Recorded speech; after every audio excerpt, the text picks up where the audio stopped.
transcending into the realm of Dragon Ball. I have become the perennial second, the tragic TAA, and curiously, the timeline finds me still struggling under the dominion of Frieza. How can an individual with a combat power of 18,000 stand against Frieza's staggering 530,000?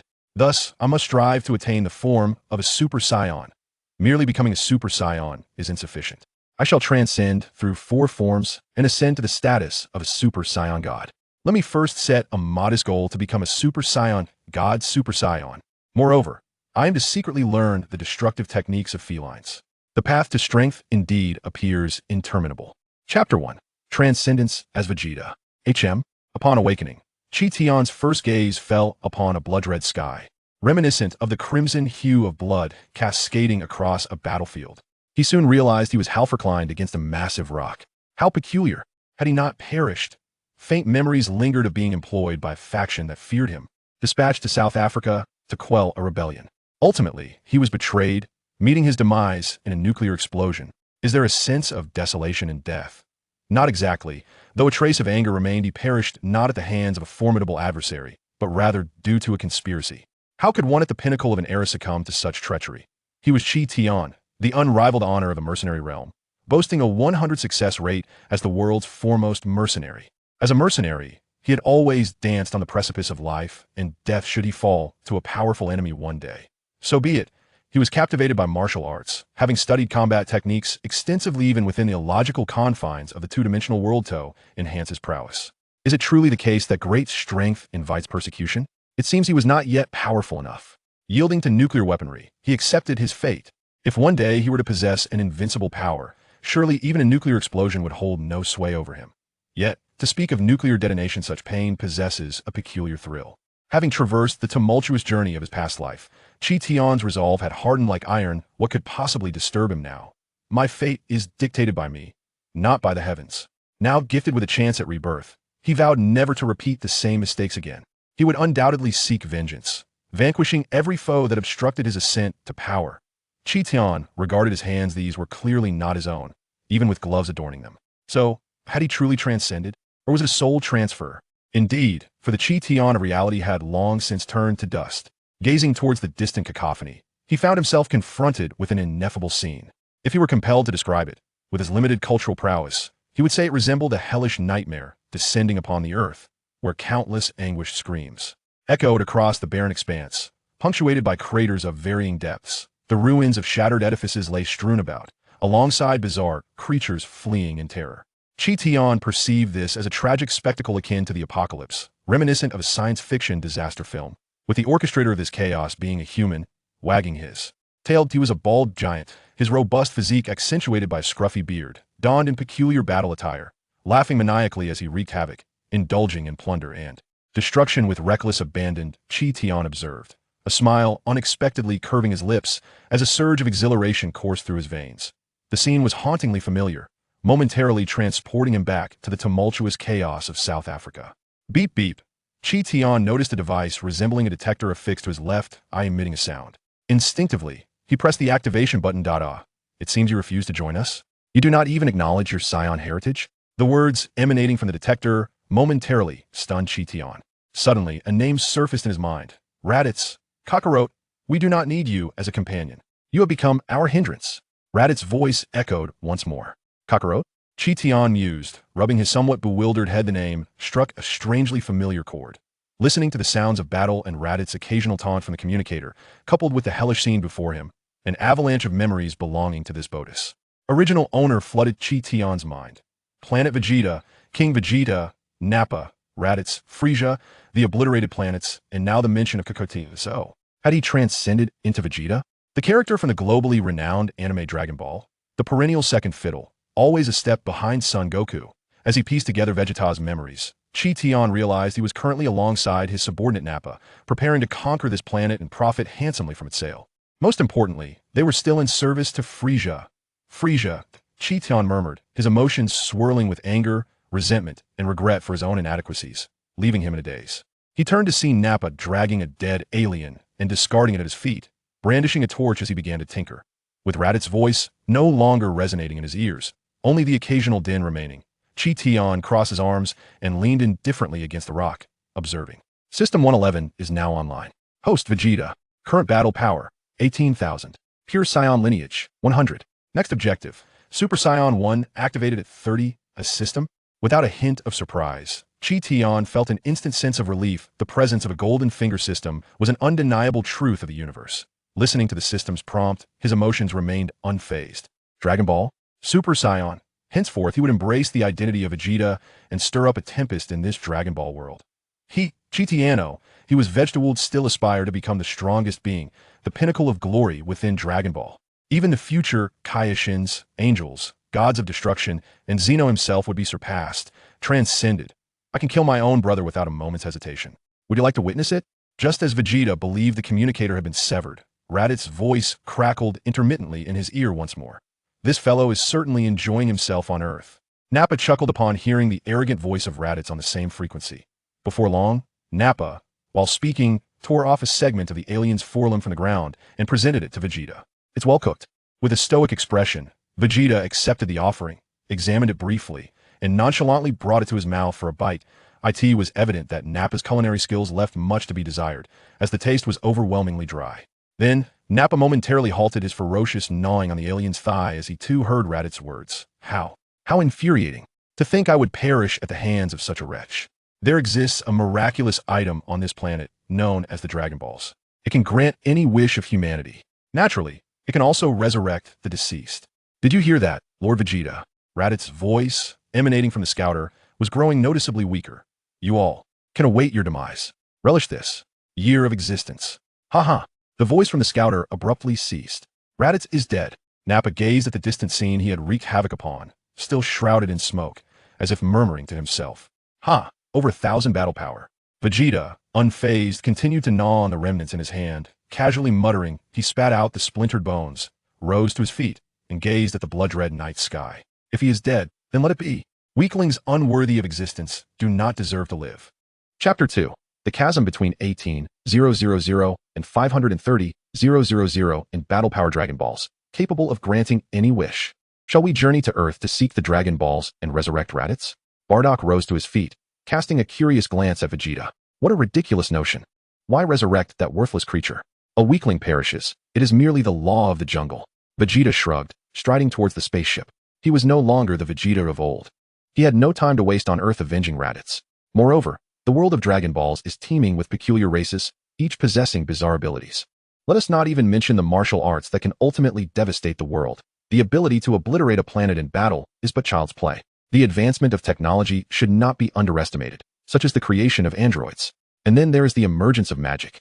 Be it Majin Buu or the ancient Escape Moro, not to mention the pantheon of gods across the universes, each wielding immense power. Martial arts, technology, magic, divine power. And the extraordinary Saiyan lineage, all forms of strength, when cultivated to their pinnacle, can render one invincible. In his previous life, though he was but a mercenary, his fervor for martial arts and the fervent battles of the anime world was unmatched. One of his childhood favorites was the entire Dragon Ball series. How could he possibly forget its narrative? As he approached the ship, Vegeta pondered his current predicament, still bound by Frieza's control. No, his proud heart as a warrior would never allow such a fate. Although he longed to inhabit the form of a mightier being, perhaps the Grand Zeno or Beerus, becoming Vegeta was an inescapable reality he had to accept. His priority was to grow sufficiently powerful to defeat Frieza. Fortunately, in his previous life, he had relentlessly pursued martial arts, having battled countless foes, rendering him unparalleled. Vegeta contemplated, battle experience was not an issue, yet his battle power posed a significant problem. Presently, his combat power stood at 18,000, while he vividly recalled that Frieza's battle power was a staggering 530,000. 18,000 versus 530,000. Vegeta furrowed his brow intensely. Even if he transformed into a great ape, his power would only reach 180,000. Although Goku's power upon his demise was around 400, he would return after a year of training with a power exceeding 5,000, and even at full strength, he could achieve 8,000. In the ensuing narrative, Goku, after their skirmish, would rapidly ascend in strength. Through gravity training and sustaining near-fatal injuries on Namek, his power would multiply with each battle, eventually reaching 15,000 when he faced Jinyu. Post-training, one could only imagine.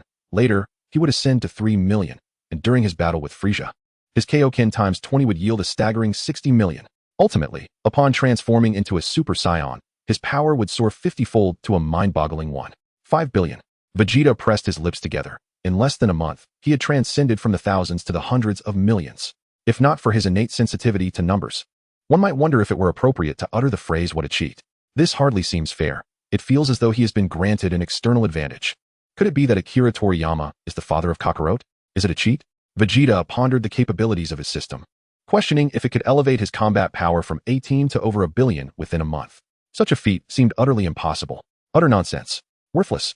Alas, one must rely on oneself. The distant past is best left unconsidered for now. To defeat Frieza, it appeared that imitating Kakarot and transforming into a Super Saiyan was the only viable path. However, the system indicated that his Super Saiyan bloodline had only activated to 30. Vegeta settled into the circular single-pod spacecraft, releasing a weary sigh. Enough of this. The calculations of combat power were a matter for the future. The immediate concern was not to eliminate mere Earthlings. His focus should be on how to swiftly enhance his strength, which necessitated relentless battles and rigorous training. Although his original desire for immortality remained, the notion of eternal youth could be postponed.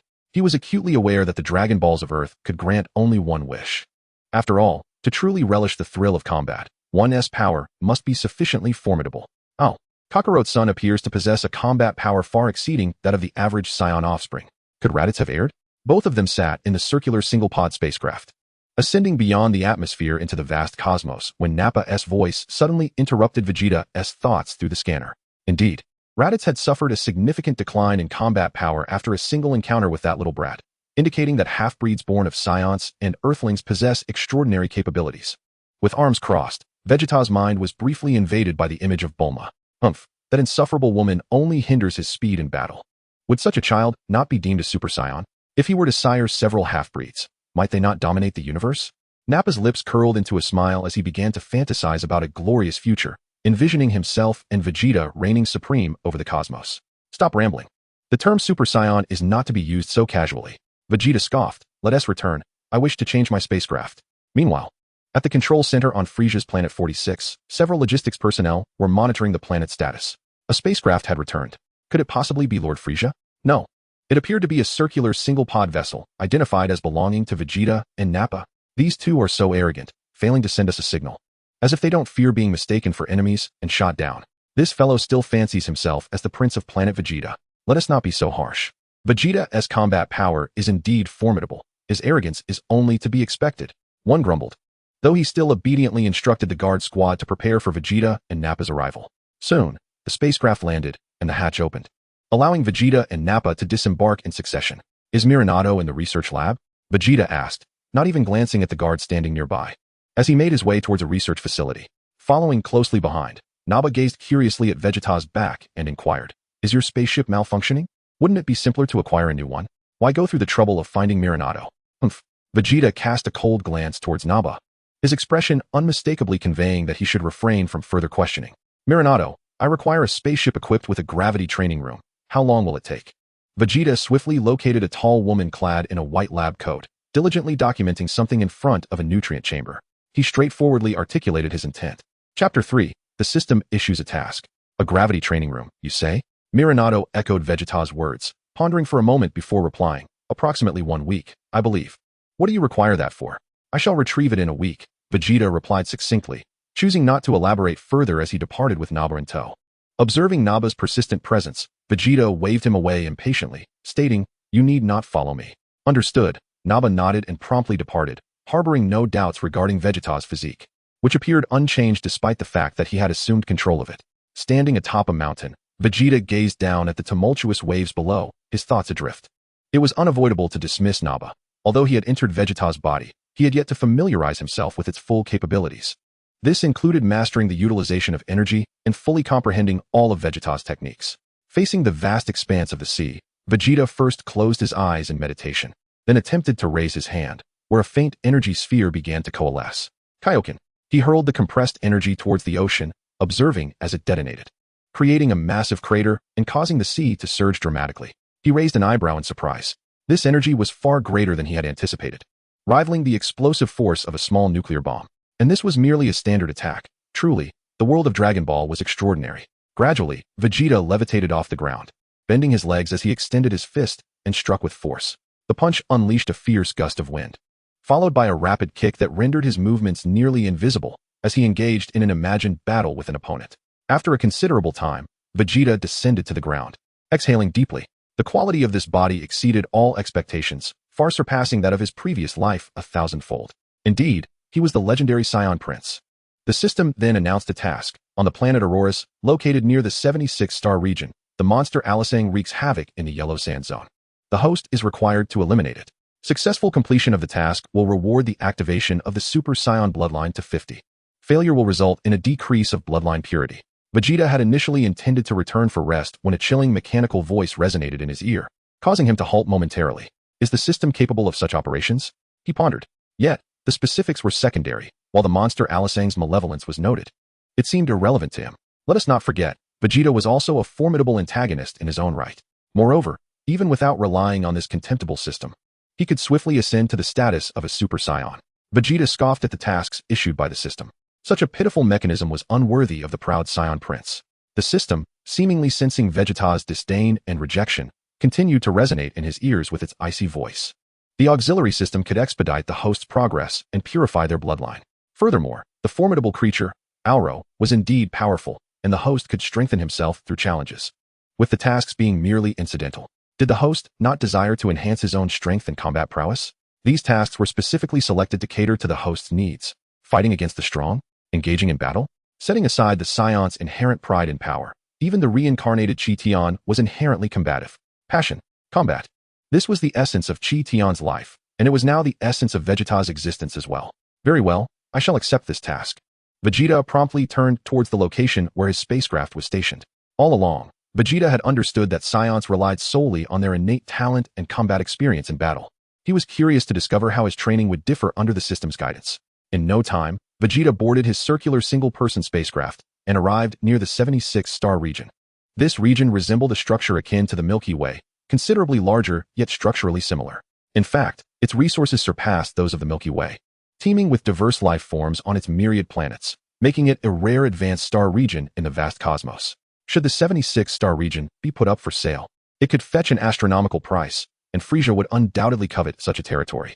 In truth, the beings on the planets in this vicinity possessed extraordinary strength, not only comprising powerful entities but also numbering in the billions. Coupled with advanced technological prowess, the comprehensive strength of this region presented a formidable challenge.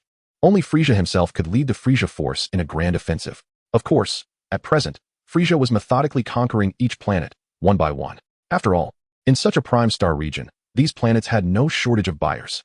As the spacecraft swiftly navigated towards the Aurora planet, a distant planet suddenly erupted in a spectacular explosion, unleashing a colossal tempest and scattering countless meteors. The scene was utterly magnificent. Above the former planet, a figure no larger than a grain of rice stood, calmly retracting his finger. Yet another planet that defied Frieza had met its demise. Indeed, the malevolent cosmic overlord, Frieza. Vegeta clenched his teeth in silent fury, feeling the agitation and anger coursing through his body. In comparison to Frieza's combat prowess, he felt as insignificant as an ant beside an elephant. Reason dictated that Vegeta must avoid confronting Frieza at all costs. Moreover, the task issued by the system required Vegeta to land on Aurora planet, which, while still under the jurisdiction of the 76-star region, was merely a peripheral corner. Though a confrontation with Frieza may not occur at this very moment, Vegeta is convinced that in the near future, he shall soon surpass Frieza. Upon arriving at the planet Aurora, he descends his spacecraft onto a mountaintop, gazing at the vast expanse of fields before him. Vegeta activates the detector affixed to his left eye, immediately inundated with the incessant beeping of combat power readings. Beep, beep, beep, scattered across the planet. There are at least a dozen formidable beings with power levels ranging from 3000 to 5000. Not far to the south lies the most powerful creature, boasting a combat value of 13,000, which seems rather unimpressive. Vegeta furrows his brow in discontent, vexed that this wretched system dares to deceive him. Had he known, he would have inquired about the creature's power level beforehand. What manner of formidable foe is this? Inferior to himself? How could such a weakling possibly contribute to his growth in battle? Despite his disdain, Vegeta propels himself towards the location of this powerful creature in the south. Now that he is here, he might as well refine his combat techniques. It would be a shame to have come all this way for naught, wherever Vegeta treads. Combat must ensue. Only through relentless fighting can one grow stronger. Training merely serves to maintain one's existing prowess. To stagnate is to regress, a truth universally acknowledged. Chapter 4. The Monster Alaxiang. Even with unparalleled talent, Without diligence and hard work, one will inevitably be surpassed by those who toil tirelessly. As Vegeta hovers in midair, he notices that the creatures with power levels in the thousands are also making their way towards him, evidently having detected Vegeta, the intruder on Auroral. The wind howls, whipping up a storm of sand, and Vegeta descends to the ground, seeking the creature with a power level of 13,000. He senses the yellow sand beneath his feet shifting, prompting him to ascend and hover in the air. The swirling sand obstructs his vision, making it difficult to see clearly. Roar! The ground beneath the sand churns, and soon emerges a creature about 3 meters tall, grotesque in appearance, with a body of blood-red hue. It possesses strong, muscular limbs, with antler-like protrusions atop its head, and its entire body is encased in hard scales. Countless scorpion-like tails of varying lengths extend from its body, each tipped with sharp barbs that glimmer with a chilling light. Is this the monster Aloxiang? Vegeta raises an eyebrow as he observes the creature straining to extend its tail in an attempt to strike him. Indeed, a cold, mechanical voice immediately resonates in Vegeta's ear, as if fearing that a delayed response might cause him to abandon his task.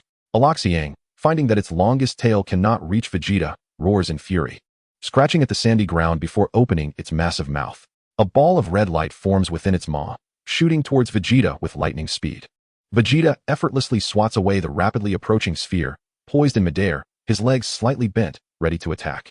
Aloxiang's eyes widen, and it mimics a human gesture, rubbing its eyes in shock. Vegeta pays no heed to its expression, swiftly launching a punch towards Aloxiang's snout. Howl!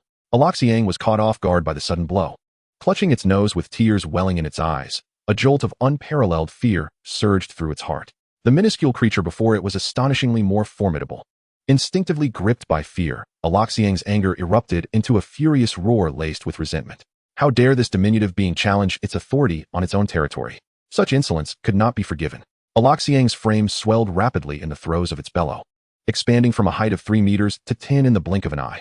Its muscles coiled, the immense form emanating an aura of ferocity and power.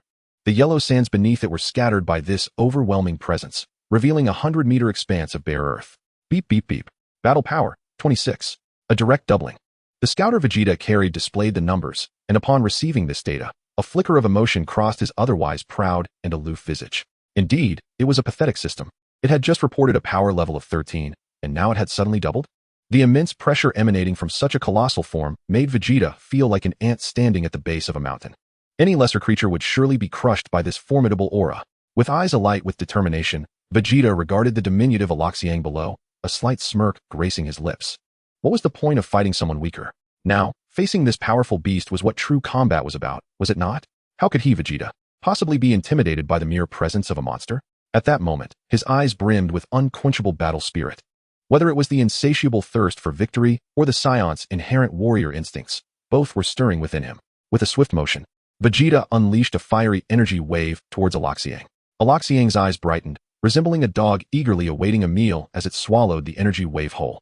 Its eyes blazed red, and it unleashed a thunderous roar at the airborne Vegeta, vanishing in an instant. Boom! A colossal sound echoed. With Aloxiang's massive form overshadowing him, Vegeta seemed almost invisible, on the brink of being devoured. Yet, Vegeta remained unfazed, leaping atop Aloxiang's head and stamping down forcefully. Aloxiang thrashed its head wildly, attempting to evade Vegeta's assault. However, Vegeta grasped Aloxiang's antlers tightly, showing no signs of being dislodged. The earth trembled, and yellow sands swirled chaotically, within 100 meters of Aloxiang. The tumultuous battle obscured the center of the conflict. In the swirling sands, Vegeta released his grip and delivered a punch directly to Aloxiang's eyes, causing it instinctively to shield its face in pain. Aloxiang retaliated by unleashing energy blasts in every direction, seeking to strike Vegeta and vent its inner fury. Vegeta pounded the massive body of Aloxiang with relentless blows, his Saiyan combat instincts fully awakened. Each punch struck with explosive force, igniting an exhilarating fervor within him, as he felt his very blood boiling with excitement. Engrossed in excitement, Vegeta was unexpectedly struck by one of Aloxiang's tails. His body flew backward like a bullet, crashing into the deep yellow sand. Aloxiang let out an exuberant roar, scratching the sand with his front claws in a display of delight. How intriguing! Vegeta soon emerged from the sand, shaking off the grains that clung to him, a smirk curling at the corners of his lips as he regarded Aloxiang. The fact that Aloxiang's combat power exceeded his own did not signify superiority. If sheer power guaranteed victory, what then was the purpose of battle experience? After a series of tests, Vegeta discerned that Aloxiang's intellect was rather lacking. With a resounding roar, Vegeta unleashed a surge of energy that dispersed the swirling sand around him. Eroxiang was sent reeling backward by the force of Vegeta's overwhelming aura, leaving a long trail in his wake as he struggled to regain his footing. Enraged, Eroxiang let out a furious roar while Vegeta floated nonchalantly in midair. Huh, come at me. Vegeta's words brimmed with excitement as he bent his knees slightly and propelled himself into the air. Eroxiang, despite his colossal size, found it impossible to withstand the swift and agile assault of the comparatively diminutive Vegeta. With a resounding thud, Vegeta's fist struck Eroxiang's back. As Eroxiang attempted to turn, Vegeta swiftly kicked at Eroxiang's right arm. One blow after another, Vegeta delivered a relentless onslaught of punches and kicks to various parts of Eroxiang's body. Eroxiang staggered under the barrage, desperately searching for Vegeta's elusive form. The sound of Vegeta's fists slicing through the air exhilarated him. He couldn't help but exclaim, "Haha, this is exhilarating." Even though Eroxiang's combat power far surpassed Vegeta's, he was utterly on the defensive. Faced with Vegeta's lightning-fast and fierce attacks, he could only endure, with no opportunity to counterattack. The enormous Eroxiang had completely become Vegeta's punching bag. Eroxiang's roars were filled with resentment, its heart boiling with anger, humiliation, and an almost maddening fury. With such one-sided assault, even the highly defensive Eroxiang could not withstand the blows. Ultimately, Eroxiang was struck full force in the nose by one of Vegeta's punches, letting out a heart-wrenching scream as it fell to the ground, clutching its nose and rolling about. The impact nearly rendered Eroxiang unconscious, its nasal bone shattered, dark green blood gushing uncontrollably from beneath its forepaws. Is this my power? Vegeta pondered, astonished at the strength he was capable of. This was something he had never dared to dream of in his previous life. With the loss of combatability, Eroxiang's head buzzed as it lay on its back, whimpering. Its hind legs twitched sporadically from the immense pain, and its perception of the world around it began to blur into indistinctness. Vegeta did not continue his assault. He hovered in midair, coldly observing. At this moment, he felt a powerful force surging within him. Then, I shall send you to the embrace of the divine. Vegeta concentrated the energy within him into his palm, unleashing a formidable purple energy wave towards the colossal form of a Lu Xiong below. Final flash. The energy wave pierced through a Lu Xiong's massive body, and as he beheld the vast, dark wound in its abdomen, Vegeta smirked. The system issued a notification. Mission accomplished. Eliminate the monster Lu Xiong. Reward. Super Saiyan bloodline activated to 50. Updated information. Current host. Vegeta. Combat power value. 18, 500. Pure blood Saiyan lineage. 100. Next target. Super Saiyan 1 activated to 50. Upon hearing the cold, mechanical voice, Vegeta descended to the ground, where the lifeless form of a Lu Xiong shrank back to the original height of 3 meters. I wonder if this thing is edible, Vegeta mused, disdainfully kicking a Lu Xiong, ultimately deciding to forego this victorious prize. Gaining 500 combat power points from a single battle seemed commendable, and he had sustained no injuries. However, Vegeta felt a profound dissatisfaction. Such a modest increase would be of no use in his quest to defeat Frieza. It appeared he would still need the gravity chamber for training. Nevertheless, he had no better options at present, and the thrill of battle invigorated him. Thus, he continued to seek worthy adversaries to engage in life and death struggles. After departing from the Aurora planet near the 76-star domain, Vegeta found several suitable opponents on nearby planets. After enduring several life-threatening encounters, a week had swiftly passed, and Vegeta's combat power escalated to 21,000. The system announced a new mission. Host must travel to Earth and meet Son Goku. Mission successful. Reward. Super Saiyan bloodline activated to 55. Mission remains unfailed. Vegeta spat in annoyance. This wretched system. I could become a Super Saiyan without it. Upon returning to Frieza's planet number 46, Vegeta scarcely took the time to address the tattered state of his battle suit and hurried to the research facility. Milando, is the spaceship equipped with a gravity training room ready? Led by his guards, Vegeta entered a spacious warehouse and beheld a sizable spacecraft, smiling with satisfaction. Excellent. It appears nearly complete. Soon, I can continue to strengthen myself, while also journeying to Earth to collect the 7 Dragon Balls and fulfill my wish for immortality. Nothing shall delay me. Standing beneath the spacecraft, Milando turned to Vegeta, frowning at his disheveled appearance. Do you not realize I have a cleanliness obsession? Have you been fighting again? Go wash up. You can use the spaceship once you return clean. Milando distanced herself from Vegeta, urging him with evident discontent. Humph. Vegeta huffed pridefully. Indeed, troublesome women were mere obstacles in his pursuit of strength.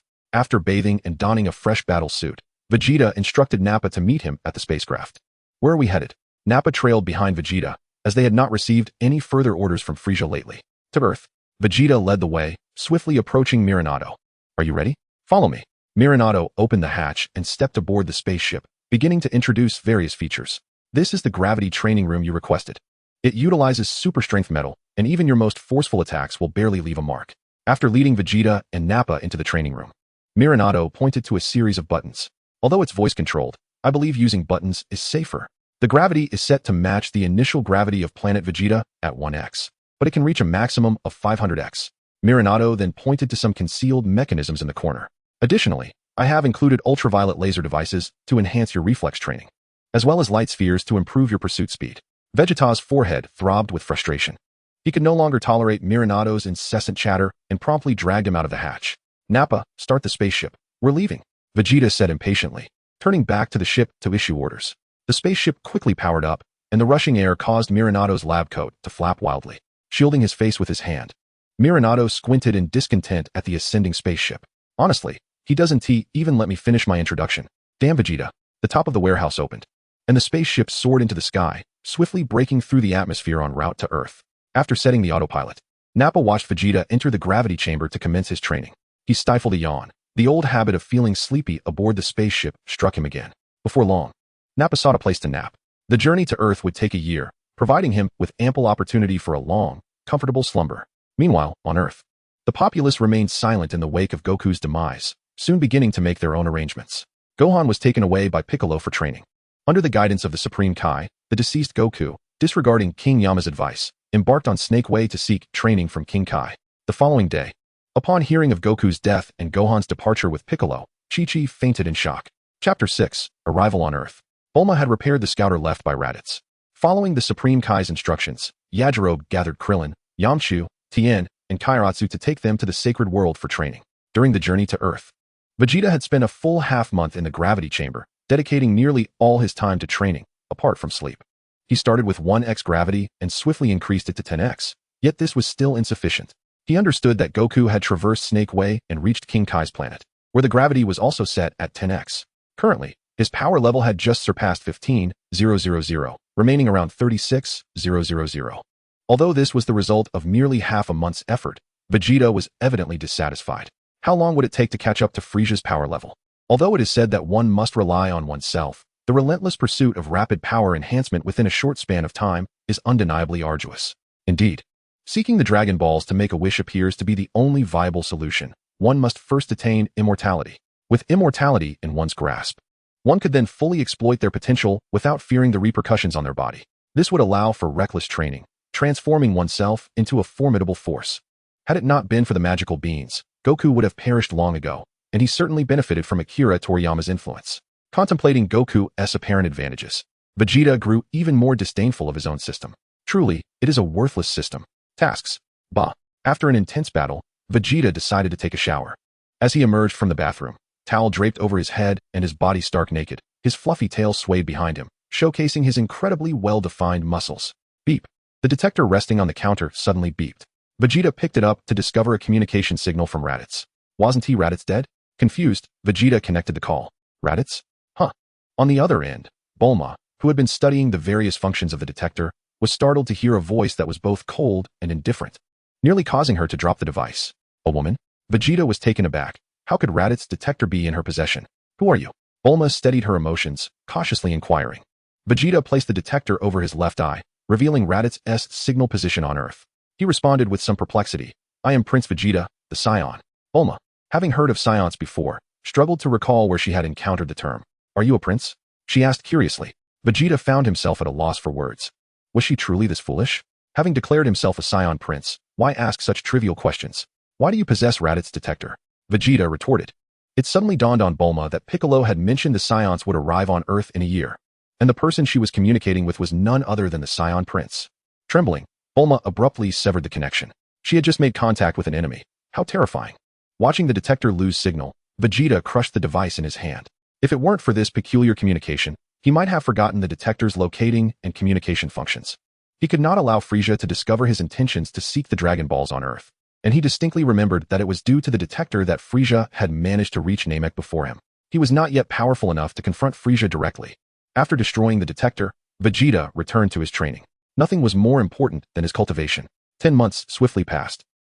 In the gravity training room, Vegeta moved at high speed, evading the ultraviolet beams that pursued him, executing a series of flawless backflips. He extended his fingers, sending shockwaves towards the source of the beams, followed by a resounding explosion. Boom. The laser heads, which had endured countless strikes and scathe, were utterly destroyed. Such quality. Vegeta furrowed his brow, feeling speechless. Was the so-called quality of Miranado truly so lacking?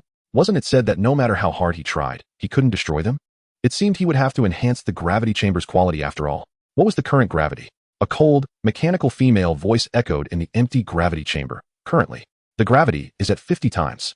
Vegeta gazed at his hands. He had now acclimated to the 50-fold gravity. His battle power had soared from 36,000 to an impressive 52,000. 52,000. Even in his great ape form, 520,000 might not be enough to defeat Frieza. Transforming into a great ape consumed far too much energy, and given the massive size of the great ape body, it was easy to lose a tail. Since arriving in the Dragon Ball world, Vegeta had not relaxed for a moment. This damned battle power. Moreover, that was not all. Frieza had several forms to contend with. Emerging from the gravity chamber, Vegeta discarded his damaged battle suit into the trash bin and grabbed a fresh set to wash up.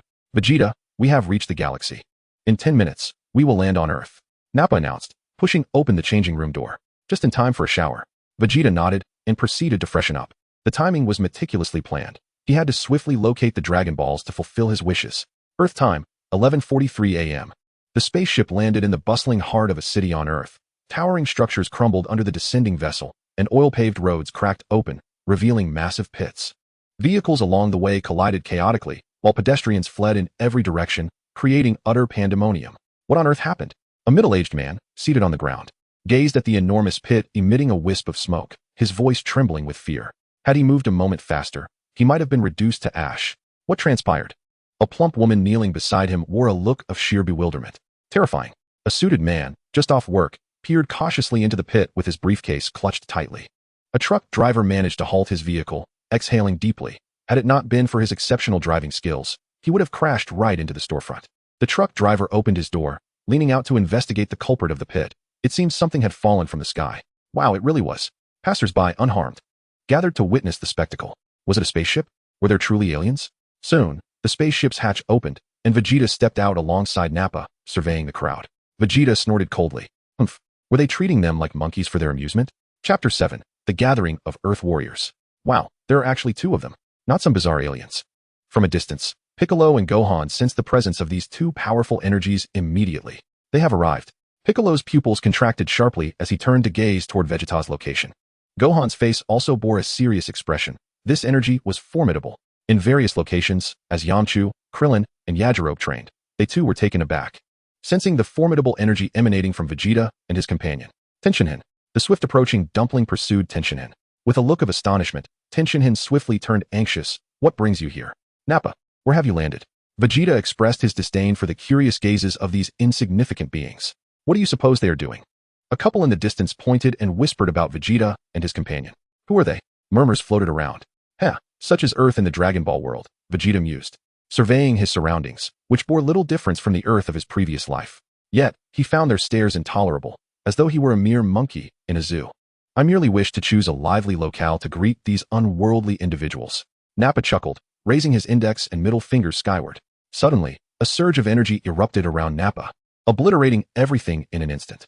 The magnitude of this destructive force was so immense that even Tenshinhan and Dumpling, stationed tens of thousands of kilometers away, could feel the impending hurricane. Dumpling exclaimed, hastily clutching his hat.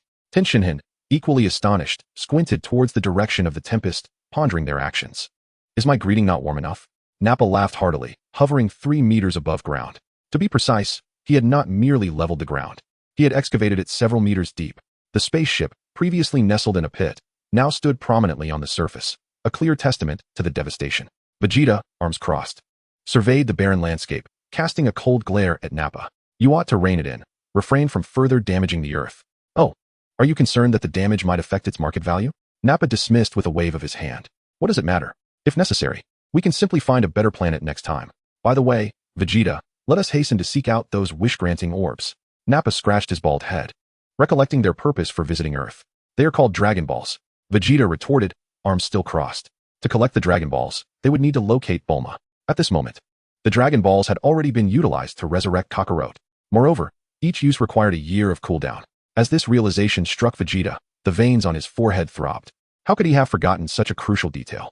Damn Raditz, and damn Kakarot. Yet, regardless of his fury, it was a consequence of his own negligence. Even if he had rushed to Earth, it would have been futile. However, he took solace in the knowledge that Dragon Balls still existed on Namek, and thus, he would have to journey there to fulfill his desires. However, having ventured to Earth, one cannot afford to make the journey in vain. Just as Vegeta was about to take action, Nappa, standing nearby, gazed at the readings on his scouter with a perplexed expression, surveying the surroundings. Vegeta, something feels off. There are more than just a couple of individuals on this planet with a power level exceeding 1,000. What's the fuss? There are plenty of powerful beings aside from us. Vegeta replied indifferently, arms crossed, barely glancing at Nappa. What mattered most now was devising a way to ensure his trip wasn't in vain. Destroying Earth and eradicating its inhabitants was best left aside.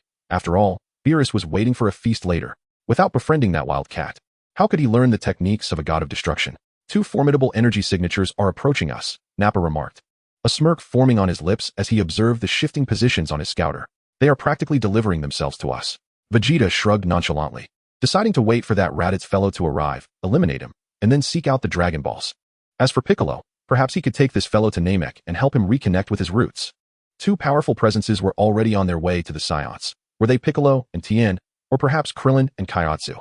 Krillin, shedding his cumbersome weighted clothing, turned to sense the auras, murmuring to himself, refusing to let his guard down. Those detestable Saiyans. As Krillin reached the vicinity of Vegeta and the others, he beheld the once vibrant city now reduced to rubble, exclaiming in fury, "They are right below us." Seeing Krillin take the lead, a moment behind him, Piccolo discarded his cape and weighted clothing, plummeting toward the ground. Tien was also hastening toward Vegeta, glancing back at Kaiotsu, admonishing, "Kaiotsu, you mustn't go. You've already been revived once." "No, after such arduous training, I must go too," Kaiotsu protested, following closely behind Tien, his voice a mix of defiance and determination. He wanted to remain by Tien's side, even if he knew the path ahead might lead to doom. Meanwhile, on Master Roshi's island, Bulma, upon watching the news report, donned her scouter in a bid to assist, but was dissuaded by Master Roshi. Goku, traversing Snake Way, was racing back to the mortal realm. At precisely 12:20 p.m., Gohan landed behind Piccolo, invigorating himself with a mantra, "A year of training has made me much stronger. Let us go." As he spoke, Gohan's legs trembled, his voice tinged with a hint of emotion. "Looks like I arrived the earliest." Krillin, on guard, eyed Vegeta and Nappa warily, stealing a moment to greet Piccolo, who had just touched down. What is the point of coming so early? Are you here to cause trouble?" Piccolo scoffed dismissively. "How can you say that? I'm not here to stir up chaos." Krillin replied with a wry smile, recognizing Piccolo's ever-persistent sharp tongue. Sensing the surge in Krillin's strength, Piccolo ceased his mockery and shifted the subject. "I hope those other fools haven't shown up as well." Indeed, everyone will be coming. I merely happened to be nearby," Krillin explained earnestly. "Oh, I remember you. You are son Gohan, who finally gathered his courage under the guidance of Master Roshi," he remarked upon noticing the unfamiliar face. Chapter 8, The Antagonist, Vegeta. "Indeed, I am Krillin," he exclaimed, turning to face Gohan with a face full of affection. "You have become much sturdier than before, just like Goku in his youth. My father often speaks of you, mentioning that although you may not be tall, you possess great strength." Gohan, unsuspecting, engaged in casual conversation with Krillin. "Are you finished chatting?" Nappa, feeling like a mere specter, could no longer contain himself. Krillin observed the two Saiyans before him, particularly the tall, bald one, whose presence exuded a formidable aura, almost radiating a menacing energy. "Are you truly Saiyans?" Krillin asked, noting the tails at their waists, his fists clenched in vigilance. "To be cautious, I must inquire once more," Piccolo stated seriously as he regarded the two men opposite him. "What brings you here? Is that voice yours, the one that killed Raditz?" Nappa sneered, his gaze fixed on Piccolo. He had indeed heard that voice, the one that had joined forces to bring about Raditz's demise, though the deceased had merely accompanied Raditz to his grave. Didn't Raditz mention it?" Vegeta interjected coldly, arms crossed in disdain. "The scouter I was wearing could also function as a communicator. So, this fellow is a Namekian? No wonder Raditz was defeated by him," Nappa mused, feeling that Raditz's death was not entirely unjust, considering his combat prowess was indeed no match for a Namekian. "Namek? What kind of place is that?" Piccolo asked, momentarily taken aback. "Piccolo, so you are an extraterrestrial," Krillin exclaimed, astonished, turning his gaze towards Piccolo. "No wonder you look so unusual. It all makes sense if you are from another planet." Piccolo, clenching his fists, wore a pensive expression, his thoughts inscrutable. "Is that so?" Gohan queried innocently, gazing up at Piccolo. Namekians not only possess extraordinary combat abilities, but seem to possess some remarkable powers, such as magic, Vegeta offered, displaying his superior knowledge as a time-traveling prophet. Did this fellow create the Dragon Balls? Nappa inquired curiously. Indeed, the prince was well-versed, possessing knowledge that surpassed that of these elite warriors. You are aware of the Dragon Balls? Before Vegeta could respond, Krillin interjected in surprise. Indeed. We have come in search of the Dragon Balls, so if you are wise, hand them over promptly. Nappa demanded, extending his hand without hesitation. Although you are a Namekian, unfortunately, you stand alone and are no match for us. I must thank you for revealing who my ancestors are, Piccolo retorted fearlessly. However, I can only extend my apologies, as I have no connection to the one who created the Dragon Balls. He disavowed any association with the deity. Only through combat will we determine if we are adversaries, Piccolo declared, his fingers forming claws, legs slightly bent, readying himself for battle. In the ensuing moments, Krillin and Gohan extended their hands, forming a cohesive trio with their backs pressed together. I knew you wouldn't divulge your intentions willingly. Thus, let us resolve this with force, Nappa proclaimed, casting a derisive glance at the readings displayed on his scouter. Beep. 9811-220-1083. Do you dare oppose us with such feeble power? Nappa, you still carry a scouter? Vegeta remarked, finally noticing the device affixed to Nappa's left eye, his eyes widening in realization. Cursed be his oversight. He had forgotten that every member of Frieza's army donned one. While he had destroyed his own scouter, he had neglected to consider Nappa's. Destroy the scouter, Vegeta commanded, his voice laced with fury. Oh, Vegeta, what troubles you? Nappa inquired, somewhat perplexed, yet obediently removed the scouter, crushing it beneath his foot. Though he had once served under Frieza, his loyalty belonged unwaveringly to Vegeta. They were united as Saiyans. Vegeta was consumed by rage. A single oversight had cast doubt upon whether Frieza might not beat him to Namek in search of the Dragon Balls. His mood was utterly dismal. A journey to Earth, which had promised to be straightforward, had devolved into chaos, reverting to the original narrative. Then let us eliminate Piccolo, thereby paying homage to the deceased Raditz, Vegeta mused. Should Piccolo perish, the Guardian would follow suit, rendering the Dragon Balls ineffective. If I cannot utilize them, then neither shall anyone else. The absence of Piccolo would not significantly alter the unfolding events. Even if it did, what concern was it of his? Vegeta lamented that his path in this Dragon Ball world was fraught with formidable challenges. Do not place your faith in the scouter readings, Nappa. They can adjust their battle power mid-fight, rendering the scouter's readings unreliable. Vegeta found himself in a peculiar position. Within a world he cherished, he had unwittingly become a villain. Even if redemption lay ahead, it could not erase the fact of his past transgressions. Yet, whether he was a hero or a villain mattered little to him. His singular pursuit was power, strength to protect Earth. He considered that if Beerus's influence persisted, it would be a wonder if he did not obliterate the planet. Vegeta would not adhere to the original script. He despised being controlled. Most importantly, he sought to ascend as the strongest, not remain the perennial second. Indeed, that is a valid point. Nappa concurred, nodding thoughtfully. He surmised that Vegeta's ire was likely aimed at preventing him from becoming overly reliant on the scouter, recalling how the ineffectual Raditz had paid the ultimate price for his blind faith in it. The ineffectual Raditz? Piccolo's name struck a familiar chord. A bead of cold sweat trickling down his forehead. Wasn't he the Saiyan you and Goku barely managed to defeat? Krillin exclaimed, taken aback by the revelation. Ineffectual. Such words cut deeply. If the formidable Raditz was deemed inadequate, how powerful must these two Saiyans before him truly be? Vegeta recognized that Nappa, having been dormant for a year, was in dire need of some entertainment, thus deciding to pass the time with a bout. This venture has proven to be quite unprofitable. Why not summon the vegetable beings to liven things up? Vegeta commanded Nappa, who stood beside him. Haha, Vegeta, are you feeling spirited? Nappa chuckled in response. After a year of monotony, one must seek some amusement. When else would I indulge? Vegeta's gaze towards Piccolo was laced with mischief. Although he opposed the notion of remaining a perennial second in the original narrative, he had no qualms about others' plots diverging, especially when those individuals were destined for annihilation. Thus, a bit of entertainment before their demise seemed entirely acceptable. Chapter 9. The Vegetable Beings, Tien Shinhan Triumphs. It wouldn't take much time to dispatch these weaklings. Once the amusement concluded, they would promptly set off for Namek. Nappa nodded and retrieved a transparent glass vial from his waist, opening it with an air of purpose. Quite logical. What are these vegetable beings? Krillin observed Nappa's actions with confusion. As he listened to Vegeta and Nappa murmur to each other, Piccolo's ears twitched slightly, absorbing every word. There are 6 within, Nappa exclaimed as he poured the seeds out and punctured the ground with his fingers, placing each seed into its designated hole. He then covered the holes and dripped several drops of an unknown green liquid into the earth. All done, Nappa said, discarding the empty vial and gazing expectantly at the ground. What is going on? Krillin questioned, hoping for an explanation from the duo. Suddenly, the ground began to stir, accompanied by the sound of something burrowing upwards. The vegetable beings grew at an astonishing rate, sprouting 6 large vegetable heads within mere moments. Hee hee hee. With peculiar laughter, the diminutive vegetable beings sprang forth from the soil. Now, let us teach them a proper lesson. Vegeta commanded coldly. Ugh, how revolting. Krillin grimaced at the sight of the grotesque vegetable beings. Even if he had questions, he was not inclined to pursue them at this moment.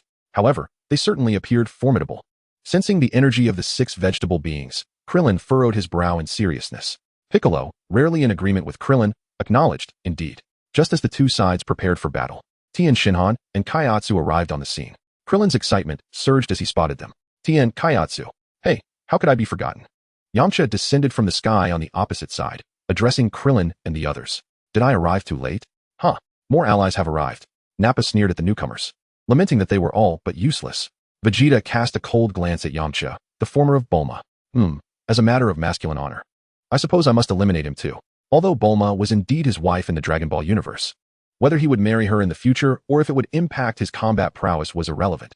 He could not tolerate this nuisance before him. Perfect. 6 individuals for 6 vegetable beings. Vegeta smirked, finding the situation increasingly amusing. Even when one is aware of the storyline, confronting such a scene in reality, engaging in combat, proves to be quite enthralling. With a captivating spectacle at hand, how could one possibly refrain from watching?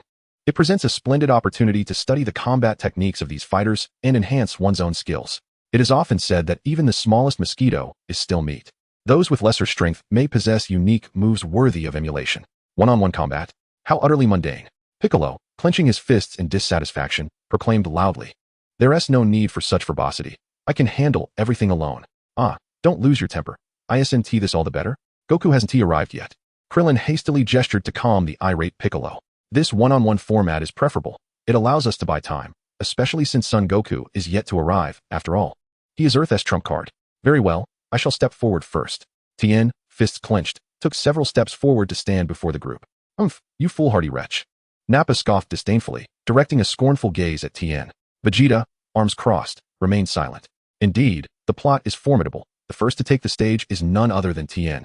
You take the lead. Vegeta casually pointed to one of the vegetable warriors, instructing, remember to give it your all. Go for it, Tien. Kaiatsu shouted from behind, cheering him on. Understood.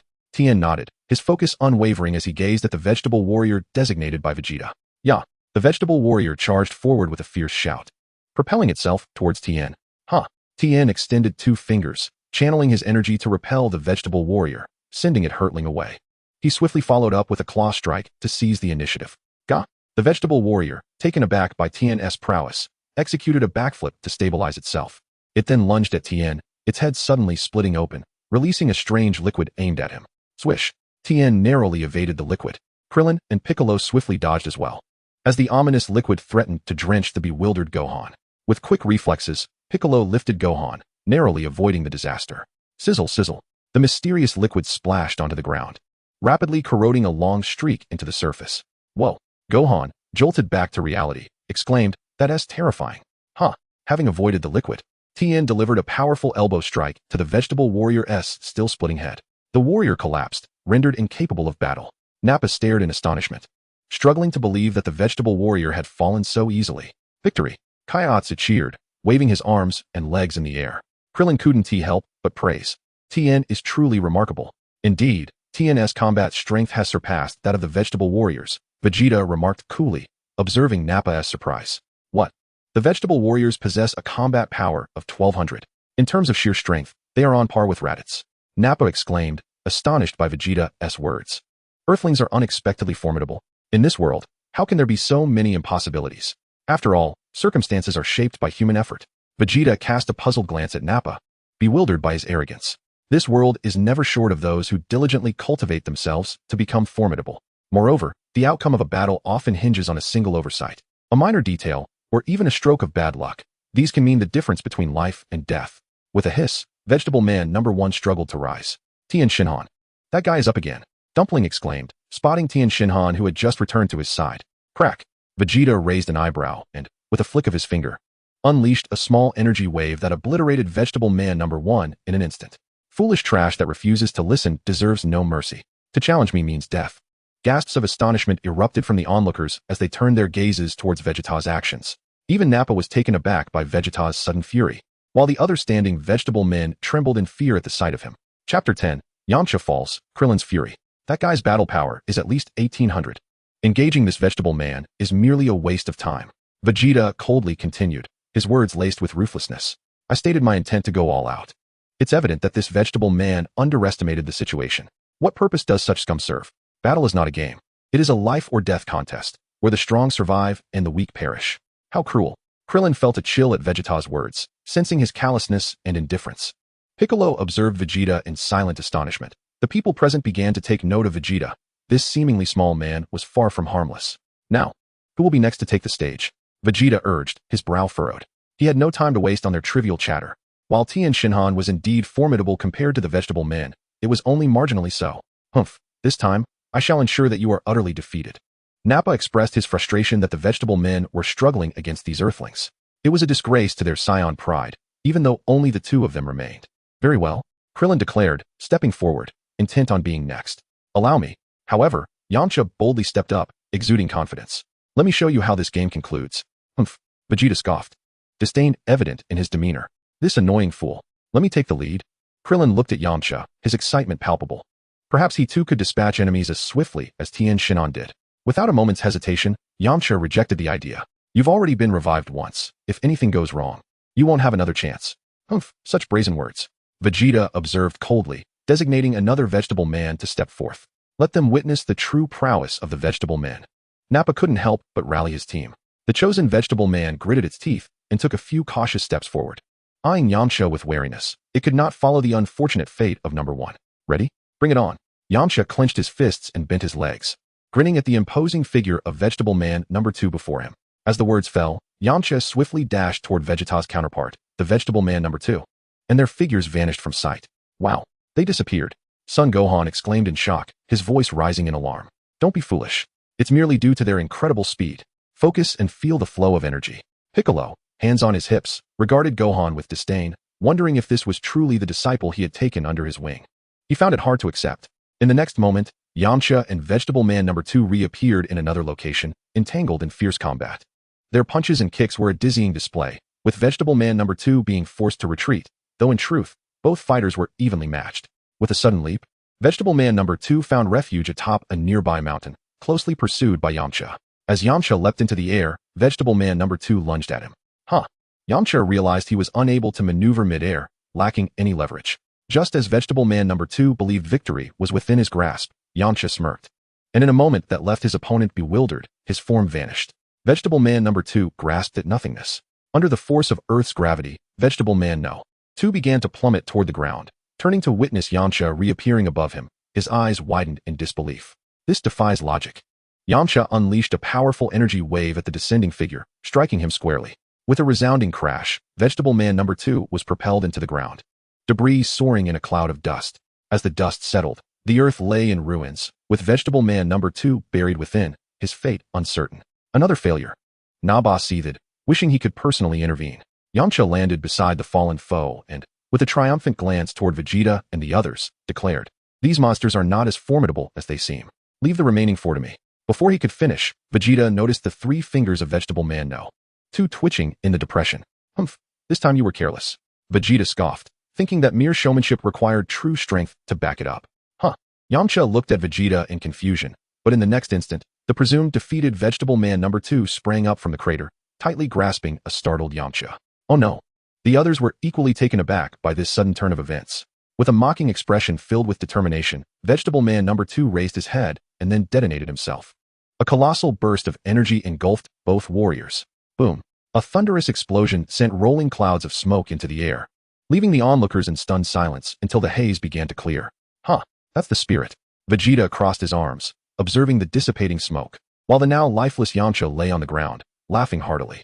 At last, his foul mood had been slightly lifted. Amidst the air, the remnants of Vegetable Man No. 2 cascaded down, while beads of cold sweat trickled down Piccolo's forehead. His voice carried a hint of disorientation. The reckless fool had actually self-destructed. Yamcha, in a state of urgency, dashed towards the spot where he lay, crouching down to press his fingers against Yamcha's carotid artery, hoping for a miracle. Dead. Initially struck by shock, Krillin was soon engulfed by an overwhelming fury. Yamcha had taken his place to fight, clearly sensing something foreboding. How am I to face Bulma and Pool now? Rising to his feet, Krillin's temples throbbed with rage as he glared at Vegeta, Nappa, and the remaining Vegetable Men. You wretched beings. What a disgrace. To employ such a cowardly tactic against a worthless foe. Nappa, witnessing this, couldn't restrain himself from bellowing at Vegeta. He felt his sanity being consumed by anger. This was an utter humiliation for the Saiyans. No, this was a resounding slap to the face of the Saiyans. Indeed, it is quite disgraceful. Vegeta nodded indifferently, a smirk gracing his lips as he observed the furious Krillin. Let us bring this to a swift conclusion. Such a tedious and unremarkable battle is merely a waste of his time.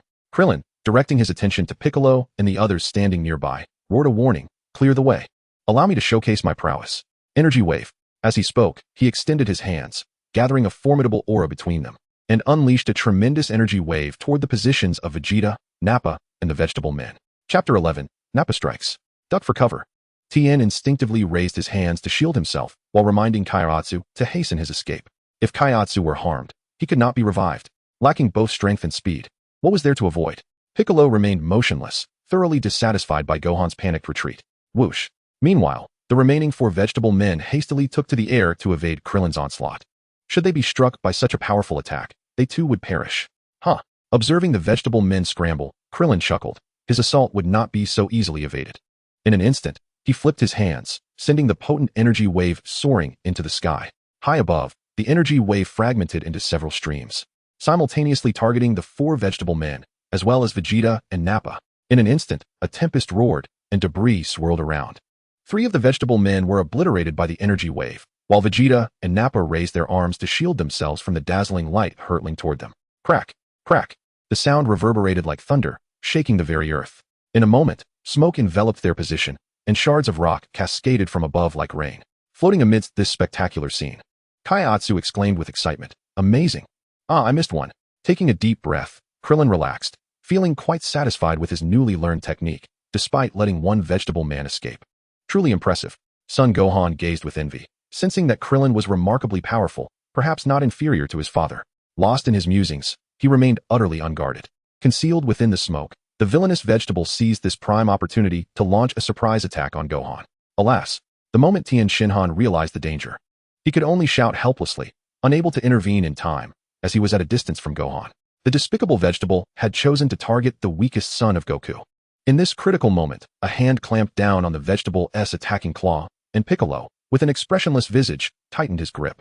The immense force caused the vegetable's entire arm to tremble, eliciting a painful cry. Die! Piccolo scoffed at the vegetable's cowardly actions, delivering a powerful punch to its abdomen. Not yet satisfied, he hurled the vegetable into the air, opening his mouth wide to unleash an intense special beam cannon, obliterating the creature completely. Witnessing Piccolo's display of power, Krillin felt his earlier bravado evaporate, realizing that his own earlier attack was insignificant in comparison. As he observed Piccolo's technique, Tien Shinhan felt a pang of embarrassment, struggling to imagine what would transpire if they were to become adversaries in the future. Thanks to you, Uncle Piccolo. Son Gohan, belatedly aware of his narrow escape, hurriedly expressed his gratitude. Humph, don't get the wrong idea. I didn't save you, Piccolo retorted, turning away with a hint of pride and defensiveness. This was merely a prelude to an exhilarating battle, he dismissed with a scoff, exuding confidence in his abilities. Huh. Do you perhaps wish for a thrilling confrontation? As the smoke dissipated, the figures of Vegeta and Nappa began to emerge clearly. One could not say they had sustained any damage. Save for a bit of dust, they appeared entirely unscathed. Wow. Krillin and his companions were once again astonished by the sheer might of the Saiyans. Alright, the game is over, Vegeta remarked, brushing off the dust from his attire. His interest waning as he glanced at Krillin and the others. Honestly, it would have been more productive to train aboard the spaceship or set off earlier to Namek to gather the Dragon Balls. Humph. Then it's my turn to take the stage. Nappa smirked menacingly, stepping forward. How can this be? They're completely unharmed. Tien Shinhan's forehead glistened with cold sweat as he looked incredulously at Nappa and Vegeta. Kaiatsu's eyes were filled with fear, cowering behind Tien's shoulder.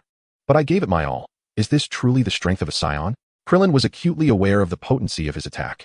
The fact that such an assault had inflicted no harm upon the Saiyans made him ponder the immense power they wielded. Did they still have hope of defending Earth until Goku's return? No need to waste time. Nappa, you go in and swiftly conclude this tiresome battle. Vegeta turned to the exhilarated Nappa, his gaze profound as he prepared for the worst outcome. Frieza will undoubtedly discover my unauthorized journey to Earth.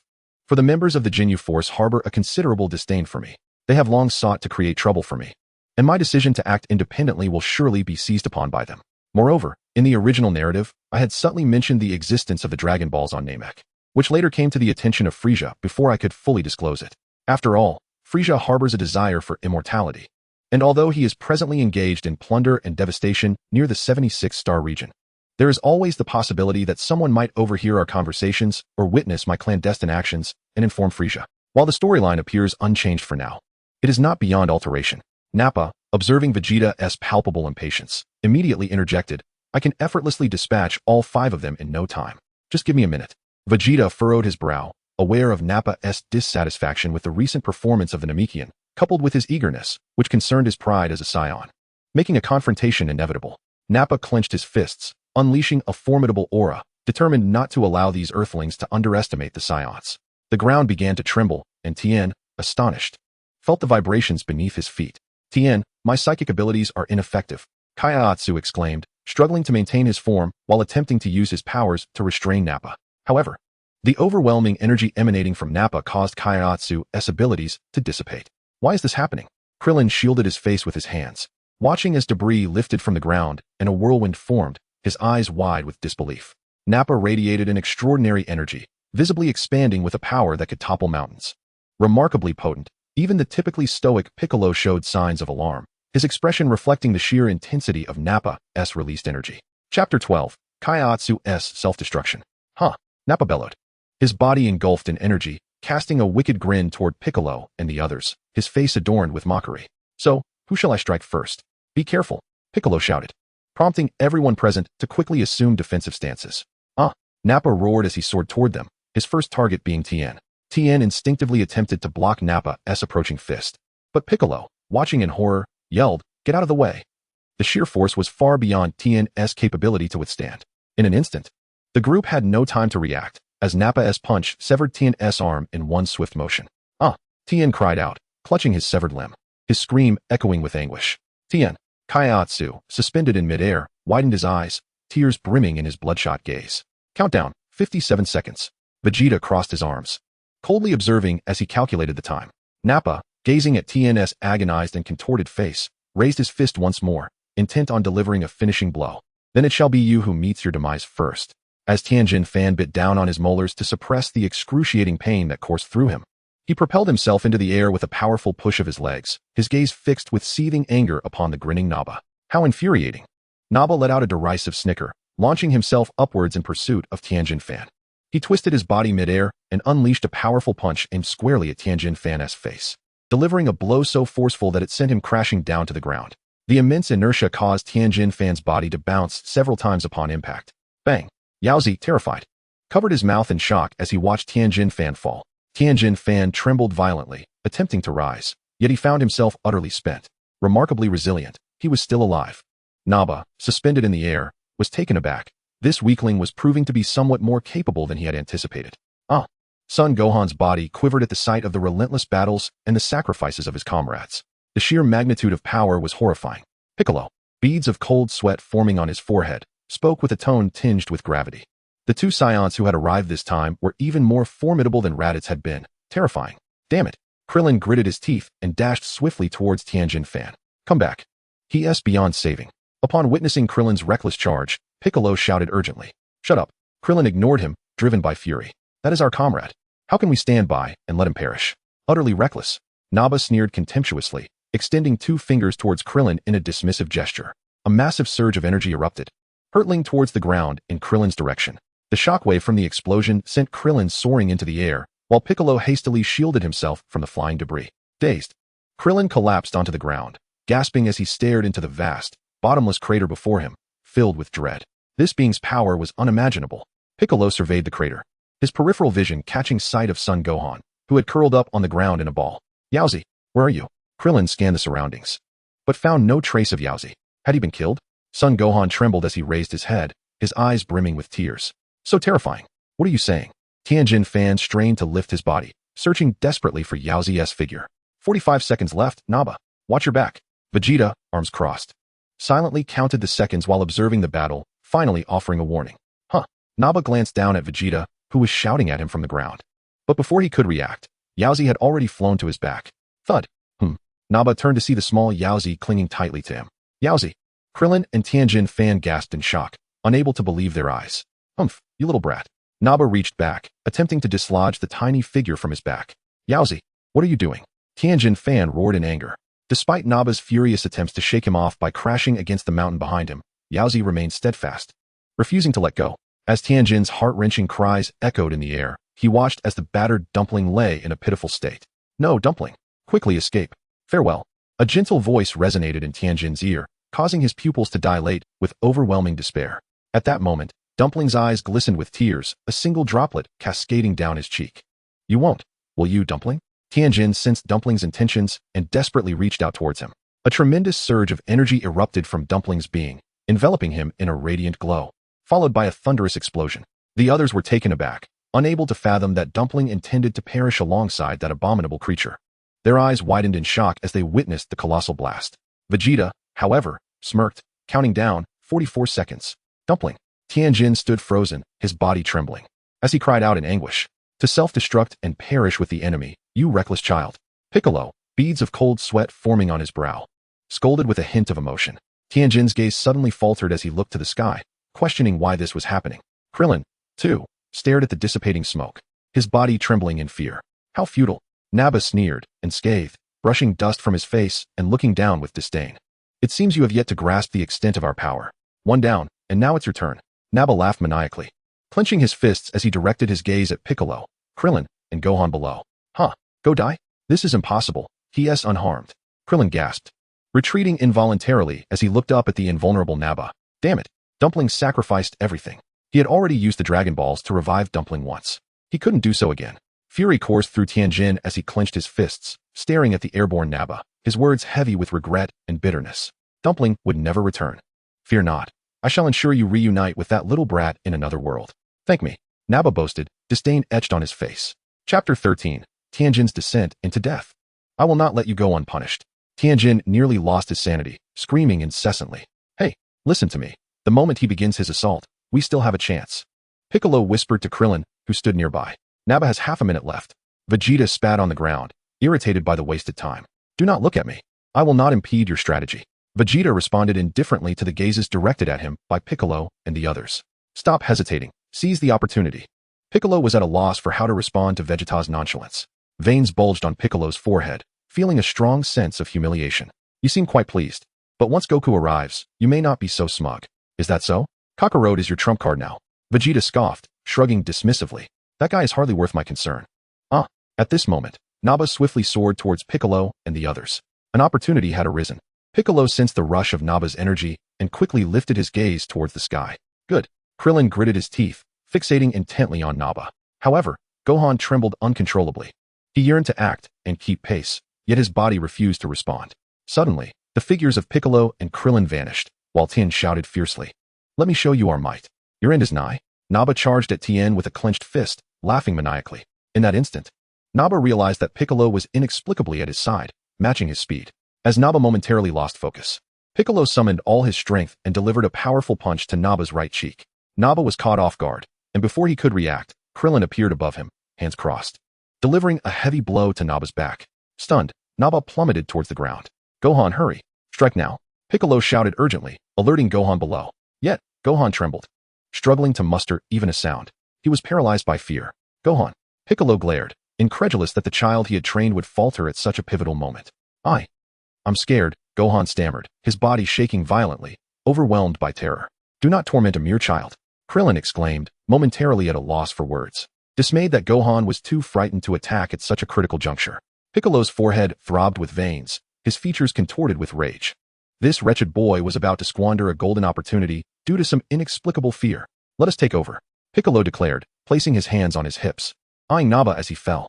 Hey, without further ado, Piccolo unleashed his special beam cannon. Krillin's ki blast surged alongside Piccolo's attack, both aimed at Naba's figure. Finally regaining his senses, Naba leaped in fury, stabilizing himself to evade their strikes. Seeing his attack miss, Piccolo gritted his teeth in frustration. So close. We almost hit him. Krillin, still poised to fire his ki blast, wore a look of disappointment. Well done, but this will only hasten your demise. Naba, with a slightly swollen cheek, wiped the blood from his mouth and glared at Piccolo and Krillin in the sky. Prepare to meet your end. I shall alter the order of your deaths. On the ground, Tien gazed up at the three combatants, his body trembling, drenched in sweat. Dumpling, I shall avenge you. And then, I will join you. Tien aimed at Nabo above, extending his fingers like a bow, and shouted in fury, Kikaho! A massive wave of energy erupted around Tien, surging towards Naba, who was crushed beneath its force. The piercing sound of a long wail reverberated across the expanse. A tremendous gust of wind surged forth, compelling Krillin to shield his face as he strained to maintain his stance against the onslaught. Piccolo, wide-eyed in astonishment, marveled at the untapped energy still residing within Tien. Vegeta, momentarily taken aback, then smirked, exclaiming, what a foolish way to meet one's end. Indeed, this technique was formidable. Nappa mused, taken by Tien's energy blast. He was a true monster. Observing that Nappa had merely sustained minor injuries, Piccolo's expression shifted, disbelief flooding his features. How could one possibly contend with such power? It was infuriating that Tien could no longer withstand the pressure. He collapsed to the ground, his energy completely depleted, his life hanging by a thread. How could this be? Was he truly invincible? Piccolo, drenched in sweat, began to question his very existence. The overwhelming strength exhibited by Nappa made victory feel increasingly distant. Even Tien's situation left Krillin trembling and choked with emotion, struggling to accept the horrific scene before him. It was akin to a nightmare. One by one, they were perishing. Gohan had never witnessed such a spectacle. He stood frozen, trembling in fear. Goku, hurry! Krillin cried out in despair as he watched Tien's dissipating energy. It's all up to you now. Nappa, with a dismissive smirk, glanced at the opposing Piccolo and Krillin, noting, just 2 of you left. 13 seconds remaining. Nappa, hurry! Vegeta called from below, urging him to act. He felt that Nappa was wasting precious time, finding it quite tedious to toy with the weaklings. At this juncture, I never anticipated teaming up with you, yet it feels rather enjoyable, Krillin remarked, surprisingly calm, casting a sidelong glance at Piccolo. Do you think we stand a chance of winning? Impossible. Piccolo replied with unwavering certainty. Cold sweat trickled down Krillin's face as he turned to the serious Piccolo, realizing the gravity of his words. That response required no thought. He exclaimed, such monsters. I had no idea they could be so terrifying, Piccolo said, casting a sidelong glance at Krillin, uttering words that filled him with despair. Their power surpasses that of the Saiyans we faced last time. Even that guy down there, arms crossed, is likely more formidable. I might die. Krillin followed Piccolo's gaze to Vegeta on the ground, swallowing hard as the tension that had just momentarily eased tightened once more. Chapter 14, Piccolo's Plan, a Failed Attempt. I may not see the sun rise tomorrow, he thought, his mind a chaotic whirlwind. We must descend. It seems he is quite adept at aerial combat. Piccolo gritted his teeth, observing Nappa. Even the slightest glimmer of hope warranted a try. It matters not. Nappa scoffed at Piccolo and Krillin as they descended, mocking them. It's merely a futile struggle. There is still a way, Piccolo whispered to Gohan, hastily coordinating the trio's actions. Krillin, divert his attention, and I shall seize the opportunity to grasp his tail. This is the Saiyan's Achilles heel. And you, Gohan, when he is utterly exhausted, unleash your full might. Do you understand? I shall no longer cower in fear. Upon hearing Piccolo's command, Gohan nodded fervently, his fists clenched tightly. Humph, do not let me down again. You are truly a useless coward. Piccolo thought as he gazed up at Nappa, nodding to Krillin. The operation commences. Nappa, observing the two whispering, felt a surge of dissatisfaction and once more bellowed as he charged towards the 3 on the ground. Remember, you hold the fate of Earth in your hands, Gohan. Piccolo reminded Gohan with concern. Impressive, Piccolo is indeed remarkable. It seems there is a glimmer of hope. Perhaps we can succeed. Krillin focused intently on the approaching Nappa. Thump, thump. Gohan gritted his teeth, looking up. He could hear his heart pounding furiously in his chest. Excellent. Nappa was now nearly upon him, and Krillin swung his fist towards Nappa.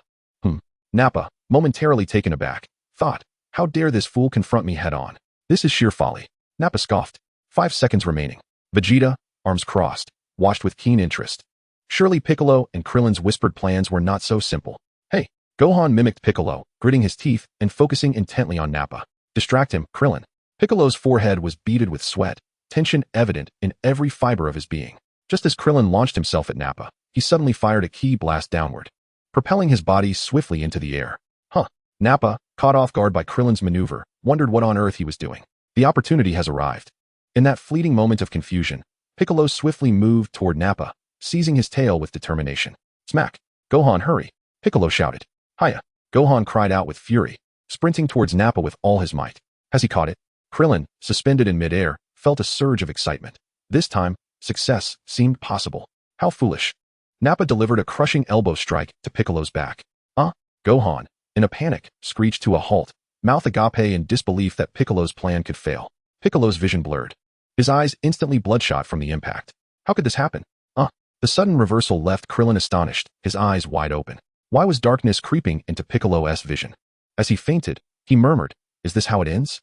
Nappa grasped Piccolo by the waist, shaking him violently. "Aren't you going to squirm anymore? Ha ha, how naive you all are. Do you think we would allow a weakness to exist without honing it?" Nappa tossed Piccolo aside like a rag doll, landing near Gohan. This cannot be. Krillin trembled, realizing even the formidable Piccolo had fallen. Time's up. Nappa. Vegeta uncrossed his arms, observing the battle before him, and declared the end. Truly, it is disheartening. The warriors on this planet are far too fragile. Nappa directed his gaze towards Gohan. Just 2 more, Vegeta, grant me a little more time. Humph.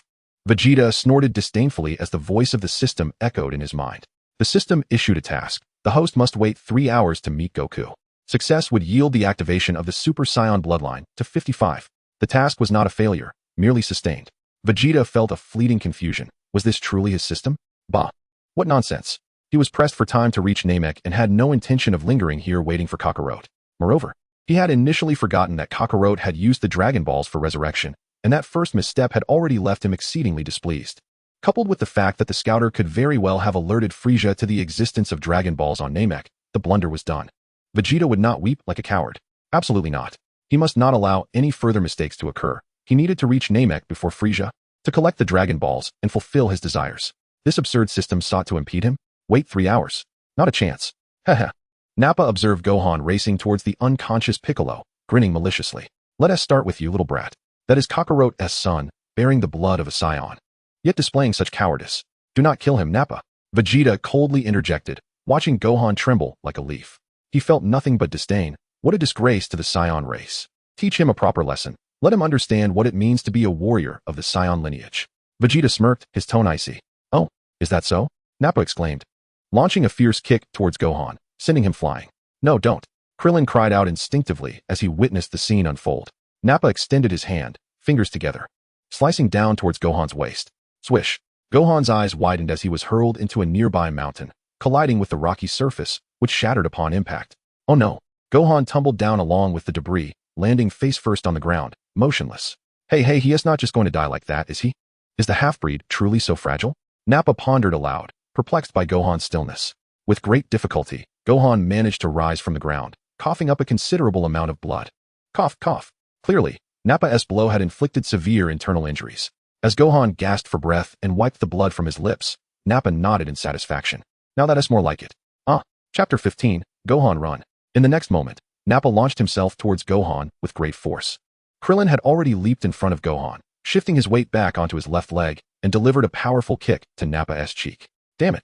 Nappa shouted as Krillin struck him, sending him reeling backward. Krillin pursued relentlessly, while Nappa executed a backflip, stabilizing himself with a swift slide of his right foot on the ground. With renewed vigor, Nappa propelled himself forward, aiming a powerful punch at Krillin, who promptly evaded the strike. With agile backflips and side rolls, Krillin maintained his balance, raising his palm upwards as he observed Nappa glaring at him with fierce intensity. Oh, this fellow possesses remarkable speed and extensive combat experience, Vegeta remarked, raising an eyebrow in admiration at Krillin's deft maneuvers. Meanwhile, Son Gohan, standing nearby, was rendered speechless. You little brat. Nappa seethed upon hearing Vegeta commend another, charging fiercely at Krillin. Krillin smirked, shouting in fury as he compressed his energy to a razor-thin edge. Energy blade. With force, he hurled the energy blade toward the oncoming Nappa, its rapid spin resembling a sharp knife. Nappa scoffed at Krillin's attack, smirking as he prepared to deflect it with sheer physical strength, dismissing it as child's play. Nappa, get out of the way.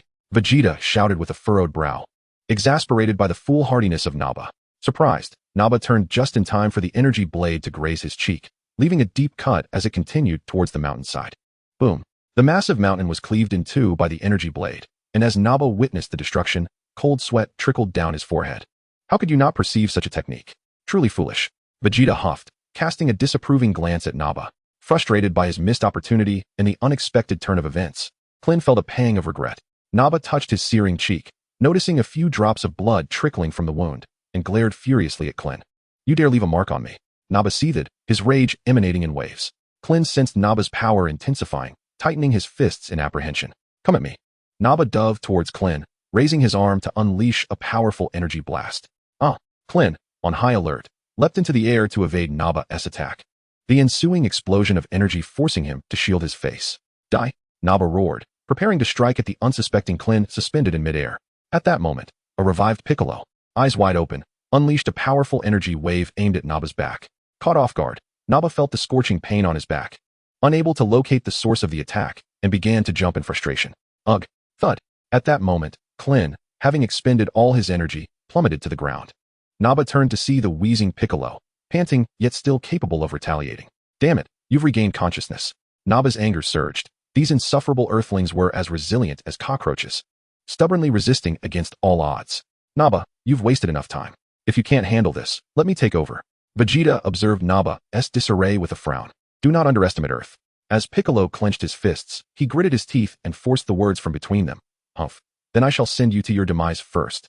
Nappa charged towards Piccolo, fists raised, intent on delivering a crushing blow. Witnessing Nappa's intent to attack, Gohan's anger surged, and he shouted as he dashed toward Nappa. In that moment, Gohan, consumed by concern for Piccolo, disregarded his own fear and delivered a sweeping kick aimed at Nappa's face.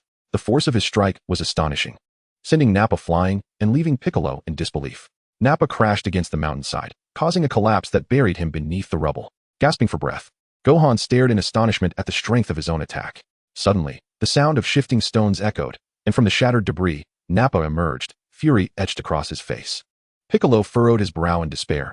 Even such a powerful assault had not gravely wounded Nappa. The contemptuous warrior glared at Gohan, his humiliation palpable. Gathering a tremendous amount of energy in his right hand, Nappa prepared to strike, declaring, "Prepare to perish." Gohan's eyes widened in terror as he trembled, watching the massive energy source hurtling toward him. Damn it, Gohan. My body won't move. Krillin, lying on the ground, struggled to rise, but could only watch helplessly due to his injuries. In a moment of desperate clarity, Piccolo's mind went blank. He did not have time to think. He stepped in front of Gohan, bracing himself to absorb the impending blow. Uncle Piccolo. Gohan reached out, instinctively shielding his forehead. He could only listen to Piccolo's anguished cries, his eyes widening in horror. Piccolo's heart-wrenching screams echoed, blood splattering from his mouth as the immense energy stripped away his clothing, piece by piece.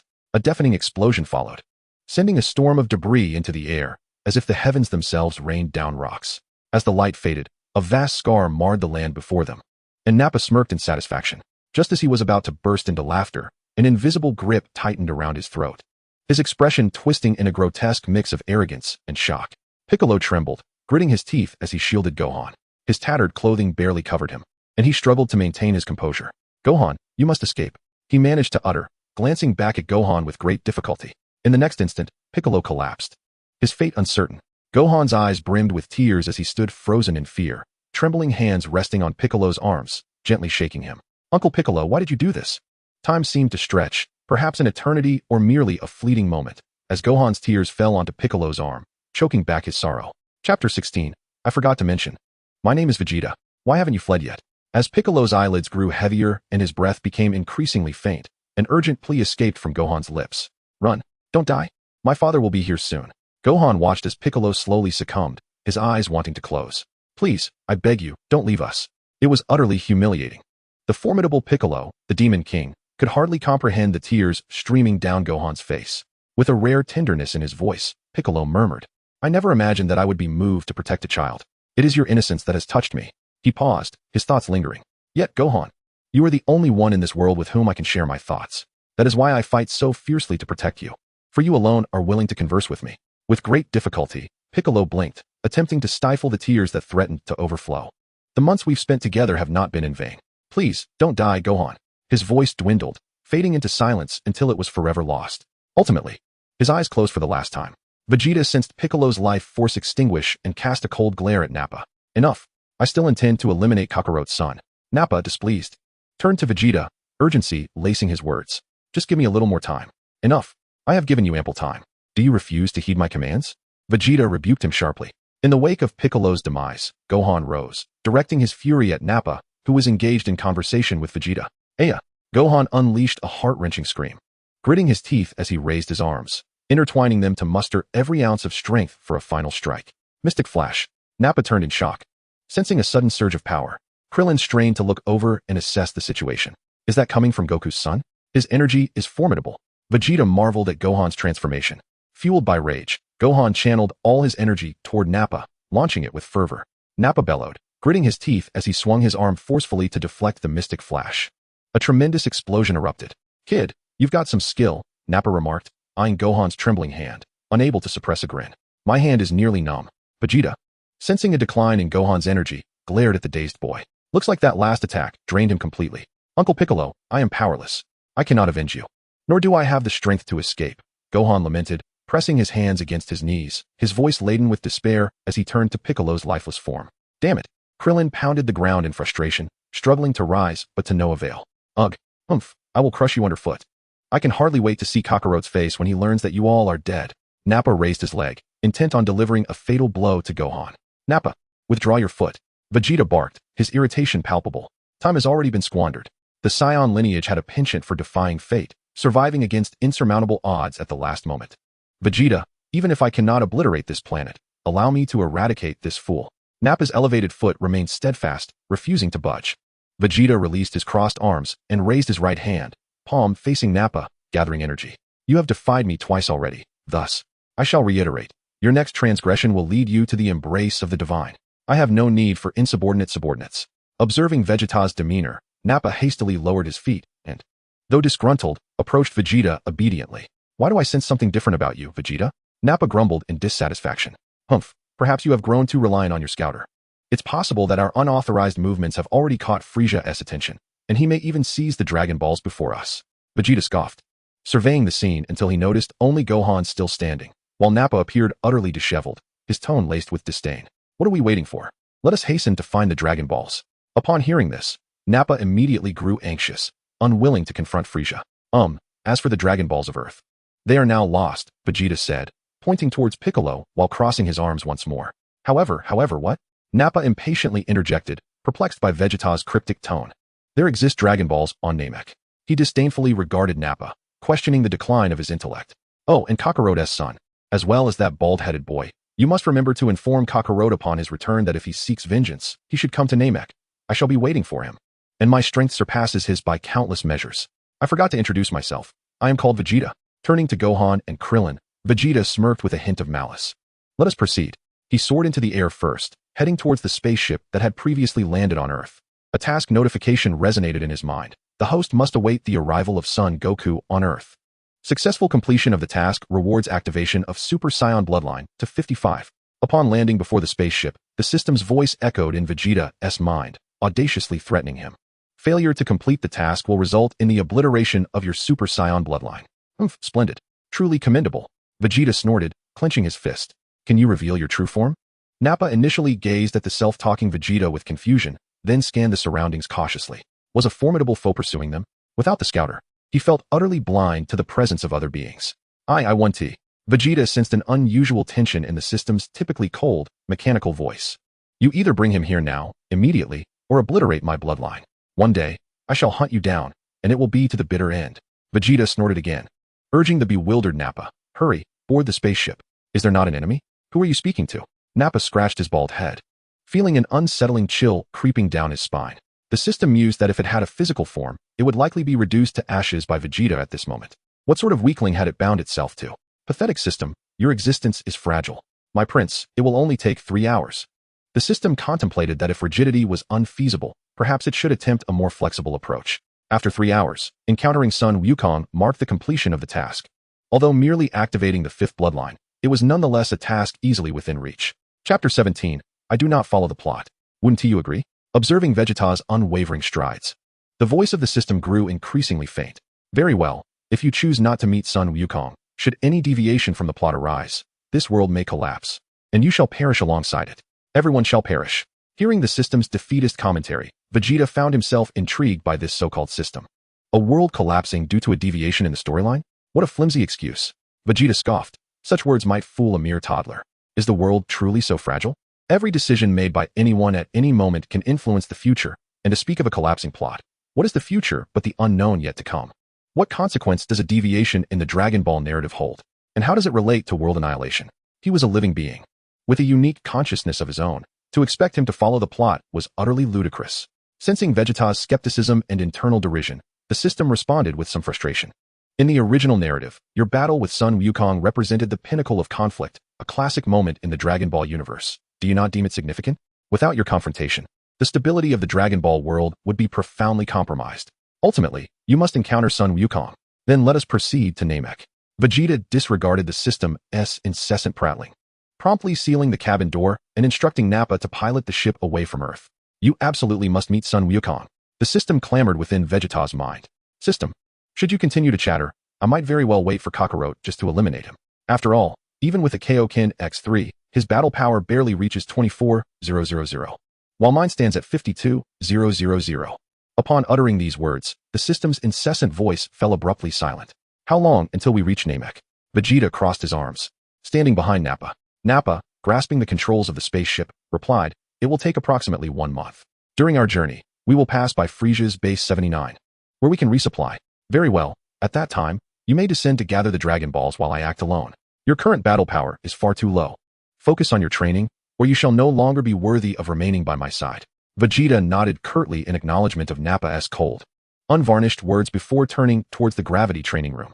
Watching Vegeta's departing figure, Nappa clenched his fists tightly. Was Vegeta truly intent on leaving him behind to act independently? Was his battle power truly so inadequate? With a power level of 4,000, while Vegeta possessed 52,000, it appeared he was indeed a hindrance to the prince. He needed to grow stronger. Upon entering the gravity chamber, the metallic door slowly closed behind him. Engage 60 times gravity. With this command, Vegeta was instantly enveloped by an overwhelming pressure that pulled at him from all directions, attempting to force him to the ground. Gritting his teeth, Vegeta bent his knees and struggled to remain standing. Every half hour, the gravity will be increased by 0.1 times. Vegeta gritted his teeth as he addressed the control center. The command was received and inputted. Gravity will be increased by 0.1 times every half hour. The gravity training room was equipped with a specialized intelligence system provided by Melanadu. With a smirk, Vegeta unleashed a ki blast, which spiraled around the gravity chamber before returning toward him. He hastily crossed his arms to defend against it. There could be no more delays, regardless of any plot changes. He would undoubtedly confront Frieza. He must strive harder, pushing his battle power beyond 100,000. Each training session would drive him to the brink of life and death, repeating this cycle. Meanwhile, on Earth, following the disappearance of the god, Bulma and her companions quickly realized the abrupt departure of Vegeta and the others. By the time they arrived at the battlefield in their aircraft, only the battered Krillin and the tearful Gohan remained. The death of Piccolo and the inability to use the Dragon Balls dealt a significant blow to everyone. 3 hours later, Goku arrived, and Krillin informed him of Vegeta's message, stating that he would wait for them on Namek. At the same time, observing Bulma's distress upon learning that Yamcha could not be revived, Krillin also shared the news.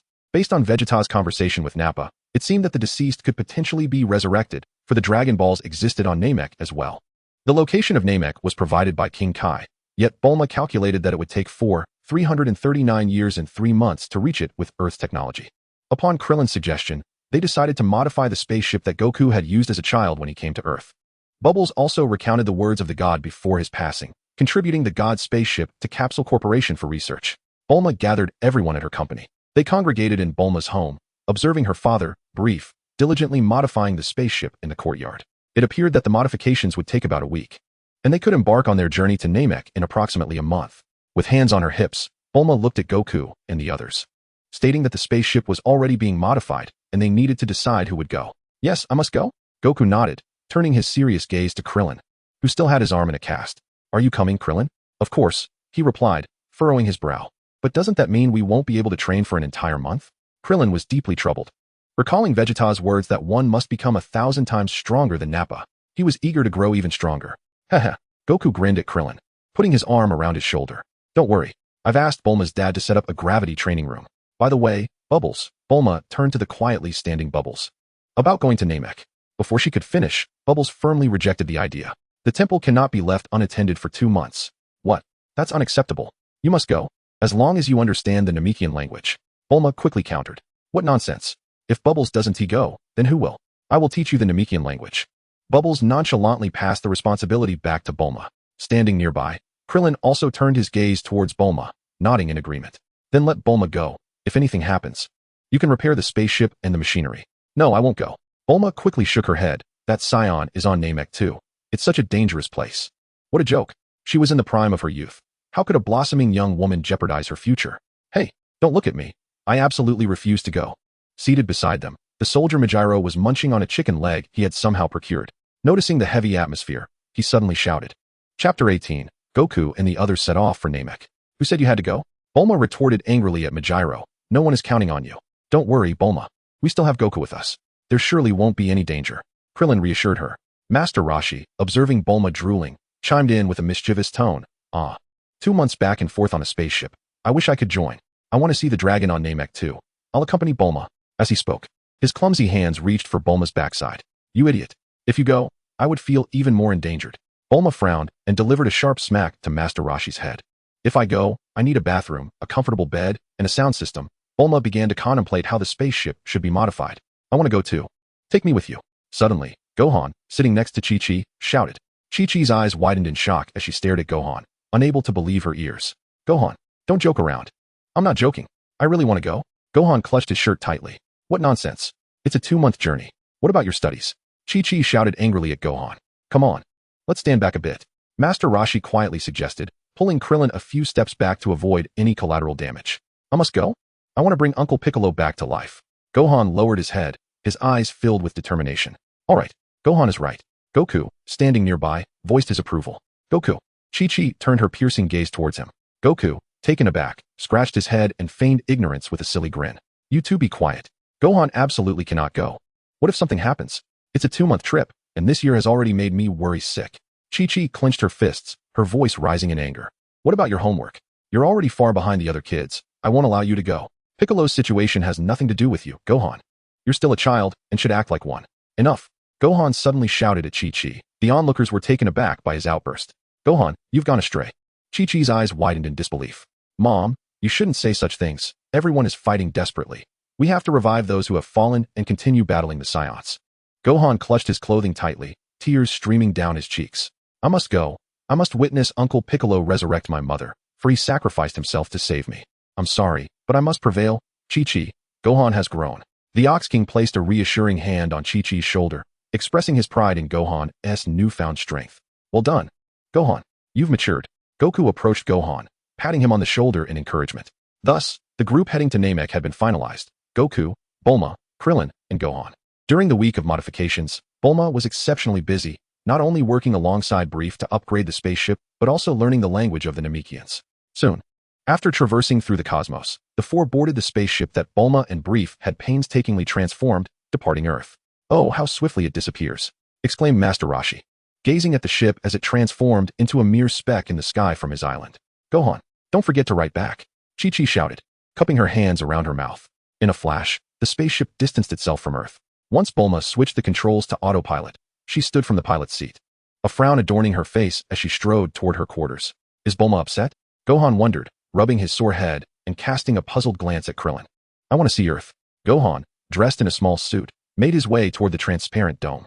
Piccolo removed his baseball cap and, noticing Bulma's spacesuit, explained to Goku, perhaps she finds our venture too frivolous, akin to a vacation. Is that so? Goku tilted his head but swiftly dismissed the thought. Come on, Krillin. Let us test the gravity chamber, Goku said, playfully slinging his arm around Krillin's neck and leading him to the training room.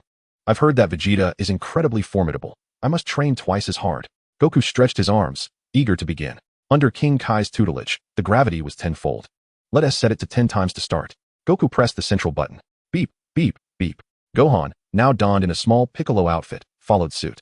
What kind of training is this? Huh, Gohan, you hold Piccolo in such high regard? Krillin teased, eyeing Gohan's attire with amusement.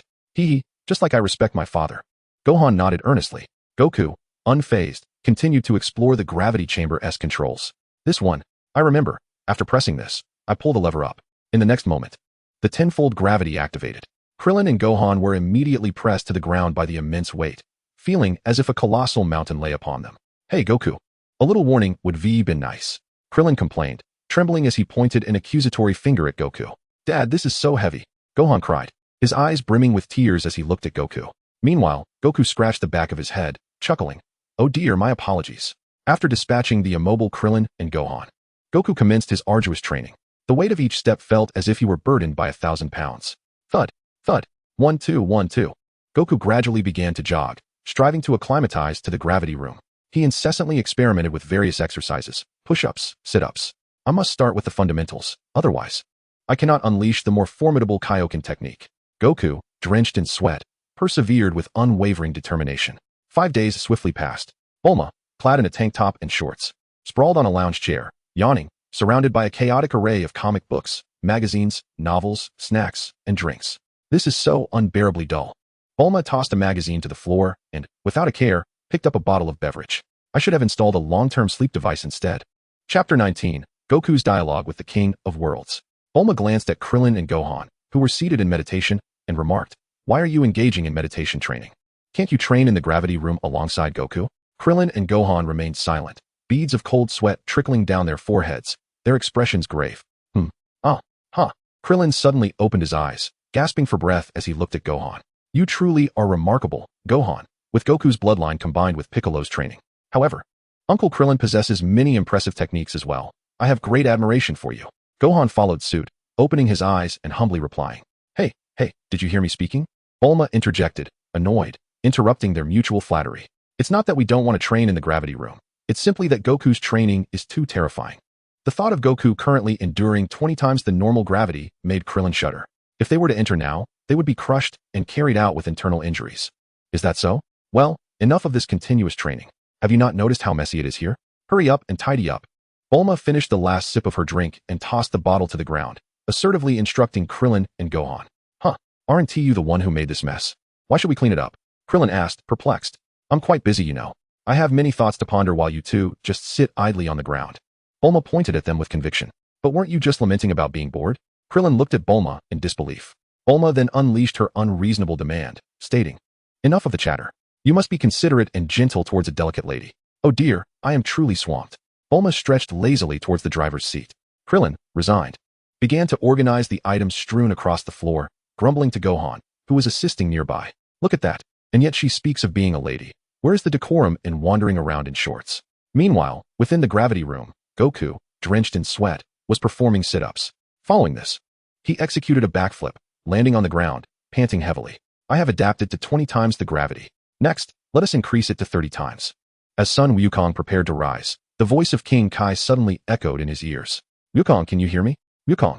The joy was evident in Sun Wukong's expression. It's me. Where are you? Are you in the universe? King Kai, with his hands clasped behind his back, extended his long antennae, which quivered slightly. What brings you to the universe? Are you heading to Namek? Are you searching for the Dragon Balls? King Kai, are you not aware? An unexpected event has transpired on Namek. Wukong nodded eagerly, ready to elaborate when King Kai abruptly interrupted him. An unexpected event? That can wait. I have a few guests here. King Kai chuckled amiably. Guests? Who? Sun Wukong inquired, puzzled, wondering what sort of guests King Kai could possibly have. They traversed Snake Way in even less time than you, and there are 4 of them. King Kai teased, withholding the names of the visitors. They are all familiar to you. He turned to glance at Piccolo, Yamchu, Tien Shinhan, and Kaiatsu, who stood nearby. 4? Really? Sun Wukong scratched his head. They all wished to undergo rigorous training. King Kai finally revealed their names, along with the reason for their visit. Meanwhile, the spaceship carrying Sun Wukong and the others continued its rapid flight. Upon hearing King Kai's account, Wukong exclaimed joyfully, That's fantastic. Everyone is heading to King Kai's place. Yamcha, stepping forward to observe King Kai's musings, asked, Can we talk to Wukong? Indeed, place your hand on my shoulder. King Kai replied, turning his head. Yamcha placed his hand on King Kai's shoulder and eagerly asked, Can you hear us, Wukong? We encountered the afterlife's deity in the underworld, and he sent us here. We heard you all went to Piccolo's homeland to seek the Dragon Balls to resurrect us. There was an emotional undertone in Yamcha's words. Is that deity also with you? Sun Wukong inquired in surprise, astonished that the deity could coexist peacefully with Piccolo. If you alone grow stronger, my pride would suffer greatly. Piccolo scoffed discontentedly. Wait a moment, it was Kaiatsu who was revived. The deity remained in the underworld. Realizing Sun Wukong's misunderstanding, Yamcha promptly corrected him. But wasn't Kaiatsu obliterated? Sun Wukong questioned. Recalling what Krillin had told him, the deity restored Kaiatsu's body, stating it was to train alongside us. Yamcha explained, then sighed. The gravity here is intense. Even walking is a challenge. I know. I'm en route to Namek, undergoing training under even greater gravity. Sun Wukong clenched his fists, motivating each other. In just over 20 days, we will arrive. I must become stronger. What exactly transpired? Yamcha inquired hastily. Yes, you mentioned something significant earlier. Do share. King Kai, also curious, prompted. When I reached Earth after your demise, it seemed the Saiyans learned of Piccolo's connection to the Dragon Balls. They claimed the Earth Dragon Balls were useless, asserting that the Dragon Balls on Namek awaited my arrival. Sun Wukong, stroking his chin, reminisced about Krillin's earlier words. Krillin had mentioned that if they wished to be revived, they must seek the Dragon Balls on Namek to make their wish. I must thwart that individual named Vegeta, should the Dragon Balls fall into their hands. It would spell disaster. Therefore, I must strive to become stronger. That Vegeta seems to possess strength that surpasses the Saiyan who killed you by countless magnitudes. What? Did you say countless magnitudes? Both King Kai and Yamcha exclaimed in shock upon hearing Wukong's declaration. Wait, let me investigate the current situation on Namek. King Kai's heart raced anxiously. He had witnessed the battle on Earth. Could Vegeta truly be as formidable as Wukong claimed? Alright, I am not fully aware of the specifics. So I shall rely on you, King Kai? Wukong nodded unconsciously, knowing that if King Kai conducted an investigation, they would ascertain the current conditions on Namek. King Kai acknowledged and quickly began to pace away, while Yamcha remained entranced, still grappling with the enormity of the revelation. Yamcha, what is happening? What did you all discuss? Tianjin asked, perplexed as he observed from behind. Chapter 20. The plot takes a turn. Beep. Beep. King Kai commenced his inquiry into the situation on Namek. Vegeta had not located the Saiyans. There is indeed another powerful energy signature. This does not belong to those two Saiyans. King Kai scrutinized carefully. Beep. Beep. Beep. Suddenly, a throng of individuals emerged from a spaceship, with Frieza seated upon the flying craft. King Kai's eyes widened in terror, and he let out a piercing scream. Isn't that Vegeta? Wukong asked, puzzled. Who is Frieza? King Kai exhaled deeply to calm his racing heart. Wukong, Frieza is an exceedingly malevolent being. You are no match for him. You must not confront Frieza directly. Hearing the gravity in King Kai's voice, Wukong became even more bewildered. Isn't Vegeta on Namek? Why has it turned into Frieza? It seemed that Vegeta and the other Saiyans were part of Frieza's army. Wukong, return immediately. That is my command. King Kai shouted urgently. Fearing Wukong might not grasp the severity of the situation or heed his advice. Listen, I am not merely speaking for your sake, but for the safety of Earth, Namek, and indeed all other planets. King Kai's forehead glistened with cold sweat as he clenched his fists tightly. Do not provoke him. Even an attempt to attack will certainly fail and could lead to catastrophic consequences. Is this Frieza truly as formidable as you say? Wukong asked, momentarily taken aback, then excitedly replied, your words only fuel my desire to test myself against him. Absolutely, you must not approach or provoke him. King Kai roared in frustration at Wukong's response. Suddenly, Piccolo placed a hand on King Kai's shoulder, disdainfully stating, Wukong, gather the Dragon Balls. Let us be revived. We shall diligently train here until we surpass you. And then proceed to Namek to confront those Saiyans, along with that Frieza. The King Kai was greatly perturbed by Piccolo's words, immediately turning to him with indignation. Cease your nonsensical chatter. You have no comprehension of Frieza's true strength. Time for idle talk had elapsed. It was imperative to commence training. Ignoring his urgency, Piccolo deftly shifted the topic. If it were for the purpose of battling Frieza, I would not instruct you at all. The King Kai, visibly displeased, shouted. Let us first agree that we must never venture to Namek. Very well. Piccolo replied without hesitation. Such agreements are mere trifles. Really? The King Kai removed his sunglasses, wiping the cold sweat from his brow, and naively placed his trust in Piccolo. All right, I shall trust you. Meanwhile, Piccolo silently scoffed. Who would be foolish enough to take you seriously at this juncture? Subsequently, the King Kai mandated that each individual must pass a test by telling a joke to amuse him, which, unsurprisingly, left both Piccolo and Tien at a loss. Meanwhile, Goku, disconnected from the King Kai, grew more enthusiastic, clenching his fists as he endeavored to increase the difficulty of his training. Next, I shall attempt 50 times the gravity. He chuckled. Regardless of whether it is Vegeta or Frieza, enhancing my strength is never a mistake, even without engaging in battle. Seated in the pilot's seat, Bulma crossed her legs, seemingly pondering something, then turned to Krillin and inquired, do you think those two Saiyans might beat us to it? Then let Goku reclaim it. Krillin replied without a moment's hesitation. Is that so? Is Goku even stronger than that Saiyan? Bulma looked at Krillin with skepticism, needing to ascertain this. For her life was of utmost importance. Meanwhile, Vegeta and Nappa swiftly arrived at Frieza's planet number 79. Observing the planet below, Vegeta exited the gravity chamber to freshen up. Discarding his tattered protective suit, he had now acclimated to 100 times the gravity, with his battle power estimated to be around 100,000. Lacking a precise system to gauge his strength, Vegeta could only make a rough estimation. As the spacecraft descended, Vegeta disembarked, awaiting the ship's resupply. Escorted by the guards towards the base, Nappa, reluctantly watching Vegeta's retreating figure, gritted his teeth and walked in the opposite direction. Nappa silently thought, Vegeta, wait for me. Soon I shall grow stronger and continue to stand by your side as we traverse this universe.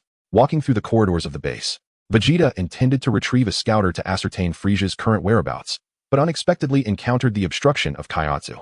Hey Vegeta.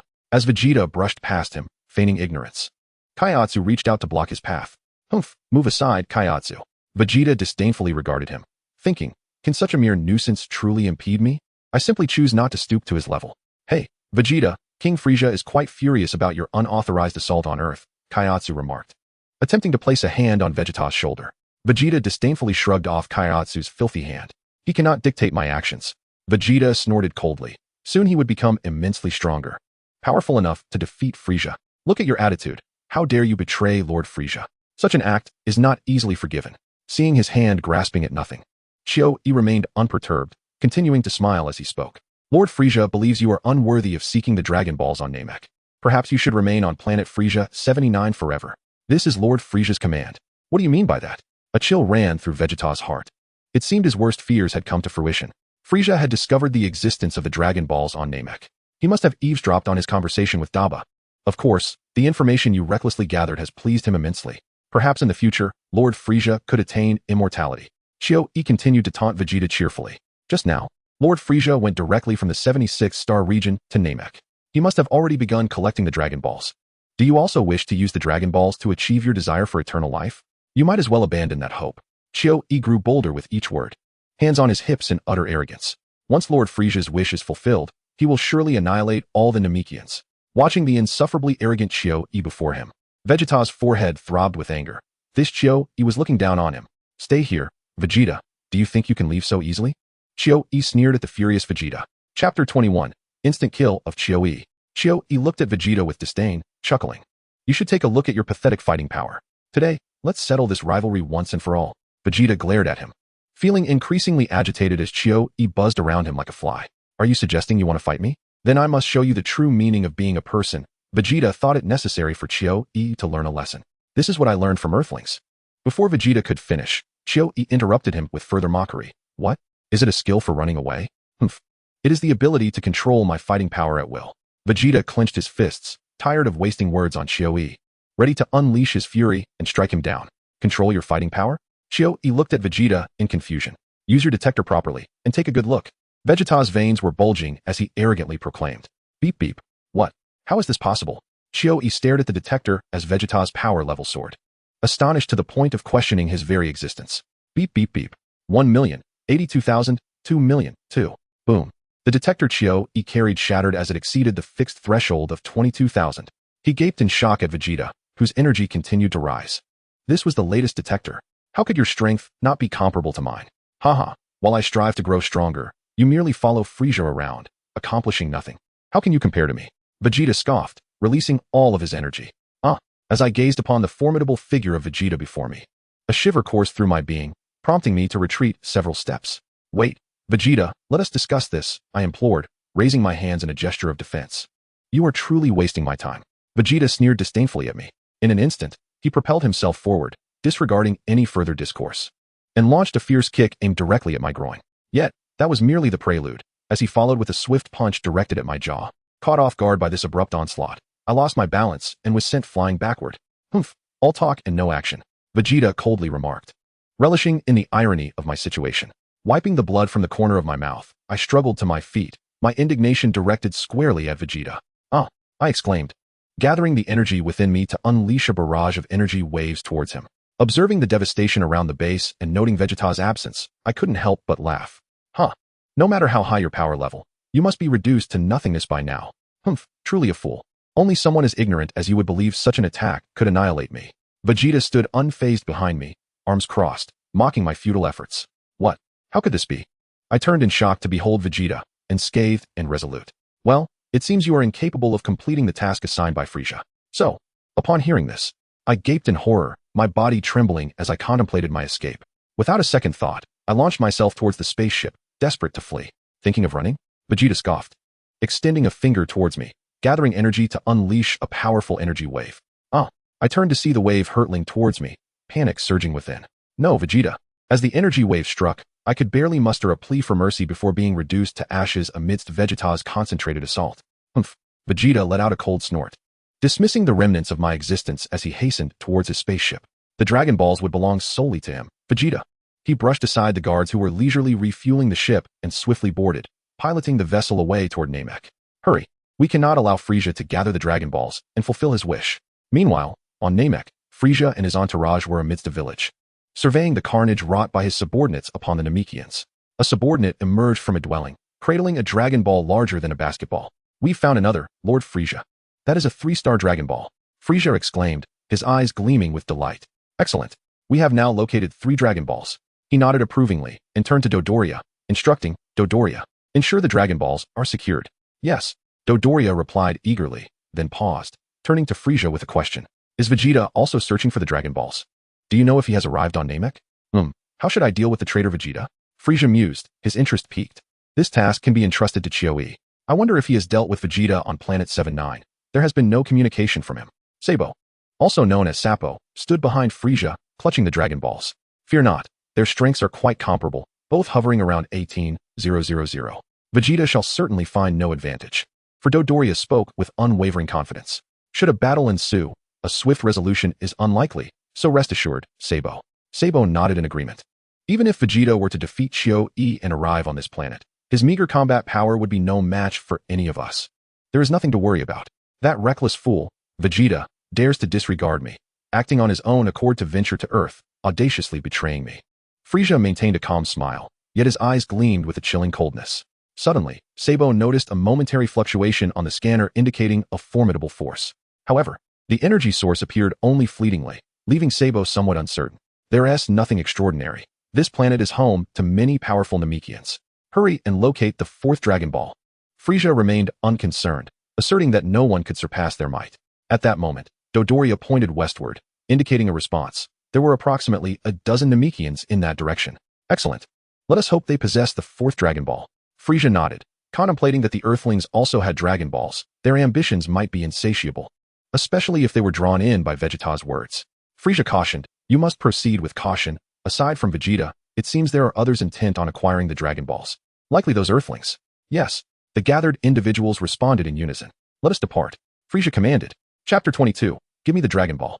Soon, Frieza's minions soared towards their next destination. Vegeta quickly landed on planet Namek, sensing the energy around him, immediately locating Frieza's position. It seemed they had already begun collecting the Dragon Balls and were currently racing towards the village where the next Dragon Ball was situated. Damn it. Frieza is moving at an astonishing pace. If he discovers my betrayal, he will surely kill me. Although I have gained the upper hand against Sabo, Dodoria, and the arriving Ginyu force, Ginyu's combat power stands at 120,000. My current strength is insufficient to contend with him, especially with Frieza looming nearby.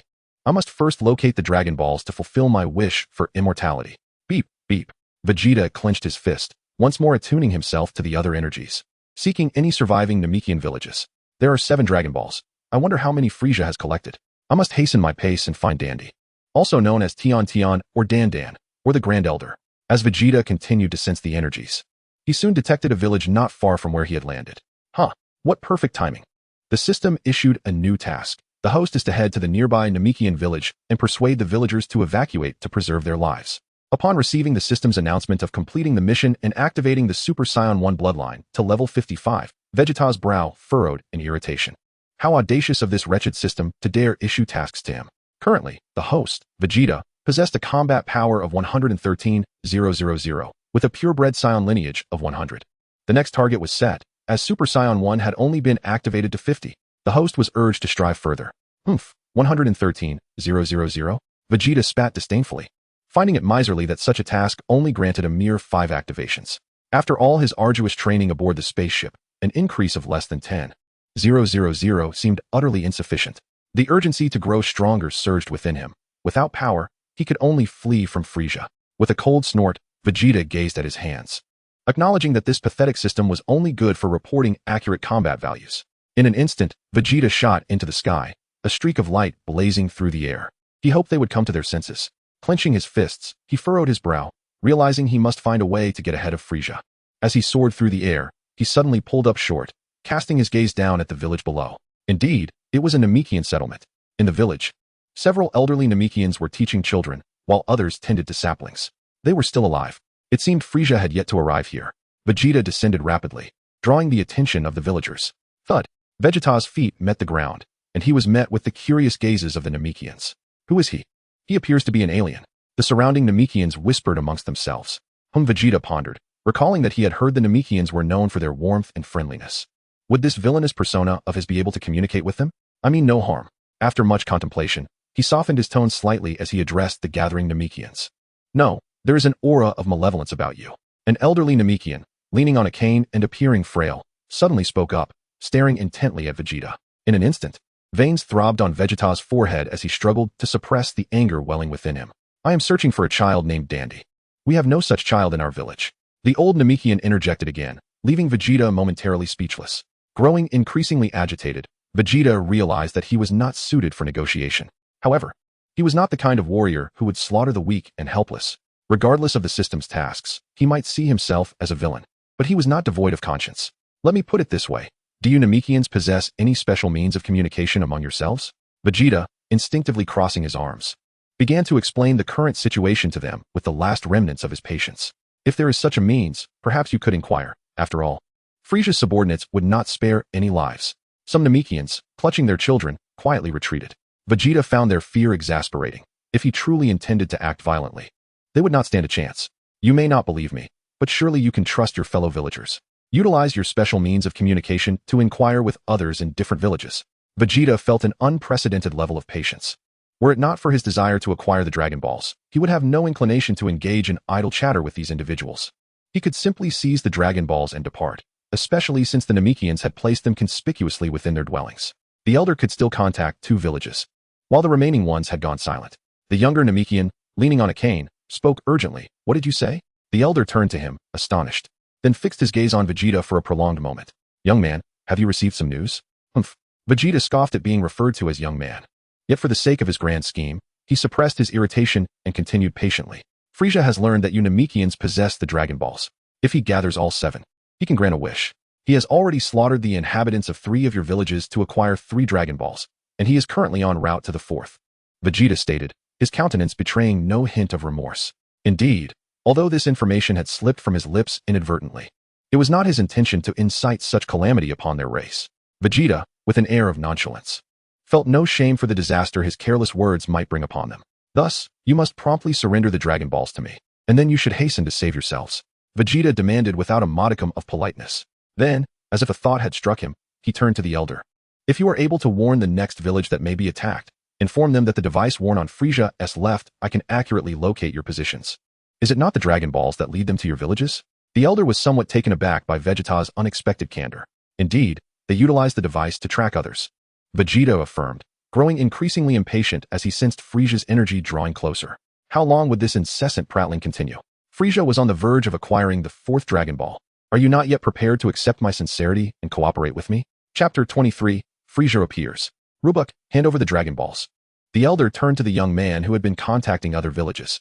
Elder, how can you? Rubuk clearly hesitated, feeling that Vegeta was untrustworthy. Young man, though your aura exudes malevolence, I believe you possess a conscience. The elder regarded Vegeta with a serious expression. He had an instinct that this young man might save the remaining villages, even if only 2 remained. Reluctantly, Rubuk emerged from a large house, cradling a Dragon Ball, and handed it to Vegeta, not forgetting to issue a threat.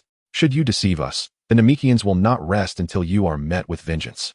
Vegeta smirked as he accepted the Dragon Ball, mocking Rubuk. With your combat prowess, do you not realize you are merely indulging in fanciful dreams?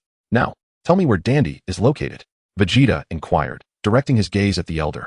It's in the village that Frieza intends to attack. The elder pursed his lips, a look of concern crossing his face. I hope you can save the Namekians of that village. Quickly, find a place to hide, and do not reveal your presence.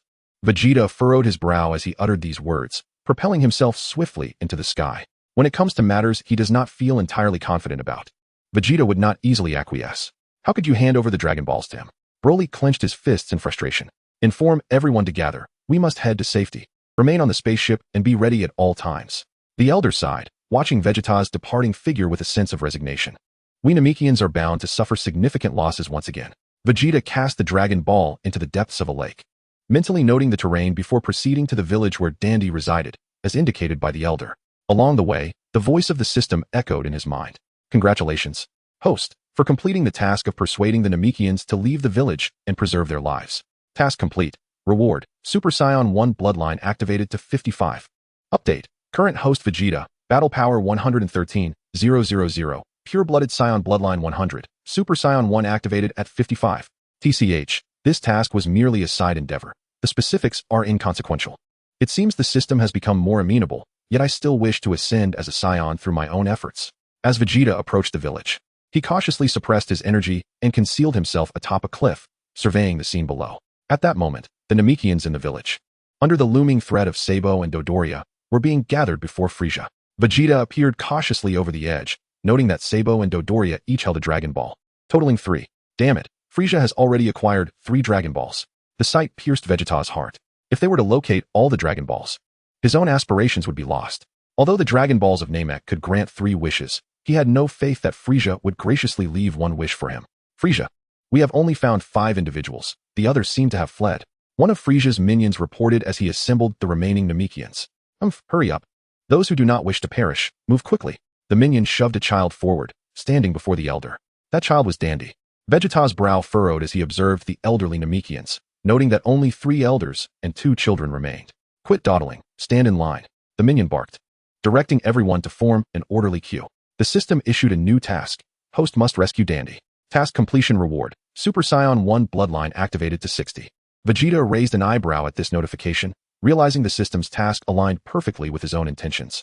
He had no regard for what the system deemed a task. He had always believed solely in himself. The village elder immediately recognized the Dragon Balls in the hands of Sabo and Dodoria and, with furrowed brows, quickly recalled the communications from other villages.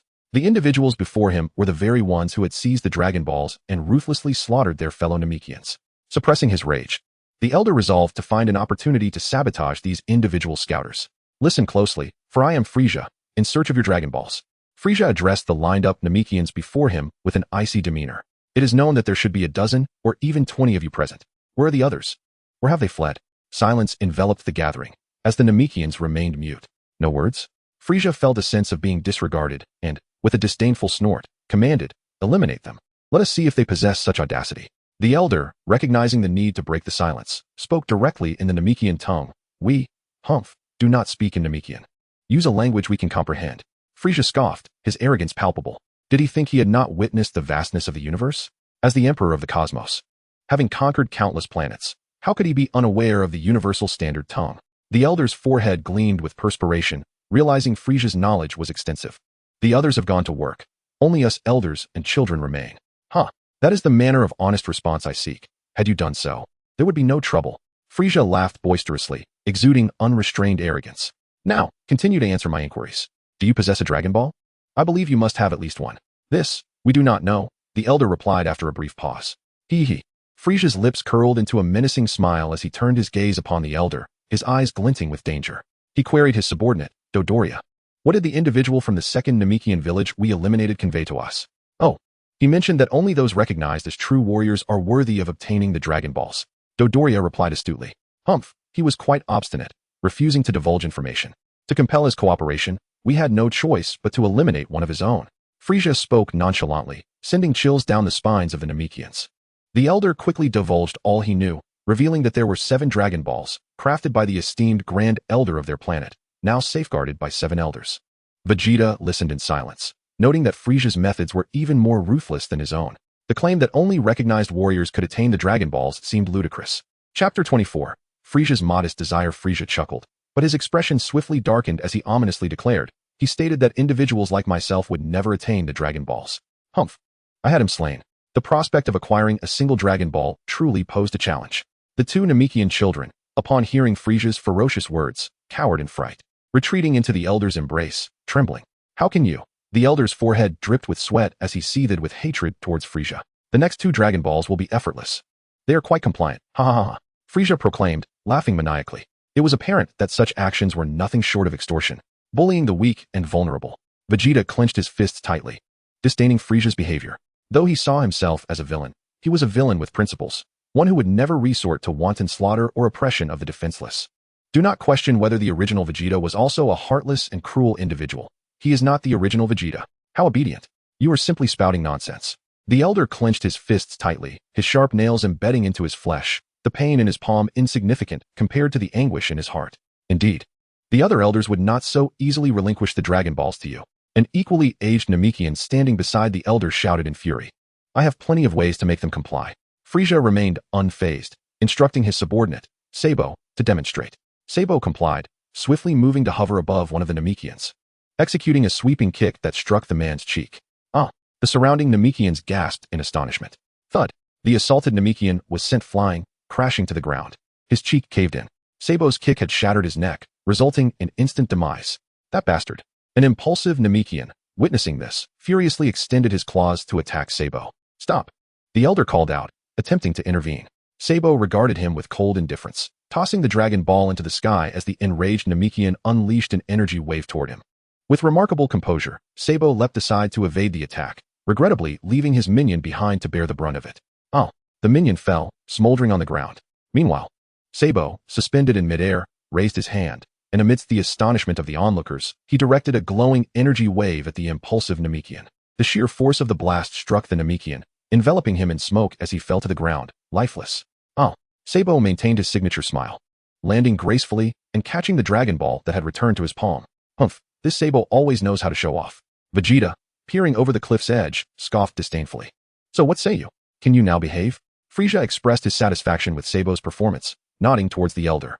The elder fell silent for a moment before suddenly inquiring of Frieza, "Why are you collecting the Dragon Balls?" "Oh, it is merely a humble wish of mine. I seek eternal life," Frieza said casually, a smirk curling on his lips. "Bah, those are my Dragon Balls." Vegeta could not restrain a disdainful spit. Continuing to glare at the figures below, "I would rather risk my life than give you the Dragon Balls." Surprisingly, upon hearing the elder's declaration, Frieza erupted into laughter. "Ha! You would rather die than part with the Dragon Balls?" The elder trembled at Frieza's arrogant laughter, biting his lip as he glared at him warily. "You people are indeed obstinate." However, Frieza soon stifled his laughter, shifting his gaze to the children by the elder's side. "If I were to kill the child, would you still be so obstinate? You beast." The elder, witnessing the two children, trembled in fear, bursting into tears, enraged at the thought of targeting innocent lives. Vegeta raised an eyebrow, feeling a sense of disdain towards Frieza's audacity. Yet, at this moment, he found himself unable to contend with Frieza's power. Suddenly, a thought struck him. "I relish seeing you loathe me, while simultaneously being unable to defeat me." Just then, a series of beeping sounds erupted from Dodoria's scouter, and soon he spotted a group of young, vigorous Namekians swiftly approaching from the sky. Their battle power is formidable. Sabo also took note of the figures in the air and exclaimed, "Frieza, look!" In the sky, a group of young, battle-hardened Namekians, their faces contorted with rage, were hastily closing in on Frieza and his entourage. Vegeta glanced upward, puzzled. Hadn't they been instructed to hide? Why were there still fools rushing to their doom? Ha! The elder chuckled. "Our hope has arrived." With a swift motion, 3 battle-type Namekians landed on the ground, glaring furiously at Frieza and his crew. "2 of our comrades have already been ruthlessly slain." One Namekian roared in anger. "How dare you? This is troublesome." Frieza scoffed, "Just when the Dragon Balls are within reach. You come here to abandon your so-called duties and seek death? Ah, so it was you who have been attacking our villages." Another Namekian shouted, fists clenched in fury. "You are unforgivable." The third, his teeth gritted, added, "How can the peace of Namek be shattered like this? Be cautious, these foes are formidable." The elder warned the trio. "Go for it." Dandy encouraged, tightly gripping the elder's pant leg, cheering them on. "Oh, you truly wish to engage us?" Frieza remarked, somewhat surprised. "Dodoria, what are their battle levels?" "Huh, allow me to investigate." Dodoria pressed a button on his scouter. Beep. Hee, do not be too disappointed. Their battle powers are merely around 1,000. Dodoria scoffed, turning to Frieza. "We need not lift a finger." The elder observed silently, realizing that the peculiar young man's information was indeed accurate. These individuals were, after all, coming for the Dragon Balls, relying solely on their scouters. This is utterly ridiculous. A battle power of only 1,000, yet they dare to challenge us? One of the minions laughed heartily. "Humph, these fools are merely suppressing their energy. These minions will soon face dire consequences." Vegeta smirked, silently mocking them. Chapter 25, Eliminate them. "Let us go, eliminate them," Frieza commanded, as his minions charged towards the 3 Namekians. The second Namekian let out an enraged roar, unleashing his fury as he slid forward, his left foot gliding, while his right leg swept out. One of the minions was sent flying over Frieza's group, crashing into the mountainside with a pitiful scream. How is this possible? The remaining 4 minions faltered, disbelief etched on their faces. The trio of battle-type Namekians sprang into action, launching a relentless assault upon the 4 minions with fists, feet, and energy blasts. Boom, bang, crack. The 4 minions of Frieza met their collective demise. As the defeated minions flew towards him, Sabo, with an impassive expression, kicked another one away, sending it plummeting to the lake's depths. What was happening? Wasn't it said their combat power was merely 1,000? Sabo turned to question Dodoria, visibly dissatisfied. Dodoria, perplexed, checked his scouter. "What is going on? It has already increased to 3,000. "Impressive," Frieza remarked, observing the annihilation of the minions before him. "The Namekians can control their own combat power, Such a rare race. The elder was at a loss for words, feeling no joy from the praise. Looking at the fallen minions and Dodoria's scouter, he calculated swiftly and gently addressed the two children beside him. Children, quickly leave my side. Go. Honestly, I have to step in again. Dodoria grumbled as he placed the Dragon Balls on the ground and inquired of Frieza, should we eliminate all three of them? Do as you wish, Frieza shrugged, indifferent. Huh. The elder shouted, swiftly taking action. He directed a beam of energy at Dodoria's scouter. Boom. The sudden attack startled Frieza and his companions. You. Dodoria, regaining his composure, disdainfully touched the corner of his eye, casting a mocking glance at the elder. You fool. With your skills, do not even think you can defeat me. Just as Dodoria finished speaking, the elder leaped into the air, his fingertips glowing as he aimed for the intact scouters of the fallen minions. Boom. Boom. The trio of Namekian warriors watched in confusion. Elder. Oh no. He intends to destroy our scouters. Sabo quickly realized, shouting in alarm. You bastards. Dodoria cried angrily, raising his hands. I will kill all of you. The three Namekians observed Dodoria leap into the air, preparing to attack the elder. Wait, Dodoria. Frieza suddenly intervened, commanding, eliminate those three young ones first. At that moment, the elder felt his life was nearing its end, but upon hearing Frieza's orders, Dodoria rolled his body down towards the ground. Booyaloo. Dodoria landed before the trio of Namekians. Fingers outstretched like claws, a twisted grin upon his face. Haha, against the three of you, I find even 10 seconds excessive. Humph. Do you think we cannot defeat you? One Namekian retorted, displeased. Do you really believe you can prevail against me? Dodoria scoffed, and in the next instant, he moved at high speed towards the Namekian. How laughable. Dodoria's claw pierced through the right side of his chest, and he withdrew his bloodied hand. Clap. He turned to the third Namekian, mouth agape, unleashing an energy blast that struck the third Namekian directly. With the sound of an explosion, the third Namekian fell to the ground, lifeless. The Namekian warrior instinctively evaded the oncoming fist of Dodoria, agilely retreating in an attempt to create distance. He extended his hands, unleashing a powerful energy wave towards Dodoria, hoping to buy himself some time to escape. As he witnessed the energy wave collide with Dodoria and erupt in a massive explosion, a smirk crept across the Namekian's face at the sight of the shattered mountainside and the cascading debris. Huh, a direct hit. However, in the next moment, from the depths of the enormous crater, Dodoria emerged unscathed, causing the Namekian's eyes to widen in utter disbelief. Huh, die? Dodoria exclaimed with exhilaration, rapidly soaring towards the Namekian and crashing his spiky head into him. The impact sent the Namekian flying, crashing into the mountainside, bloodied and battered, before he tumbled to the ground.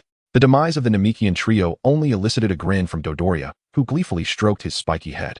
The elder, feeling a profound sense of desolation, was rendered speechless, overwhelmed with sorrow. Observing the trembling elder suspended in midair, Frieza found amusement in the situation, laughing heartily. So, you realize you are outmatched and wish to flee. You want to escape, so you might as well come down. Cold sweat dripped from the elder's brow as he glanced anxiously at the two children huddled together. In despair, he descended to the ground. Frieza looked upon the elder with satisfaction, thinking to himself that this was the proper course of action. Hand over the Dragon Balls. Consider it compensation for the damaged scouter. As he spoke, Frieza's gaze shifted towards the two Namekian children. You should now comprehend our methods. Should you resist, I will eliminate those two children. Very well. But you must guarantee their safety. The elder conceded helplessly, making his way towards the dwelling that housed the Dragon Balls. Frieza relished the sight of the elder's frail form, reveling in the ease of the situation. Had you done this sooner, there would have been no issues. This Dragon Ball is now beyond your reach. Vegeta, observing the elder's defeat, shook his head in disappointment, turning his attention to Dandy, contemplating a moment to bring him over. Shortly after, the elder emerged with the Dragon Ball, approaching Frieza and presenting it. Take the Dragon Ball and leave quickly. You have truly made this arduous. As Dodoria accepted the Dragon Ball, Frieza slyly inquired, there is one more matter. Please inform us of the locations of the remaining 3 Dragon Balls. I will not disclose that information. We Namekians would rather die than betray our comrades. The elder suppressed his grief and fury, urging Frieza to honor their agreement. Now disappear. Ha ha ha. Why are the inhabitants of this planet all so similar? Frieza laughed maniacally, clutching his stomach as he gasped for breath. No matter. You and these children are destined to perish. Chapter 26. Dandy rescued by Vegeta. What did you say? The elder looked at Frieza in disbelief, astonished by his shamelessness. How can such a person exist in this world? Deceitful and utterly despicable. Still reeling from the shock, the elder was struck by Dodoria's punch. Bang. Are you having second thoughts? The elder, struggling to prop himself up, glanced at Frieza for confirmation. The Dragon Balls have been entrusted to you. Yet you persist in your relentless pursuit? If there are fewer than 7 Dragon Balls, they hold no significance. It was you who destroyed our detector. Thus you must reveal the whereabouts of the remaining 3 Dragon Balls. Frieza spoke with an air of indifference, devoid of any shame for his betrayal. Humph. I would rather die than divulge that information. The elder wiped the blood from the corner of his mouth, straining to rise from his single knee on the ground. Observing the elder's futile struggle, Frieza's expression shifted to one of irritation as he coldly replied, "Very well, I shall grant your wish to perish. But, my lord, how can we locate the Dragon Balls without the detector?" Sabin interjected, alarmed by Frieza's words. "There are merely 3 Dragon Balls left. We can search other villages." Frieza dismissed the concern with ease. Finding a few villages is quite simple. Eliminate all 3. He commanded mercilessly. Yes. Dodoria extended his hand, fingers poised as if ready to grasp. "Children, flee. Quickly," the elder warned, casting a wary glance at Dodoria and calling out to the 2 children huddled together behind him. Dandy responded first, turning to flee alongside his companion. "Let me show you the pride of the Namekians," the elder proclaimed, raising his arms in a gesture of defiance as he prepared to meet his fate. "How quaint," Frieza scoffed, raising his hand to unleash a concentrated beam of energy. The death ray pierced through the elder's outstretched arms, striking one of the children, who fell lifeless to the ground. "Kark!" The elder turned in shock, his expression one of horror. "You fool, had it been a moment's misalignment, it would have been Dandy." Vegeta glared at the fallen child, gritting his teeth in rage. At that moment of distraction, Dodoria had already advanced upon the elder, swiftly twisting his hand around the elder's neck. Crack! Dodoria laughed maniacally as he discarded the elder's lifeless body to the ground, mockingly taunting, "Where's your pride now?" "Wait," Vegeta thought fiercely, clenching his fists. "Dandy must not die. If he does, I will not be able to locate the Grand Elder's Dragon Ball. The other Namekians are not as easily deceived as this child." Dandy, terrified, turned to flee as Dodoria approached him menacingly. "Wah! Heh! Dealing with you is simpler than squashing a bug." Dodoria sneered disdainfully. "Now is the moment." Vegeta noticed that Frieza and Sabin were momentarily distracted, leaving Dodoria unguarded. "I shall show mercy and grant you a swift death." Dodoria raised his left hand, poised to strike down Dandy. "Get lost, you bastard!" Vegeta exclaimed, swiftly maneuvering behind Dodoria and delivering a powerful kick that sent him crashing into a nearby structure, leaving only half of his backside exposed. "Vegeta." Sabo found it hard to believe that Vegeta would appear here. Instinctively, he inquired about Chuyi. However, Vegeta was not foolish enough to linger and engage in conversation with them. Dandy widened his eyes as he watched Vegeta seize his collar and swiftly ascend into the sky, vanishing in an instant. How could Vegeta be here? As he witnessed Vegeta's disappearance, Frieza too felt perplexed. It was likely that Chuyi had been defeated by him, allowing Vegeta to seize the opportunity to come to Namek.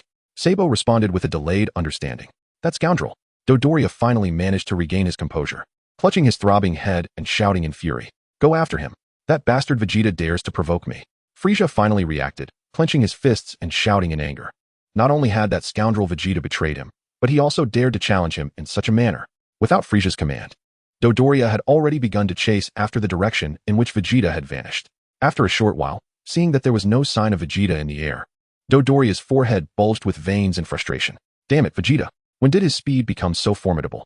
Meanwhile, Vegeta had set Dandy down on the ground and, observing the trembling and frightened Dandy, raised an eyebrow. "Stay here. I will take care of that guy first." "Thank you for saving me." Dandy expressed his gratitude, albeit still terrified. He sensed a malevolent aura emanating from Vegeta, and more importantly, the attire Vegeta wore was identical to that of Frieza's group. What were these individuals up to? Were they experiencing internal conflict?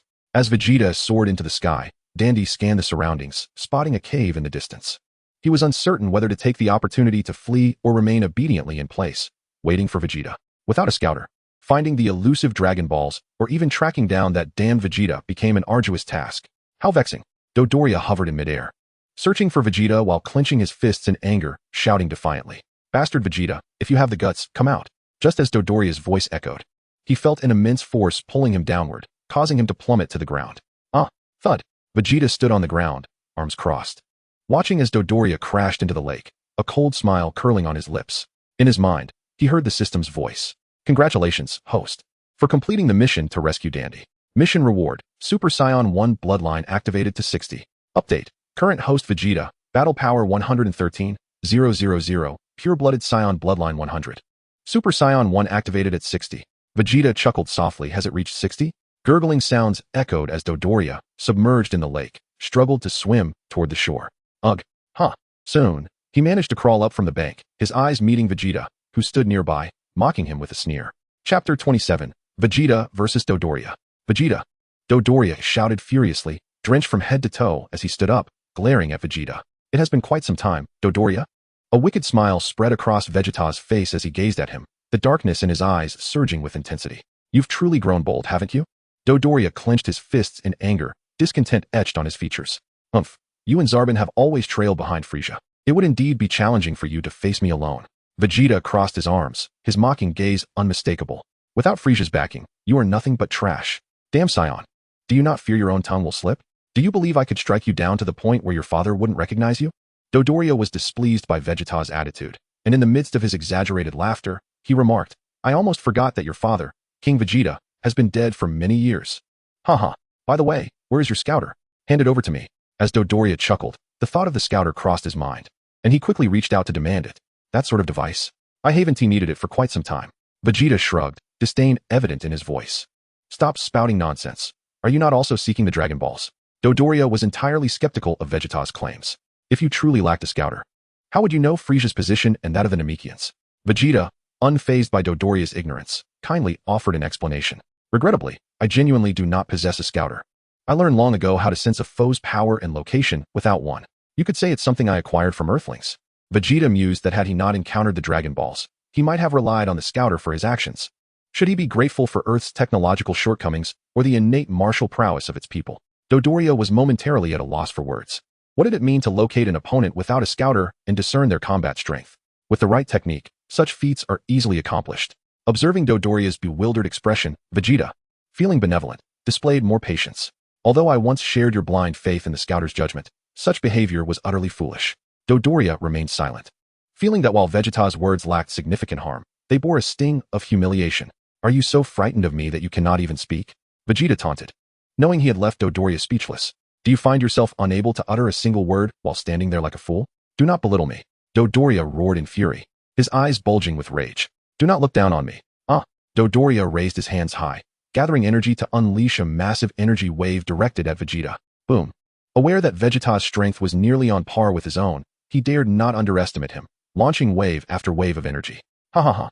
Watching the energy wave he unleashed devastate the surroundings, creating a veil of smoke that obscured all visibility, Dodoria smirked coldly. Heh, such trivial techniques. Who are you trying to scare? Vegeta had already positioned himself behind Dodoria, unable to suppress a laugh. Upon hearing Vegeta's voice, Dodoria swiftly twisted his body to the left, extending his hand backwards to strike. Slap. Vegeta effortlessly extended his hand and caught Dodoria's strike with ease, causing Dodoria to feel a wave of humiliation. He advanced with his left foot, attempting to kick Vegeta. With a nimble leap, Vegeta evaded Dodoria's sweeping leg, twisting his wrist and bringing him to the ground. He swiftly seized Dodoria's other wrist as well. With a sharp crack, Dodoria's arms were twisted behind him, and he felt a surge of pain, veins throbbing on his forehead as he let out a pained cry. The combat prowess of we Saiyans only grows stronger with each battle. Even a little extra training suffices. Vegeta exclaimed, pulling Dodoria's arms back further.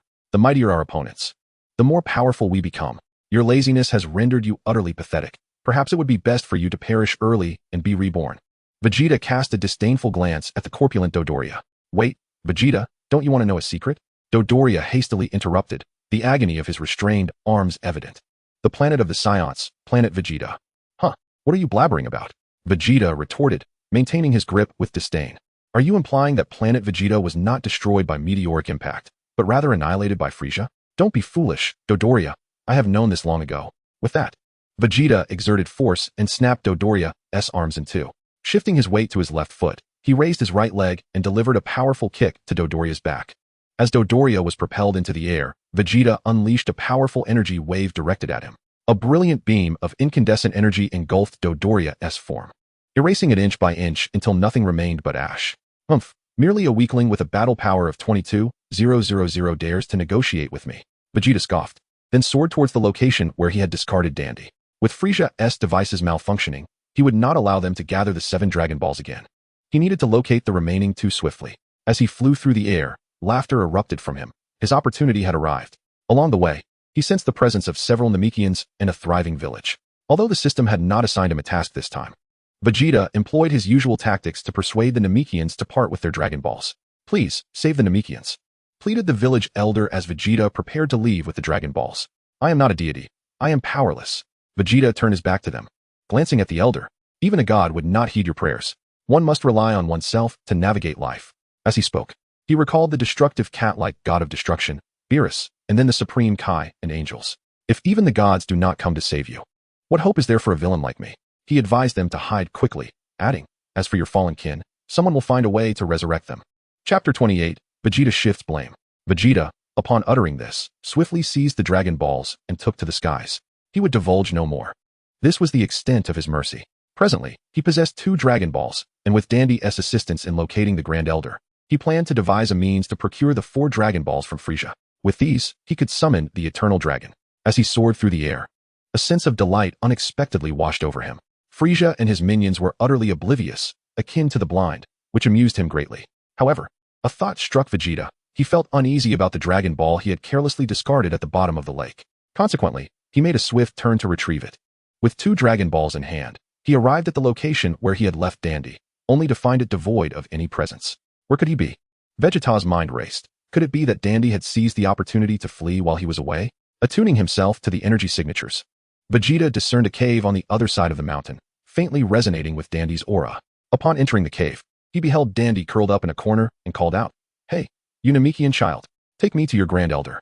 Ignoring the boy's palpable sorrow over his lost kin, Vegeta issued his command with unwavering authority. Dandy, trembling, lifted his gaze to the 2 Dragon Balls in Vegeta's possession and, in astonishment, asked, "Did you kill our kin?" "Humph, I am not one of Frieza's ilk." Vegeta retorted disdainfully, "I instructed them to hide away from the village. Your village elder has rendered Frieza's scouters inoperative, granting me an excellent opportunity. Who are you? How do you know of the Dragon Balls?" Dandy rose unsteadily, his small fists clenched tightly. "There are Dragon Balls on Earth as well, and the deity there happens to be a Namekian. Thus, it stands to reason that I am aware of your kind's ability to forge Dragon Balls." Vegeta replied dismissively, "I sense a malevolent aura from you." Dandy's words were cut short as Vegeta interjected, "Why would I save those villagers? The answer is simple. I seek the Dragon Balls to fulfill my wish." "Yet, the Eternal Dragon only comprehends the language of your kind, does it not?" As he spoke, Vegeta faltered, recalling that Bulma had also studied the Namekian language. She could undoubtedly assist him. Nevertheless, he brushed it aside, for he was a man of impulse, guided by his whims. Having already rescued the 2 Namekian villages, he had no regrets. "So, you are not allied with those who ravaged the villages? Yet, why do you don their garb?" Dandy remained skeptical. "Humph. Such trifling details are of no consequence." Vegeta, unwilling to prolong the discussion, prioritized obtaining the Grand Elder's Dragon Ball. "Now, lead me to your Grand Elder." Without hesitation, he turned to exit the cave. "You can fly, right?" Vegeta inquired uncertainly, glancing back at the following Dandy. "Yes, but the Grand Elder's location is quite distant, at least a 5-hour journey by flight." Dandy nodded and called out to the figure of Vegeta walking ahead. "What?" Vegeta blinked, unsure of how to express the turmoil within him. To think they would have to fly for 5 hours, it was indeed quite a distance. Though Vegeta yearned to take Dandy in his arms and speed through the skies, such exertion would deplete his energy. If they were to encounter Frieza, it would be tantamount to delivering the Dragon Balls and their heads right to him. Reluctantly, Vegeta trailed behind Dandy, clutching 2 Dragon Balls. Meanwhile, in Dandy's village, an impatient Sabo turned his gaze towards Frieza, questioning why Dodoria was taking so long. Is Vegeta truly that difficult to handle? He scoffed. "Humph. If he cannot manage such a trivial task, let us disregard him." Frieza replied coldly, "Let us search for the remaining 3 Dragon Balls." A minion, emerging from the lake, placed a Dragon Ball beside Frieza, responding respectfully, "At your command, we shall scour the other villages, your majesty." "Indeed, it should pose no problem for the 2 of us," Sabo declared, placing the Dragon Ball he held onto the ground. With a clink, the 4 Dragon Balls rolled together. Frieza surveyed them, nodding. "Then I shall take these 4 back to the ship and await your good news." "Rest assured." Sabo nodded vigorously. "If we manage to find the remaining 3 Dragon Balls, my wish shall be fulfilled." Frieza laughed heartily. With a whoosh, Sabo and the minions soared into the sky. "You head that way, once you locate the village. Do not engage, notify me first," Sabo instructed, gesturing to his right. "With your strength, you cannot contend with the warriors of Namek." 3 hours later at the spaceship. "Yes," the minion replied respectfully. Frieza watched as the 2 ascended and then lowered his gaze, pondering. The remaining 3 might have been seized by Vegeta. "That fool will undoubtedly come for me to snatch these 4 Dragon Balls." He chuckled. "How convenient. Vegeta desires my Dragon Balls." Frieza sneered. He could not possibly fathom that my true aim lies with the 3 Dragon Balls he possesses. "Huh. Eternal life shall be mine." With a laugh, Frieza glared at the 4 Dragon Balls. With a clap, the 4 orbs levitated, trailing behind him as he soared into the sky. Meanwhile, Vegeta, following closely behind Dandy with 2 Dragon Balls in hand, found himself lost in thought, contemplating how to seize Frieza's Dragon Balls. Suddenly, he came to an abrupt halt. the voice of the system resonating in his mind. System task issued. Host, proceed southward and defeat Sabo. Successful completion rewards Super Saiyan bloodline activation to 65. Dandy looked quizzically at the halted Vegeta. What's wrong? You take the 2 Dragon Balls and wait for me below. I just sensed the presence of those who slaughtered your kin. Vegeta levitated the 2 Dragon Balls before Dandy and, without waiting for a response, made his way southward. He sensed it, just as the system indicated. It was Sabo, and he was alone. Vegeta smirked with a wicked grin, finally seizing the opportunity to eliminate his adversary. In midair, Sabo glanced down intermittently, attempting to locate the village of the Namekians. Chapter 29, Vegeta and Sabo.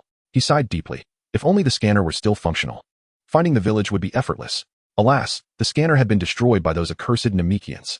Suddenly, a sound of flight echoed from afar, and Sabo turned to see a figure rapidly approaching him. It was Vegeta. Sabo was taken aback. How could Vegeta be here? How had he discovered his whereabouts? What had happened to Dodoria, who was supposed to be pursuing him? Instantly, these 3 questions flashed through his mind. Sabo quickly hit the brakes, halting his flight and fixing his gaze on Vegeta, who had also come to a stop. Long time no see, Sabo? Vegeta smiled slyly. Dodoria has already met his end. Now it's your turn. What did you say? Upon hearing Vegeta's words, Sabo's eyes widened in disbelief. Unable to contain his exclamation, Dodoria has truly been defeated by you? Heh, indeed, without breaking a sweat. Sabo felt cold sweat trickling down his forehead, his face a canvas of distrust. I don't believe it. Then let us put it to the test. Vegeta sneered, eyeing Sabo with a mocking gaze. Whether you believe it or not, you'll soon join Dodoria in the afterlife. Vegeta, why have you betrayed Lord Frieza? Sabo, confronted by Vegeta's arrogance, voiced his confusion. What is there to question? I despise being commanded and restricted. One day, I will surpass Frieza and become even more powerful, Vegeta replied, his expression laced with derision, as long as I obtain the Dragon Balls and grant my wish for immortality. Foolish. You will never defeat Lord Frieza. Sabo retorted, incredulous at Vegeta's grandiose statements. You are too naive, Vegeta. Frieza's power is beyond your imagination. Humph. What does it matter? Frieza cannot find me now. Vegeta scoffed, casting a provocative glance at Sabo. What a pity. Without your scanner, you are as blind as a bat. While I remain sharp and aware. You arrogant fool, Lord Frieza will surely kill you. Sabo clenched his fists, regarding Vegeta as if he were already dead. Daring to oppose Lord Frieza, what other fate awaits you but death? Humph. I've heard that Frieza fears the power of the Saiyans. Now, allow me to demonstrate my might. Vegeta was utterly indifferent to Sabo's glare, for it was Sabo who was about to meet his demise. With a combat power of nearly 23,000, he was practically offering himself as a meal. The only threat to Lord Frieza lies in the United Saiyans. Sabo scoffed, deriding Vegeta. Who does he think he is? Is that so? Vegeta remarked, and in the next moment, he vanished from Sabo's sight. Sabo abruptly turned to strike sideways. Swish. Vegeta swiftly positioned himself before Sabo, effortlessly intercepting the punch aimed at him. Observing Sabo trembling from exertion, Vegeta grinned and clenched his fist with determination. Ugh! Sabo winced in pain. Vegeta shouted, forcefully hurling Sabo away, as Sabo soared backwards. He gritted his teeth and hastily stabilized his form. Soon, both Vegeta and Sabo were engaged in rapid movement, with Sabo retreating to increase the distance between them. He extended his right hand, bracing it with his left to mitigate the impending recoil, and unleashed a massive energy wave towards the approaching Vegeta. Vegeta, unperturbed by the colossal energy wave coming his way, did not even consider evading. He shouted and swatted the wave aside. In a display of astonishment, Sabo watched as the energy wave was deflected, crashing into the ground behind him and erupting in a tremendous burst of light that obliterated nearby mountains and sent water from the lake flying. Fiery debris rained down around Vegeta as he smirked, casually glancing at Sabo suspended in midair. Humph, you managed to evade that. Sabo, after recovering from his initial shock, quickly regained his composure and cast a disdainful gaze at Vegeta. He conceded that Vegeta had indeed grown stronger, but only marginally so. Dandy, clutching 2 Dragon Balls, observed the brilliant light emanating from the south, feeling the ground tremble slightly beneath him, beads of cold sweat trickling down his forehead.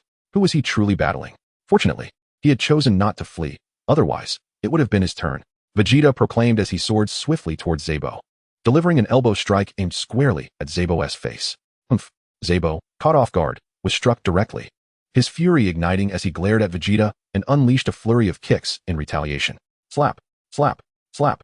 Vegeta remained stationary, skillfully dodging the onslaught by merely shifting his upper body, effortlessly evading Sabo's relentless kicks. How does it feel? You, Sabo, are at a disadvantage. Your movements are simply too sluggish. While evading the attacks, Vegeta found the time to mock him. Feeling sufficiently playful, Vegeta pushed off with his left foot and launched a powerful kick with his right leg towards Zabo. Whoa! Zabo was sent flying, screaming in distress from the impact. Crack! Zabo struggled to regain his footing, finally stabilizing himself on all fours, his face contorted in rage as he glared at the space where Vegeta had been. Humph! But Vegeta was no longer there. Instead, he stood behind Zabo. The moment Zabo realized his presence, Vegeta delivered a swift kick, sending him crashing to the ground, his face meeting the earth as he skidded far away. Look at you, utterly incapable of retaliating. How disgraceful. Zabo, with great difficulty, managed to rise from the ground. His expression twisted with fury as he turned to face Vegeta. Not bad. You've certainly made significant progress. However, this time, the true power that has slumbered within me for so long has been awakened by you. What? Vegeta responded, taken aback. I awakened your dormant power? Indeed, Zabo replied, wiping the blood from the corner of his mouth. Oh, Vegeta swiftly comprehended what Zabo's so-called true power truly entailed. Was it not merely a transformation into an unsightly form? He was no longer the original Vegeta. He was aware of all that the true Vegeta had never known. Ha ha ha, Vegeta chuckled to himself, recalling that even after transforming, Zabo's battle power was a mere 26,000, claiming it to be the dormant true power within him. It was utterly amusing.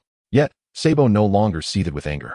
He regarded Vegeta with a calm demeanor, his gaze imbued with composure and tranquility. Chapter 30. The leading actor is online. Vegeta, before your demise, allow me to elucidate why I refrain from wielding my true power and prefer to keep it dormant. To unleash my true strength, a transformation is imperative. Yet the resultant appearance is exceedingly grotesque. For one who cherishes beauty as I do, it is utterly intolerable. However, rather than embrace death, I would choose to transform. Vegeta, at a loss for words, could only smile mockingly at Zabo, his words dripping with provocation. I know that even if you transform and become hideous, you will surely perish. Perhaps it would be better if you refrained from transforming? Humph. Now you have the opportunity to witness my true power. Should I vanquish you, you will find satisfaction. Disregarding Vegeta's taunts, Zabo resolutely clenched his fists, and in the next moment, his rage erupted. Huh! Zabo shouted, and his exquisite visage began to morph, his jaw jutted out.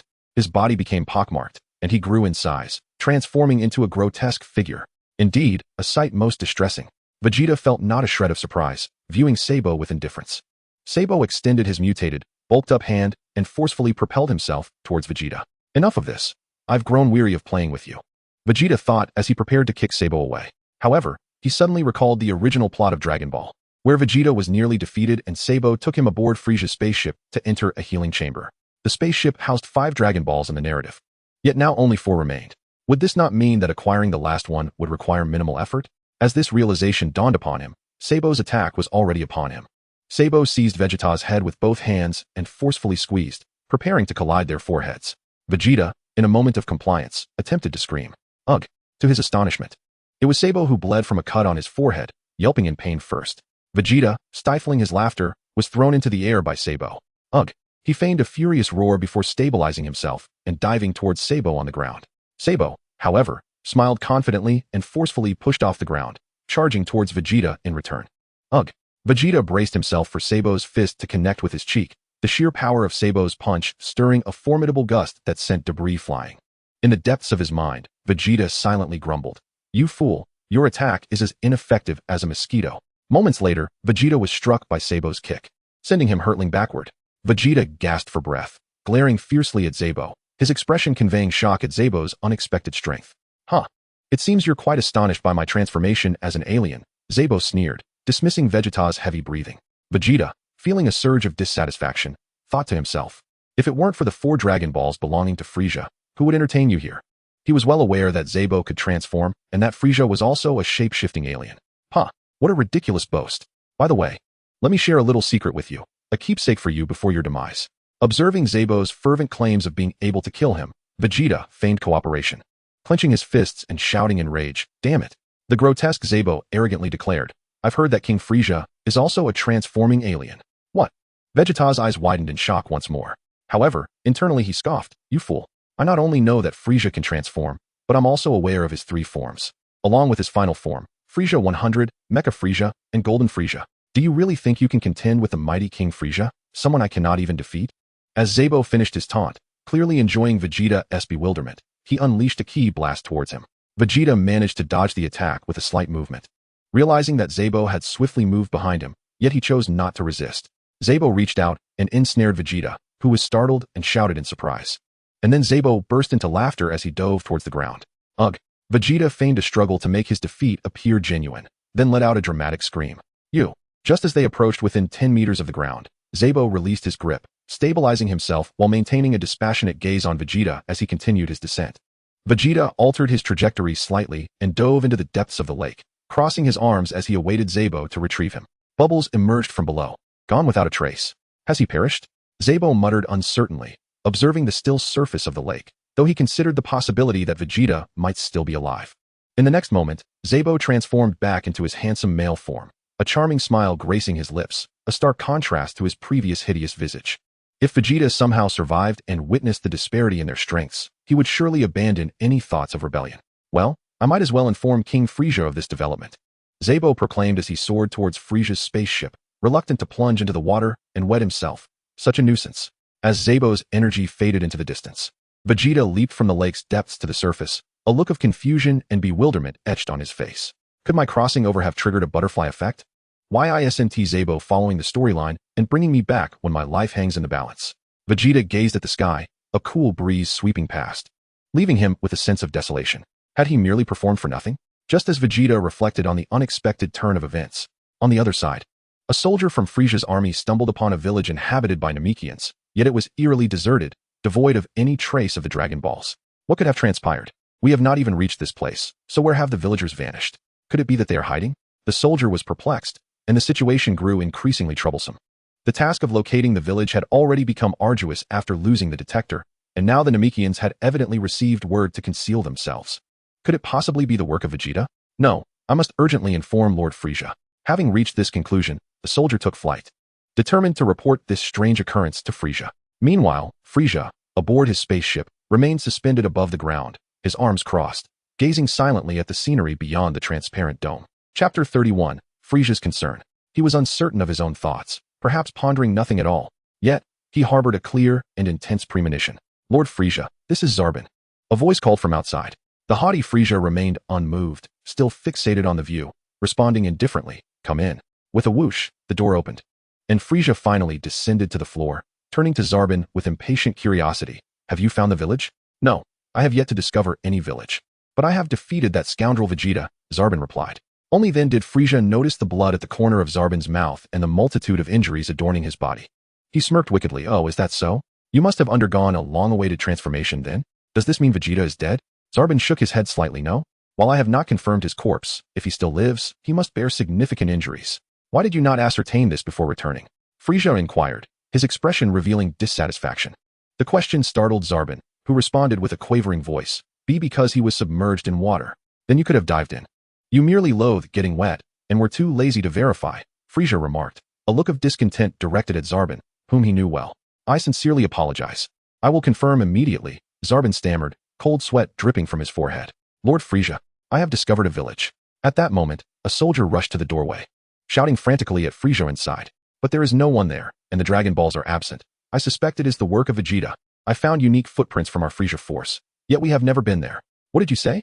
Frieza exclaimed in astonishment upon hearing the soldier's words. "That fiend did not possess the Dragon Balls," Zarbin interjected. "But, cursed be he has hidden them." "Zarbin, bring Vegeta back here at once," Frieza declared, fixing a serious gaze upon Zarbin. "This time, we can only hope he is still alive. Additionally, Abiru, contact Frieza Planet and summon the Ginyu Force to this location, and ensure they bring the detectors." As Sabo took a few steps forward, he was startled to see Frieza directing a soldier at the entrance. He instinctively gasped. "What?" "At your command," the soldier replied promptly. "Frieza, why summon the Ginyu Force?" Sabo cautiously inquired. "If I may speak frankly, I believe it is entirely unnecessary to call upon them." "Humph, I have an odd premonition," Frieza murmured, his gaze drifting towards the transparent dome, hinting at a tinge of self-doubt. "You mentioned a peculiar premonition?" Sabo echoed in confusion. "I have been pondering. I can't shake the feeling that I might have nurtured a formidable scion to become an adversary," Frieza mused. "Initially, I thought it was Vegeta, but it seems it is not him. How could that be?" "Are you overthinking it?" Sabo remarked, finding Frieza's words utterly implausible. After all, Vegeta was someone who struggled to defeat even himself. Moreover, apart from Vegeta, there was only that inferior child sent to Earth, whose combat prowess paled in comparison to Vegeta's. Sabo was resolute in his disbelief regarding Frieza's so-called premonition. In the next moment, Frieza, filled with fury, demanded, "Are you suggesting my premonition is incorrect?" He fixed a chilling gaze upon Sabo, rarely urging, "Let us return to the matter at hand. I expect you to hasten and bring Vegeta back." "Understood." Sabo dared not linger further and swiftly turned to leave, hastening out of the spaceship towards Vegeta's location. Frieza remained lost in thought, staring through the transparent dome, contemplating that the Saiyans indeed harbored unfathomable combat potential. With each battle, their strength would significantly amplify. Although they could not rival him now, it was prudent to eradicate them before they transformed into Super Saiyans. As Frieza pondered, his brow furrowed deeper, almost to the point of crushing a fly. On the shore, Vegeta gazed at the lake, feeling as though his clothes were already dried by the wind, yet Sabo had yet to arrive. Could it be that his performance was not convincing enough? Or that his injuries were not grievous enough? Vegeta could not fathom the reasons, ultimately blaming the original plot. He would have to devise new strategies to reclaim the Dragon Balls from Frieza's grasp. Brushing off the dirt clinging to him, Vegeta resolved to return and seek Dandy. Suddenly, he sensed a presence rapidly approaching. Sabo. Thud. Vegeta collapsed to the ground, rolling twice through the dirt, suppressing his energy to appear as if he were on the brink of death. Sabo, soaring through the air, soon spotted Vegeta lying by the lake. He landed and, upon seeing the unconscious and barely alive Vegeta, was taken aback, initially expecting to have to dive into the depths of the lake. Now, however, he found it fortuitous that the Saiyan had not succumbed. This fellow was indeed resilient. Sabo cautiously probed Vegeta's energy and felt a sense of relief. "Consider yourself lucky this time. Were it not for the Dragon Ball's whereabouts, I would not bother to assist you."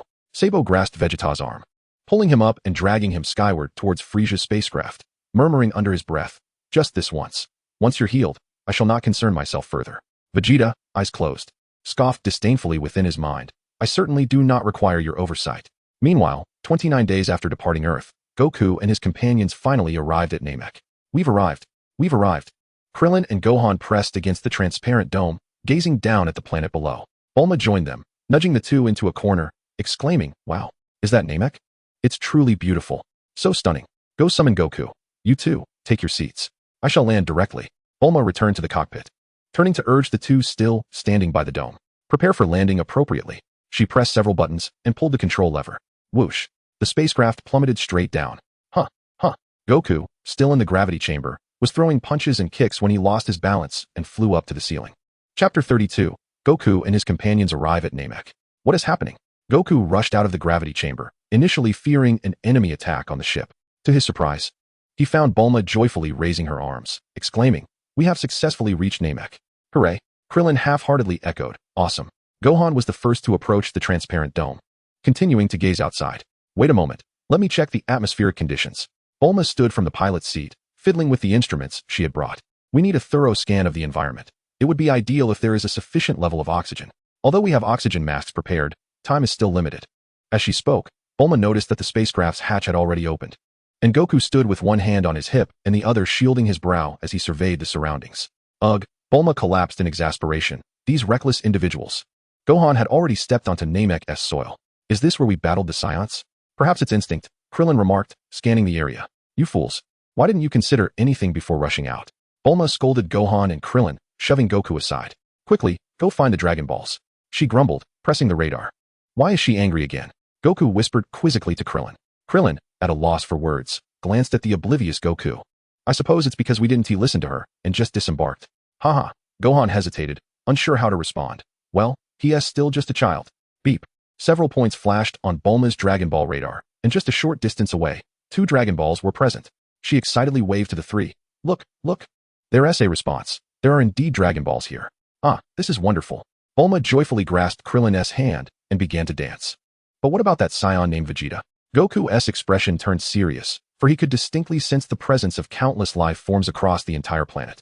Among the most formidable presences lurked at a considerable distance, overwhelming to the point of suffocation. Could it be Vegeta, or perhaps the Frieza spoken of by the King Kai? Just a moment ago, there were 3 significant power signatures detected nearby, yet now they seemed to have vanished.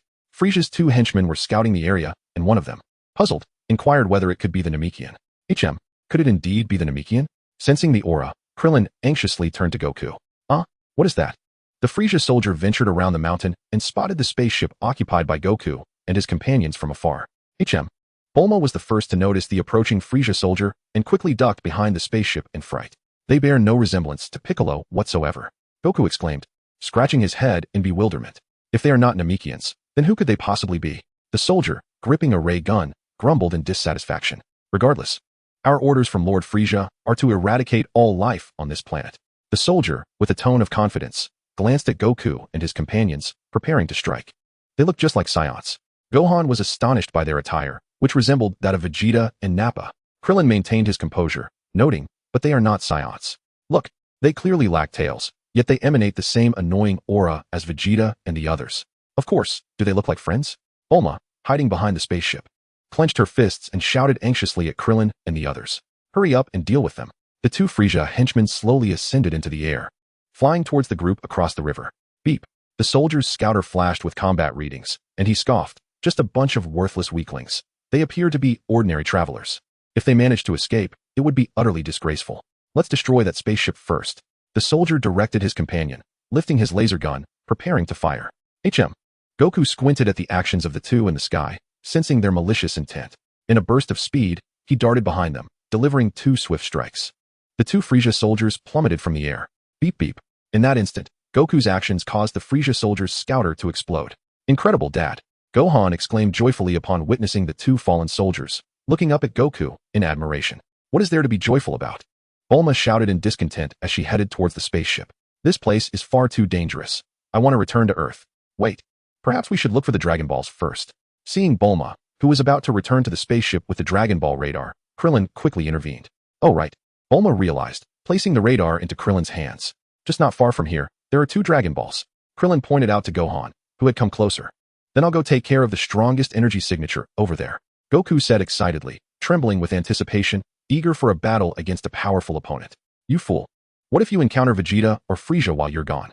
Bulma shouted frantically at Goku, lamenting that had she known this place was so perilous, she would never have set foot here. Not only was that Saiyan Vegeta present, but also the universe's most malevolent tyrant, Frieza.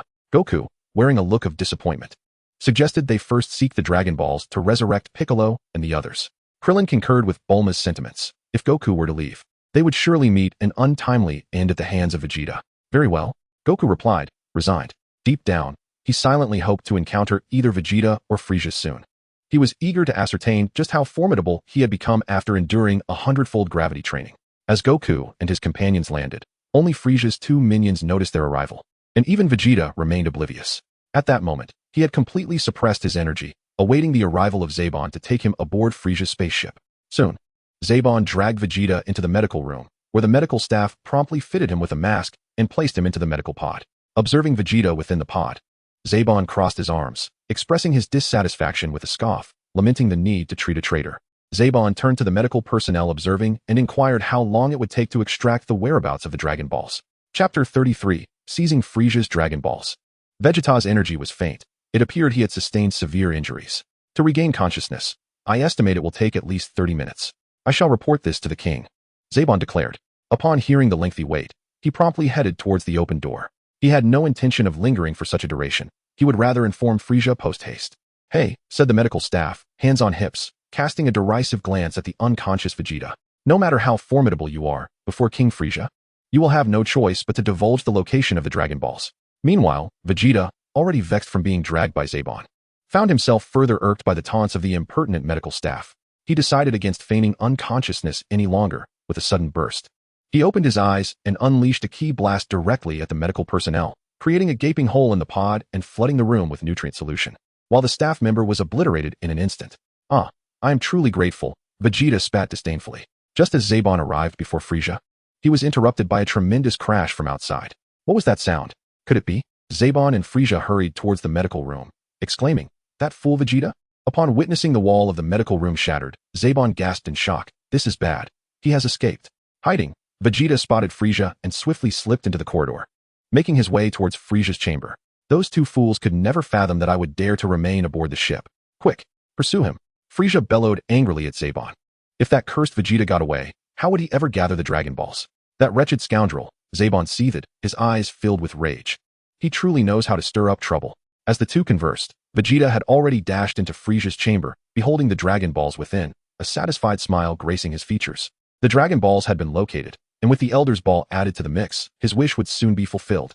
Meanwhile, from the gaping hole in the spaceship, Zarbon soared into the air, scanning for Vegeta, his voice booming with anger. Where have you hidden, Vegeta? He could not have fled so swiftly. He must be concealed somewhere. Still not found him, Zarbon? Frieza, standing at the breach, cast a disapproving glare at Zarbon, reprimanding him loudly. If he manages to escape with his tail between his legs, you will bear the consequences. Vegeta, observing Zarbon from behind a transparent barrier, scoffed, "Fool, remain out there and meet your demise." He glanced at the brilliantly shining Dragon Balls positioned centrally in the room, a smirk forming on his lips. He would graciously accept these orbs.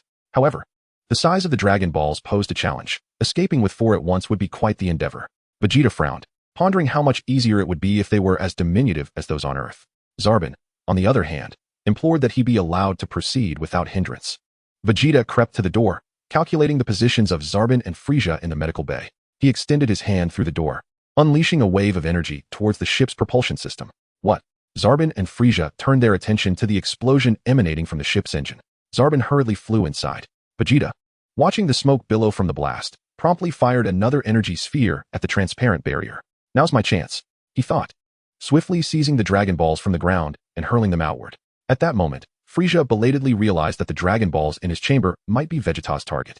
The 4 Dragon Balls were quickly propelled outside the ship, and Vegeta leaped after them. Success.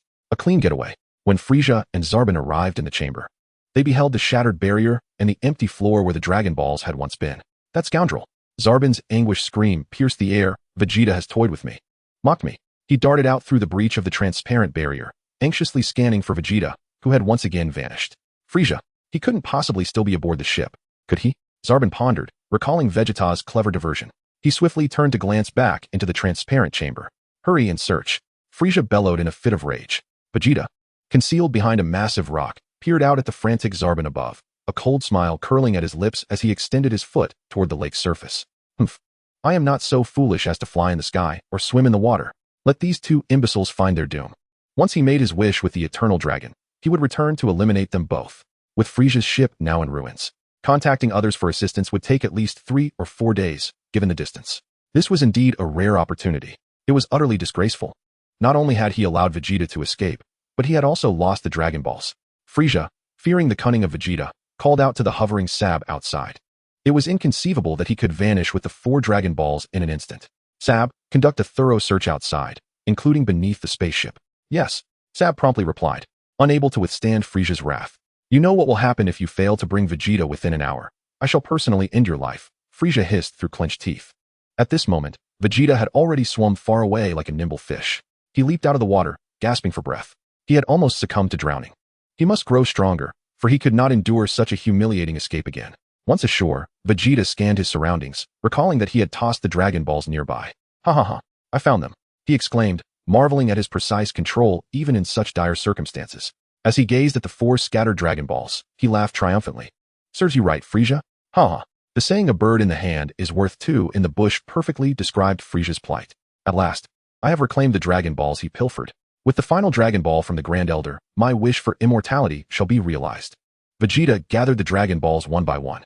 At that moment, Dandy found himself at the feet of 2 Dragon Balls, glancing nervously at Frieza's minion, who was grinning menacingly while brandishing a ray gun. Chapter 34. Come with me to meet the Grand Elder. It was indeed an unexpected surprise. Hand over the Dragon Balls. Dandy stuttered, terrified. His luck had taken a turn for the worse. Hold on. This is the spot. Bulma, flying with Goku, pointed towards a massive rock below. Krillin and Goten quickly followed, descending towards the boulder. Could you be more specific? Goku muttered, frustrated at the slow pace of their search. Flying with Bulma makes it hard to move quickly. As Bulma observed the Dragon Ball radar, she walked to the left side of the rock and spotted an alien brandishing a ray gun at a shrunken version of Piccolo. Ah! Bulma shrieked in alarm. What's wrong, Bulma? Goten rushed over upon hearing her terrified scream. Is that Namekian child? And the Dragon Balls? Krillin, noticing Frieza's minion and Dandy, was about to act when Goten, unable to contain himself, charged ahead. Goten leaped into action, delivering a powerful kick that sent the minion crashing into the mountainside, embedding him up to his waist, his legs twitching helplessly. Thank you, Dandy expressed politely, nodding in gratitude. Wow, he looks like a miniature Piccolo, now free from danger. Bulma curiously observed Dandy, noting the stark contrast in their personalities. And those Dragon Balls from Namek are truly magnificent. She leaned closer to Dandy, eager to touch the Dragon Balls. Is this Piccolo's child? Goku, intrigued, approached Dandy and reached out to pat his head. Dandy wore an expression of bewilderment, yet he felt no trace of malevolence emanating from the 4 individuals before him. Particularly, he experienced an inexplicable sense of familiarity towards the shortest child and the bald man. Who are you? He inquired. Surely, you must be the Namekian. Bulma smiled warmly, extending her hand towards Dandy with politeness. We are Earthlings. Dandy tilted his head, gazing quizzically at Bulma's hand before stepping back 2 paces, leaning against the Dragon Balls as he asked again, my name is Dandy. How do you know about the Dragon Balls? Who is this person? Is he a villain? Gohan pointed to a minion whose leg was still twitching and turned to Dandy for clarification. Dandy nodded. They are the villains who seek to steal the Dragon Balls and have harmed our kin. What? Are they with Vegeta? Goku interjected eagerly, sensing a potential confrontation on the horizon. I don't know. Dandy shook his head, unfamiliar with Vegeta's name, as Vegeta had not introduced himself.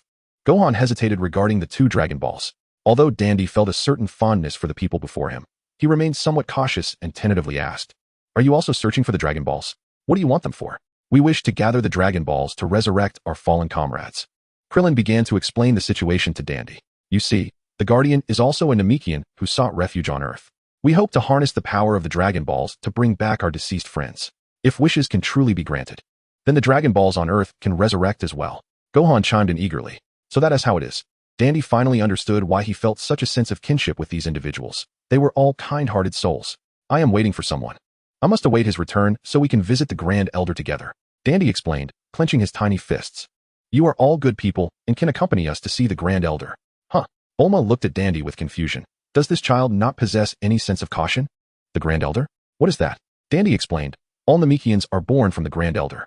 During times of climatic distress, he was the only one to survive, allowing the Namekians to continue to propagate. I am the 108th child of the Grand Elder. Dandy declared proudly. One person? How does one have children? Bulma gazed at him in astonishment, her worldview nearly shattered by this revelation. Dandy, in turn, was perplexed by Bulma's astonishment, casually elucidating the Namekian method of reproduction. They lay eggs. Oh, I understand now. Bulma exclaimed, enlightened. So your Grand Elder is a woman, right?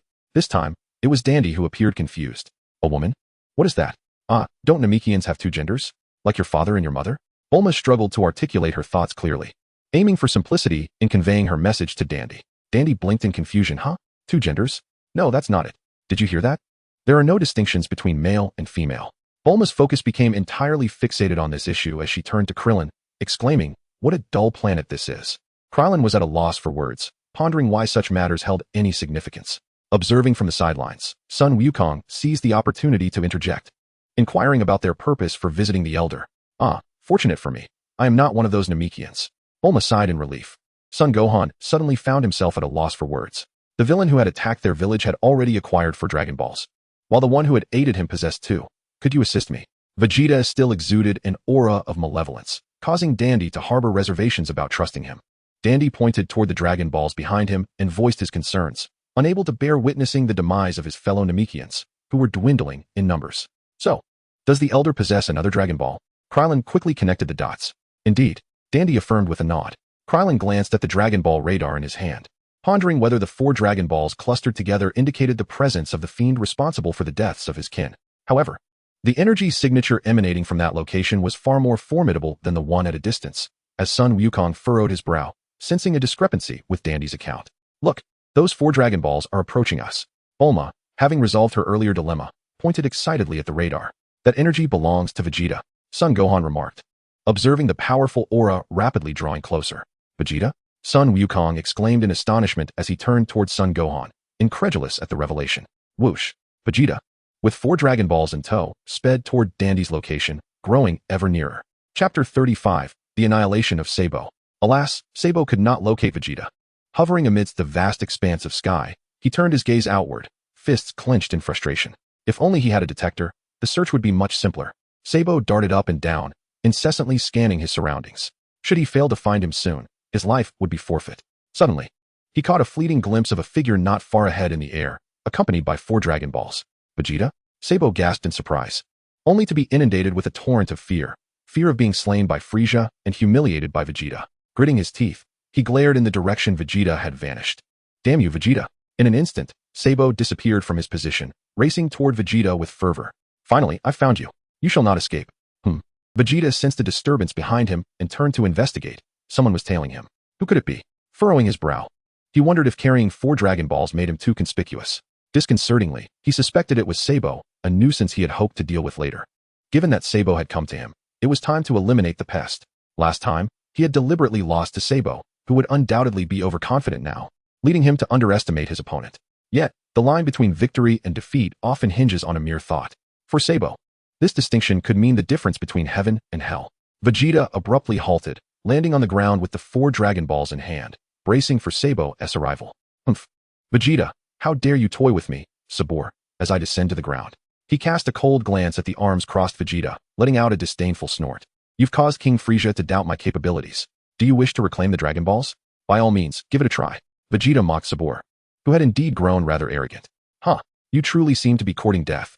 Sabor shot a steely glare at Vegeta, still bearing that lifeless gaze. Are the other Dragon Balls still in your possession? Hand them over obediently. Huh, Vegeta scoffed. This laughter incensed Sabor, who transformed into a grotesque monstrosity once more, roaring as he charged at Vegeta with no hesitation. In an instant, Sabor's figure loomed above Vegeta, claws outstretched for an attack. Vegeta pressed down, lowering his body to evade Sabor's swipe, and grasped the ground with both hands. Sabor's left hand met only air, momentarily stunned. But he quickly raised his right hand to strike again. With a decisive motion, Vegeta lowered his elbow, shifting his center of gravity and vanishing from sight as Sabor's right hand crashed into the ground, sending debris flying. Sabor, catching a glimpse out of the corner of his eye, turned to see Vegeta suspended in midair. With a powerful push from his legs, Sabor launched himself towards the airborne Vegeta, laughing maniacally, "You are doomed." Meanwhile, Vegeta relaxed his clenched fist, allowing the dirt he held to scatter in the wind. The dirt flew into Sabor's eyes, causing him to feel an uncomfortable sensation and instinctively shut them, howling in fury. "What is this?" Sabor exclaimed, hastily covering his eyes, halting midair while screaming in outrage. "Damn it, Vegeta, you scoundrel." Sabor rubbed his eyes vigorously, eventually opening them to reveal a pair of bloodshot orbs. Vegeta, having long vanished from sight, suddenly reappeared behind Sabor with a furious shout, delivering a powerful punch to Sabor's back. "Arg!" Sabor cried out, his protective suit torn as he was propelled forward by the force of the blow. How could this be? How has Vegeta become so formidable? Vegeta, noticing Sabor plummeting towards the ground, swiftly pursued him, hands clasped into fists, and delivered another fierce strike to Sabor's head. With no strength left to resist, Sabor plummeted rapidly into the lake below. Splash! Vegeta showed no signs of relenting, unleashing a barrage of energy blasts towards the surface of the lake, creating chaotic eruptions that sent water flying. Boom, boom, boom. The lake churned violently, the sound of explosions echoing as Sabor dodged amidst the onslaught of Vegeta's energy blasts, charging straight at him. "You pest!" Vegeta, unfazed, continued to mock Sabor as he drew nearer, suddenly descending straight down to the ground. Swoosh! Sabor gritted his teeth and pursued relentlessly, landing alongside Vegeta, his protective suit now cracked and in disarray. "Vegeta, you scoundrel!" As he observed the flustered and nearly deranged Sabo, Vegeta cast a cold glance in his direction, realizing that his previous strike had indeed been too lenient. "I shall not show any mercy this time," he declared with a laugh. "Do you truly believe that after being rendered senseless by me last time, you could underestimate my superior battle prowess?" Sabo boasted with arrogance, convinced that Vegeta could not possibly surpass him. After all, had he not nearly defeated Vegeta before due to a momentary lapse in concentration? "How amusing, Sabo. You are truly easy to deceive." Vegeta, unfazed, smiled as Sabo charged toward him with great haste. Faced with Sabo's rapid succession of punches, Vegeta calmly parried each one, seizing a fleeting opportunity amidst Sabo's barrage. He landed a powerful blow to Sabo's abdomen, shattering his protective gear and penetrating deeply into his flesh, blood cascading from Vegeta's wrist onto the ground. Sabo instinctively clasped Vegeta's shoulder, his eyes wide and mouth agape in disbelief. "How is this possible, Vegeta? I was sent by Lord Frieza to eliminate you. Spare me." The incredulity in Sabo's gaze was palpable as he sensed the approach of death. "Humph, is it not a bit late to beg for mercy?" Vegeta's fist loosened from Sabo's abdomen. "Do not let me perish. If we join forces, we can surely defeat Frieza." Blood trickled from the corners of Sabo's mouth. Vegeta's hand, which had just released its grip, began to gather energy to unleash a powerful energy wave that would pierce through Sabo's body. Sabo screamed as the energy wave sent his body soaring into the air, only to fall like a tattered cloth into the lake below. "Humph, do you really think joining forces with you could defeat Frieza? How naive." Vegeta disdainfully removed his gloves and tossed them to the ground. Chapter 36, Son Goku and Vegeta. Such a pitiful excuse for mercy lacks sincerity. Congratulations, host, for completing the task of defeating Sabo. Task completion reward, Super Saiyan 1 bloodline activated to 65. The system's voice resonated within Vegeta's mind. Updating information. Current host, Vegeta, battle power 116,000, pure Saiyan bloodline 100, Super Saiyan 1 activated to 65. Vegeta spat in disdain, turning to retrieve the Dragon Balls from the ground. To think that a battle with Sabo would yield such a meager increase in power. Indeed, he required formidable opponents. Ideally those who could push him to the brink of life and death, for only then would his strength surge exponentially. Detecting the presence of Earthlings nearby, Vegeta, continuing on his journey with the Dragon Balls, soon sensed additional energies alongside Dandy. What a fortuitous encounter. Clearly, Earth's technology could not have reached such far-off Namek, suggesting that they had repurposed Kakarot's childhood spacecraft. As Kakarot landed, Vegeta turned his gaze toward the 4 individuals opposite him and commanded Dandy, who stood behind them. Dandy, bring those 2 Dragon Balls over here. The system issued a new task. Host encounters Son Goku. Task completed. Reward, Super Saiyan 1 bloodline activated to 70. The voice of the system echoed in his mind, yet Vegeta remained indifferent, choosing to disregard it entirely. Upon seeing Vegeta, Gohan was reminded of the deceased Piccolo, and he glared fiercely, fists clenched in anger. Behind him lay 4 Dragon Balls. Krillin gazed in astonishment at the orbs. If they were to add the final one from the Elder, wouldn't that mean Vegeta had already gathered all the Dragon Balls? Huh. I have no time to play with you. Soon, I shall realize my wish for immortality, Vegeta declared, observing Goku adopt a combative stance. He outright refused the challenge. Even though a confrontation with Kakarot was inevitable, the time was not now. He still possessed the Dragon Balls, and lurking in the distance was the ever-watchful Frieza. As Dandy picked up the Dragon Balls and approached Vegeta, Krillin hurriedly intervened. Don't go near him, Dandy. He is a villain, but he saved me. And he has rescued people from both our villages. Dandy replied, puzzled by the wary demeanor of the others.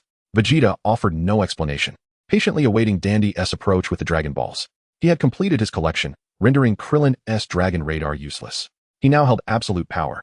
I can sense your immense strength, Goku remarked, ignoring Vegeta's refusal. Huh, after all, you are but a lowly warrior, while I am the prodigious prince. Vegeta crossed his arms, eyeing Dandy, who hesitated to approach. Dandy, what are you waiting for? Come here. Dandy, don't go over there. He is surely using you to fulfill his sinister desires. Gohan shouted, attempting to dissuade Dandy's advance. Dandy found himself torn.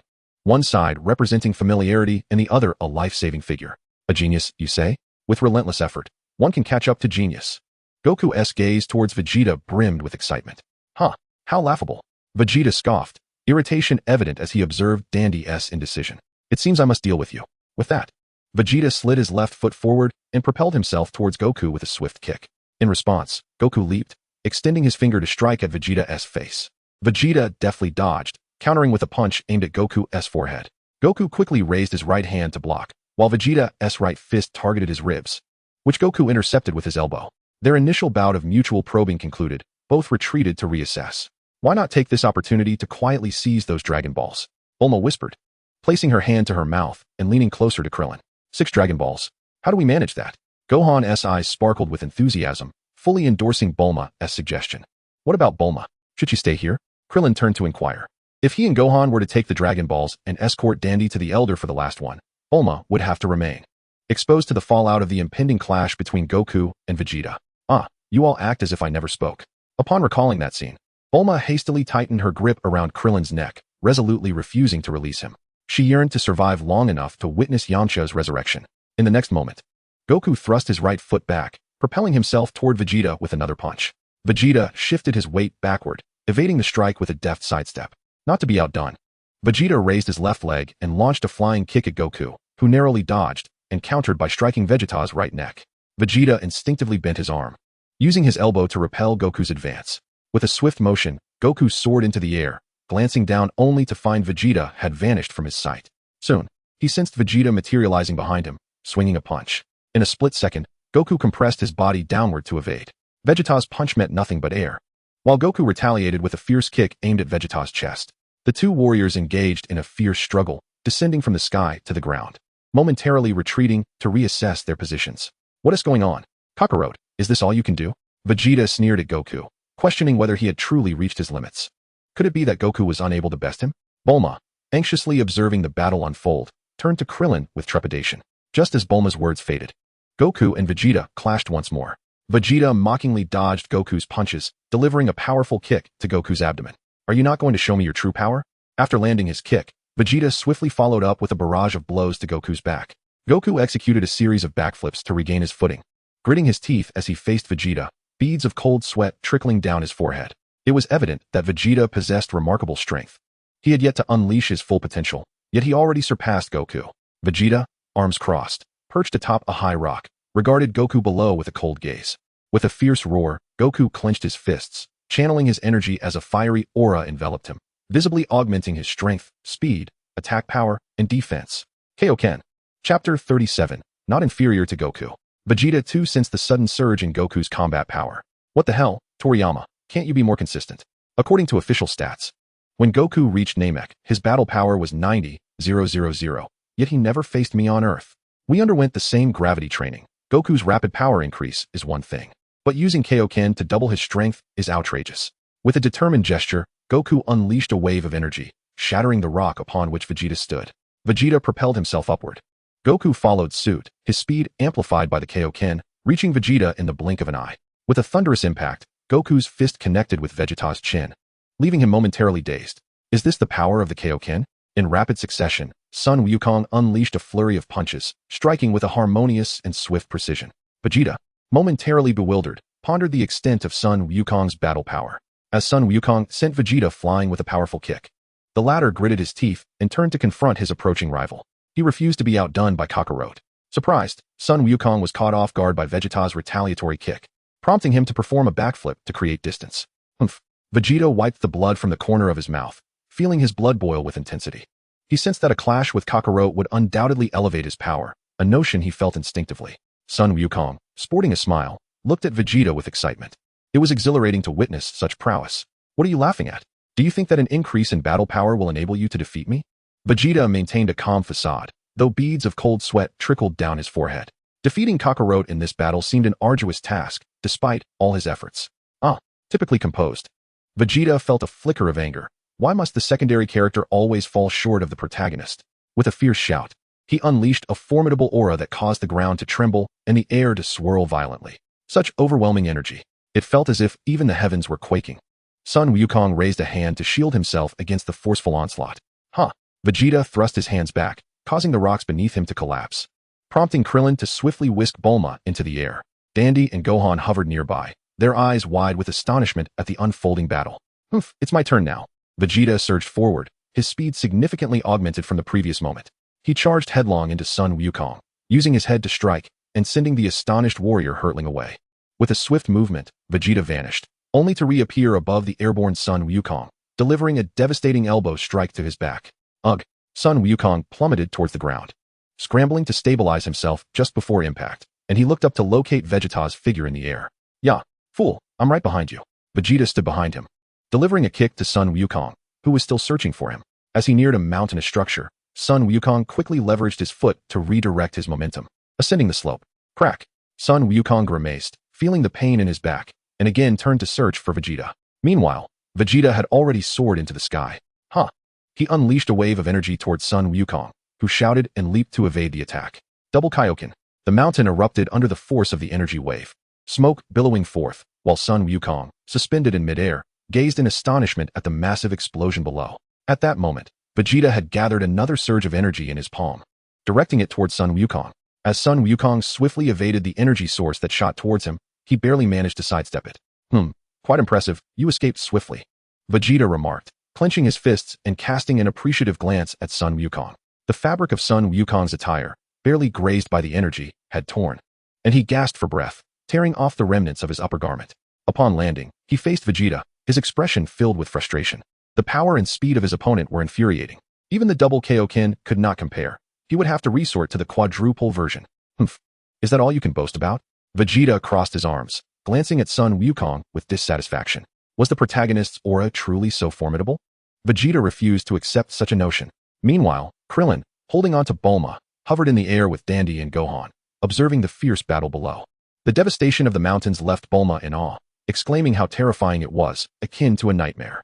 Let us continue, Vegeta declared, releasing his hands and addressing Sun Wukong. In response, Sun Wukong clenched his fists, his aura shifting once more. With a powerful shout, he seemed to grow even stronger. Quadruple Kaioken. Vegeta pressed his lips together, realizing that even without directly fighting him, Sun Wukong's strength was steadily increasing. He could not afford to lag behind. Sun Wukong trembled with energy, casting a cold glare at Vegeta. In just 7 days, I have endured the training under 100-fold gravity, facing death 4 times. Vegeta, taken aback by Sun Wukong's formidable presence, pondered if he too had reached the intensity of 100-fold. However, he quickly corrected himself. Sun Wukong's hundredfold was merely tenfold for him, yet the latter's combat prowess was on an entirely different level. Had he wasted 4 senzu beans? With a sudden leap, Sun Wukong propelled himself forward, causing the mountains to crumble beneath him. In the blink of an eye, he was before Vegeta, unleashing a powerful punch to his cheek. As Vegeta was sent flying, Sun Wukong soared beneath him. With a resounding crash, Sun Wukong reversed direction midair, delivering a powerful kick to Vegeta's back as he flew upwards. Vegeta quickly regained his composure, spinning to face the rapidly approaching Sun Wukong, gritting his teeth. Before Vegeta could unleash a ki blast, Sun Wukong deftly changed course. Leaping behind him, Vegeta turned swiftly, launching a ki blast that seemed destined to connect, only for it to pass harmlessly through Sun Wukong's afterimage. Before he could react, Sun Wukong delivered a swift kick that sent him hurtling away. Bang! Vegeta was propelled through several mountains before crashing to the ground, buried beneath layers of falling debris. Struggling against the rubble, he unleashed his fury, sending the stones flying. "Ah, you bastard!" Vegeta shouted in anger. His fists clenched as he glared at the rapidly approaching Sun Wukong, eager to retaliate. As a result, he once again swung into emptiness, leveraging the ground with his feet, while Sun Wukong had already somersaulted behind him, delivering a knee strike to his back. After taking the blow, Vegeta quickly adjusted himself and charged towards Sun Wukong. Throwing a punch, Sun Wukong swiftly ducked to the lower right, evading Vegeta's attack, while simultaneously moving closer, his right fist unleashing a powerful strike to Vegeta's abdomen. The force of this punch was so immense that it caused Vegeta to spit out blood, trembling as he clutched his midsection. "You bastard!" Vegeta gritted his teeth, enduring the excruciating pain as he leaped back, distancing himself from Sun Wukong. Could it be that this guy has surpassed me? Sun Wukong, releasing the state of Kaioken, looked at Vegeta with eyes filled with excitement. "You truly are a challenge. I had to activate a 4-fold Kaioken to contend with you." Vegeta, seething with rage, glared at his own hands. "How can I, who have worked so hard, be surpassed by you? Infuriating, utterly infuriating. I am the prince of all Saiyans." Vegeta trembled all over, feeling the warmth of blood at the corner of his mouth. Wiping it away, he thought blood, anger, rage. "Let fury consume my nerves and transform me into a Super Saiyan. You shall not be forgiven." Vegeta endeavored to unleash his emotions, attempting to fulfill the conditions to become a Saiyan through his anger. However, at that moment, a chilling voice resonated in his mind. Host's current anger level is at 5. Vegeta, who was on the verge of unleashing his power, felt as if he had been deflated like a balloon upon hearing this. What nonsense is this? 5%? For the host to forcibly activate the Super Saiyan bloodline, the anger level must reach 100. Anger must be at full capacity, and he felt this furious yet only registered a 5? This was absurdly amusing. In your past life, you were a mercenary, and your combat style was predicated on calmness. Otherwise, it would impair your judgment and the assessment of your surroundings. Thus, decades of habitual behavior are not easily altered. You have grown accustomed to being composed, with little emotional fluctuation. Thus, what Vegeta perceived as profound anger was merely a flicker of irritation in the eyes of others. Ridiculous! Vegeta roared in fury, unsure whether his outburst was directed at himself or the system. Joining his hands together, he emanated a faint purple glow, preparing to unleash his ultimate move, the final flash, against Sun Wukong, who stood firm on the ground. The Kamehameha. Seeing Vegeta prepare for his final strike, Sun Wukong also joined his hands in a flower-like formation at his waist, gathering an energy sphere within his palms. "I refuse to believe I cannot defeat you." Vegeta bellowed madly, launching the purple energy sphere directly at Sun Wukong. Boom! As the enormous purple light surged towards him, Sun Wukong shouted and thrust his hands forward. The clash between Sun Wukong and Vegeta illuminated half of the planet with a blinding white and purple brilliance. "Damn it! Can we not distinguish ourselves even in a beam struggle?" Vegeta exclaimed, astonished. Yeah. Sun Wukong gritted his teeth, exerting more force. Vegeta, refusing to back down, shouted in defiance, "Ugh."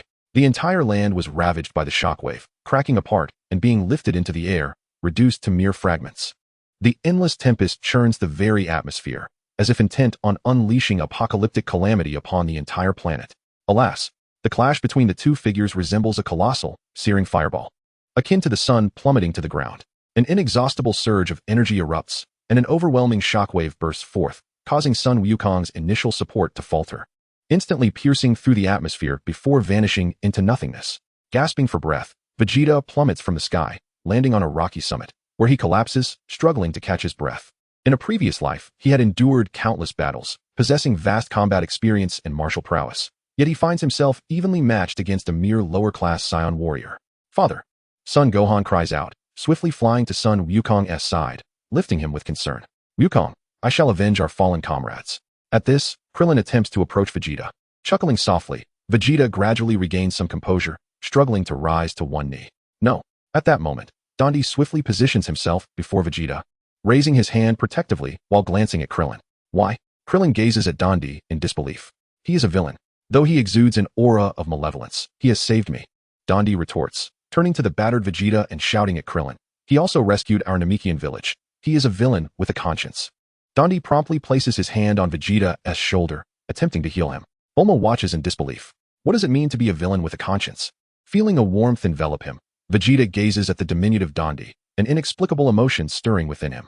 However, before he can utter a word, they suddenly sense a formidable aura approaching rapidly from the distance. Oh no, it's Frieza! Vegeta exclaims, standing to survey the chaotic battlefield, realizing that the intensity of the conflict has drawn Frieza's attention. How peculiar.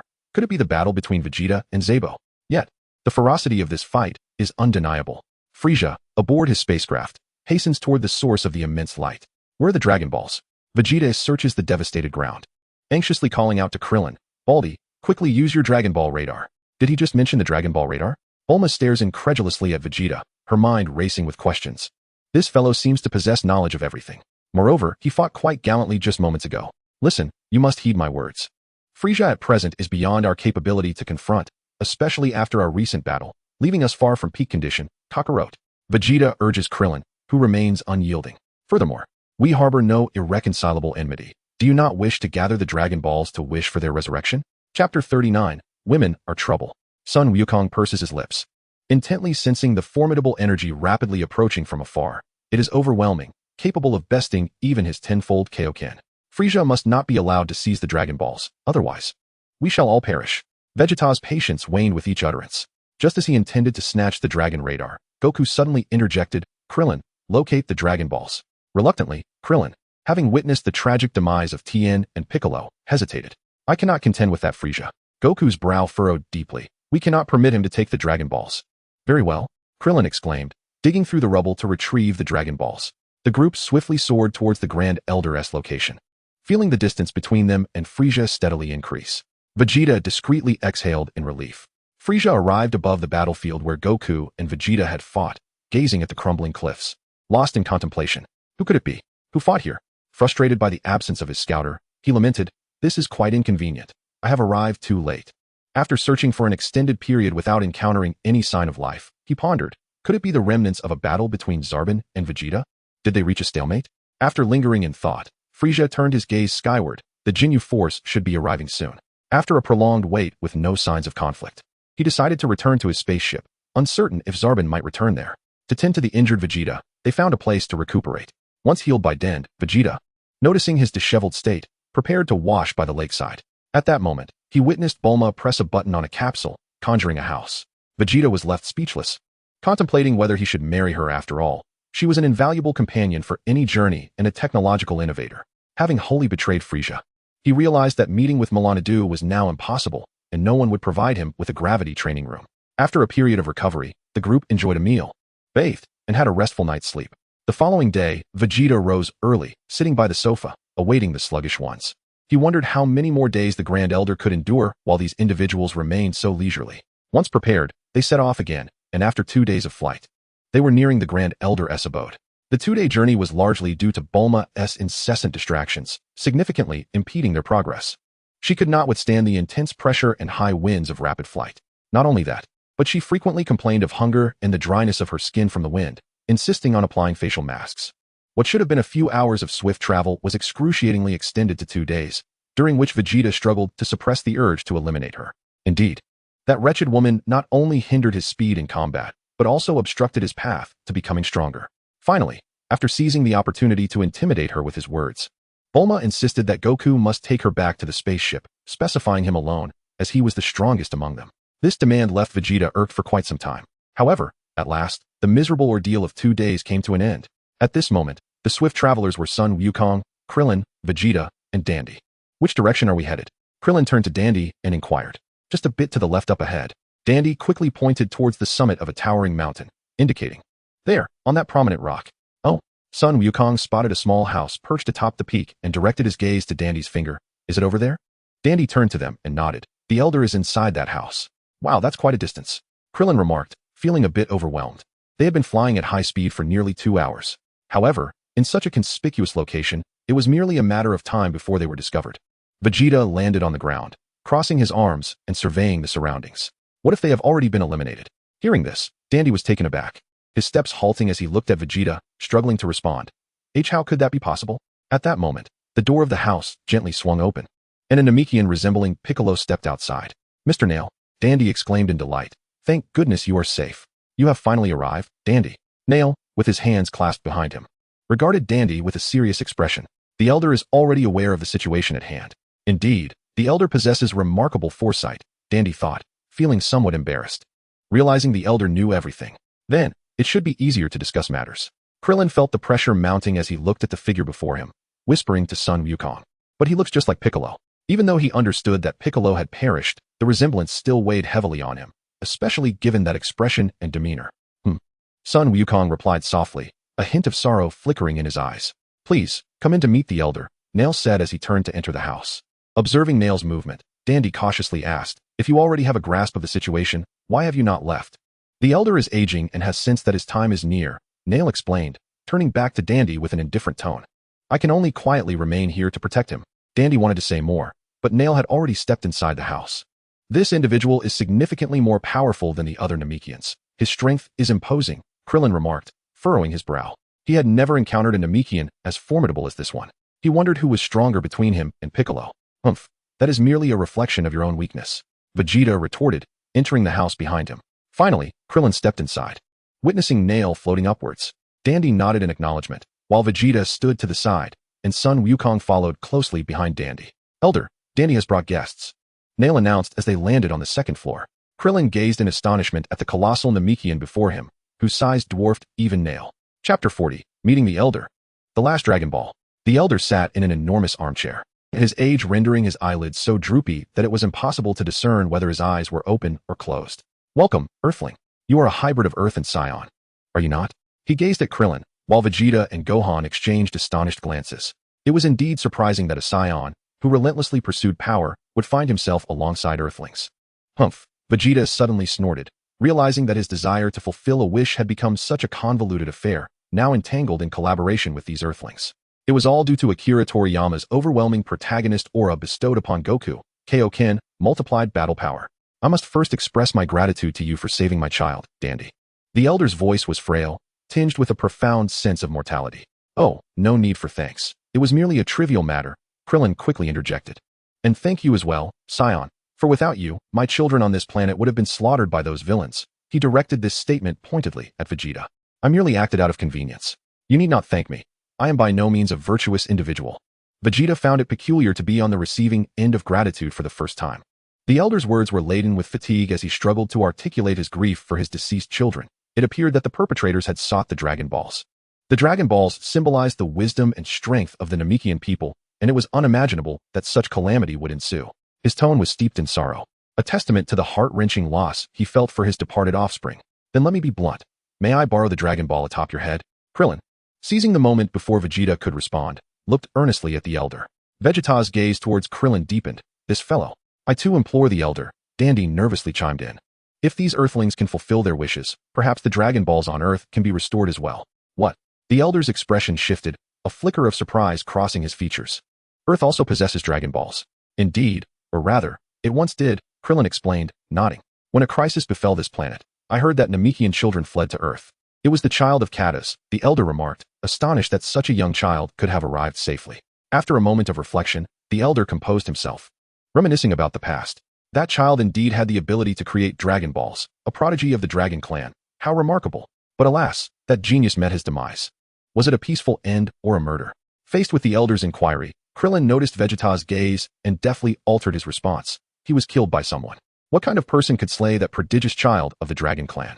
The elder sensed a pause in Krillin's words. It was a Saiyan. Gohan, unburdened by hesitation, declared, casting a disdainful look at Vegeta. Vegeta scoffed derisively. Saiyans are indeed formidable, but could it be that the Saiyan in question is a Super Saiyan? The elder was startled by his own thoughts, beads of cold sweat trickling down his forehead. What are you saying? Son Gohan inquired, casting a curious glance at the elder. What is a Super Saiyan? Forgive me, esteemed guests. Could any of you come closer? The nearest, Krillin, approached the elder with a puzzled expression.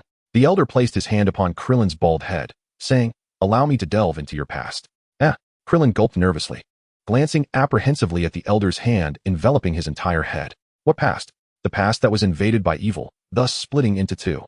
As the elder probed Krillin's memories, beads of cold sweat quickly formed on his forehead. Foolishness. Such a rare talent reduced to half its potential. If only you could restore your unity, perhaps you would not meet your demise.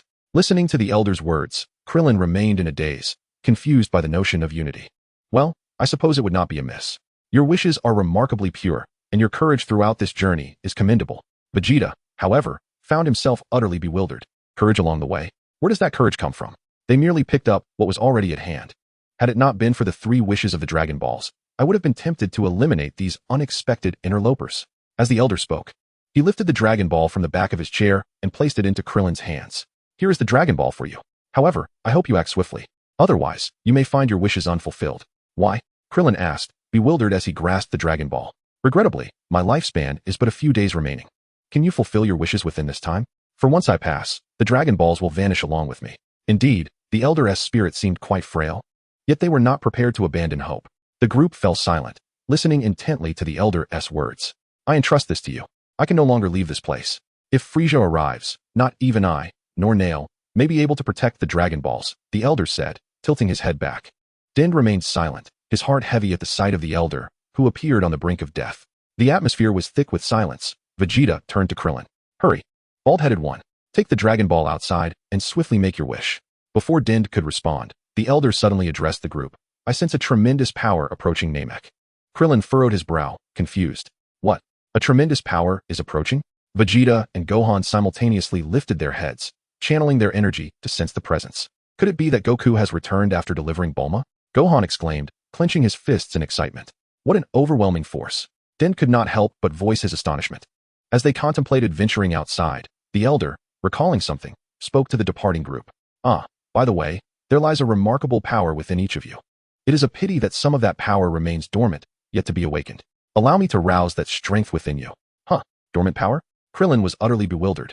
Once again beckoned forward, Krillin felt the Elder's enormous hand cover his head, sending a chill down his spine. Chapter 41. The 7 Dragon Balls gathered. Unbelievable. I lack such extraordinary powers, despite my extensive training. I have already surpassed my limits. Haven Ti? As Krillin spoke under the gaze of the crowd, he became increasingly embarrassed. Yet, in the next moment, he astonishingly discovered a surge of immense power emanating from within him. In shock, he exclaimed, wow, wow, wow, wow. What strength! The sudden influx of power caused Krillin to shout in astonishment, leaving Nuru, Dandy, Gohan, and Vegeta standing nearby utterly speechless. A tremendous force has suddenly emerged. It is truly overwhelming. Krillin exclaimed excitedly, cradling the Dragon Ball in his hands. I can hardly believe it. It feels as though I have been reborn. He raised the Dragon Ball high, spinning joyfully on the spot, shouting, thank you, to the Grand Elder. Observing the newfound power within him, Krillin belatedly inquired, will this harm your lifespan? The Grand Elder, taken aback, revealed a pleased smile. These individuals are genuinely kind, always considering others. As long as one possesses latent power, anyone can awaken it. Besides, I merely provided an opportunity. It has no bearing on my lifespan. Gohan, you should also give it a try. I believe you have tremendous power still dormant within you. Upon hearing this, Krillin excitedly shouted to Gohan. Is my latent power really that strong? Gohan questioned, looking at Krillin in confusion. Given that my potential is already considerable, with your Saiyan bloodline, you are bound to be even stronger. Krillin encouraged, clenching his fists in motivation. Strength and righteousness, every bit counts. The Grand Elder nodded in agreement, not declining the offer.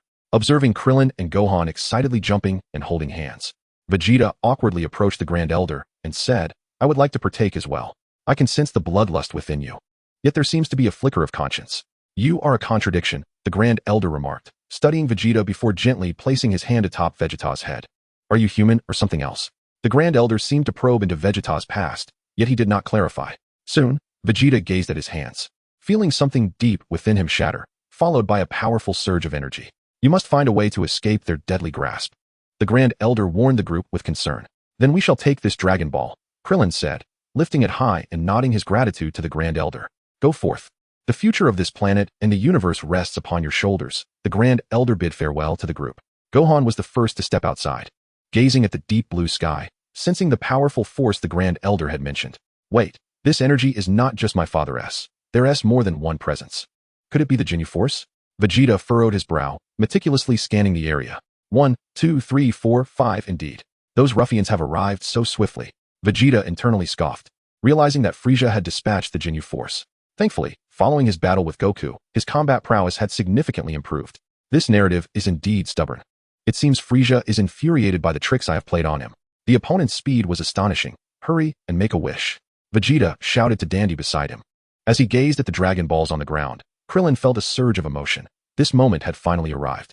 Once the Eternal Dragon appeared, their companions would be resurrected. Gohan echoed with a sigh. Arise, Eternal Dragon. Taking a deep breath, Krillin bellowed at the 7 Dragon Balls before him. However, the Dragon Balls remained unresponsive, creating an awkward silence as Vegeta looked at Krillin with an expression of disbelief. Surely, this fool cannot be so dim-witted. What is happening? Why isn't the Eternal Dragon emerging? Krillin stared in shock at the utterly still Dragon Balls, bewildered. Why? Yes, why hasn't the Eternal Dragon appeared?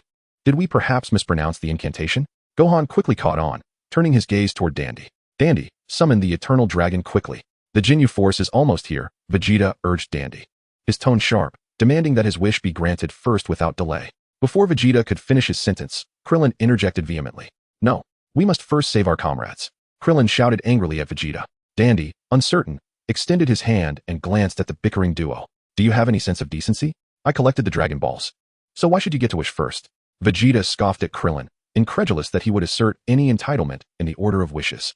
In the original storyline, it was their incessant bickering that caused Vegeta to miss the chance for immortality. Just a minute more, and with the Elder's demise, the Dragon Balls would become useless. Haven't you two come to an agreement? Those 5 malevolent forces are already approaching. Nail furrowed his brows, observing the two who were locked in heated debate. You must leave this place quickly. Do not endanger the Elder's safety. Krillin was suddenly at a loss. What to do? With Goku absent, the strongest here was Vegeta. But what about their companions? Could they possibly wait for another chance? Krillin contemplated a desperate struggle. Spare me your nonsense. Do you want me to kill you? Vegeta's fists clenched, veins bulging on his forehead. The Dragon Balls can grant 3 wishes. Nail looked impatiently at Krillin and Vegeta. You both have your chances. Hurry and leave this place. Go somewhere else to make your wishes. Nail wished fervently for these individuals to depart quickly. Remaining here would jeopardize the Elder, making it impossible for anyone's wish to be granted. Move swiftly, or once they arrive and Frieza obtains the Scouter, no one will have their wishes fulfilled. Vegeta was the first to grasp 3 Dragon Balls and soared into the sky. Fine, but after you make your wish, you cannot turn against us. Krillin gritted his teeth. Speaking begrudgingly, he did not trust Vegeta, who knew if this man would betray them after gaining immortality. Damn it, hurry up. Vegeta urged from the distance, clearly displeased. Nail watched them ascend before returning to the house. Upon entering, the Elder inquired, have they all departed? Yes. Nail replied respectfully, then suddenly seemed to ponder something. The hope for their victory is rather slim. I assent it. Nail, you should also go. The voice of the Grand Elder was laden with exhaustion.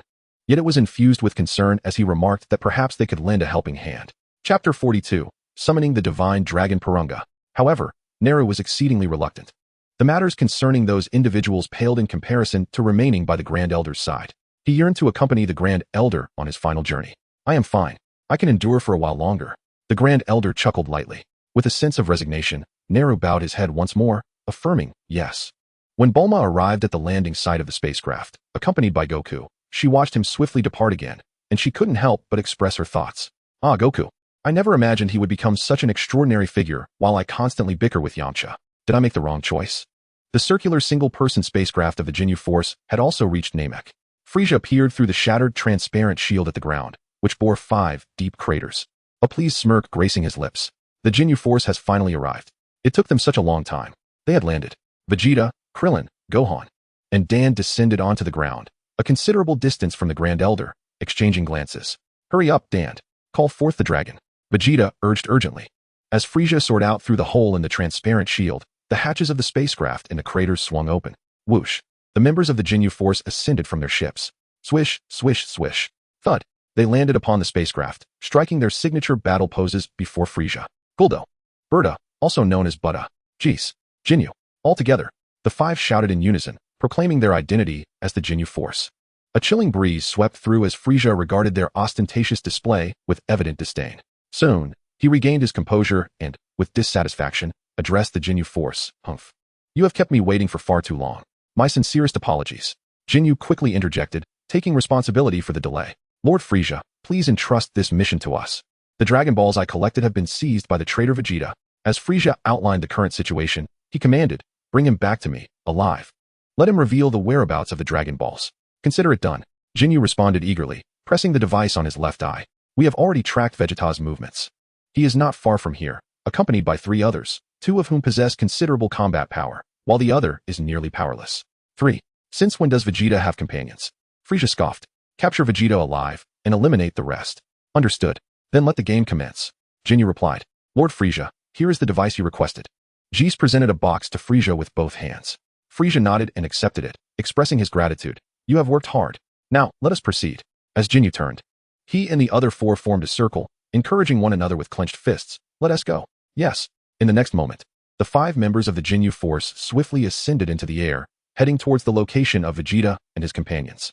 As the trio of Vegeta cast their gaze upon Dandy, it became clear that to manifest their wishes, the incantation must be uttered in the Namekian tongue.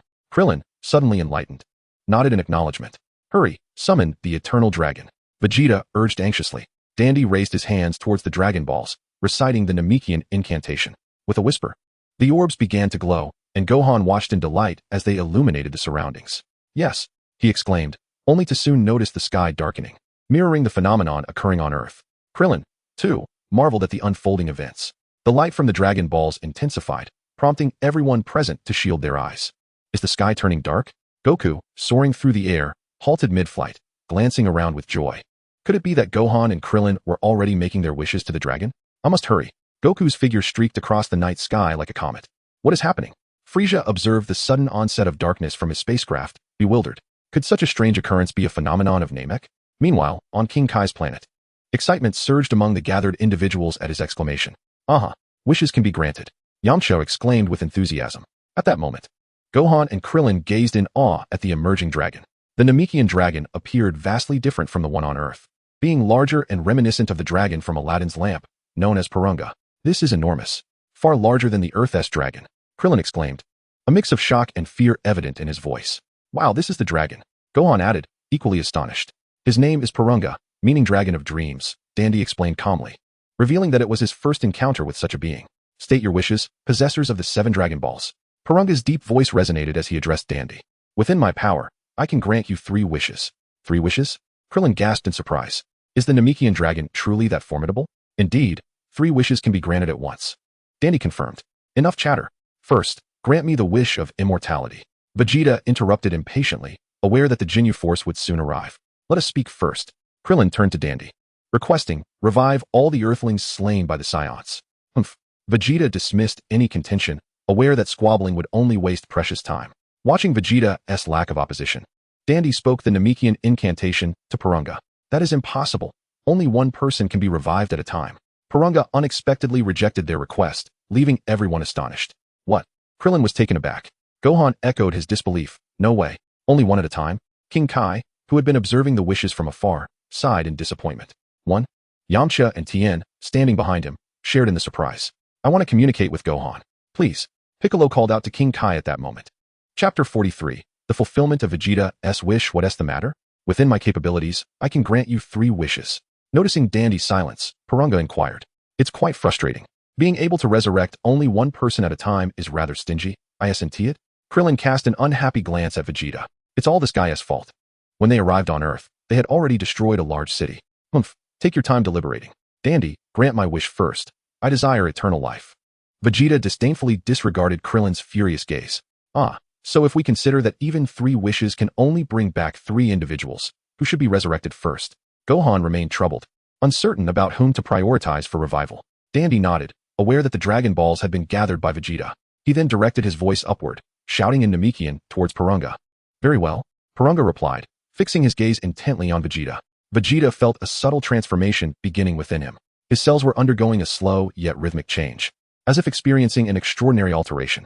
While there was nothing overtly remarkable, he sensed a significant enhancement in his power, estimating an increase of approximately 100,000. "Now, it is time for the second wish," Purunga's resounding voice declared. King Kai turned to the anxious Piccolo, curious as to whether he wished to converse with Goku's son. "What do you intend to do?" Piccolo urged impatiently, clenching his fists.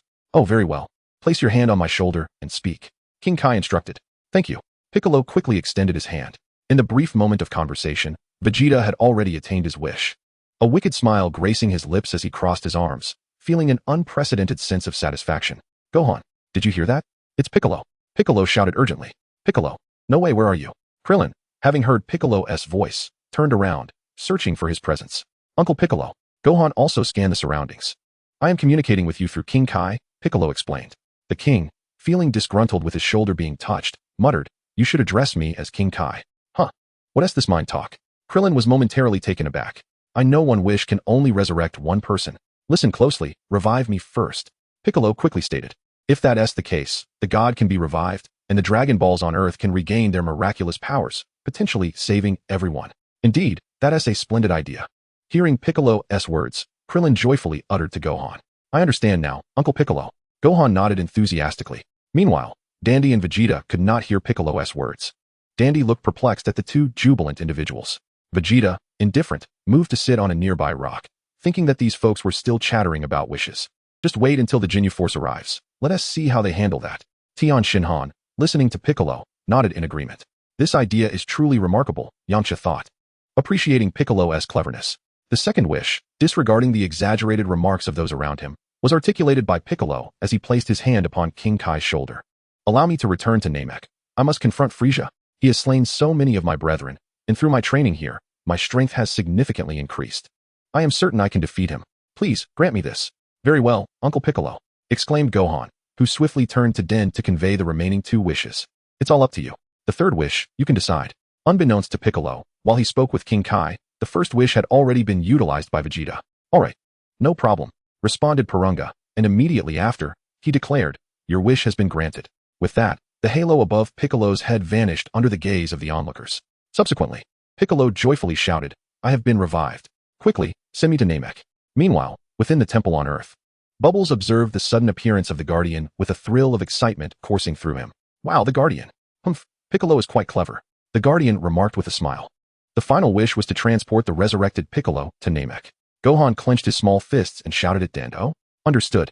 Vegeta abruptly stood and gazed into the distant sky, which prompted Krillin to follow suit, their attention drawn to 5 streaks of light rapidly approaching. Den, hurry, Krillin urged, pointing to the 5 luminous entities in the sky. The swiftly flying Ginyu Force also noticed a peculiar glowing creature at that location. What is that light beam doing there? Ginyu was the first to express his concern. Nearby, Rikuum found it odd as well, recalling that Namek was said to have no night. Could the strange creature be the cause? Surely they aren't using those Dragon Balls to grant wishes, as Lord Frieza mentioned? Ginyu voiced his suspicion. The members of the Ginyu Force exchanged glances and, in unison, accelerated once more. Quickly, Den exclaimed, your third wish has also been granted. Purunga announced nonchalantly. And at that moment, Piccolo's figure vanished from beside King Kai. Where is he? Gohan turned to his surroundings, perplexed. Didn't you say the wish was granted? You said to bring him to Namek, not right beside us, Den replied, belatedly realizing the oversight. Curse it. Their energy is formidable. Krillin clenched his fists, watching as the Ginyu Force drew nearer. Meanwhile, resurrected by Purunga, Piccolo stood atop a mountain on Namek, facing the brisk winds. Astonished, Piccolo gazed at the landscape before him, murmuring, so this is my homeland, Namek. The familiarity of the surroundings stirred a sense of nostalgia within him.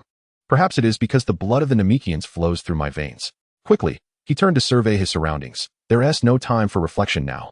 Where are Gohan and the others? Soon, Piccolo detected various energy signatures on the planet. There's a powerful energy over there. Could it be Frieza? How did Gohan and the others end up with Vegeta? Darn it, the energy signatures are so distant.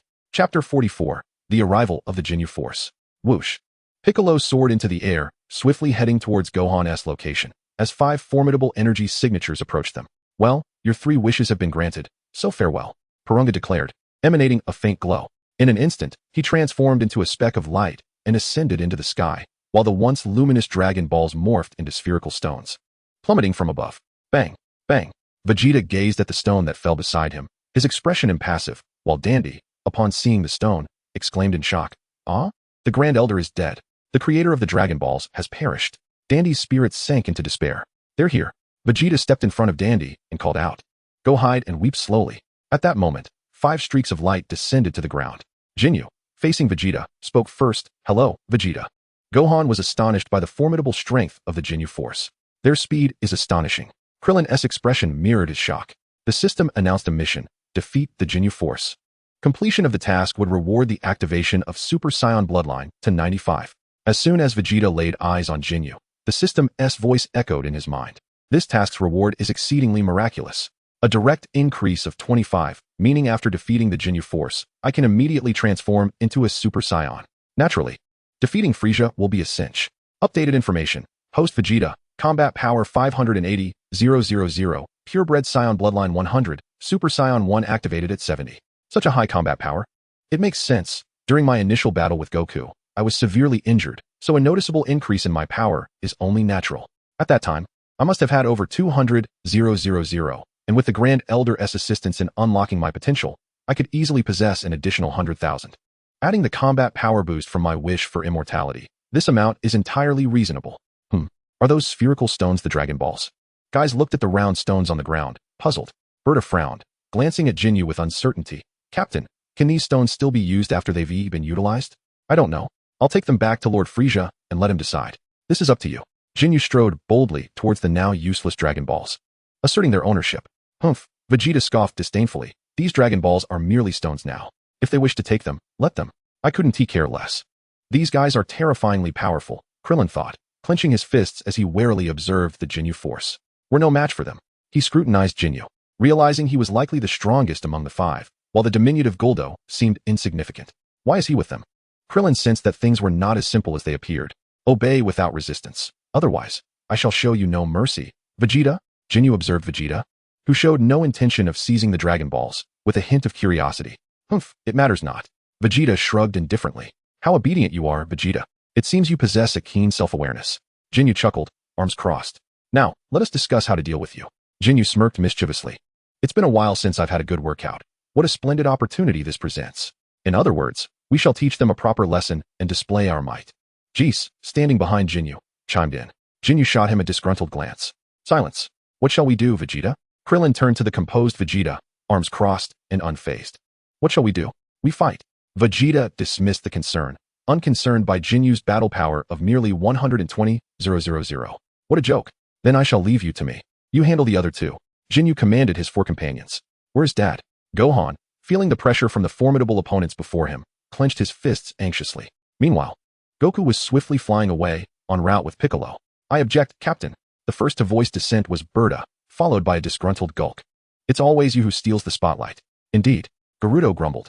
Then I shall present the Dragon Balls to Lord Frieza, Jinyu said, a bead of cold sweat forming on his forehead, exasperated. Enough bickering. Let us decide with rock, paper, scissors. The winner will face Vegeta, and the runner-up will deal with those two brats.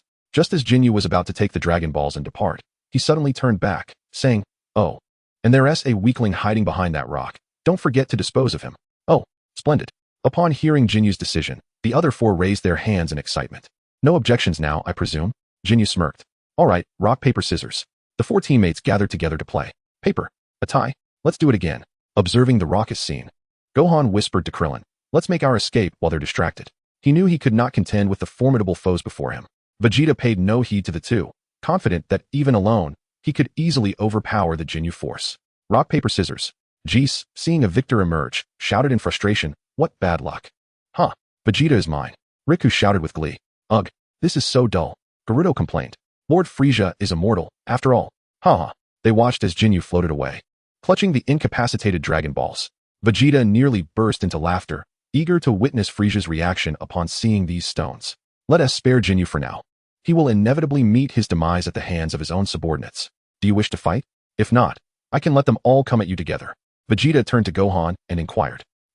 Gohan was momentarily taken aback. They were immensely powerful. Yes, they are strong, but only in comparison to you. To me, I am far superior. Vegeta scoffed. The assessment of one's strength is contingent upon the observer's perspective. Are you deliberating strategies? Lycum inquired mockingly as he observed Vegeta and Gohan whispering to each other. Chapter 45, The Annihilation of Guldo. Thus, the game commenced. Lycum and Guldo stepped forward, eyeing Vegeta and his companions, readying themselves for combat. Krillin and Gohan remained vigilant, while Vegeta exuded an air of calm composure. Guldo, eliminate those two youngsters first. Lycum subtly directed Guldo, postponing his own battle with Vegeta. A spectacular showdown should always unfold in the grand finale. Vegeta mused silently. I am no janitor. This is truly a waste of my talents. Guldo retorted, arms akimbo, his tone disgruntled. I thought this was a game. Such arrogant individuals. Vegeta turned to address Krillin and Gohan. But Krillin was already poised for action, speaking to Gohan. Do you recall our training on the spaceship? Indeed. Gohan nodded affirmatively. Humph. I shall dispatch you with utmost ease. Guldo extended his hand, regarding the two as if they were mere refuse. Prepare. Krillin fixed his gaze on Guldo, unleashing his full power with a fierce roar. Simultaneously, Gohan and Krillin surged forth, their scouters beeping incessantly, much to everyone's astonishment. With a powerful leap, Gohan and Krillin launched energy blasts towards Guldo. Just as the energy waves were about to strike him, Guldo bellowed, "Time, freeze." At the utterance of his command, time appeared to halt, the energy waves suspended before him. Guldo quickly leapt aside, holding his breath to evade the impending attack. Whoosh. Crack. After narrowly dodging the energy blasts, Guldo turned to locate Gohan and Krillin, exclaiming, "Where have those little brats gone?" Over there." Guldo spun around in search, spotting them at a lower altitude. Curse it. They fled so far. In an instant, feeling his breath becoming labored, Guldo furiously extended his arms. This is infuriating. Why can't I maintain the time freeze longer? Yeah. As Guldo gasped for air, time resumed its flow, and the energy blast struck the ground with a thunderous explosion. What just happened? Gohan pondered, momentarily dazed. Over there. Krillin shouted, quickly alerting Gohan to Guldo's presence. Vegeta crossed his arms, frowning at Guldo, warning the two. He can manipulate time. Be cautious. Truly, these two are insufferable. Gohan and Krillin, momentarily stunned by Vegeta's words, quickly regained their composure and moved with haste, their figures vanishing once more. Gone again? Guldo, now alarmed, shouted, "Hold your breath. Time. Freeze." With time once again halted, Gohan and Krillin reappeared, now poised on either side of Guldo. "Oh, let us see what tricks you have left. Damn it. Utilizing time stop consumes far too much energy." Gerudo felt himself growing weary as he sprinted swiftly towards a nearby rock. He sought refuge behind the boulder, waiting for the opportune moment to strike when they were unsuspecting. As he turned his head, he gasped for breath. Just then, the revived Krillin and Gohan noticed the sudden absence of their foe, only to soon sense Gerudo's energy. "Over there," Gohan shouted. Meanwhile, Gerudo, hiding behind the rock and preparing to launch an attack, was taken aback as he saw the two charging toward him. "How did they know?" he exclaimed in surprise. Time could not remain still any longer. Gerudo seethed, his four eyes widening as he unleashed his supernatural ability to bind Krillin and Gohan. The swiftly approaching Gohan and Krillin suddenly found themselves immobilized, suspended in midair, unable to move. I can't move." Krillin struggled desperately. "This is infuriating." Gohan exclaimed in frustration. "I, Gerudo, am not to be trifled with. Allow me to demonstrate my binding technique." Gerudo's fists clenched tightly, fingers splayed. "Who do you think you are to discover my whereabouts?" Krillin, grinding his teeth, recalled how he initially underestimated this diminutive foe's combat prowess. It was evident now that they had been overly complacent. "I shall skewer you both like kebabs, haha," Gerudo declared, brandishing his hands as he sharpened a nearby towering tree into a deadly point. Unexpectedly, the other three, having been propelled into the air by the recent explosion, now descended back to the ground. "These two kids have evidently surpassed a power level of 10,000. Jeez remarked, hands on his hips as he observed the unfolding battle. Gerudo seems anxious. It's rare to see him utilize his binding technique." Bardock chimed in. "Such a race is indeed remarkable, capable of enhancing their combat strength without transformation." Lycum noted, reflecting on the massive crater created by Gohan and Krillin. Vegeta, your friends are quite impressive," Bardock teased, glancing at the stoic Vegeta, arms crossed. "Just two fools, nothing more." Vegeta shrugged indifferently, realizing that he would need to intervene. If you don't escape soon, I shall string you both together," Gerudo boasted, exerting pressure as the sharpened tree branch shot towards Gohan and Krillin. Ugh. Krillin and Gohan clenched their teeth, desperately trying to break free, yet their bodies remained unyielding. As the menacing branch approached, Krillin anxiously glanced at Gohan. "Gohan, is there any way out?" "No, my nerves are completely numbed." Just as Gerudo reveled in the thought of ensnaring them, Vegeta appeared behind him, swiftly striking and severing Gerudo's head with a single motion. The sharpened branch, perilously close to Krillin's nose, allowed him to regain mobility, prompting him to evade quickly. "I can move," he exclaimed as he fell to the ground. Amidst the astonishment of the other Ginyu Force members, Guldo's body collapsed, his head rolling a considerable distance away. Despite the severance, Guldo did not succumb immediately. He cast a discontented glance at Vegeta, feeling a deep sense of indignation. "What a cowardly act. This is merely a game between me and those two brats." "Humph. Whatever you say," Vegeta retorted disdainfully, his disdain for the grotesque head evident. Chapter 46, Frieza, filled with hope. "I never imagined I would fall at the hands of such a lowly scion. I shall not die in peace." As blood dripped from his mouth and the severed neck continued to bleed, yet he remained alive, Guldo incessantly babbled. In response, Vegeta unleashed a ki blast. Boom. "You actually intend to save us?" Krillin gazed at Vegeta in disbelief, pondering the nature of this individual, who seemed neither wholly good nor entirely malevolent. Thank you. Gohan expressed his gratitude towards Vegeta. Humph, do not misconstrue my intentions. I am not here to save you. I merely wish to eliminate him. Vegeta arrogantly turned his head, directing his gaze towards the remaining members of the Ginyu Force. Oh dear, Guldo has been slain. Gys was taken aback, yet his expression bore no signs of sorrow. Only anger. How infuriating. Raikum also expressed his dissatisfaction. With one less member, our battle formation is imperfect. Bardock contemplated the issue. They would need to devise a new 4-person battle strategy. But let us discuss that later. Who shall deal with those two brats? Gys turned to his fellow teammates. Of course, we shall settle it with rock, paper, scissors. Bardock chimed in promptly. Then I shall deal with Vegeta first. Raikum announced, casting a mocking glance at Vegeta. Why are those guys so bothersome? Krillin muttered in frustration. Let me take care of the rest in one go. Vegeta smirked, lowering his arms from their crossed position. Huh, such bravado. Raikum scoffed coldly. If those two brats wish to assist, I wouldn't mind if you joined in. Hey, what nonsense are you spouting? That is ours. Gys interjected, displeased. Bastards, these condescending fools. Krillin clenched his fists in anger, feeling utterly helpless. Ginyu and Raikum clenched their fists to the left, then raised their hands above their heads, forming the Ginyu Force pose. Vegeta felt nauseous. A grown man posturing in such a manner was a disgrace to masculinity. With a swift kick, Vegeta propelled himself towards Raikum, seizing his wrist and lifting it skyward. Meanwhile, Nappa, on his way to assist Vegeta and the others per the Elder's command, was astounded by Vegeta's overwhelming dominance. Nappa did not meet with Vegeta and the others. Instead, he retraced his steps. He believed the Elder required his protection more than Vegeta and his companions did.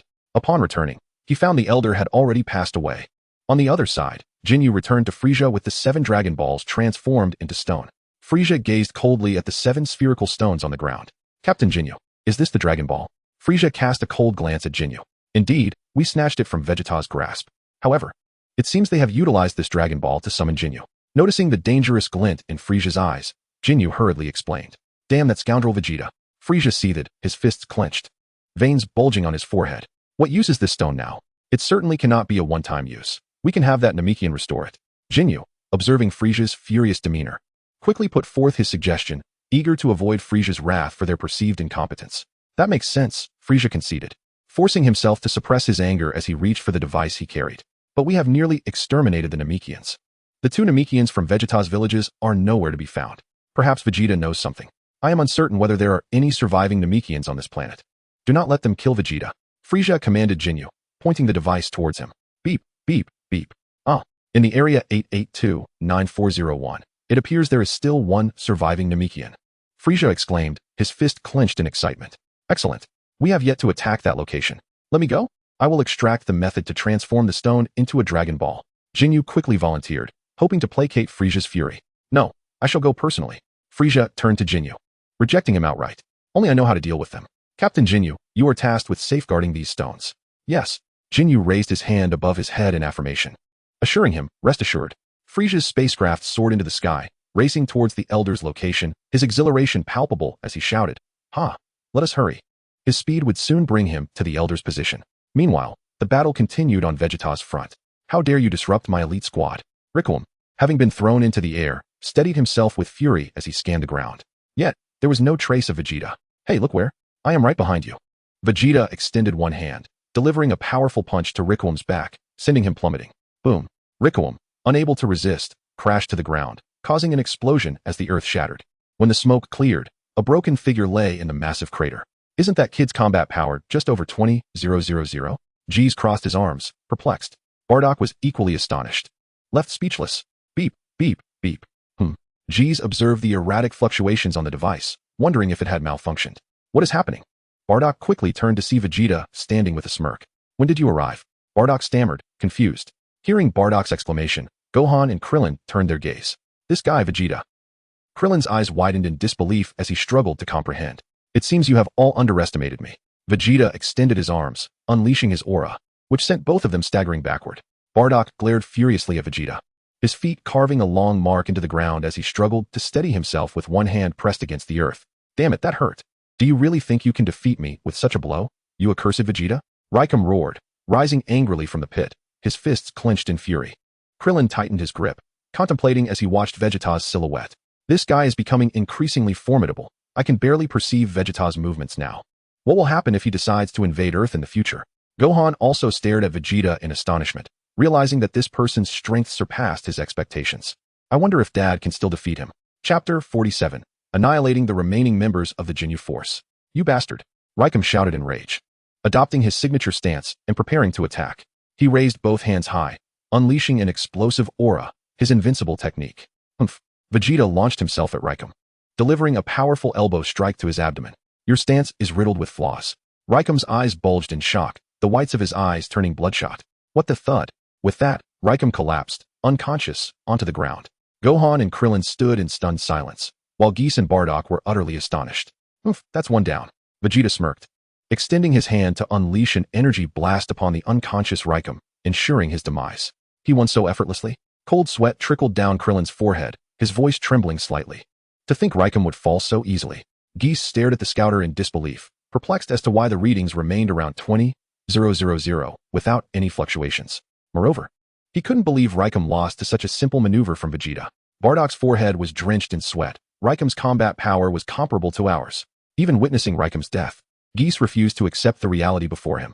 He must have underestimated him. It was merely a coincidence. His combat power hasn't truly increased. Let the invincible Ginyu Force teach him a lesson.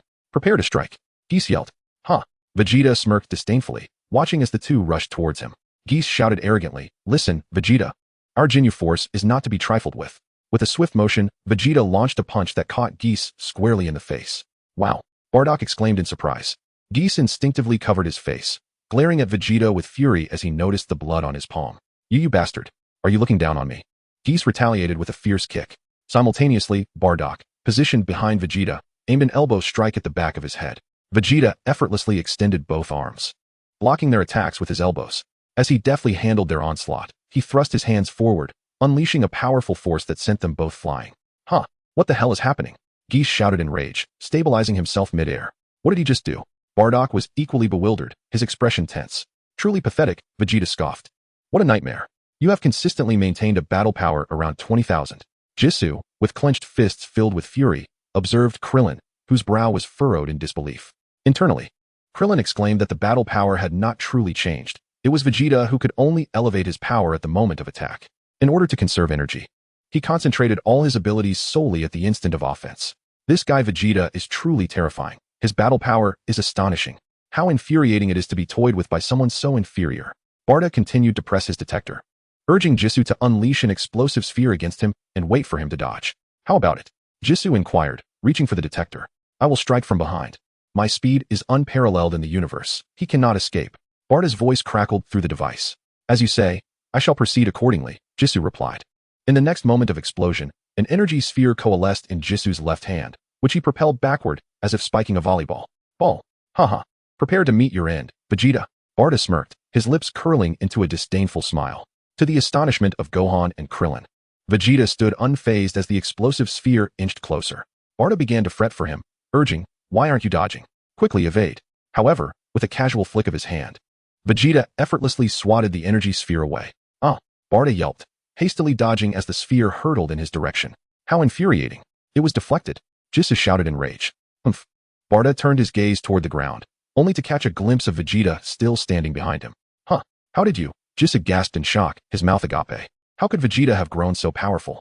It defies logic. The detector had shown no changes. With arms crossed, Vegeta regarded Barda, scoffing at his claim of being the fastest in the universe. When did you manage to get behind me? Barda asked, his face a mask of confusion. The fact that his explosive projectile was so easily repelled, and that Vegeta had appeared behind him in the blink of an eye, was utterly unbelievable. Suddenly, Jisoo was overtaken by a desire to flee. This version of Vegeta was too fearsome. I refused to believe it. Barda bellowed in anger, extending his fingers in an attempt to grasp Vegeta. When that failed, he launched into a rapid flying kick. Swish. Ah! In the face of Barda's fierce onslaught, Vegeta dodged with ease. You underestimate the Ginyu Force.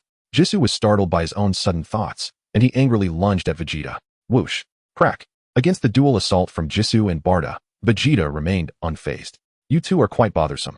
He adeptly evaded Jisoo's strikes and Barda's kicks, pivoting to deliver a kick to Barda's back, causing his protective suit to tear apart. As Barda plummeted from the air, Vegeta surged forward, delivering a powerful elbow strike to his cheek, sending him hurtling downward. Upon landing, Vegeta raised his hand, awaiting Barda's descent.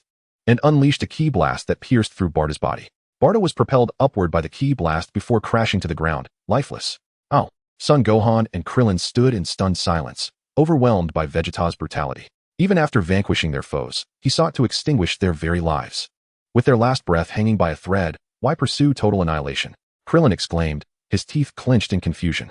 Meanwhile, Jinyu, suspended in midair, found himself at a loss for words, shocked to the core by the unfolding events. This cannot be. We are the Jinyu Force, the most formidable quintet in the universe. Reduced to such utter defeat. As Vegeta's gaze turned towards Jinyu, a chilling sensation gripped him.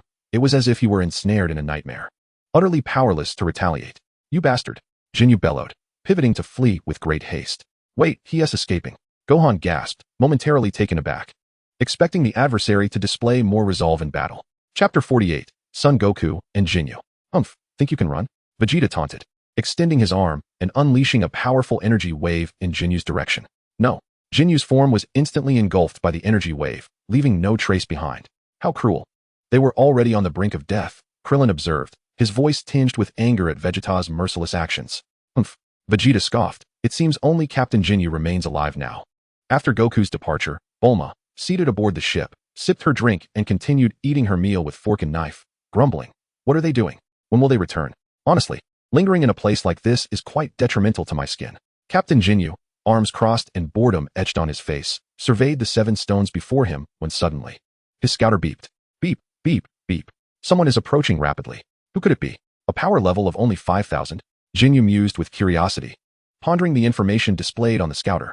Could it be the remaining Namekian? Jinyu Force, let us move.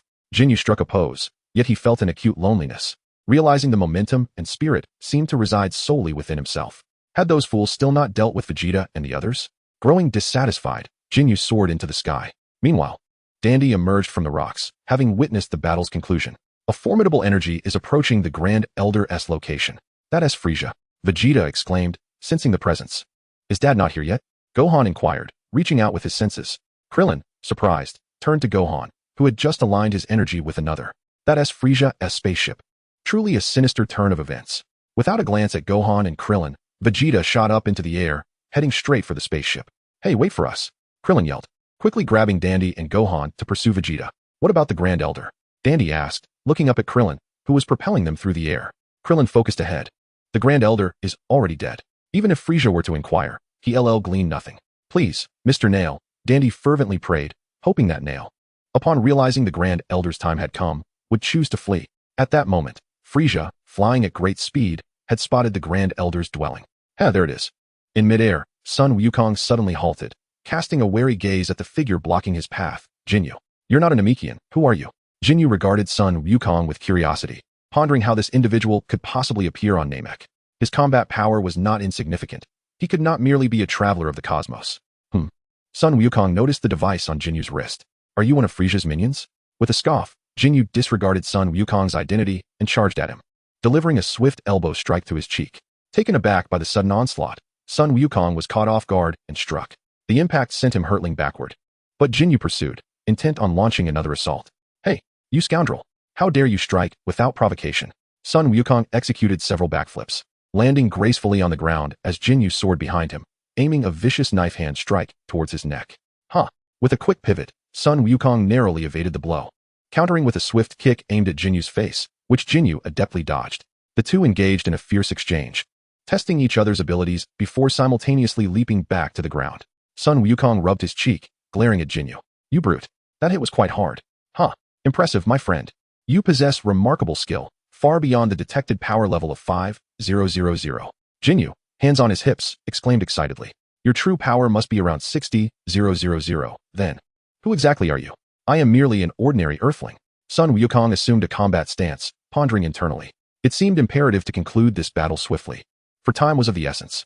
He couldn't help but worry about whether Vegeta would harm Krillin and Gohan. Must we fight?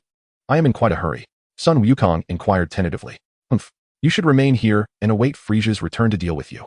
Jinyu was convinced that this individual was aligned with Vegeta and his companions.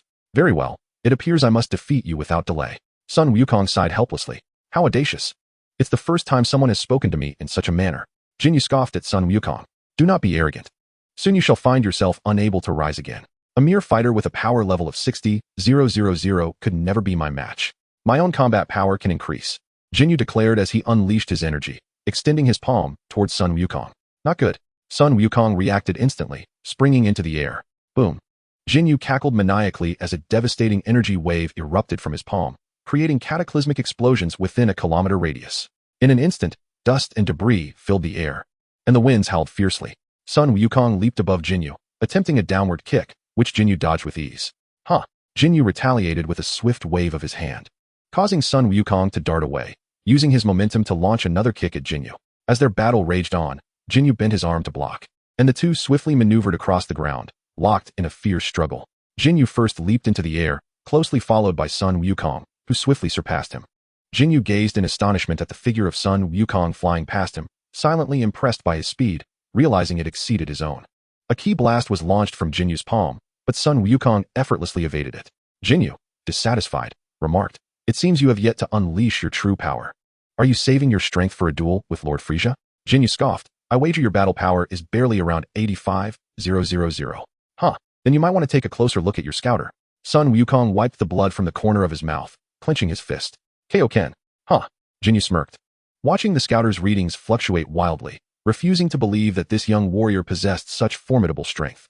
It wasn't until the numbers surged to 90,000 that Jinyu's expression began to shift, evolving from disbelief to shock, culminating in an exclamation of astonishment. 90,000, 100,000, 110,000. How is this possible? Sun Wukong continued to release his energy, a fiery red aura igniting around him. Chapter 49. How to Transform Stone into Dragon Balls. 120,000, 130,000. Jinyu felt as though he might lose his mind as the numbers continued to rise. Good heavens. 160,000. Impossible. 170,000. 180,000.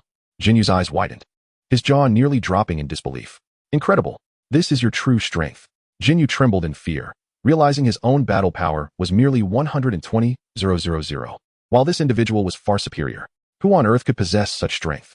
To be honest, my instantaneous power surpasses even this, Sun Wukong stated gravely, fixing his gaze on Jinyu.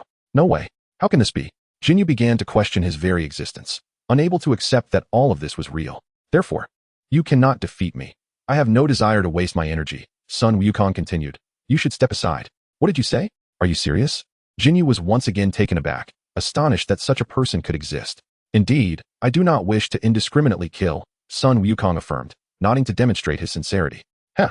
You are indeed far stronger than I anticipated, Jinyu chuckled unexpectedly, despite Sun Wukong's confusion.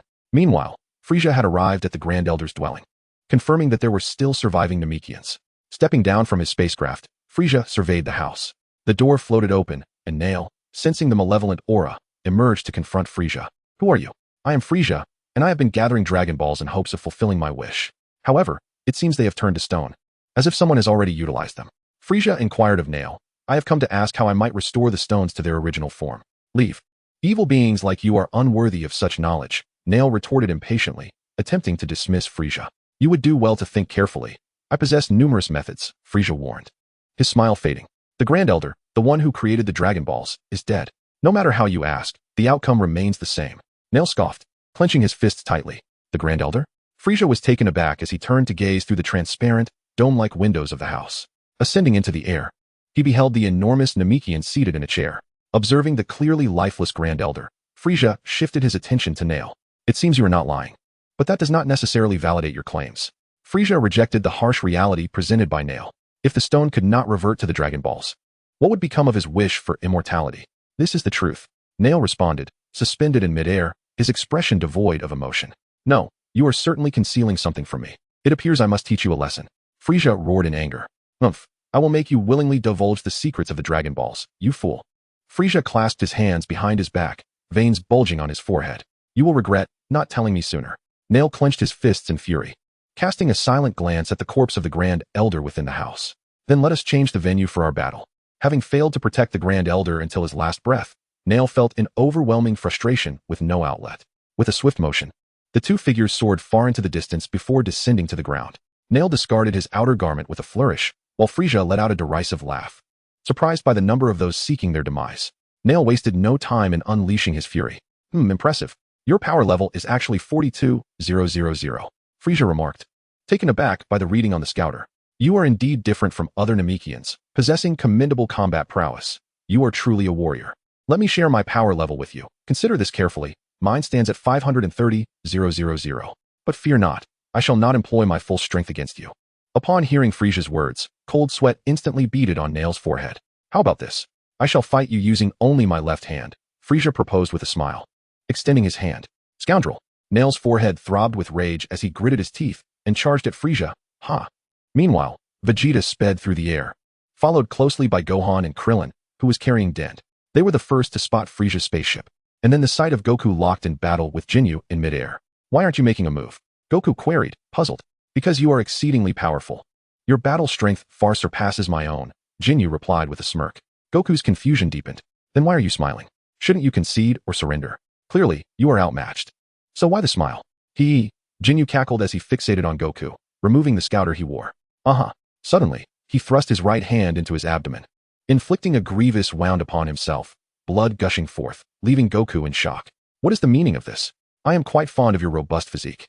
Jinyu's mouth flowed with blood, yet he wore an unyielding smile, as if oblivious to the pain. What? You like my body? Goku felt a chill run down his spine. Change bodies. Suddenly, Jinyu stretched out his arms and shouted loudly. In a swift motion, Vegeta soared through the air, skimming just above the grass, seizing an alien frog and hurling it towards Jinyu's radiant light. What is happening? Krillin and Gohan abruptly halted, their gazes fixated on the beam that vanished upon contact with the small frog. With a soft thud, the frog landed on the ground. Despite his grievous injuries, Jinyu's smile remained frozen on his face, his eyes widening in bewilderment as he retracted his grin, placing his hands on the ground. With a powerful push of his hind legs, Jinyu leaped away in a frantic escape. Uffed! Ha! Vegeta doubled over with laughter, leaving Goku and the other four utterly bewildered. What is so funny? What is wrong with that guy? Goku inquired, turning to Vegeta with a perplexed expression. Humph, you should thank me for saving you, otherwise, your body would have been possessed by Jinyu. Vegeta scoffed, striding towards the still stationary frog. Goku and Krillin exchanged glances, confused. Haha, watch me crush you, Vegeta declared, hands on his hips, as he brought his foot down towards the little frog. Ribbit, ribbit, the frog cried out, darting away in a panic. Oh, come on, Vegeta. Given his state, he is not capable of causing any harm, Goku remarked, glancing at the peculiar little creature with suspicion. Chapter 50, The Wrath of Frieza. TCH. Mercy is for the weak. Vegeta huffed discontentedly, disregarding Goku's perspective, and he stomped down, obliterating the frog Jinyu. The system announced, mission accomplished. Host has defeated the Jinyu force. Reward, Super Saiyan bloodline activated to 95. Updated information, host, Vegeta, power level, 580,000, pure Saiyan bloodline. 100, Super Saiyan 1 activated at 95. Since you still hold some usefulness, I shall spare you for now, Vegeta proclaimed, hands on his hips, as he disregarded Goku and the others and flew towards Frieza's spaceship. The others followed suit, observing as Vegeta shed his clothing and retrieved a towel. What are you staring at? You should change into your battle suits too. Although Vegeta believed he wouldn't feel embarrassed, being scrutinized by others still felt quite awkward. Is that what you're wearing? Krillin asked, pointing at the protective suit Vegeta had discarded on the ground. It doesn't look all that impressive, Gohan added with a hint of disdain. Goku nodded in agreement. Despite his own attire being tattered with multiple rips, I still prefer the clothes I have on. As they examined the spaceship's interior, Krillin remarked to Goku. Their civilization appears to be more advanced than ours. How can you tell? Goku asked, puzzled. Gohan, initially inclined to agree, suddenly fell silent. Take off your clothes and put this on. Vegeta swiftly tossed a form-fitting suit resembling their sizes onto the ground. Hurry up, don't dawdle. Frieza will be back soon. Vegeta wiped the dust from his body with a towel, scoffing as he opened the compartment for the protective suits. Humph. Only the outdated versions are available. He donned a new pair of gloves, glancing at Goku and the others as they changed into the spandex suits, while Krillin continued to grumble. I never imagined you would still require our assistance. It seems that Frieza is indeed a formidable adversary, said Gohan, his voice tinged with anxiety as he continued to don his outfit without the slightest pause. Do I truly value your help? Do not mistake my restraint for kindness, Vegeta remarked, observing their near completion in dressing, as he produced the protective gear. Once clad in these suits, it is fortunate that we have the little ones among us. Vegeta glanced at Krillin and Gohan. Goku, dissatisfied with the size of his suit, grumbled, this outfit is far too small. How am I supposed to fit into it? It stretches and has excellent elasticity. Vegeta replied, his impatience evident. Gohan exclaimed, tugging at the suit, which indeed expanded. This is incredible. Are the gloves and boots made of the same material? Krillin, having slipped into his suit, remarked in astonishment, I cannot believe you possess such remarkable gear. But why does yours, like Goku's, seem more conducive to shoulder movement? He complained, feeling the shoulder padding. Vegeta, crossing his arms and maintaining a stoic expression, stated, This is an older model. It does not accommodate your dimensions. Uncle Krillin, the suit allows for unrestricted shoulder movement. Gohan, oblivious to Krillin's aesthetics, raised his arms to demonstrate the flexibility of the suit. Goku, frowning at his reflection, lamented that his own attire was more appealing, though it was inconveniently aboard Bulma's ship. Meanwhile, Naru, battered and bruised, hunched over, gasping for breath. Cease your futile struggles. Your right hand is rendered useless. How could you possibly prevail? Quickly tell me how to restore the stone to the Dragon Balls. Frieza declared coldly, his right hand resting behind his back. With a heaving breath, Naru raised his left hand and unleashed a ki blast towards Frieza, the smoke billowing around them. Yet Frieza remained unscathed. Is this your final effort? Frieza inquired, losing patience as the smoke dissipated, revealing a stunned Naru. I cannot comprehend why you cling to hope when defeat is inevitable. As Frieza's words fell, he swiftly moved, appearing before Naru in an instant. Crack! In the next moment, Frieza's hand struck Naru squarely in the face. Ah! Naru screamed in agony. I will warn you one last time. Reveal the method to restore the Dragon Balls, or I shall show no mercy. Frieza's voice was laced with icy menace. Humph! I have already told you, with the death of the Elder, the Dragon Balls have lost their purpose.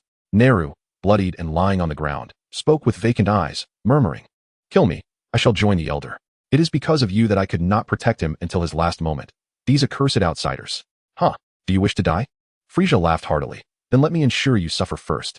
Suddenly, Frieza's scouter emitted a sound, prompting him to look and exclaim, Where are the members of the Ginyu Force?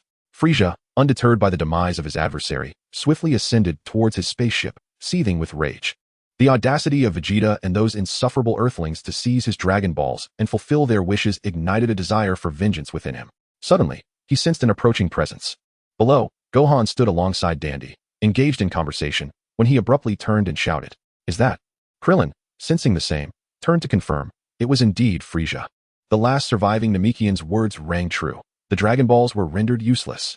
Consumed by fury, Frieza soared through the skies, intent on exacting a harrowing price from Vegeta and the Earthlings who had dared to thwart him. The Dragon Balls were rightfully his. In an instant, Frieza hovered above the spaceship and landed on a rocky outcrop. Upon witnessing Frieza's formidable aura, Krillin stood frozen in fear. Frieza. Both Gohan and Krillin stared wide-eyed at the figure before them, shock etched across their faces. Gohan, can you feel that? Krillin glanced at Gohan, whose complexion had drained of color, reflecting his own trepidation. Gohan nodded faintly. Yes, his power seems overwhelmingly immense. The feeling that a mere glance from Frieza could ensnare them forever compelled Krillin to clench his trembling fists. Chapter 51, Confronting Frieza, a Minor Triumph. Frieza glared at the emerging figures of Vegeta and Goku, his voice laced with fury. You audacious fools have shattered my dreams of immortality. He surveyed the 5 individuals below with a chilling calmness, regarding them with the disdain one might reserve for the deceased. The Ginyu Force displayed no reaction. Whatever tactics you employed were quite unexpected. It is indeed a first for me to be toyed with by such imbeciles, Frieza declared, leaping from the rocky summit to confront them directly. The group regarded Frieza with wary expressions. The situation had taken an unforeseen turn, and Frieza's anger surged within him, prompting him to clench his fists and roar at the figures before him. You inferior beings shall not escape my wrath. I will rend you limb from limb to relieve my pent-up fury. As Frieza's wrath boiled over, Dandy quickly sought refuge behind a distant rock, while Gohan and Krillin cautiously distanced themselves from the impending threat. No one can escape. Accept your fate. Frieza bellowed in fury. Vegeta, his fists clenched and sweat beading on his brow, glared defiantly at Frieza. At last, your true nature is revealed. Do not underestimate me. If you have the courage, come at me. Though Vegeta spoke boldly, internally he frantically implored the system for the activation of his 5 tasks. While he believed he could best Frieza, it was only in his initial form. The system remained unresponsive, further inflaming Vegeta as frustration. You've certainly forgotten how powerful I am. Allow me to refresh your memory, Frieza declared, intertwining his fingers before him, fixing his gaze upon Vegeta. Frieza unleashed his formidable aura, casting an immense pressure upon all present, causing cold sweat to bead on their foreheads. The ground is trembling, exclaimed Son Gohan in astonishment. Wow, he's that powerful? Krillin's face turned pale with trepidation. Vegeta, gritting his teeth, fixed a steely gaze on Frieza. Although his combat power could potentially defeat Frieza, he knew that provoking him could lead to the emergence of even more formidable forms. Krillin, Gohan, retreat. This battle is beyond your capabilities, Son Goku warned solemnly, glancing at the two to emphasize his point. Meanwhile, on his way to the scene, Piccolo was taken aback by the escalating energy, sensing that Frieza had already made a move. Piccolo halted, noticing a faint aura emanating from the ground. Who could that be? He landed and observed the motionless figure of Nail, astonished to see a Namekian who bore an uncanny resemblance to himself. After a brief exchange, Piccolo and Nail underwent a fusion. Whoa. Piccolo felt the surge of newfound power coursing through him, staring in awe at his hands. This is incredible. Is this the result of fusion? With such overwhelming strength, victory is assured, regardless of the opponent, he thought, a confident smirk spreading across his face. Piccolo laughed joyously, resuming his journey with increased speed. Krillin and Gohan trembled as they retreated, Frieza's aura instilling a paralyzing fear that robbed them of their fighting spirit. What terrifying energy! I'm so frightened I can hardly speak, Krillin stammered. Of course, you insignificant insects could never hope to defeat a dinosaur. Frieza taunted. We can win. Kakarot. Vegeta shot a wary glance at Son Goku, who remained vigilant. Kakarot? That's a Saiyan name. Frieza's attention shifted to Goku, recognizing him as a familiar face. I remember now, the Saiyan who resisted until the very end when I destroyed planet Vegeta. He looks just like you. I shall annihilate all you Saiyans. Frieza glared at Son Goku. What? Goku glanced at Vegeta, wondering if he had a plan. If we join forces, we might stand a chance. Vegeta clenched his fists, keeping his unwavering gaze on Frieza. Hearing that from you is like hearing a delightful joke. Frieza laughed heartily, covering his mouth. How utterly absurd. Vegeta tightened his fists further, raising a confident smile at Frieza. I am gradually becoming the Super Saiyan you fear. Super Saiyan? Goku queried, intrigued. As he had never encountered this term before, Frieza instinctively felt a shiver run down his spine, but quickly regained his composure. What a boastful claim. You think you can become a Super Saiyan? You pests are all so annoying. Frieza scoffed, leaping forward to strike Vegeta. Smack. Vegeta caught Frieza's hand with a firm grip. The formidable force caused Frieza's forehead veins to bulge as he gritted his teeth, resisting with a pained expression. With a battle power 50,000 higher than Frieza's, triumph over him was indeed effortless. Yet, the challenge lay in Frieza's transformations. Observing that Vegeta could actually restrain his wrist, Frieza, dissatisfied, threw another punch, their fingers intertwining in a fierce grapple. Both warriors were filled with rage, and Frieza glanced at the incessantly beeping scouter, noting Vegeta's power level skyrocketing. How could this be? Frieza was taken aback. The readings exceeded the scouter's limits, exploding with intensity. Frieza, secretly astonished, quickly released his grip, and the two retreated, creating distance between them. Vegeta exhaled, feeling that although he seemed to have the upper hand in their initial clash, a sense of unease lingered. Frieza would inevitably transform. It appears you are not boasting. Frieza remarked appreciatively. Watching Vegeta hold his ground against Frieza single-handedly, Gohan pondered that perhaps it wouldn't be necessary for his father to team up with Vegeta. The latter might emerge victorious on his own. Had Vegeta surpassed his own limits? Yet, Frieza appeared remarkably composed. Goku, observing Vegeta's battle, fixed a serious gaze upon Frieza, convinced that the latter possessed far more power in reserve. Vegeta, you truly surprise me. Now, allow me to unveil my true form. Frieza felt his superiority had been insulted. Vegeta possessed such formidable strength. Chapter 52, Frieza's second form, battle power of 1 million. What is this true form? Goku asked, looking at Vegeta in confusion. What does it mean? Krillin echoed, equally baffled. It is a transformation. Aliens alter their appearance based on circumstances. Their normal form is to conserve energy and stamina. Vegeta explained coldly, casting a glance at the three ignorant companions. But I am different. My power is so immense that I can barely contain it. Frieza pointed to himself, emphasizing his uniqueness. This is a rare opportunity. When I invaded the Saiyan planet, I didn't even transform while battling the king. Vegeta, your father is rather ordinary. Vegeta pursed his lips in silence, unsure of how to respond. Frieza's current battle power was slightly lower than his own, but should he transform, his second form would boast a staggering battle power of 1 million. Akira Toriyama's scaling is truly outrageous, disregarding the initial power levels. The subsequent transformations of Frieza have clearly disrupted the balance. The leap from hundreds of thousands to millions and even billions is astonishing. How could Vegeta contend against a Frieza with a power level of 1 million? At that moment, Vegeta belatedly considered the system. Striving to grow stronger on his own was utterly inadequate to keep pace with the escalating battle powers of the Dragon Ball world. Yet this damned system remained silent in such a critical moment. Did it intend to watch him perish? What are you so proud of? I possessed strength surpassing the king's, even in my childhood. Vegeta snorted coldly, questioning the merit of discussing Vegeta 3. Was it he who obliterated the planet of the Saiyans? Upon hearing this, Krillin immediately thought of Goku's homeland. Frieza clenched his fists, shattering his protective suit, a move that startled Gohan. Has he torn his battle suit apart? Krillin surveyed the scattered fragments around Frieza, a chill running down his spine. Was he about to transform? Huh. Is shedding a coat considered a transformation? Goku stared blankly, noting that Frieza's aura hadn't changed significantly. Crack, crack. Ha ha ha ha. Frieza trembled slightly all over. With a great shout, his aura began to swell in strength. Then, to everyone's astonishment, his upper body ballooned dramatically, followed by his limbs, as Frieza strained to stretch his neck. Ha ha ha. Ugh. Frieza's second form emerged, his height surging from just over a meter to approximately 2.5 meters, his physique becoming more imposing. The others felt his exponentially enhanced combat power, their bodies trembling in fear. Vegeta suddenly experienced a déjà vu sensation, reminiscent of facing an adversary in a tank with nothing but his bare hands. Goku furrowed his brow, acknowledging that the opponent's combat prowess had indeed escalated significantly. This battle was doomed. A nightmare, an utter nightmare. Krillin and Gohan had already begun to shudder. Such overwhelming power, it is difficult for me to contain. Frieza gazed at the astonished onlookers, continuing to drop bombshells. To add, my current combat power exceeds 1 million. Damn it. Vegeta seethed, grinding his teeth in frustration. He understood. No need for Frieza to remind him. Bam. Frieza suddenly raised his hand in fury, sending everyone hurtling away with his overwhelming energy. Ah, dandy. Krillin cried out in alarm. At that moment, the area surrounding Frieza exploded, erasing all land in an instant, while seawater surged in, flooding the cratered ground.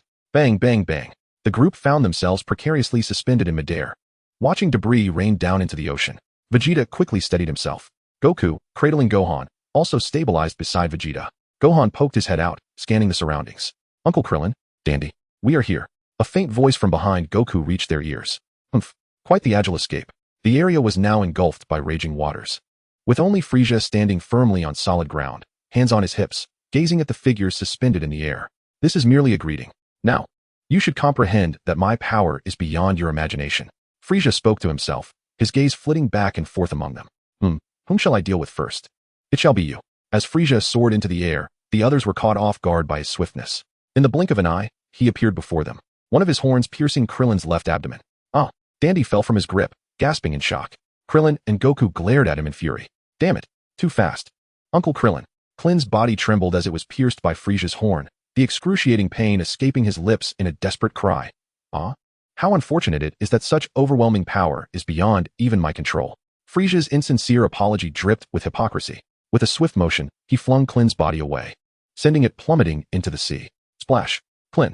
Sun Wukong rushed toward the spot where Klin had fallen. In the next instant, upon spotting Frieza before him, Sun Wukong slammed to a halt. You wish to save him? I fear it may be too late.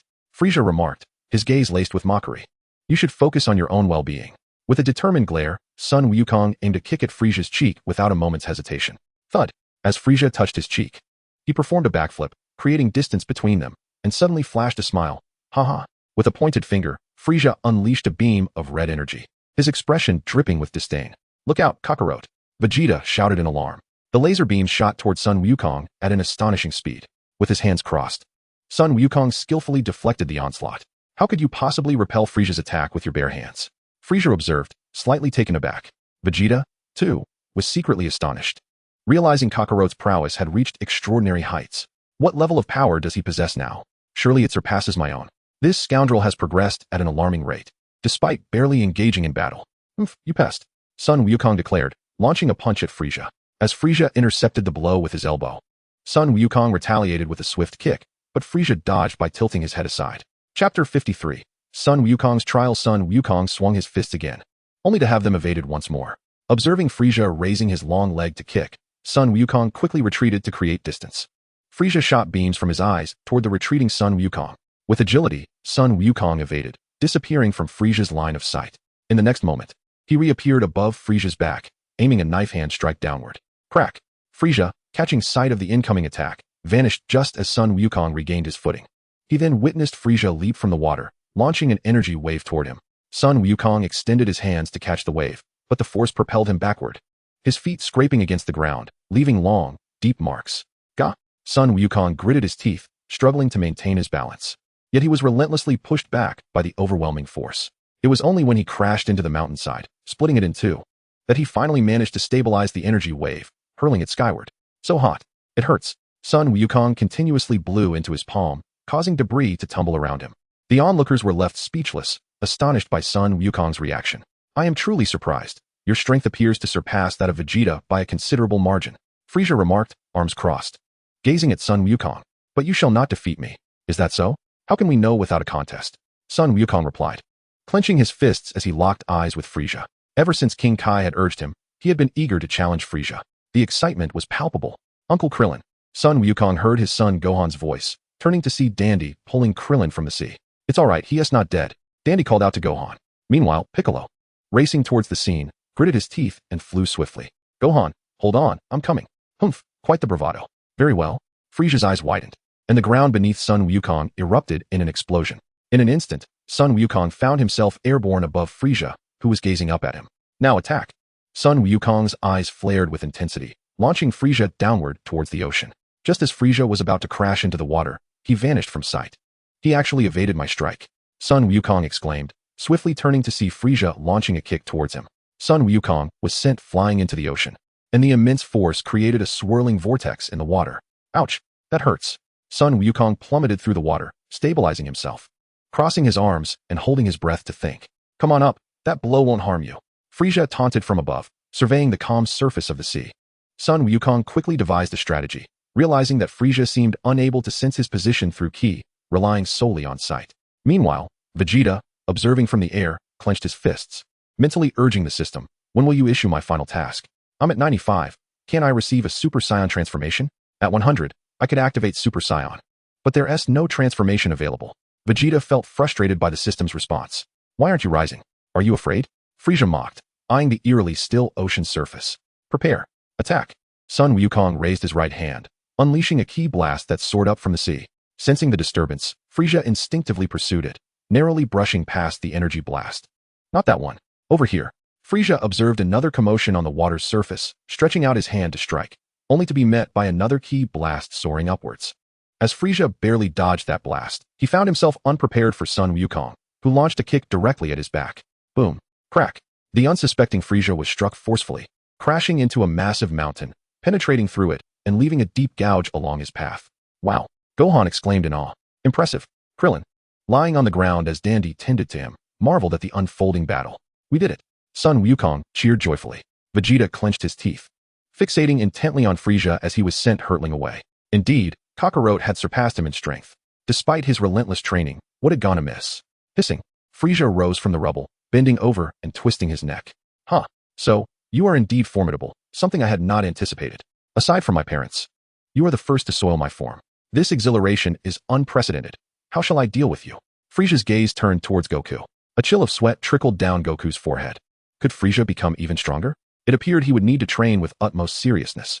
Frieza extended his hands, directing his attention towards Goku. Humph, Goku. It seems you are quite at a loss as well. Piccolo had arrived, hovering in midair, his cape billowing dramatically in the wind. Uncle Piccolo, we have been awaiting your arrival. Gohan exclaimed, visibly delighted upon seeing Piccolo. Is that Frieza? He certainly seems formidable. Piccolo crossed his arms, surveying Frieza from a distance. Humph. I was wondering who it might be. Vegeta scoffed. Though internally he seethed with indignation, Piccolo had indeed grown significantly stronger. Piccolo, however, focused on Frieza, speaking to Vegeta. Once I have dealt with Frieza, I shall settle the score with you for the affairs on Earth. Goku, allow me to take this. Piccolo called out to Goku's retreating figure. Can you manage it, Piccolo? Krillin asked, his face etched with concern as he glanced at Piccolo. Ah, you have returned. Goku turned to greet Piccolo, raising a hand in salutation. Frieza regarded Piccolo, surprised to find a surviving Namekian among them. He sensed something was different. Goku, let me take the lead. I can handle this alone. Upon hearing Piccolo's audacious declaration, everyone was taken aback. Frieza erupted in laughter. You lot truly believe I possess such limited capabilities? Huh. Goku, stepping back, cast a wary glance at Frieza. I shall ensconce you in despair, forcing you to confront the inescapable. Frieza proclaimed, hands on his hips, extending 2 fingers. With each transformation, my power amplifies, and I have 2 transformations remaining. What? Goku gasped in astonishment. What did he say? A bewildered Krillin turned to Gohan, who was equally stunned. Gohan's mouth fell agape, his body trembling. Frieza had just declared he had 2 more transformations at his disposal. Krillin's pupils constricted sharply, his complexion paling. You should consider yourselves fortunate. You are the first to witness my transformation. Frieza boasted, his laughter echoing as he prepared to unveil his second transformation. Ah! Frieza bellowed, his head elongating, antennae sprouting forth, muscles swelling further, and his back protruding grotesquely as his form broadened. Finally, the wait is over. Let us commence a new round of battle. Who shall take the first step? Frieza's gaze darted between Piccolo and Goku. As Piccolo sensed the overwhelming aura emanating from Frieza, he was taken aback by the sheer magnitude of this monster's power. Gohan and Krillin trembled, while Vegeta nearly ground his teeth in frustration. That bastard Frieza must now possess a battle power exceeding 2 million, while he himself languished around 500,000, helplessly watching the unfolding disaster. To the untrained eye, there seemed to be no significant difference. Krillin, with his mere 20 to 30,000, was oblivious to the terrifying evolution of Frieza's strength. No, Frieza's latent power had dramatically surged, starkly contrasting with his previous form. Goku clenched his fists, his eyes locked onto Frieza with a tense focus, remaining unervingly calm. Beads of cold sweat cascaded down Vegeta's forehead. Additionally, all of Frieza's prior injuries had mysteriously healed. Gohan pressed his lips together tightly, his voice quaking with dread. Piccolo removed his cloak, eliciting a mocking laugh from Frieza, who sneered. So, you intend to fight me unencumbered? Do you truly believe that mere attire can determine the outcome of our battle? With that, Frieza launched himself at Piccolo with astonishing speed. Reacting quickly, Piccolo retreated as the two engaged in a high-speed chase through the air. Huh, you'll never catch me, Piccolo boasted, only to widen his eyes in disbelief as he came to an abrupt halt. How can this be? There, Frieza hovered before him, arms crossed, smirking. Greetings. Fancy seeing you again. With a swift motion, Frieza extended 2 fingers, unleashing a barrage of death beams aimed at Piccolo's left knee. As the fabric of Piccolo's pants ripped apart and flesh erupted, blood gushed forth, and he screamed in agony. Frieza prepared for a second strike. Piccolo attempted to evade, but Frieza's speed was insurmountable, and the second volley of death beams struck Piccolo squarely in the chest. The sound of impacts echoed as Piccolo's cries filled the air, while Frieza cackled with manic glee, relentlessly firing his beams. Piccolo was bombarded as if by a hail of bullets, his body shredded and rendered powerless to retaliate. Krillin watched in stunned silence, cold sweat soaking his back. Vegeta clenched his jaw, realizing that this was the embodiment of fleeting glory. Stop! Goku rushed toward Piccolo, intent on halting Frieza's onslaught. Uncle Piccolo! Gohan followed closely behind. Wait! Krillin anxiously called out, desperate to join the fray. Meanwhile, a system notification chimed. The host was required to allow Krillin to inflict severe injury upon him. Completing this task would reward him with the activation of Super Saiyan bloodline to 100. Here it comes. At the mention of this, Vegeta seized Krillin, who was poised to take flight. He no longer cared about the rationale behind such a task. All that mattered was the possibility of activating Super Saiyan power, an increase in battle strength by 50-fold. What do you think you're doing? Krillin exclaimed, turning to Vegeta in alarm. You must injure me severely now? Vegeta's tone was commanding. He was resolute that completing this final task would elevate him to Super Saiyan status, enabling him to vanquish Frieza. The rest present would soon realize their utter insignificance. As Piccolo continues to endure the relentless torment of Frieza, Goku swiftly rushes forward, delivering a powerful kick aimed at Frieza. However, with a graceful leap, Frieza effortlessly evades the strike, while Gohan cradles the fallen Piccolo. You scoundrel! Goku exclaims, his eyes ablaze with fury as crimson flames envelop him.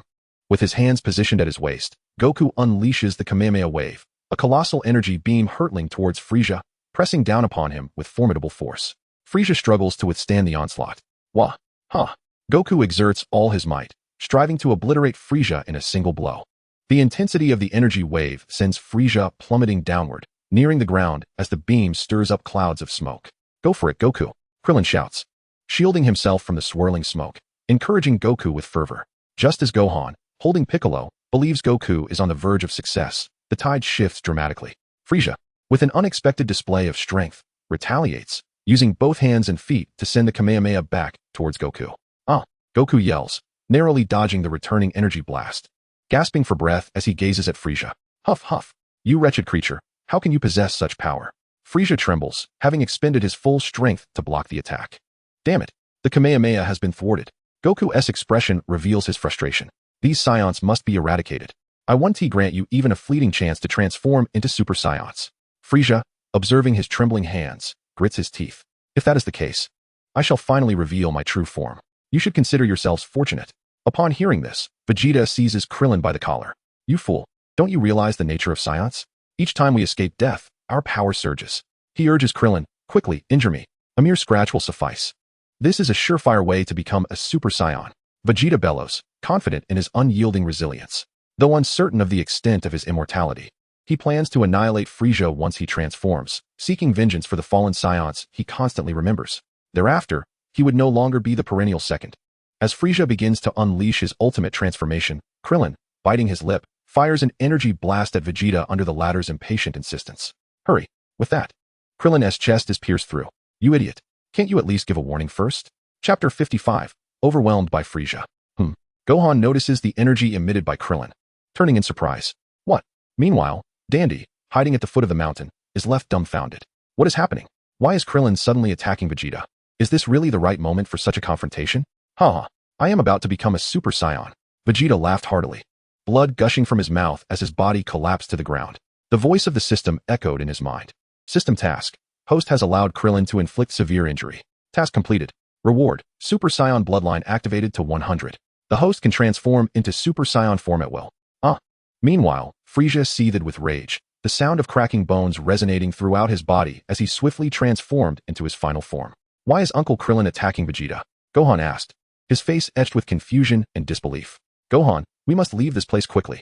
Piccolo struggled to speak, a hint of emotion in his voice. Alas, you all have exerted great effort to gather the Dragon Balls to revive me, yet I fear I may not be of any assistance.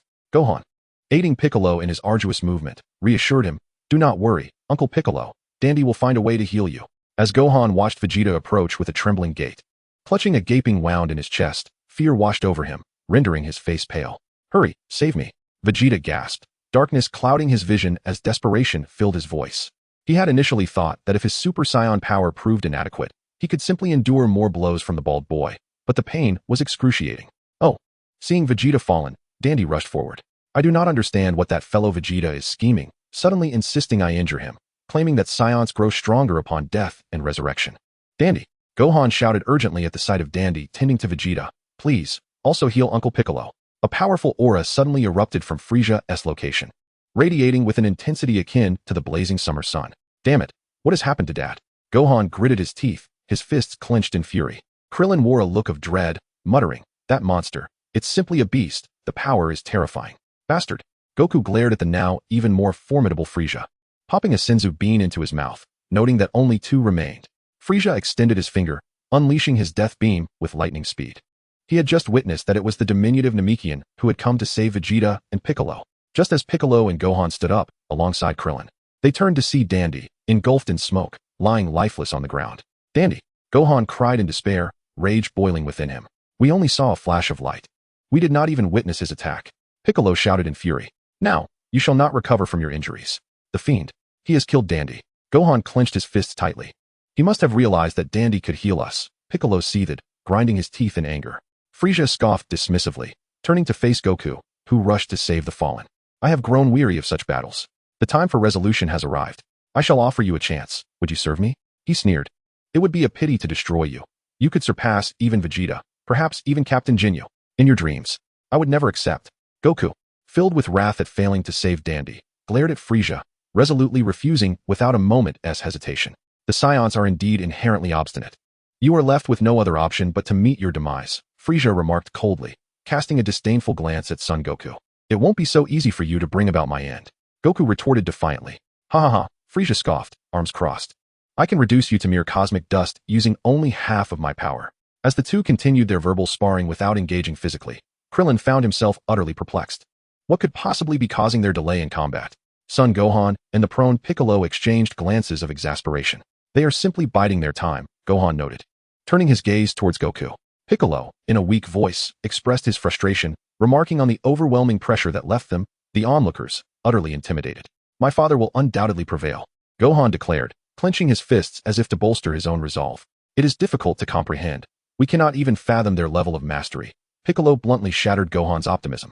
Their eyes met. Goku appeared somewhat taken aback. Frieza, exhibiting no weaknesses, stood casually, enough to distract Goku momentarily.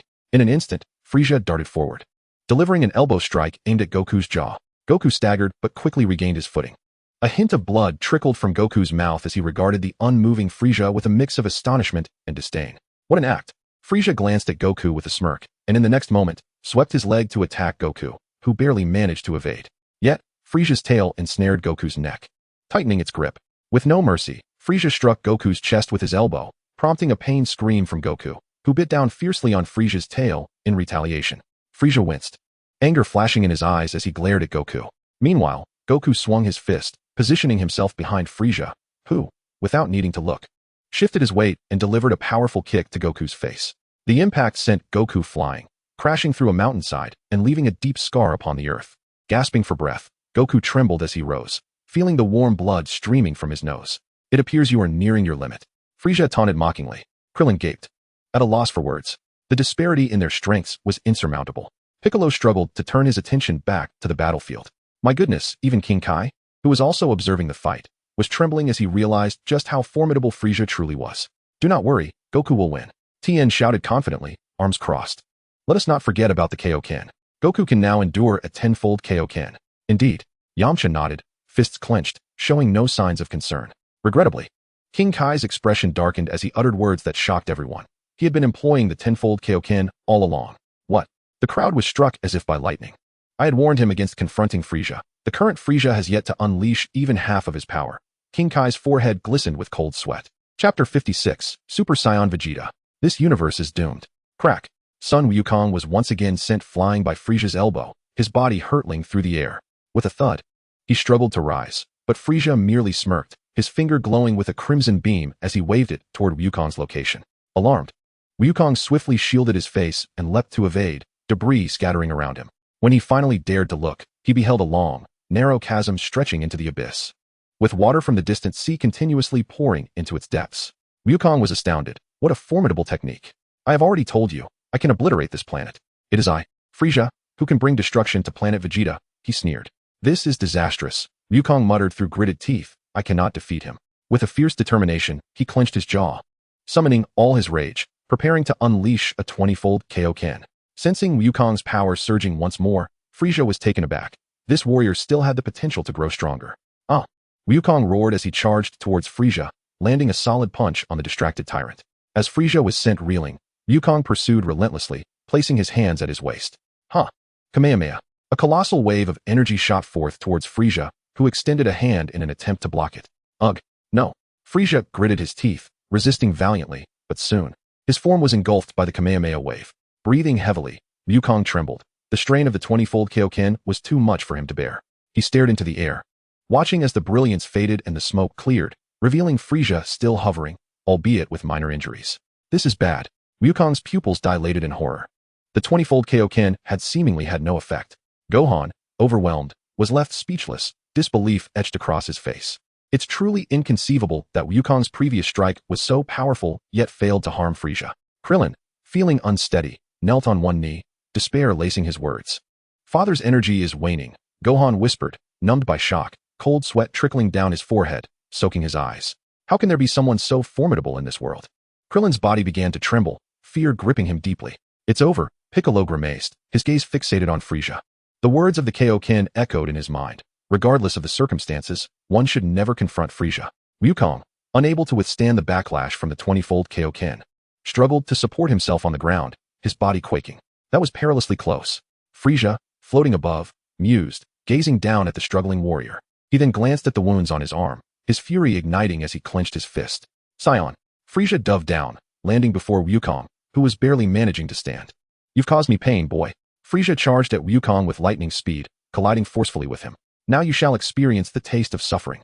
With a whoosh, Wukong was sent crashing to the ground, carving a deep indentation as he gasped for breath, desperately trying to rise, his body quaking uncontrollably.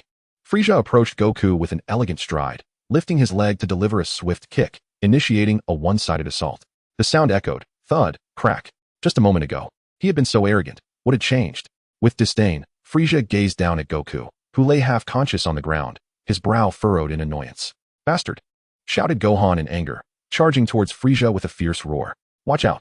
Seeing Gohan spring into action, Krillin quickly followed suit, raising his foot with the intent to kick Frieza. Hey, you scoundrel! Piccolo, unwilling to be outdone, sprinted forward with a swift hand strike. However, the trio's punches and kicks all missed or were effortlessly dodged by Frieza. Even when they unleashed energy blasts that struck him, Frieza remained utterly unscathed, nonchalantly extending his two fingers to unleash a double death beam towards Gohan. Vegeta, who had just opened his eyes and sat up, witnessed the scene unfold. He braced himself against the ground and swiftly kicked Gohan away. Get out of the way, you fool. The death beam sped towards a nearby mountain, exploding with tremendous force.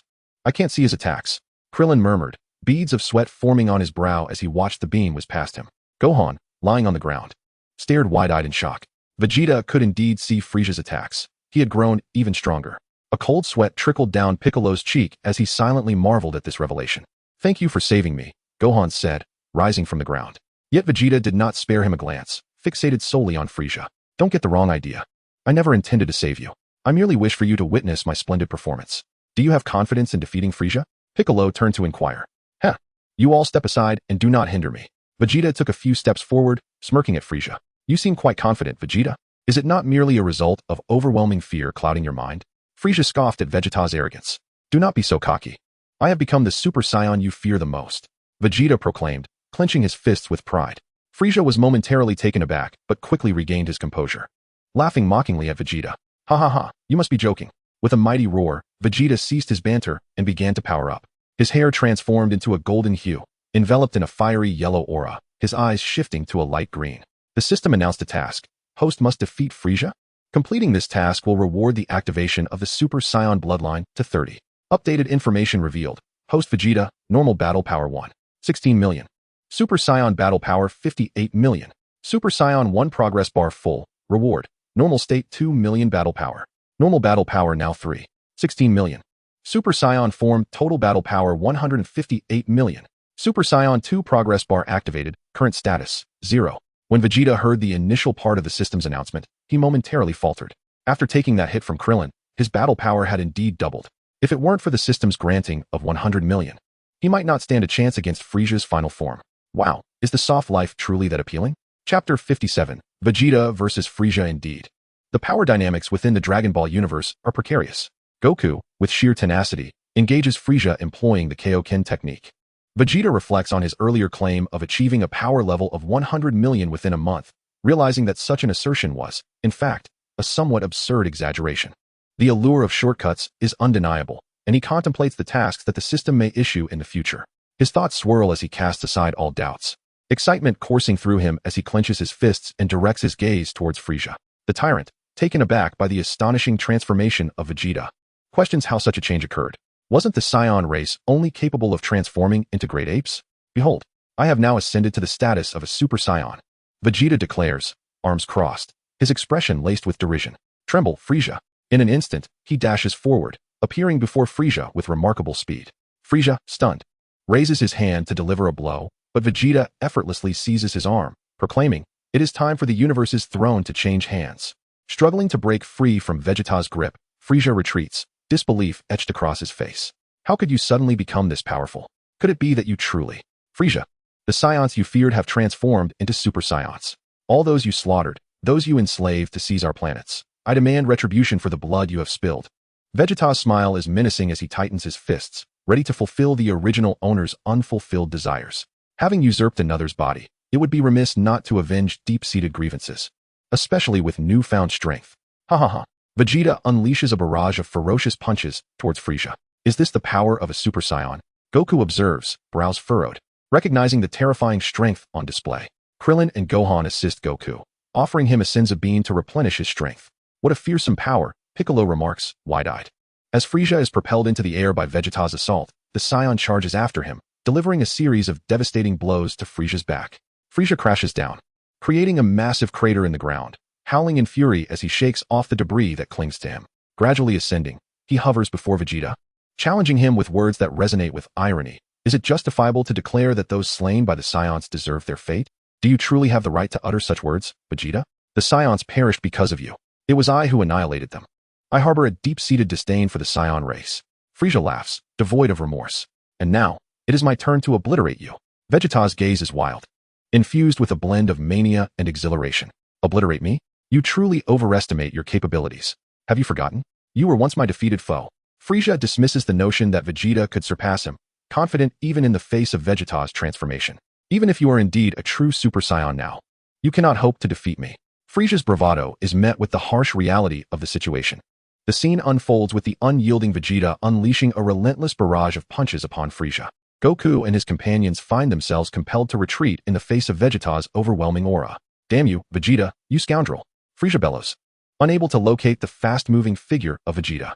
In his frustration, he unleashes energy blasts chaotically around him. The ground bears the scars of destruction, reduced to mere remnants, while Vegeta hovers above, surveying the chaos. Suddenly, He materializes before Frieza, extending his palm towards him.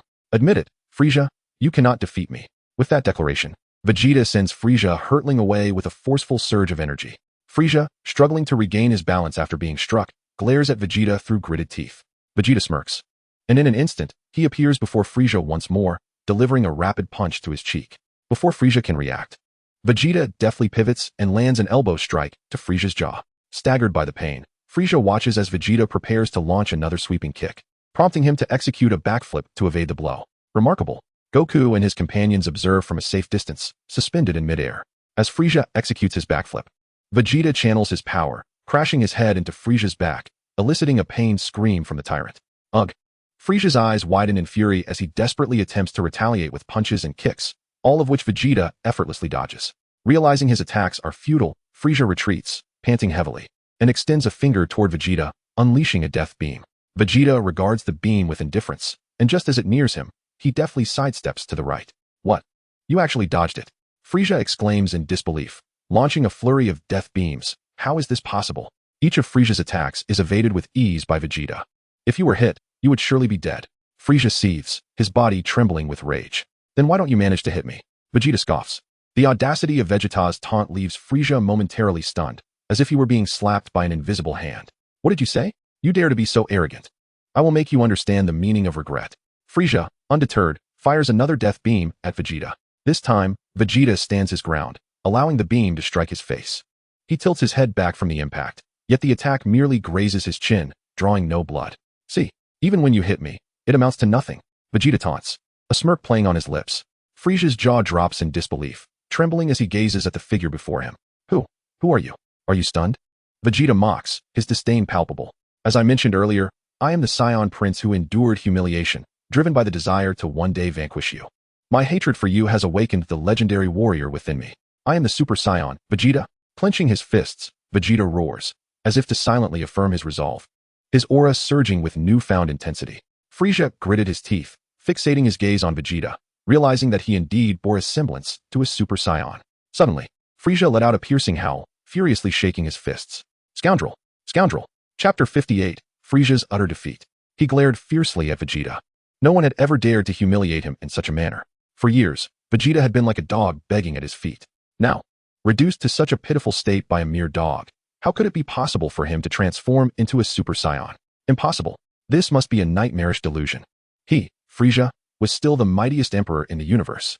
You shall perish, Frieza, Vegeta declared, his hands spread wide, preparing to unleash an immense surge of energy to obliterate Frieza. It would be better for me to end my life than for you to kill me. Frieza acknowledged his inability to defeat Vegeta, his fists clenched in fury. Humph, it matters not. Vegeta replied coldly. How could I possibly die?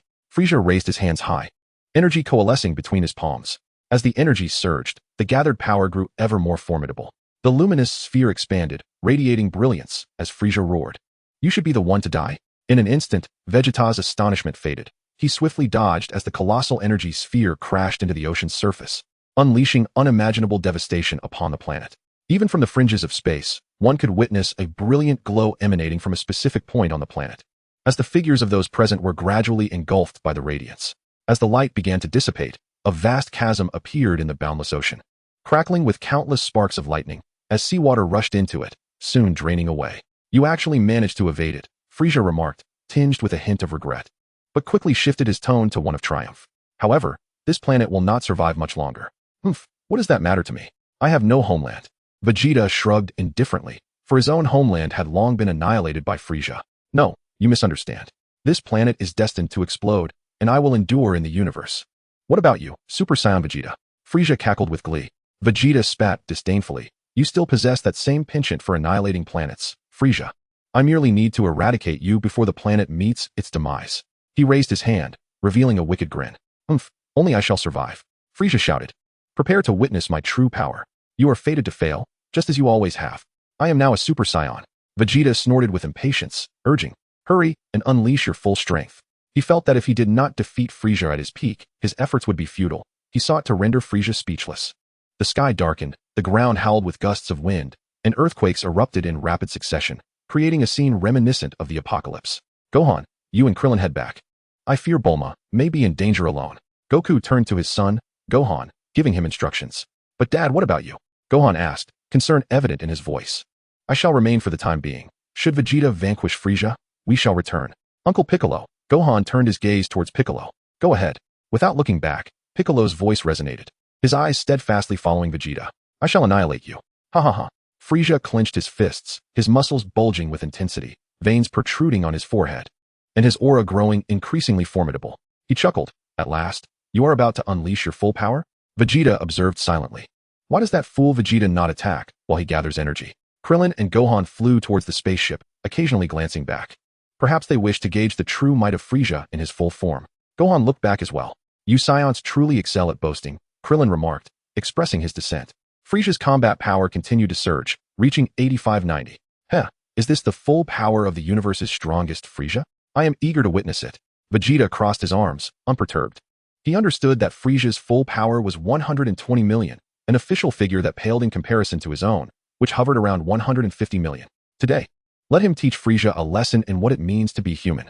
Frieza's body trembled, and then he quivered with excitement, clenching his fists, looking at Vegeta. At long last, this is the true strength you anticipated. I cannot say I share your enthusiasm, Vegeta replied, lowering his arms, his scorn unmasked. At that moment, Frieza launched his attack, swiftly striking Vegeta's abdomen with a punch, then gripping his head and delivering a brutal knee strike. The movements flowed seamlessly. Bang! Crack! Yet Frieza was not finished. After releasing his grip, he unleashed a relentless barrage of punches upon Vegeta, who cried out in pain. Ugh! How does that feel? This is merely a warm-up. Frieza exhaled, a satisfied smirk gracing his lips as he regarded the hunched-over Vegeta. Well, it's rather mediocre, far from my expectations. Vegeta lifted his head, wiping the blood from his lips. Humph, before I kill you, I must commend you. You are indeed formidable. Frieza's words dripped with praise. Were it not for me, you might truly occupy the position of the universe's strongest. Is that so? You hold yourself in high regard. Without you, I am the current champion of the universe, Vegeta. Vegeta showed no concern for provoking Frieza. Humph. Indeed, Frieza, clenching his fists in anger, snorted furiously, striving to dismiss this harsh reality. You speak with arrogance. Silence yourself. Huh. In a fit of rage, Frieza suddenly assumed an attacking stance. Vegeta prepared to counter. But Frieza leaped above him, unleashing a wave of energy directed at Vegeta. Faced with the oncoming pressure, Vegeta instinctively raised his hands to shield his face. In that moment, Frieza seized the opportunity to swiftly move behind him, aiming a punch at Vegeta's back. Whoosh! Vegeta spun to evade, seizing Frieza's arm and hurling him upward in a swirling motion. Standing high above, Frieza glared at Vegeta, his teeth clenched in furious rage. With a primal scream, Frieza unleashed a massive energy sphere towards Vegeta, who countered with a purple energy ball of his own. The two forces collided. Die, Frieza! Vegeta bellowed. Both combatants exerted themselves to pierce through the opposing energy spheres. Ultimately, Frieza's energy began to wane, unable to withstand the onslaught, and he was gradually consumed by Vegeta's energy ball, his form disappearing within its radiant embrace. At last, I can avenge the fallen Saiyans, Vegeta proclaimed, releasing his Super Saiyan transformation. You did it, Piccolo exclaimed, still in shock. So it seems the true monsters have always been the Saiyans? He had first been overwhelmed by Goku, and now, he was intimidated by Vegeta's might. Well done, Vegeta. You saved Namek.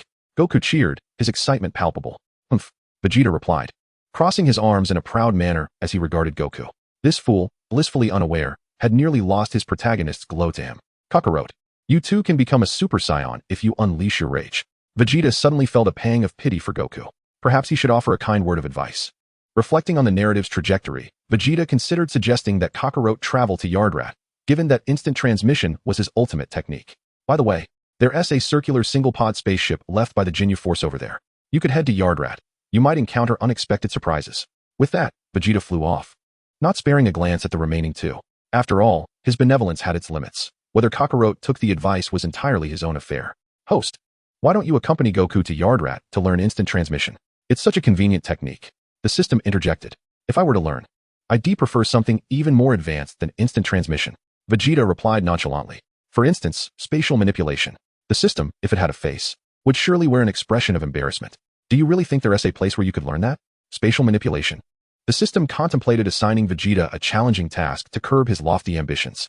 Despite having vanquished Frieza, the homeland of the Namekians was on the brink of annihilation. Piccolo gazed mournfully at the desolate landscape. Quickly, summon the Dragon of Earth and make your wish. The voice of King Kai suddenly echoed in Goku's ears. Oh, Frieza is finally dead. Who would have thought that the Super Saiyan would be so formidable? But why was it Vegeta? King Kai pondered the implications of this outcome, uncertain whether it was a stroke of luck or misfortune. He also reflected on Vegeta's words to Goku. Were they truly sincere? Could Goku also become a Super Saiyan? Otherwise, if Vegeta were to succumb to malevolence once more and seek to annihilate Earth, he ought to hasten back to the spacecraft. This planet remains uncertain of its impending doom. And Piccolo turned his gaze towards Son Goku. The two swiftly departed. Just after everyone had left, a figure emerged from the depths of the ocean, struggling to maintain buoyancy. It was Frieza. At this moment, he was missing an arm, his tail was nearly severed, and a gaping wound in his chest bled profusely. During his flight, Vegeta heard the system's voice echoing in his mind. System task. Host has successfully defeated Frieza. Reward. Activation of Super Saiyan Bloodline to level 30. Updated information. Host. Vegeta. Base combat power 3. 6 million. Maximum combat power 190 million. Super Saiyan 2 activated at level 30. With a chuckle, Vegeta boarded his spacecraft, eager to embark on his cosmic journey and further his strength. Should he find himself lonely, he could always return to Earth to torment Kakarot. Perfect. As the spacecraft ascended beyond the atmosphere, Vegeta spotted a vessel resembling the one Bulma and her companions had arrived in, along with another uniquely shaped ship trailing behind, presumably belonging to the Namekians he had rescued. Following that was a circular single-pod spacecraft. It was astonishing that Kakarot had actually heeded his counsel. As each spacecraft sailed toward its respective destination, the distant Namek suddenly erupted in an explosion, disintegrating into cosmic dust.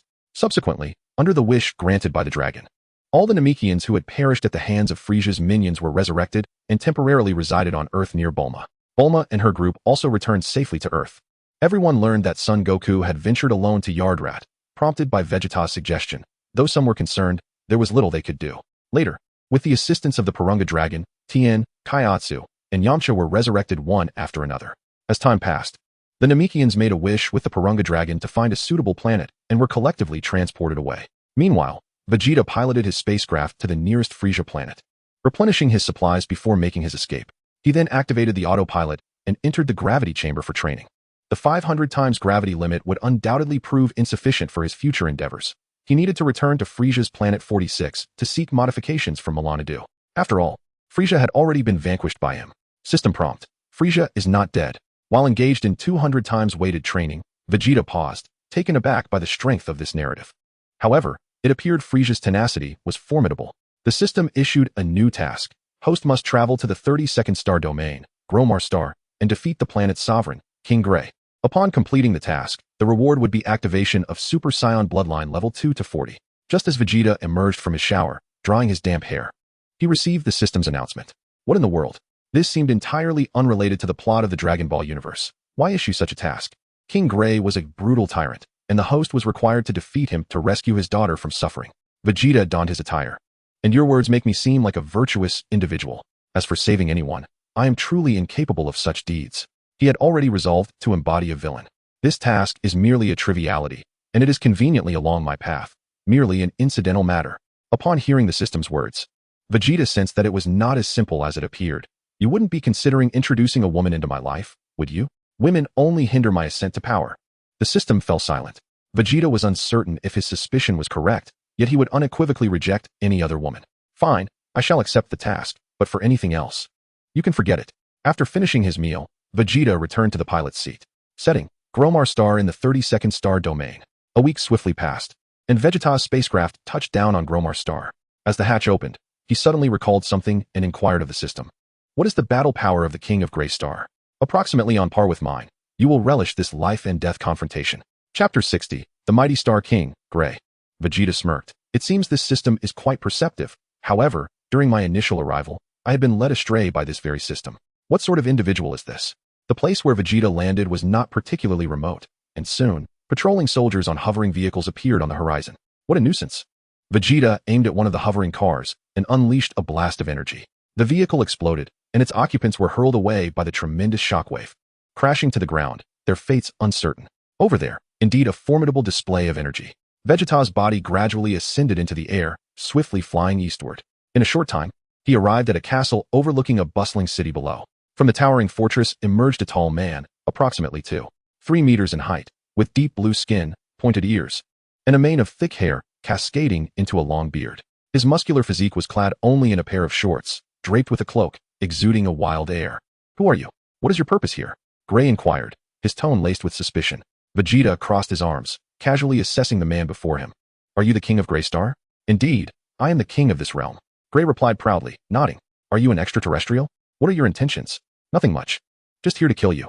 Vegeta released his arms and inquired kindly, what kind of burial site would you prefer? Upon hearing Vegeta's words, Grey seethed with rage. You insolent child, how dare you speak such nonsense? Does that mean you prefer not to choose? Vegeta remained undaunted, his fury escalating. Vegeta discerned the formidable power emanating from Grey. He transformed into a Super Saiyan from the outset, unleashing a blazing aura of yellow energy. This spectacle caught the attention of those in the city with even a modicum of combat power, while the weaker individuals trembled in fear. What astounding power! He is the Star King. Who is that other individual engulfed in flames? Below, the more powerful individuals gathered in clusters, pointing and whispering. Humph. Sensing the shift in Vegeta's energy, Grey too was compelled to take the matter seriously. He lunged at Vegeta, throwing a tentative punch. Vegeta tilted his head to evade, his arm bending as he delivered an elbow strike. Grey was sent flying but quickly regained his balance, charging at Vegeta once more with 7/10 of his strength. Grey lifted his leg, delivering a kick to Vegeta's chin, who performed a backflip to stabilize himself. Impressive, Vegeta remarked, rubbing his slightly sore jaw. Haha. Grey laughed heartily.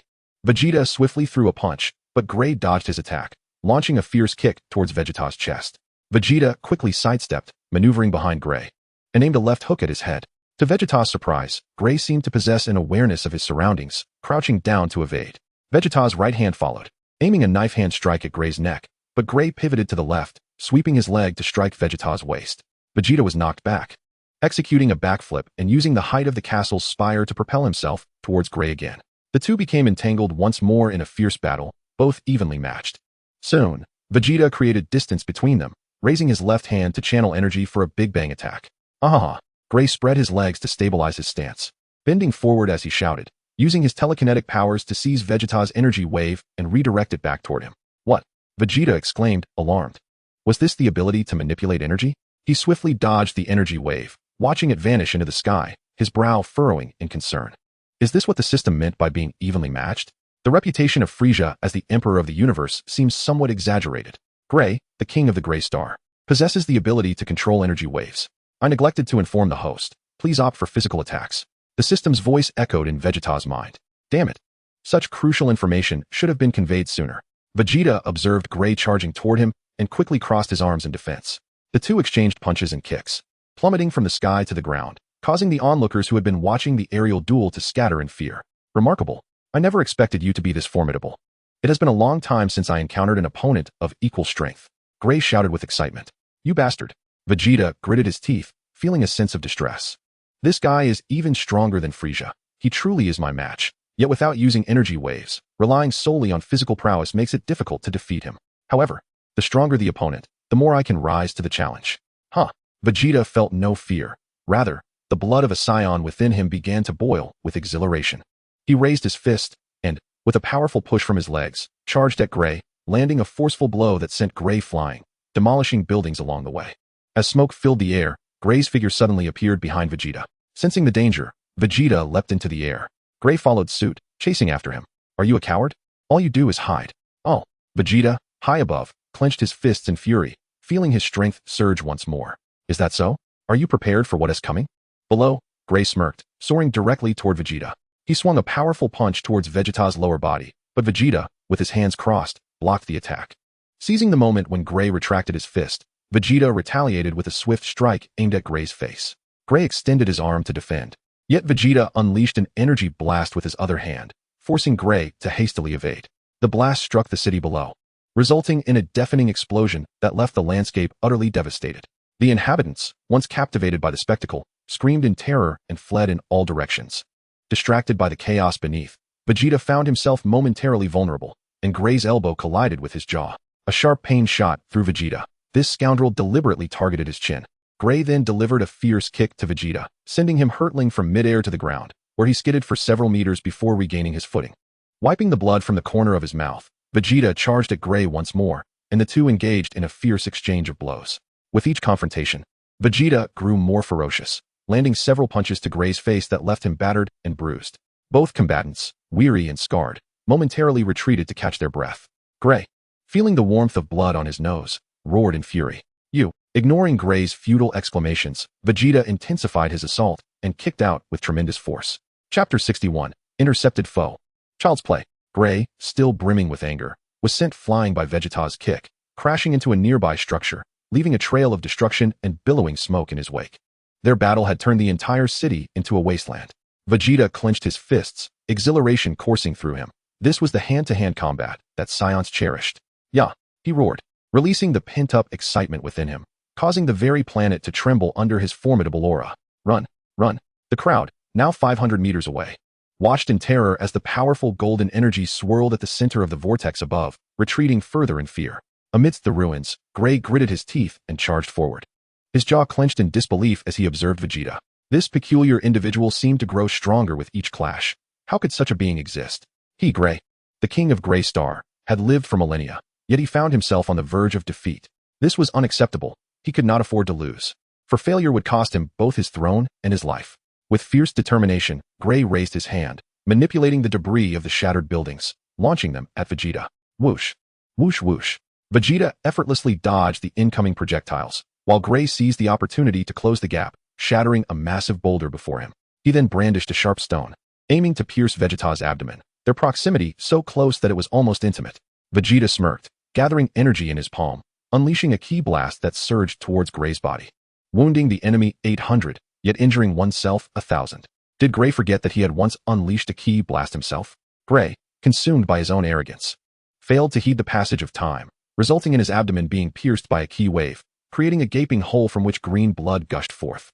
"Oh, King Gray has been wounded," gasped the onlookers below, their voices resonating with a myriad of emotions. Gray, clutching his injured midsection, felt the metallic taste of green blood seep from his lips as he glared furiously at Vegeta. "You despicable fiend," he spat. "Huh, I graciously accept your compliments." Vegeta retorted nonchalantly, viewing Gray solely as an adversary. In this battle, it was a matter of either his demise or Gray's. Yet Vegeta held an advantage, immortality through the Dragon Balls. With a swift motion, Vegeta shoved Gray aside, who staggered backward, struggling to maintain his balance in midair. Indeed, the Saiyans thrive in such life-and-death confrontations, Vegeta chuckled, but before he could finish his thought, an abrupt voice pierced the air. A young boy with pink hair, clad in a vest, leaped forth from the ground below, brandishing a sword that he swung down upon Gray from behind. "Fire!" he shouted, and flames erupted from his palm, engulfing Gray and reducing him to ashes. Vegeta, caught off guard, could scarcely comprehend the situation. What in the world? This is an egregious interruption. This wretch is far more treacherous than I imagined. How dare you steal my opponent? Vegeta seethed, fury boiling within him. "Ah, Alo, splendid. You have finally vanquished King Gray," a green-haired girl below exclaimed, raising her arms in jubilant celebration. "System, do the inhabitants of this realm not adhere to any sense of honor?" Vegeta scowled at the boy across from him. The system, as ever, remained silent when most needed.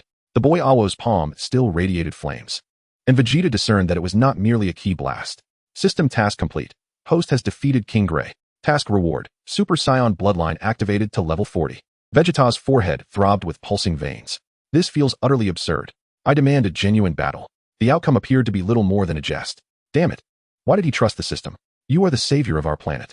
Thank you for restraining the king, allowing me the opportunity to strike him down. He has enslaved us for centuries." The young boy Awo bowed in gratitude. "Savior, do you require medical attention? Our princess awaits below, and we can offer you the utmost hospitality." "System, what is the meaning of this?" Vegeta seethed inwardly. Receiving no response, he descended to the ground, fixing his gaze upon the girl who had just celebrated. "Are you the so-called princess? Beautiful, fair-skinned, and long-legged? But I, Vegeta, am not one to be swayed by superficial allure." "Thank you, revered savior. The people of the entire planet will express their gratitude for your arrival," the girl curtsied, chattering enthusiastically.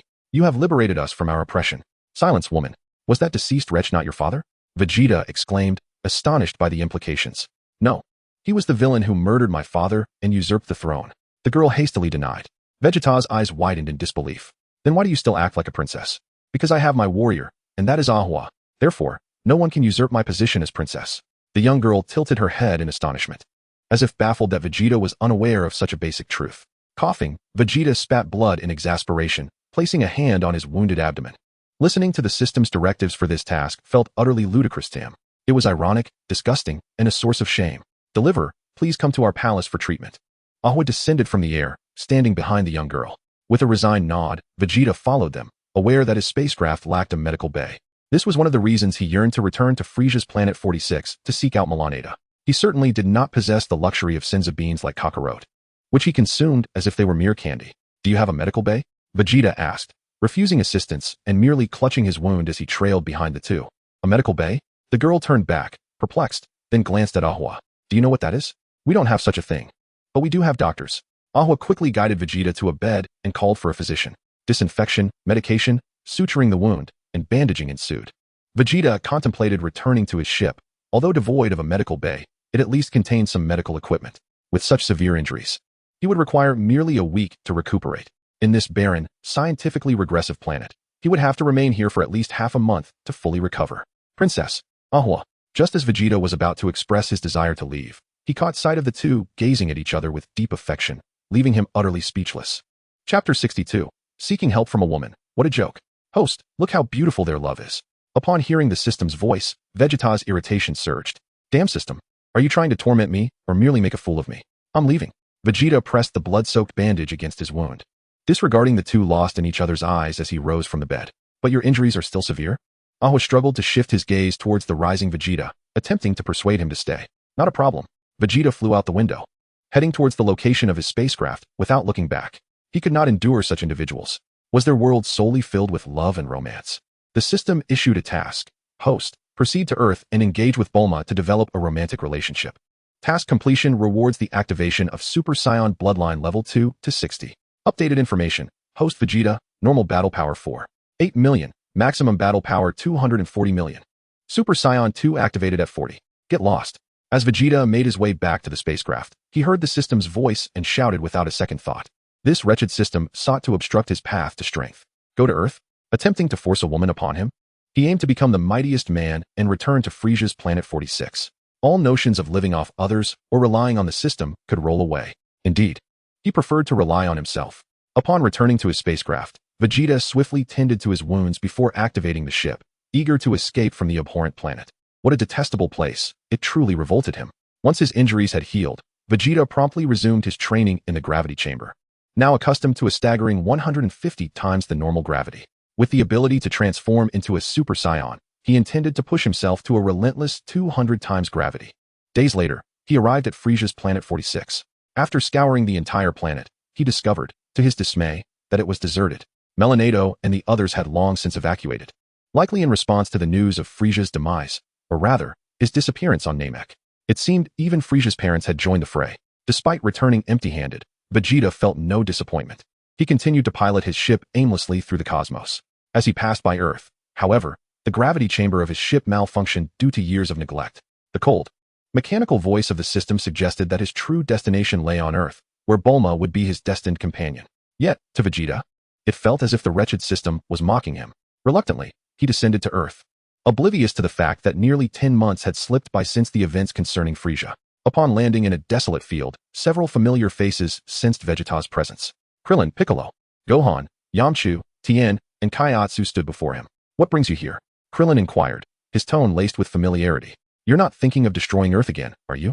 I'm not that dull. I merely wish to find that Earth woman. Vegeta crossed his arms defiantly. The Earth woman? Gohan echoed, his face a mask of confusion. Krillin, cautiously clenching his fists, probed. Are you referring to Bulma? What do you want with her? Yamcha, his ears perked, quickly interjected. What do you need her for? Humph. Meddlesome fools. Vegeta scoffed disdainfully, feeling no obligation to explain himself to these irrelevant individuals. If you refuse to speak, I want to let you leave. Piccolo suddenly appeared in front of Vegeta, blocking his path. Do you have a death wish? Vegeta frowned, annoyance evident in his tone. Piccolo remained silent, resolute in his stance before Vegeta. The implication was clear. Unless Vegeta clarified his intentions, they would not allow him to pass. Humph. Do you truly believe you insignificant brutes can stop me? Vegeta's irritation grew as he regarded Piccolo's obstinacy. Do you want me to kill you? Is your ship broken? No one to repair it. Gohan remarked, glancing at the somewhat damaged spacecraft, inadvertently voicing Vegeta's unspoken concern. A sudden silence enveloped the scene. No one had anticipated such a reason for Vegeta's arrival. So, he had come to Earth not to cause chaos, but rather to seek aid from a woman. Vegeta and Piccolo cast sidelong glances at the ship, noting the dents from meteorite impacts and visible where in certain areas.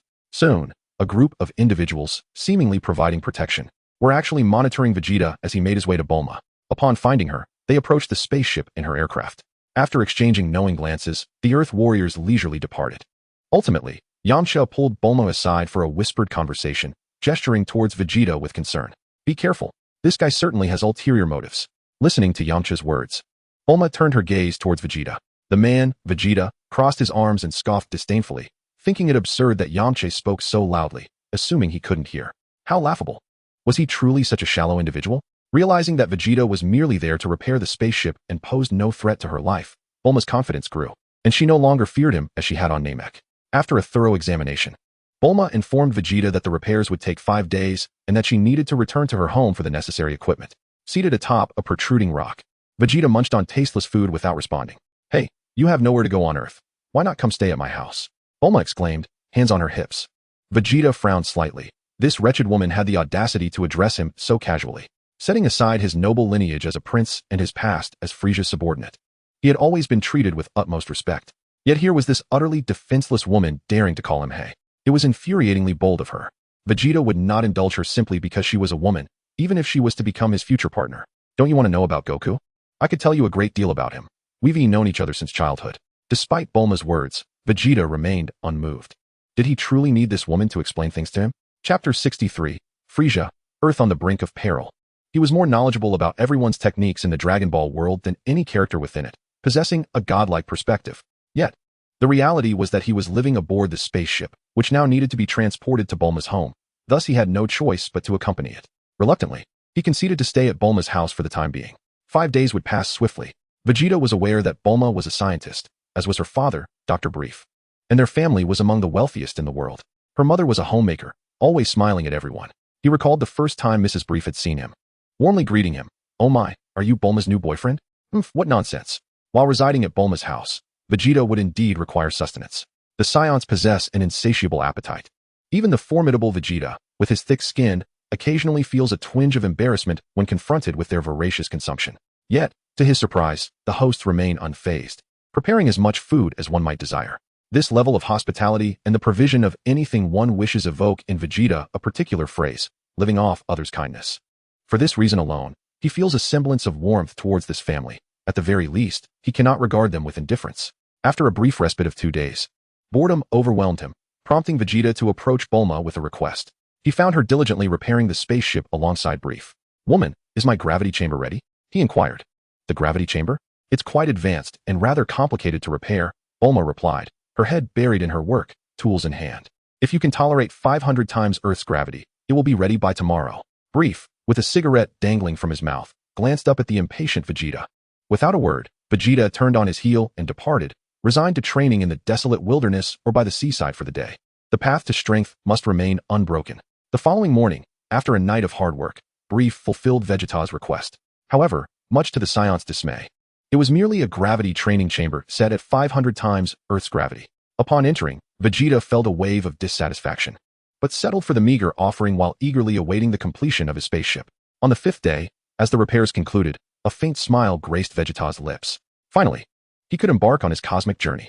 Elated, he approached Brief once more with a modest request. Could the gravity chamber's intensity be increased to 1,000 times? Raising the limit from 500 to 1,000 times was, under Earth's current technological constraints, an unreasonable demand. That's quite a challenge. Your spaceship's current materials can't withstand such high pressure. It could explode, Brief replied, shaking his head as he puffed on his cigarette. And as for whether such materials even exist on Earth, I cannot say. Seizing the opportunity to engage a scientist, Vegeta grew furious. If you do not elevate it to 1,000 times, I shall reduce your home to rubble. Brief's mouth hung open, the cigarette falling to the ground. Vegeta, you're asking the impossible. Bulma interjected, her voice laced with discontent. Here was a man who lived rent-free in her home, treated like royalty. Yet he had the audacity to make such unreasonable demands. What an ungrateful wretch. How absurd it was that she found him somewhat likable. Are you seeking death?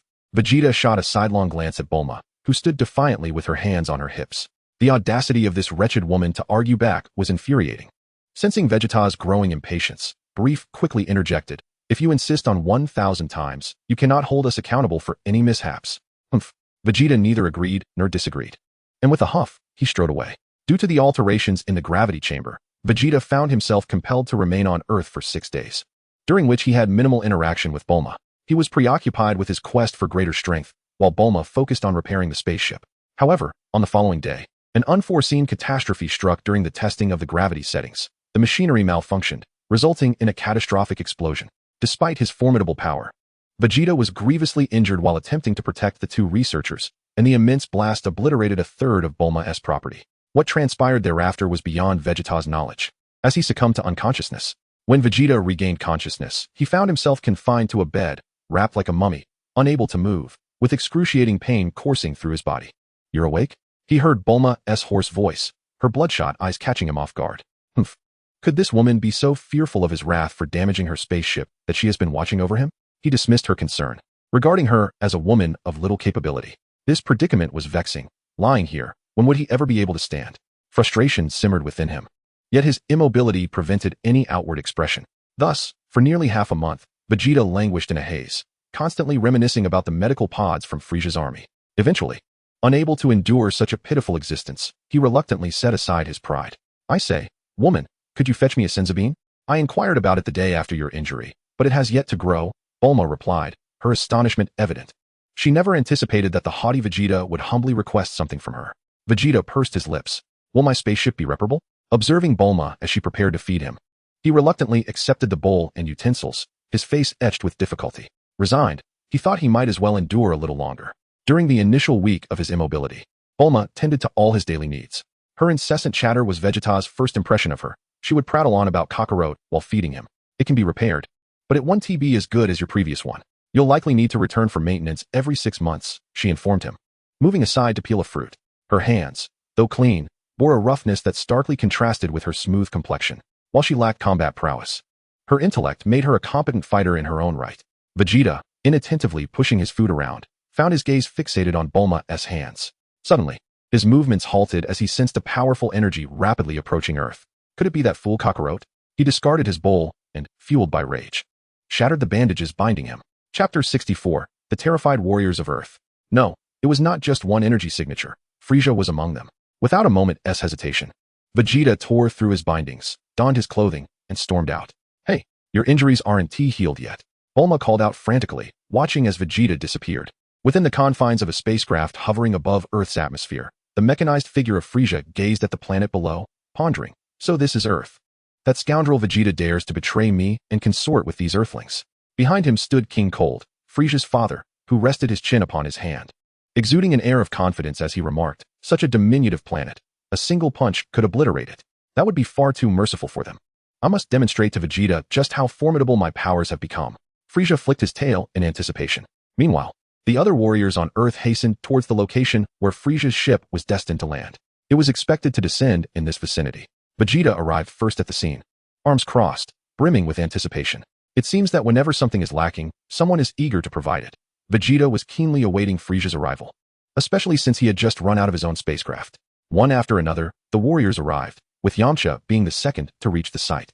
Meanwhile, Bulma's aircraft soared through the air. She opened the window and waved to the people below, calling out, "Vegeta, Yamcha, it's that foolish Bulma." Yamcha wondered aloud. Could it be that Vegeta coerced her into coming? As the plane descended, he hurriedly inquired, "What brings you here?" "I want to see what Frieza looks like." Bulma replied nonchalantly, hands on her hips. "I didn't even see him back on Namek. Is that all you came for? Do you have any idea how dangerous this is?" Yamcha exclaimed in shock, taken aback by Bulma's newfound boldness after more than a month apart. "But Vegeta is here. What is there to fear?" Bulma waved dismissively. "I simply wish to witness this villain." Yamcha was left speechless, struggling to find the right words. This foolish woman. Vegeta paid no heed to their exchange, his peripheral vision catching sight of Tien and Kairatsu, who had just landed. Tien glowered at Vegeta with unabashed fury, his gaze filled with hostility. After a prolonged moment, he reluctantly shifted his focus to Yamcha and asked, "Have you sensed it too? It feels as though there is not just one presence, but another, even more powerful." "It's Frieza." Yamcha swallowed hard, divulging what he knew to Tien. How could it be? Frieza was supposed to be dead. Hearing this, Kaiatsu's face paled instantly.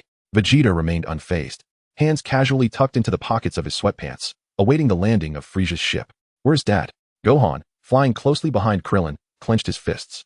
This sinister energy is unsettling. Frieza, he wasn't killed by Vegeta, was he? Krillin's complexion mirrored his concern, his voice tinged with trepidation. With Vegeta acting like a ticking time bomb, the arrival of Frieza on Earth posed a dire threat. What about Goku? Why hasn't he returned yet? Gohan, everyone has already arrived. Krillin quickly turned to Gohan, regaining his composure.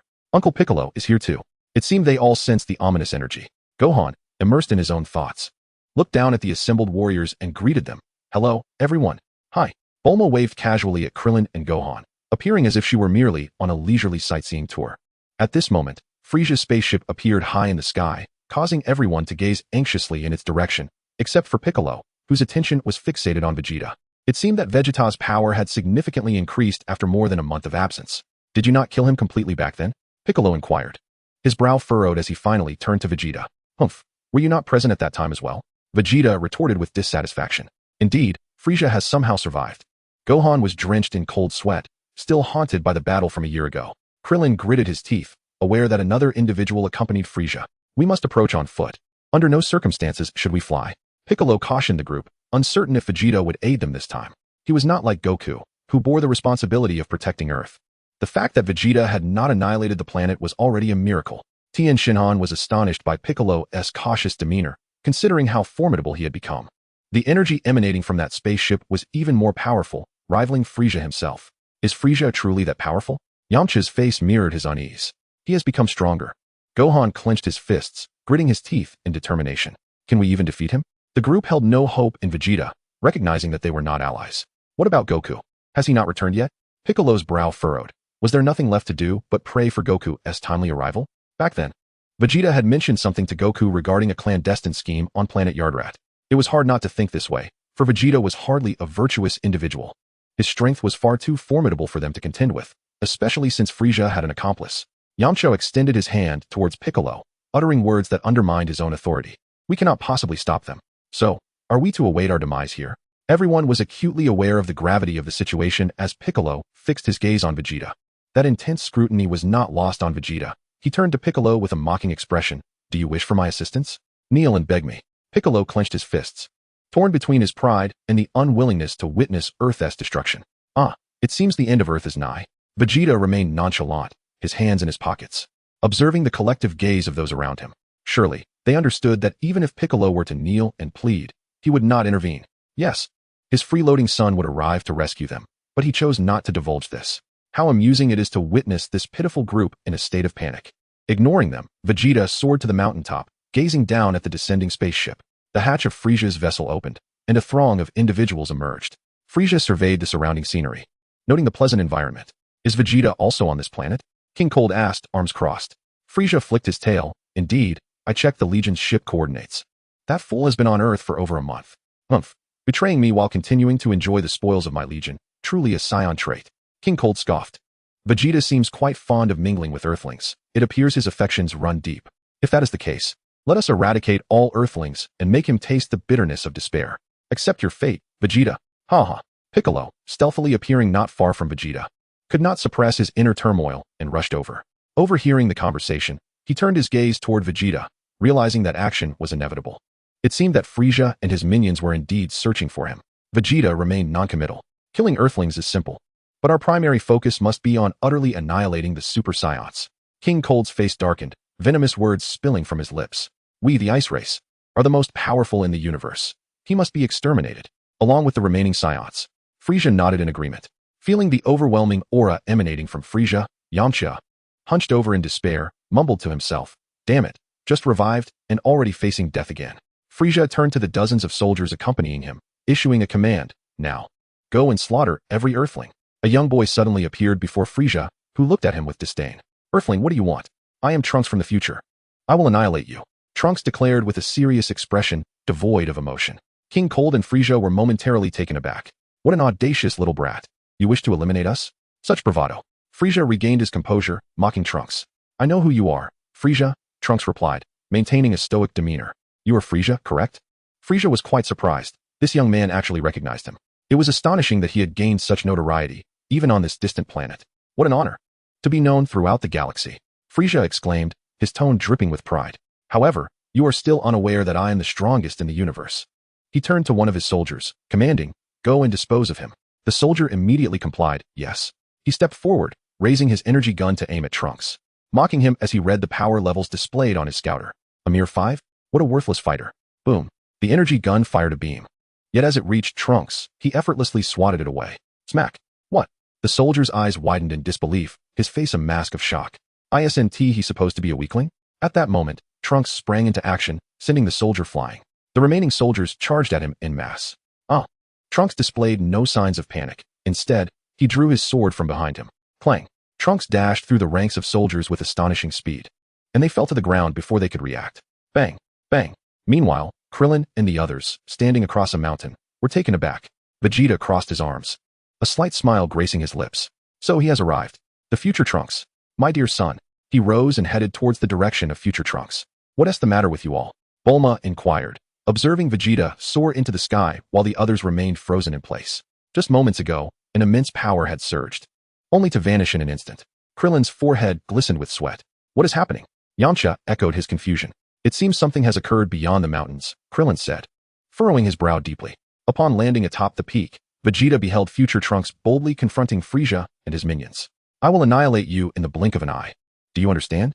Trunks declared with an air of indifference. What? Frieza halted in his tracks, then erupted into laughter. Ha ha ha, you are quite amusing. You better unleash your full power. I want to grant you the mercy I afforded Goku. Trunks replied coldly. Goku? King Cold cast a puzzled glance at Frieza, questioning. Didn't you claim he was defeated by Vegeta? Indeed, this little brat is quite strange. Frieza shrugged, expressing his own bewilderment regarding the rumors of his defeat by Goku. What? The typically composed Trunks' expression finally shifted. You were defeated by Vegeta? What is happening? Has the arrival of my father altered the known past? Humph. No matter if it was Goku or Vegeta, neither can change the fate of death that awaits you. Frieza dismissed the notion entirely. After all, this impudent fool had just slain his subordinate, and there would be consequences. You have miscalculated. Trunks' expression grew serious once more. As for who defeated Frieza on Namek, you'll have to ask Mr. Goku yourself. No, I have already stated you are mistaken. Trunks replied patiently. There is not just one Super Saiyan. I am one of them. What? The revelation stunned both Frieza and King Cold. Ha ha ha. Trunks shouted, clenching his fist and unleashing his power. A soft golden aura igniting around him. Faced with this overwhelming fighting spirit, Frieza's jaw dropped in astonishment. Ah, he is also a Super Saiyan.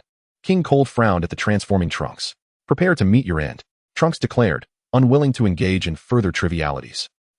Such formidable energy. Those at the foot of the mountain began to murmur. It resembles Vegeta's. Could he be willing to protect Earth? Gohan exclaimed, astonished as he clenched his fists. Is that true? Krillin questioned uncertainly, wondering if Vegeta would truly show such kindness. Frieza, already terrified by the Super Saiyan, wasted no time and surged forward, launching an energy wave at Trunks. I believe it is you who shall perish. A tremendous explosion echoed, sending a plume of smoke billowing into the air. The battle has commenced, Tian Shinhan exclaimed, tilting his head upwards. The crowd looked skyward at the sound of the explosion, witnessing the billowing smoke, boldly trailing behind Vegeta. Piccolo furrowed his brow upon spotting Trunks. Chapter 66, Instant Annihilation. Where did this boy emerge from? Another Super Saiyan. Why does Vegeta appear utterly unfazed? Aren't only he and Goku left of the Saiyan race? The battle unfolded as a one-sided massacre. Trunks wielded his sword with precision, cleaving Frieza into countless fragments. With a single energy wave, Frieza was reduced to ashes, which drifted downward. Wow. The onlookers at the foot of the mountain widened their eyes in astonishment. Even Piccolo wore a look of disbelief. Was this truly Frieza? A Super Saiyan? He obliterated Frieza in an instant. The group stood in stunned silence, while Bulma shielded her eyes with her hand, peering into the distance, grumbling. You all have such keen eyesight. Why can't I see anything? To think Vegeta was so formidable, in mere moments, he might actually save the Earth. Bulma mused involuntarily, perhaps during their brief time together. Vegeta had developed an affection for her, an unshakable desire to protect the planet she called home. Yes, it must be so. He isn't just Vegeta. He resembles a Super Saiyan. Yamcha's unwitting remark shattered Bulma's delightful reverie. As they witnessed this, the group couldn't help but launch themselves toward the other side of the mountain. Noticing everyone take flight, Bulma seized Yamcha's arm, exclaiming, I'm going too.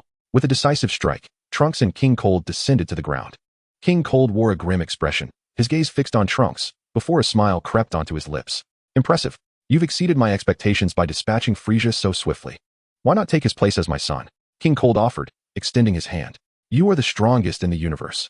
Only you deserve to join our lineage, and you could command all the planets. Trunks, however, coldly rejected the proposition, displaying no interest. What a lack of appreciation. King Cold grumbled, attempting to seize Trunks' sword. Unfazed, Trunks tossed it to him. Indeed, it is exceptionally sharp, King Cold remarked, lifting the sword and striking at Trunks. Unperturbed, Trunks caught the blade with his bare hands, exerting immense strength that overpowered King Cold, preventing him from retracting the sword. Do you truly believe that? Trunks inquired, observing King Cold tremble under the strain. Unable to pull back the sword. With a swift motion, Trunks placed his hand on King Cold's abdomen. Wait! King Cold shouted desperately. Ignoring his plea, Trunks unleashed an energy blast that pierced through King Cold's midsection, sending him staggering back to crash against the mountainside before collapsing to the ground. A gaping wound marred his abdomen, blood pouring forth uncontrollably. With a swift motion, Trunks launched another energy blast at King Cold, and with an explosive sound, nothing remained of him. Just as he prepared to obliterate the spaceship with another blast, Vegeta instantaneously appeared before him. He grasped Trunks' hand firmly, declaring, "The spaceship is mine." A group of onlookers suspended in midair stared in astonishment, their expressions utterly frozen in disbelief. Hiss, hiss, hiss. Below, the smoke continued to swirl, accompanied by a rain of rubble. Vegeta exchanged a glance with his future son, both of them awkwardly averting their eyes. With a swift motion, Vegeta released his grip, and Trunks sheathed his sword on his back, casting a furtive glance at Vegeta. "So, Mr. Vegeta, did you slay Frieza?" Humph. Vegeta felt that his son was mocking him. Yet, given that this was his offspring, he refrained from scowling. "On Namek, I was unable to ensure his complete demise. Have you become a Super Saiyan as well?" Trunks inquired, pressing his lips together as he expressed his curiosity. "Indeed," Vegeta replied coolly, crossing his arms. Trunks' expression turned serious as he reflected inwardly, realizing that history had indeed altered. "Has Mr. Goku achieved Super Saiyan status?" Trunks cautiously observed Vegeta's demeanor, relieved to find no sign of anger. "Unknown," Vegeta answered succinctly. Trunks, undeterred by the lack of information, shouted to the crowd in the air, "I'm going to greet Goku. Who's coming with me?" The crowd, initially taken aback, quickly engaged in a brief discussion before following Trunks to the designated spot, awaiting Goku's potential arrival. Bulma, keenly observing the young man, felt an uncanny sense of familiarity wash over her. It will be 3 hours before Goku arrives. During the wait, Bulma sipped her drink while fixating on Trunks, unable to suppress her curiosity. "Have we met before? This feeling is so familiar, yet I cannot place it." "Huh, no." Trunks' gaze faltered slightly, a hint of shyness creeping in. "This is young Bulma, your mother." Despite the multitude of questions from those around him, Trunks declined to answer, merely acknowledging that he too was a Super Saiyan. Vegeta pondered whether he should play along and proclaimed that besides himself and Kakarot, along with his son, there were no other Saiyans in existence. Regrettably, he could not vocalize this, as aside from his troublesome son, there was also Broly, his brother who had not perished, and in the future, their respective offspring, even from Universe 6. While Vegeta's thoughts meandered, Bulma interrupted, addressing him directly. "Vegeta, are there other Saiyans besides you? How can a prince be unaware?" "Humph." Vegeta scoffed, crossing his arms and diverting his gaze elsewhere. This foolish woman was truly infuriating. Bulma, accustomed to such treatment, did not take offense. Turning to Trunks, she noticed the emblem on his arm. "Isn't that the Capsule Corporation logo? Are you an employee there?" "No, I'm not." Trunks quickly covered the emblem on his arm.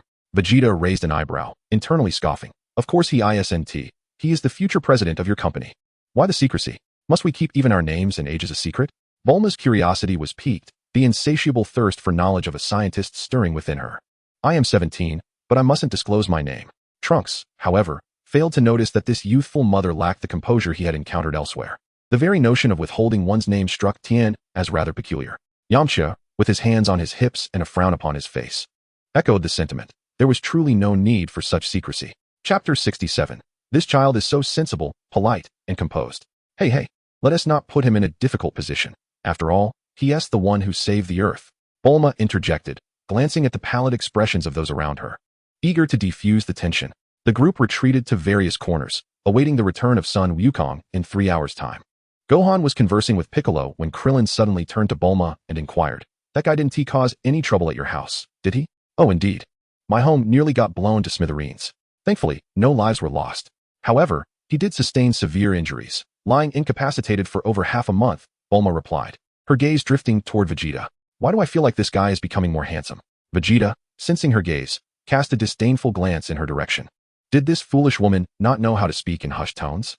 Was he, the Prince of Science, to have his dignity cast aside? How infuriating. Did he think that merely spending some time in her household made him one of them? "Oh," Krillin elongated his tone. "It seems Vegeta is gradually improving." "Humph. Do not be deceived by his appearance," Yamcha interjected, a vein throbbing on his forehead, as an ominous premonition washed over him. Krillin, at a loss for words, glanced at Yamcha, pondering why the latter's head appeared slightly green. Bulma suddenly placed a finger to her lips, whispering to Krillin, "Don't you think those two look alike?" "Huh, who?" Krillin, momentarily distracted, responded instinctively. "Vegeta and that boy." "Huh, I can't shake the feeling that they share a resemblance," Bulma remarked, glancing between Vegeta and Trunks. Krillin took a look.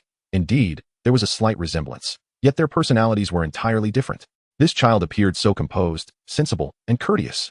Trunks, out of the corner of his eye, occasionally cast glances at Vegeta, feeling the urge to openly gaze at him instead of sneaking peeks. Vegeta was decidedly displeased by this furtive observation.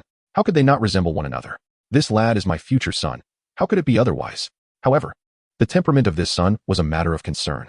Oh, I'm so sorry, Trunks blushed, quickly lowering his gaze in apology. What a useless fellow, Vegeta frowned. Realizing that once his son was born, he must be rigorously educated. Ugh, what nonsense am I thinking? The group murmured among themselves, casting glances at Trunks as the 3 hours swiftly passed. Trunks glanced at his watch, rising to his feet and gazing skyward. It was time. In the next moment, a chorus of exclamations erupted. It's real. I sense an energy. Someone is truly coming. Bulma shielded her eyes with her hand, squinting towards the heavens, where a faint black dot began to emerge. It's Dad. I can feel his energy, Gohan exclaimed with exuberance, for it had been an eternity since he last laid eyes on his father. The dark speck in the sky grew larger, revealing a circular single-person spacecraft, streaking across the heavens like a meteor before crashing into the distant ground. Yes, over there. The group swiftly made their way towards the site of the spacecraft's landing. In the enormous crater, the hatch of the ship swung open. Creak. Phew. Goku emerged, taking a deep breath, and was instantly taken aback upon seeing the gathering. Oh, you're all here? He hadn't mentioned to them that he would return at this time. Dad. Gohan shouted joyously, tears glimmering in his eyes. How did you know I was coming back? Goku soared into the air, hovering in front of the group, a puzzled expression etched on his face. Vegeta scrutinized Goku intently, pondering inwardly. Has Kakarot mastered instant transmission? This is a crucial technique for him. It was this child who informed us. Bulma pointed at Trunks, glancing back at Goku. You know him, right, Dad? Gohan beamed with an enormous smile since the moment he saw Goku. This was no dream. His father had returned. Goku's gaze shifted to Trunks. Bewildered. Who is he? The group exchanged puzzled looks, astonished by Goku's apparent amnesia. Are you certain you don't recognize him? Bulma pressed, exasperated by Goku's obliviousness. I don't know him, Goku replied emphatically. Yet, Bulma was equally confused. How could he know to land here at this time? Trunks, feeling a pang of guilt, lowered his head, contemplating how to explain. It's quite strange that someone knows my whereabouts, Goku mused, having made a spur-of-the-moment decision to return to Earth. But he quickly dismissed this thought. By the way, who defeated Frieza and his cohorts? I sensed an immense power. Was it Piccolo or Vegeta? Frieza and his minions were obliterated in an instant by this young man, Piccolo stated, arms crossed, recounting the events. He is a Saiyan, just like Vegeta, and can transform into a Super Saiyan. Goku was momentarily stunned by the magnitude of this revelation, then turned his gaze to Trunks with admiration. You're so young yet possess such formidable strength. Truly astonishing. To think there are more Saiyans besides us. Yet, having another Saiyan isn't so bad, Goku remarked, brushing aside the matter without a second thought. He then turned to Piccolo, finally realizing, wait, Frieza, didn't he die on Namek? Vegeta stood nearby, exasperated, silently critiquing Kakarot's lack of awareness. Why had it taken Kakarot so long to grasp that Frieza was still alive? Oh well, if Kakarot wasn't concerned, then neither should he be. It was amusing to think that he had defeated Frieza on Namek, and now his son had triumphed over Frieza on Earth. You really are so carefree, Bulma remarked, hands on her hips, gazing at the oblivious Goku with a sigh. As Sun Wukong's gaze briefly swept across the scene, he spotted Vegeta, arms crossed in a defiant posture. Ah, Vegeta, what brings you to Earth? He exclaimed. Shall we engage in a sparring session later? Humph. I trust you can transform into a Super Saiyan now? If not, you stand no chance against me. Vegeta scoffed dismissively. Of course, over the past year, not only have I attained the Super Saiyan transformation, but I've also mastered it. Sun Wukong was eager to continue their conversation when he was suddenly interrupted. Trunks fixed his gaze upon Sun Wukong, stating, I have something to discuss with you. Why are you avoiding us? Yamcha interjected, clearly annoyed. Is it really fair to disregard us like this? Apologies, please wait a moment. Sun Wukong pondered briefly before gesturing to the others, then followed Trunks to a more secluded area. Chapter 68. Sun Wukong, you are in grave danger. This will suffice. Trunks halted when they reached a point where the others were nearly out of sight. I must express my gratitude to you for defeating Frieza and saving the Earth. Sun Wukong smiled appreciatively. However, had I known Vegeta was also on Earth, I wouldn't have worried so much. He chuckled. After all, it was Vegeta who vanquished Frieza on Namek. Really? A look of astonishment crossed Trunks' face. Could it be that my travel through time has altered the past? But it shouldn't have. My mother told me that it was you who first transformed into a Super Saiyan to defeat Frieza. Yet, thanks to Vegeta, I learned new techniques on Yardrat. Sun Wukong explained cheerfully, devoid of resentment towards Vegeta, his words laced with gratitude. New techniques? Trunks inquired with a puzzled expression. Indeed. It's called instant transmission. Sun Wukong continued, his eyes gleaming with excitement. The Yardratians taught me this. Although they lack immense power, they possess a myriad of extraordinary techniques. Trunks wore a heavy expression, emotions swirling tumultuously within him. It seems I have inadvertently altered history. I initially intended to meet only you, yet I encountered everyone. History? What history? Sun Wukong was now at a loss. From a distance, the group could not discern the conversation. Vegeta glanced at Piccolo, whose ears twitched slightly, indicating he could hear them. Soon, the two engaged in combat, both transforming into Super Saiyans. Vegeta frowned, realizing that Kakarot had become slightly stronger than himself upon transformation. He knew that if he did not exert more effort, he would soon be surpassed by this impudent warrior. Sun Wukong and Trunks exchanged a few probing attacks before withdrawing their hands and resuming their dialogue. I traveled here using a time machine, from a future 20 years ahead. I am Trunks, bearing the blood of a Saiyan, and I am Vegeta's son. Vegeta's son? Sun Wukong's eyes widened in shock. He turned to Vegeta, marveling. Now that you mention it, I can indeed see the resemblance. I was born 2.5 years from now. I did not come here merely to share this information. I have something of greater significance to discuss. Trunks found Goku's reaction somewhat exaggerated. What is it? He asked. Seeing Trunks' serious demeanor, I never would have imagined that someone like Vegeta could have a son. On the morning of May 12th, 3 years hence, at 10 o'clock, two extraordinarily formidable beings would appear on a small island just kilometers southwest of South City. Their power was unimaginable. Could they be aliens? Goku furrowed his brow and inquired earnestly. No, they are androids created by humans, manufactured by the scientist Dr. Gero of the Red Ribbon Army, Trunks clarified. Goku was taken aback. The Red Ribbon Army again? Although you have long since obliterated them, the surviving Dr. Gero continues his research. In the distance, Krillin observed the serious expressions of Goku and Trunks, as if they were discussing something gravely important. From this far away, you can see their expressions? Bulma, seated on a rock, asked curiously. Your eyesight is impressive. Gohan, equally intrigued, wished to eavesdrop on their conversation. You can effortlessly vanquish Frieza, yet still regard them as terrifying. Could it be that the androids possess such might? Goku pondered. Yes, even in a one-on-one confrontation, I would only be able to flee, Trunks replied, lowering his head with difficulty. There are two of them. What about your companions? Goku queried, puzzled about their future counterparts. They are gone. 20 years from now, I am the sole survivor. In the battle 3 years hence, my father, Krillin, Yamcha, Tien, Kaiatsu, and Piccolo all perish. Gohan, who managed to escape, taught me martial arts. But 4 years ago, with Piccolo's death, the Dragon Balls ceased to exist, and no one can be resurrected. The androids, unchecked, became increasingly ruthless, slaughtering innocents, turning the future world into a veritable hell. Incredible. They are truly formidable, Trunks exclaimed, his emotions surging as he clenched his fists in furious exclamation. What does it mean to feel powerless and defeated? To watch helplessly as comrades and other humans perish one by one. That is darkness. That is despair. But what about me? What has become of me? Goku inquired with curiosity, noting the absence of his own fate in Trunks' account. You did not partake in the battle. Trunks composed himself and explained.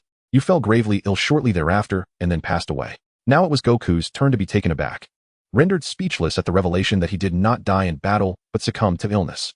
Ah, so you suffered from a severe heart condition, one from which even a Super Saiyan could not escape. Perhaps it was fate. The sins of beings cannot cure illness, Trunks lamented, reflecting on the bleak future filled with regret. How infuriating. I am nearing death. Goku clenched his fists, feeling the sting of frustration at being unable to confront them. Trunks found it hard to believe his ears. Goku was not distressed about his life nearing its end, but rather about not being able to engage in battle. Vegeta observed Piccolo's fleeting frown but chose to remain indifferent. Gazing into the distance, Trunks, engaged in conversation, produced a transparent vial from his pocket and handed it to Goku. Could this be the miraculous medicine that treats Kakarot's heart condition? Goku received the vial with elation, wondering why they hadn't mentioned such a remedy sooner. My mother toiled to create the time machine with the hope that you could save the Earth, Trunks remarked, his heart lightened by Goku's beaming smile. If the future resembled his own, perhaps a change was indeed for the better. Your mother built a time machine? Goku suddenly felt an uncanny sense of foreboding. Yes, she did, Trunks nodded. Ah, Bulma, Goku exclaimed, abruptly turning towards the others, utterly astonished. What were Vegeta and Bulma discussing that could provoke such surprise? It was all so mysterious. Yamcha and the others were eagerly curious, wishing they could be privy to the conversation. Goku seemed genuinely taken aback. Bulma noticed Goku's reaction and realized he was genuinely astonished. What kind of news could possibly shock Goku? Her curiosity piqued. I thought Yamcha would end up marrying Bulma.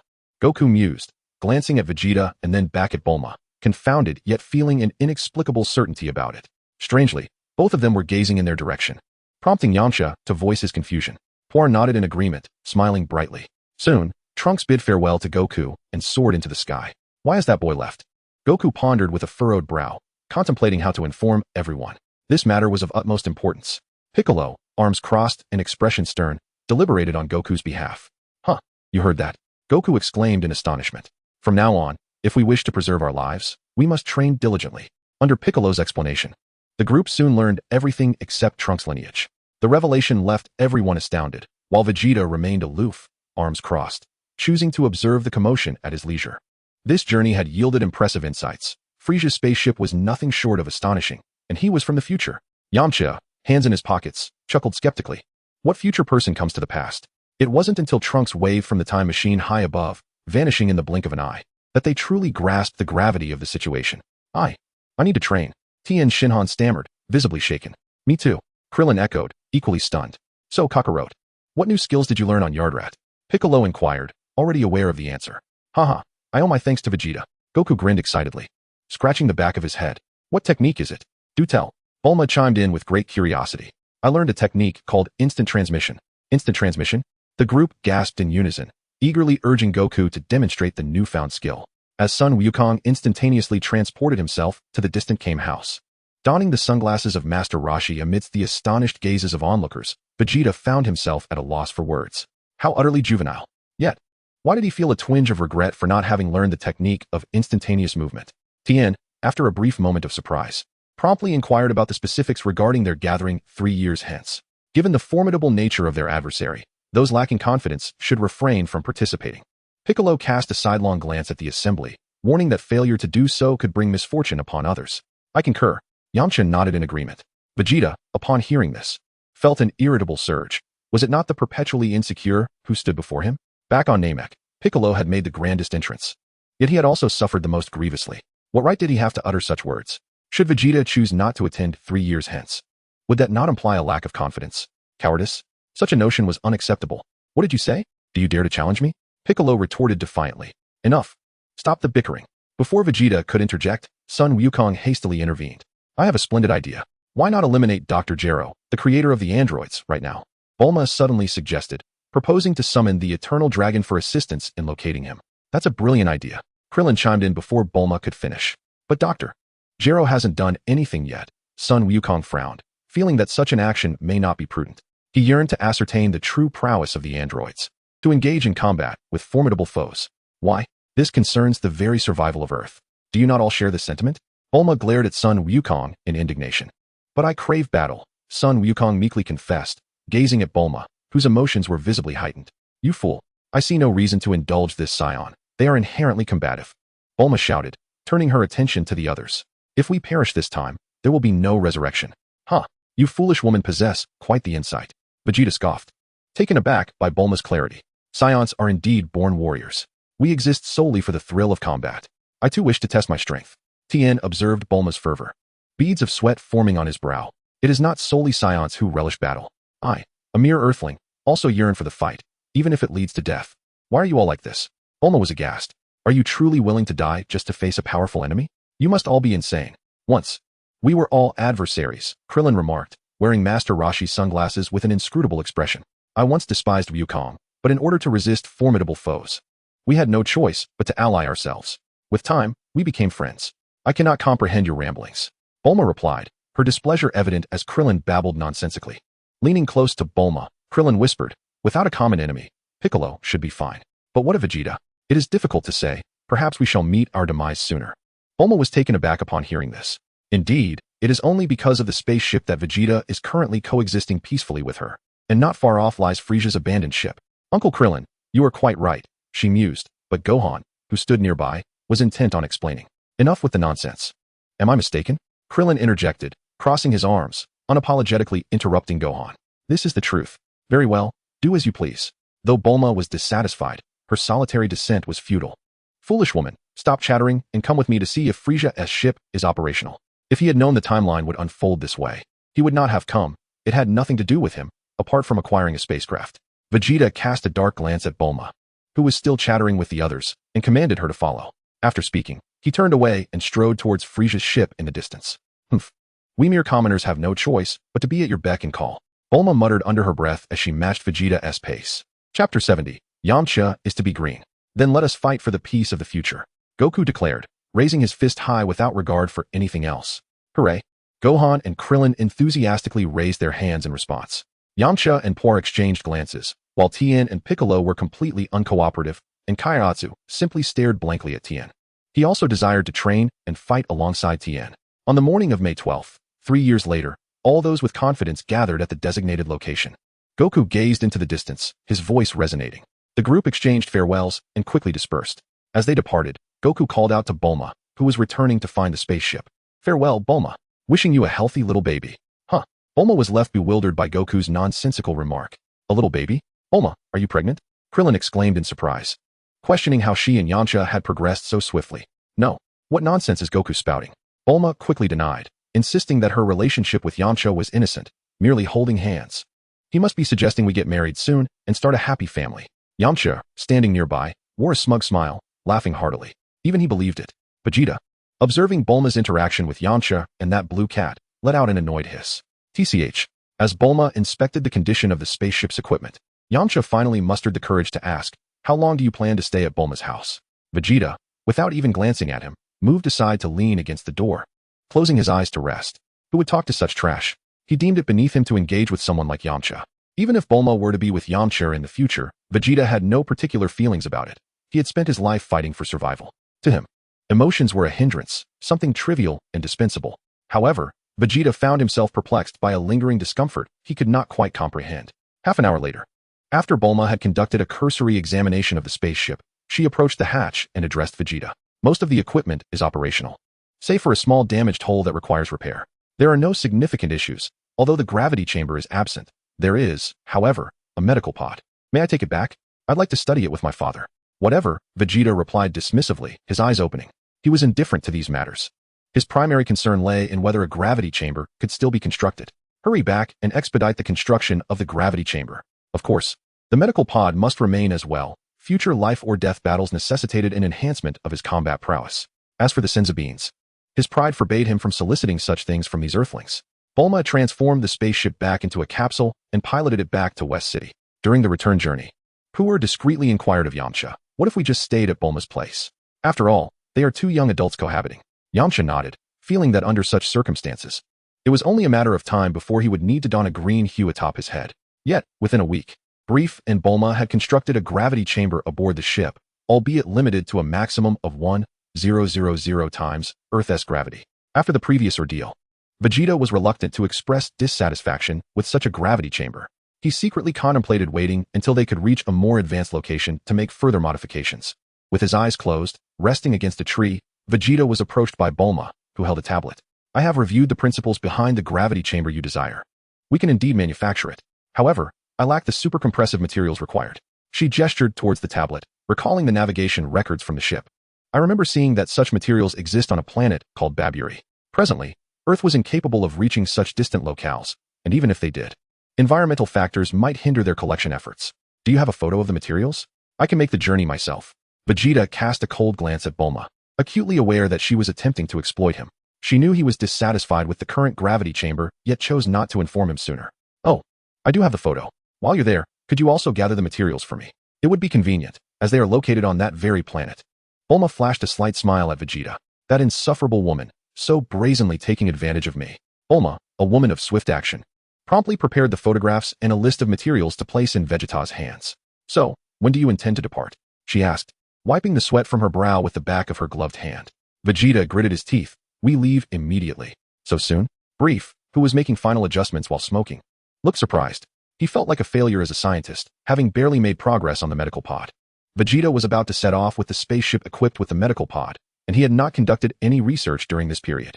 Nearby, Yamcha, engaged in conversation with Mrs. Brief under a sunshade, curiously turned his head towards the spaceship. Is Vegeta really leaving? Yamcha remarked, astonished as he gazed in that direction. Throughout this week, Vegeta has either vanished without a trace or leaned against a nearby tree, indulging in a rare moment of repose. He scarcely interacted with Bulma, and suddenly, Yamcha felt as if his hair was no longer green. Wait, has it happened so soon? I must prepare more provisions. Upon hearing Yamcha's words, the kind-hearted Mrs. Brief immediately rose, beaming, and made her way to the cold storage to gather food. Bulma's boyfriends are truly remarkable. After the spaceship took off, It swiftly disappeared into the sky. When Vegeta opened the pantry, he was greeted by an abundance of provisions enough to last him an entire year. Prepared by that foolish woman's mother, he wondered why she was so kind to him. Ever since he was 5 years old, after becoming a soldier under Frieza, he barely remembered his mother's visage, as he had spent all his time in battle. Gazing out at the receding azure planet, Vegeta spoke aloud. Had I known of a planet like Earth in my earlier years, I would have surely conquered it. But then what? Given the Saiyans' propensity for conflict, we would inevitably turn such a habitable planet into a barren wasteland, devoid of resources and life. Shaking his head, Vegeta dismissed these chaotic thoughts. He needed to focus on becoming stronger. The system, sensing Vegeta's determination, interjected, "Host, I believe there are numerous ways for you to enhance your strength." Chapter 71. On Planet Babri, an unexpected encounter with Nappa. For instance, I can offer any kind of bloodline. Vegeta snorted derisively. The most unreliable thing in this world is others. His scornful words silenced the system, which quietly contemplated, "Strength must come from you, host. I shall not remind you that apart from relying on me, you could also consider using sins of beans or making wishes with the dragon. Let us see just how powerful this host can become on his own." During the journey to Planet Babri, Vegeta's days were monotonous, filled with eating and training. And when fatigue struck, he would fall into a deep slumber. Of course, Vegeta was not one to blindly obey Bulma. He believed one should not place all their eggs in one basket. Should he encounter a planet with signs of life, he would land to investigate the existence of advanced civilizations. He mused that perhaps he wouldn't even need to search for materials, as technologically advanced beings might assist him in constructing a gravity chamber. He detested Kakarot on Earth and preferred to avoid returning if possible. At times, Vegeta would heed the system's tasks, hunting down formidable creatures. Time passed languidly. Along the way, Vegeta's patience wore thin as he encountered no high-tech civilizations. Consequently, he accelerated his course toward Babri, determined not to squander time and instead seek materials to return to Earth for Bulma to build the gravity chamber. 3 days later, Vegeta's spaceship landed on planet Babri. The planet was picturesque, boasting lush mountains and clear waters, rivaling Earth in beauty, at least before the encounter with Frieza's forces. Now, planet Babri had become a desolate wasteland, overrun with weeds and ruin. Since the invasion of Frieza's army, the native inhabitants of these planets have become exceedingly rare. As Vegeta descended from his spacecraft, he sensed an eerily familiar energy and turned his gaze to the east. There, he recognized the aura of Nappa, who was perilously close to death. What could have transpired? According to the information provided by Bulma, it was well known that those familiar with the routes of planets attacked by Frieza's army would refrain from returning. How could Nappa possibly be here? Was he engaged in battle with Frieza's forces? However, following the fierce conflict on Namek, it was unlikely that any remnants of Frieza's army could pose a threat to Nappa. Just as Vegeta was preparing to stow away his spacecraft, a swarm of enormous mutated creatures resembling scorpions emerged around him. These creatures, clad in a dark brown hue with long, barbed tails glinting ominously, surged towards Vegeta's ship from the crevices of the rocks. Judging by their energy signatures, each scorpion possessed a battle power of approximately 50,000, an effortless challenge for Vegeta, akin to crushing an ant. Yet, for Nappa, it would surely be a death sentence. With a disdainful glance, Vegeta noticed that the scorpions were intent on damaging his ship. Maintaining a stoic demeanor, he unleashed a wave of energy at the encroaching creatures. A myriad of 3-meter-tall scorpions were sent flying through the air, enveloped in a cloud of dust. Vegeta dove into the fray, seizing one scorpion by its tail and flinging it away. As the creature soared through the air, Vegeta's finger glowed with energy, and a blast obliterated the scorpion mid-flight. After swiftly dispatching one scorpion, the remaining creatures remained undeterred, mindlessly charging towards the ship. Vegeta ascended into the air, targeting the scorpions with relentless energy blasts, each one piercing through the creatures like bullets. From a distance, he showed no mercy, unleashing energy waves that annihilated vast numbers of them. Before long, countless scorpions lay slain, their severed limbs littering the ground. With a decisive motion, Vegeta pressed a button on his spacecraft, transforming it into a capsule. He stored the capsule away and took to the skies, hastening toward Nappa's location. In mere seconds, he arrived to find Nappa in a dire state.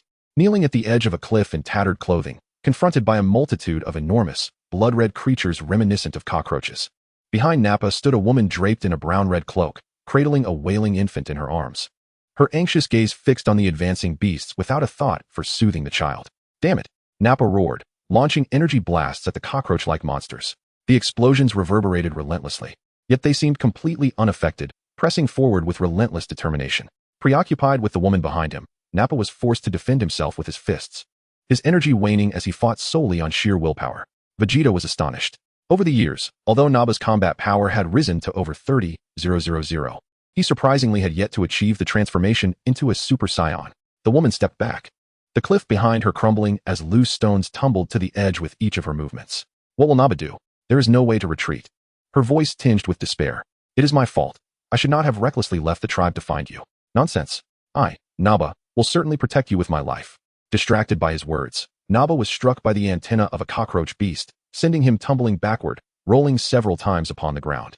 He struggled to rise, but could not, his beast skin cloak in tatters. A larger golden creature silently glided to the edge of the cliff, its massive wings unfurling as it aimed directly at the woman and dove down. Thud! The woman stumbled, losing her footing and plummeting into the abyss. Naba instinctively clutched the child in his arms and cried out in despair. Tana, no! Witnessing this scene, Naba's heart shattered as he screamed. You bastard! Filled with rage, Naba sprang to his feet and leaped toward the cliff without hesitation, catching the woman's body and soaring into the air. Tana, the cockroach beast that had attacked the woman, expecting the child to fall to their demise, was now charging at Naba. Vegeta unleashed an energy blast, incinerating the golden monster and sending it plummeting toward the cliff. Naba followed the trajectory of the attack, his gaze landing on Vegeta hovering nearby. Vegeta! Naba gasped, breathless with astonishment. Vegeta, arms crossed and disdainful, regarded Naba, commenting on his bald head as if nothing had changed. Can't even handle a bunch of trash. Naba lifted the woman and child, flying to Vegeta's side, who surveyed him with a cold snort. Vegeta, these cockroach beasts are formidable. Chapter 72. Are you the rebound? Gazing at the horde of monsters taking flight below, Vegeta scoffed disdainfully. Their combat power is merely around 80,000, utter rubbish. Naba is incapable of dealing with such trash. Assessing Naba's combat power, Vegeta was surprised to find it only around 120,000. What audacity he had to struggle so for the sake of a woman and child. With a single punch, Vegeta obliterated one of the approaching cockroach beasts, brain matter splattering everywhere, as he disdainfully used his energy to blast away the grotesque remains.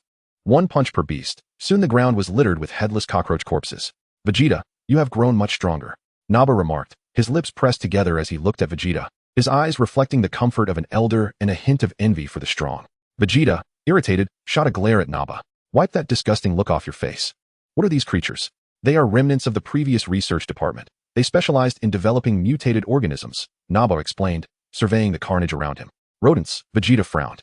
The Frieza force encompasses a multitude of departments, some dedicated to plundering other civilizations for the advancement of new technologies, while others focus on exterminating combat races to enhance their own abilities. Among these is the Biological Research Division, which aims to amalgamate life forms from various planets with those native to their own, thereby creating entirely new species. Are those individuals still present on this planet? Can you locate their research facility? Vegeta inquired, casting a glance at the disheveled Nappa. Perhaps he could lend a hand, after all. Nappa had been his companion for quite some time. Nappa shook his head, revealing that he had attempted to locate their base several times. Yet they had always managed to evade detection. Nonetheless, he was certain they remained on this planet. For the massive cockroach beasts they encountered today were of the latest breed, creatures Nappa had never seen before, possessing extraordinary strength. Vegeta queried the system within his mind. Can you identify those Frieza Force members? The system promptly declined, offering no further consideration. Vegeta found himself momentarily taken aback by the system's response. By the way, how did you end up on planet Baburi? Nappa asked, suddenly aware. To gather some materials. Vegeta replied nonchalantly, following Nappa as they soared through the air. Before long, they arrived at a tribal settlement. Nappa gently set down a woman and introduced her to Vegeta, saying, "This is the daughter of our tribe's chief, Tana. Greetings." Tana offered a friendly nod to Vegeta. Without acknowledging her, Vegeta turned to Nappa and remarked, "Your current power level is quite pathetic." Nappa felt a pang of frustration. He had been training diligently and was even nearing the combat prowess of Jinyu. Is my battle strength truly that weak? Nappa's gaze was filled with uncertainty and confusion. Vegeta must have reached a higher realm of strength, or else he wouldn't have uttered such words.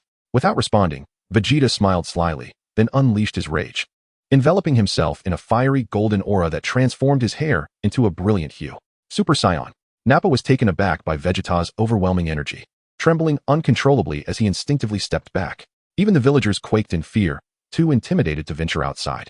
In the next moment, Vegeta reigned in his aura, casting a teasing glance at Nappa and asking, "What do you think now? Is this the legendary Super Saiyan?"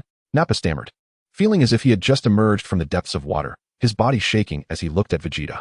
"A prince is indeed a prince. He is truly exceptional. I believe you should stick with me from now on. Your training approach leaves much to be desired." Vegeta expressed his disdain, insisting that a Saiyan must pursue the path of the Super Saiyan. Nappa turned his gaze towards the woman at the doorway, cradling her child, her face a mask of indecision. Is that your woman and child? Vegeta crossed his arms and took a few steps back, creating some distance from Nappa. Damn it. Seeing that Nappa stood over 2 meters tall, Vegeta felt acutely aware of his own height. It was indeed surprising to discover that such a rugged, bald man like Nappa could have a partner. After all, it wouldn't be fair to deny Nappa the companionship just because he was single, would it? He is my woman, yet the child is not mine. Nappa, oblivious to Vegeta's movements, gazed at Tana with eyes brimming with tenderness. Vegeta was taken aback, his mind struggling to comprehend the implication of such a statement. How could one claim a woman yet deny paternity over her child? The weight of this revelation was rather substantial. Was he to play the role of a surrogate father?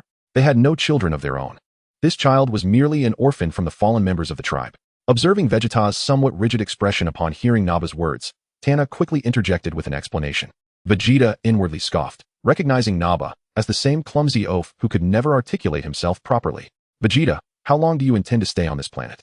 Nappa, completely unaware of the peculiarity of his previous statement, was simply delighted to see Vegeta again, enthusiastically recounting tales of the tribe. Vegeta watched Nappa with a sense of astonishment. This fellow had found a woman he cherished and decided to remain in her tribe to protect it. What a remarkable transformation. There was an inexplicable familiarity in Nappa's actions that stirred something within Vegeta. This is the house that Tana and I share. Please, come in and take a seat. I shall have Tana prepare some food for you. Just as they were about to enter, Nappa suddenly slapped his own forehead and turned to Vegeta with a question. Vegeta, did you make a wish with the dragon? This question struck him as significant. Had the wish for immortality come to fruition? Vegeta felt a fleeting thought cross his mind. Of course. He spoke with pride about the events that transpired on Namek. Seated at the table, they devoured their food heartily while reminiscing, as if they had returned to a time long past. Are you truly willing to stay on this planet for her? Vegeta suddenly inquired. Nappa paused in his eating, his gaze softening as he looked at Tana, who was quietly soothing the child. Yes. Vegeta was somewhat taken aback. It appeared Nappa had undergone considerable experiences.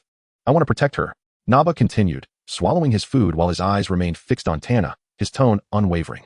Vegeta opted not to pursue the matter further. Everyone has their own convictions, and he felt unqualified to dissuade him. Strangely, as he listened to Nappa's sentimental declarations, images of Bulma flashed in his mind. After leaving behind some supplies, Vegeta departed without a trace of longing. Prince Vegeta. Nappa's eyes glistened with tears, and memories of their time together on planet Vegeta flooded his mind. Chapter 73, Nappa's Destination. The prince had matured, no longer clinging to him, and it seemed he would forever be unable to match his pace. Vegeta, equipped with the scouter Bulma had crafted, sought out materials. Upon encountering Nappa, an inexplicable urge to grow taller surged within him, a feeling both urgent and intense. Suddenly, he recalled that Bulma stood at 165 centimeters, Goku at 175 centimeters, while he himself measured 164 centimeters, as per official sources. Here he was, hovering at the volcano's crater, occasionally glancing at a photograph as he searched for the elusive material he needed, silver rock. Yet, all he could see were the limestone remnants of volcanic eruptions, devoid of anything silver. Vegeta, with a hint of impatience, unleashed a ki blast towards the volcanic terrain. As the smoke dissipated, gleaming silver rocks were soon revealed.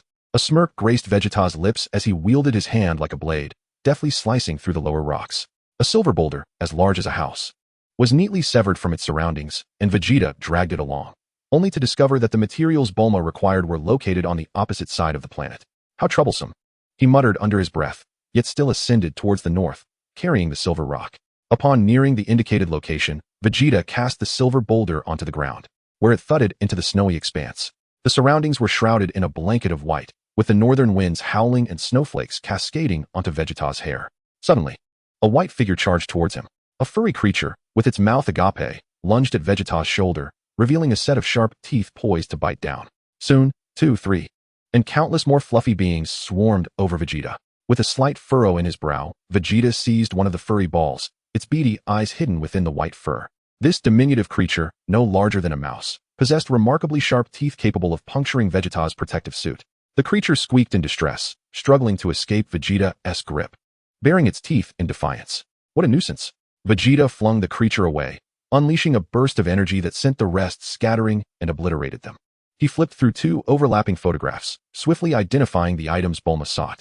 Amidst the endless white landscape, the red crystals stood out, dazzlingly bright. Dragging these 2 substantial treasures, Vegeta resembled a grasshopper as he soared towards Nappa's tribe. He turned back momentarily to remind himself that one should not become ensnared in the comforts of companionship. Strength must be cultivated to uphold the honor of the Saiyans. As he arrived above Nappa's tribe, Vegeta observed a myriad of bizarre creatures surrounding the settlement. Numerous warriors from the tribe fought alongside Nappa against the onslaught. Defend the tribe, he thought. I will hold here. You all assist Nappa. Vegeta silently watched Nappa at the forefront, embodying a spirit that seemed invincible, a lone warrior facing insurmountable odds. It appeared Nappa had found his true calling. As Vegeta contemplated departing, he noticed a small reconnaissance ship flying beneath him. It belonged to Frieza's army. Silently, Vegeta followed, soon discovering a base nestled between mountains. Damn it. Now I understand why the fusion beast was eliminated so swiftly. Observing the footage streamed from the reconnaissance ship, he saw a man in a lab coat angrily pounding the keyboard. What now? A man seated beside the screen, seemingly a traitor among the Scions, frowned. We are researchers, not combatants, a young woman quipped with a playful tone. Just then, as the group continued their discussion, Vegeta slipped out of the research facility's entrance and took off into the sky. Let us leave these matters for Nappa to resolve on his own. The monsters he occasionally conjures are sufficient for his training.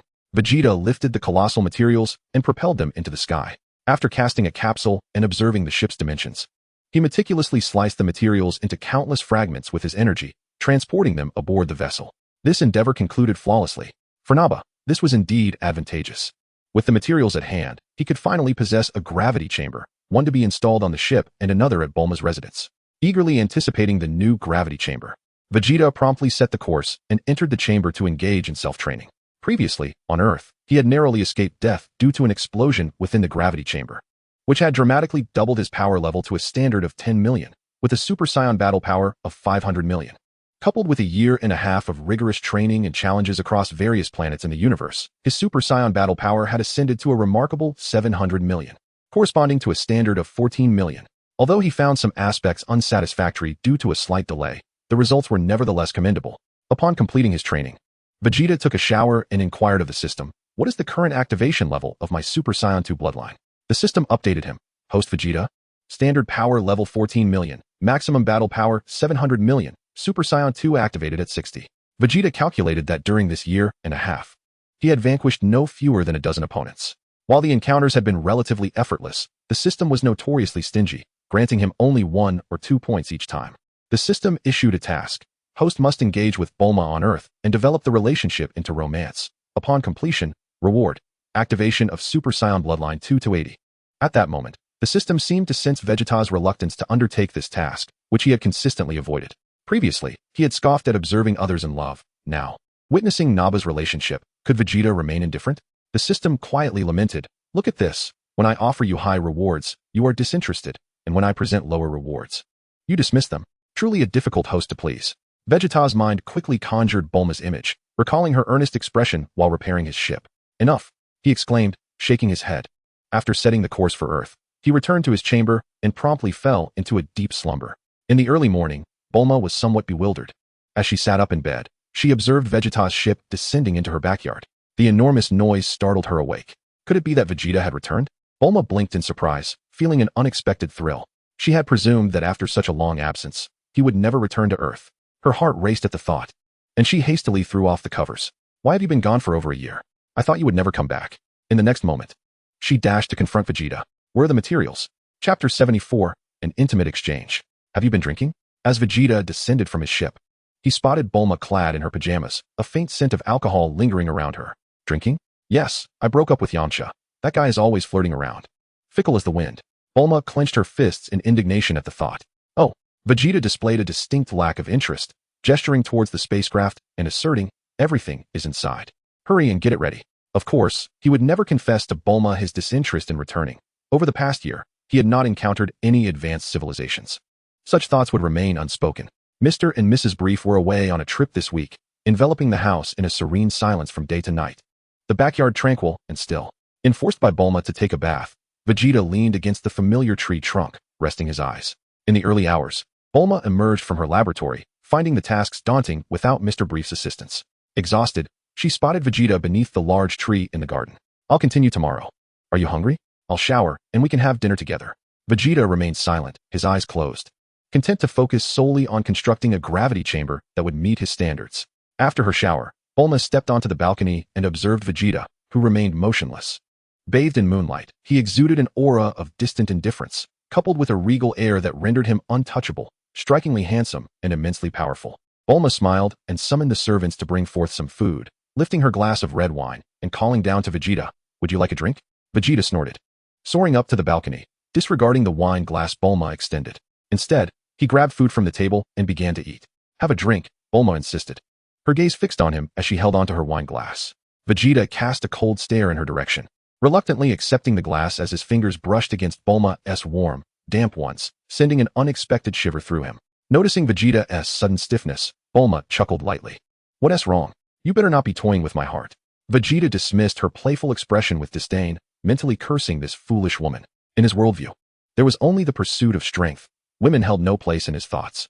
Vegeta consumed little alcohol, focusing instead on the food, while Bulma steadily drank in the night sky, her wine glass refilling with each passing moment.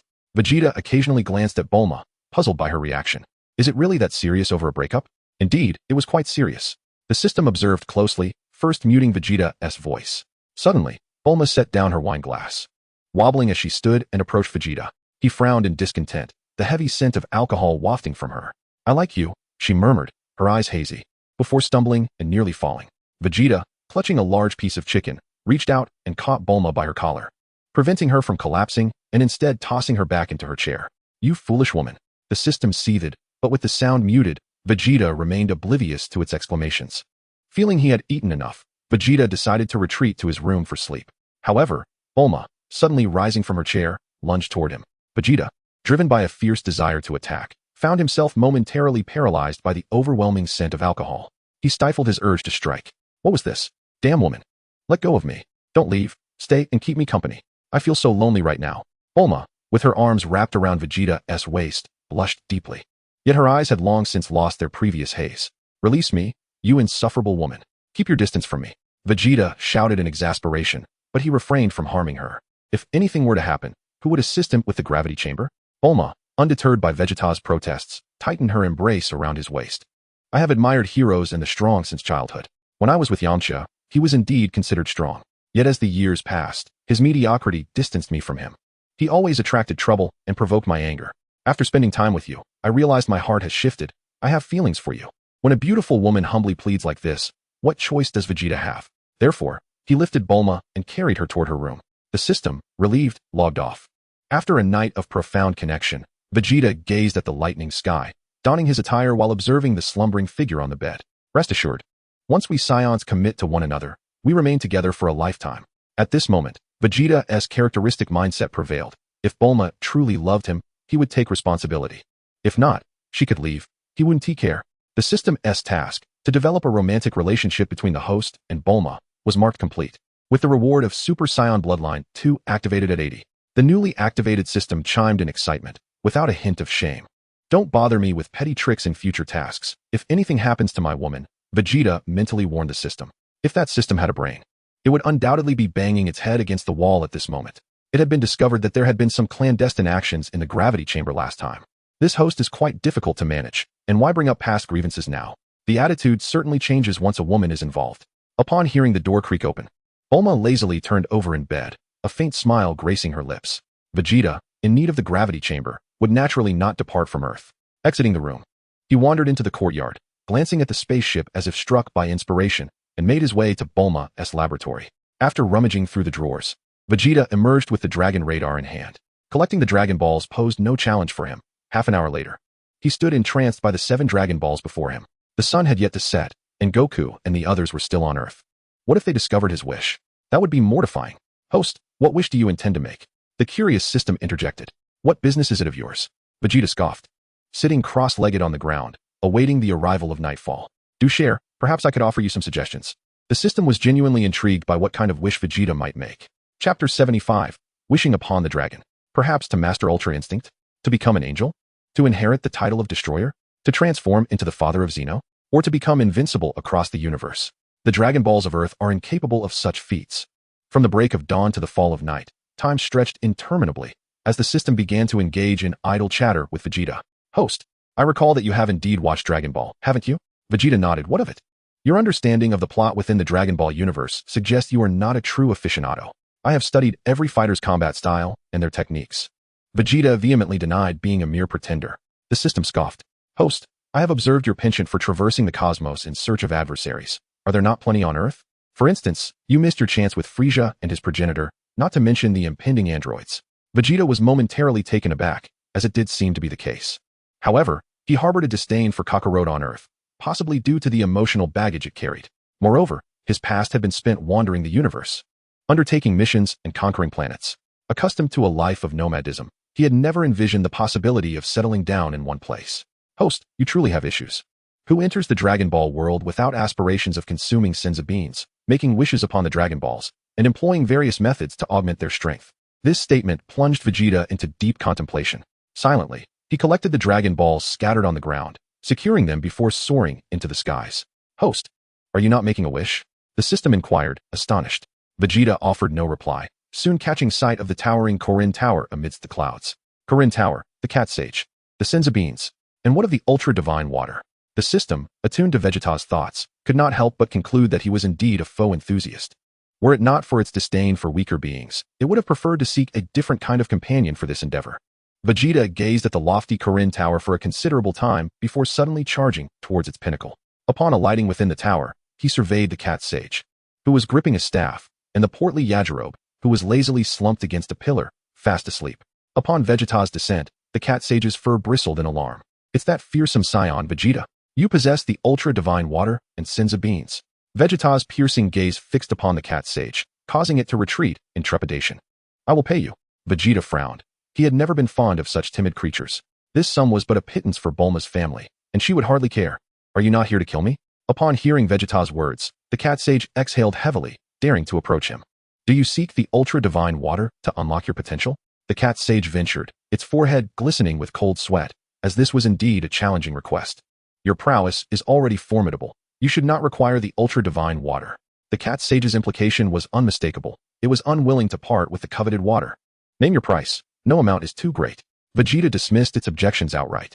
If the Cat Sage continues to prattle on, he does not recommend resorting to violence to resolve issues. At that point, not a single penny would be given. However, if cooperation is maintained, Vegeta has no intention of incurring enmity, as this feline is the cultivator of the mystical Senzu beans. The Cat Sage, observing the nearby guard, who slept as soundly as a log, felt an increasing amount of cold sweat trickling down his forehead, gripping his staff tightly. I can provide you with the super divine water, but you must ensure that you do not harm the earth, nor any living being upon it. Not even a blade of grass. Although fearful for his own existence, the Cat Sage bore this responsibility dutifully. Very well, Vegeta replied readily, and upon the Cat Sage's gesture, he followed it down the staircase. Vegeta glanced at the large water tank positioned in the center of the room, his brow furrowing. Is this truly the super divine water? There is not even a lid on the tank. Watching the Cat Sage casually pick up a small jar from the ground and dip it into the tank, Vegeta suddenly felt a pang of disinterest in this so-called super divine water. How could such a lackadaisical cat cultivate miraculous Senzu beans? Though he found it distasteful, the prospect of gaining strength compelled Vegeta to swallow his disdain. Will this decrepit place collapse under the might of my newfound power once I drink this? He asked uncertainly, holding the super divine water. You underestimate Korin Tower.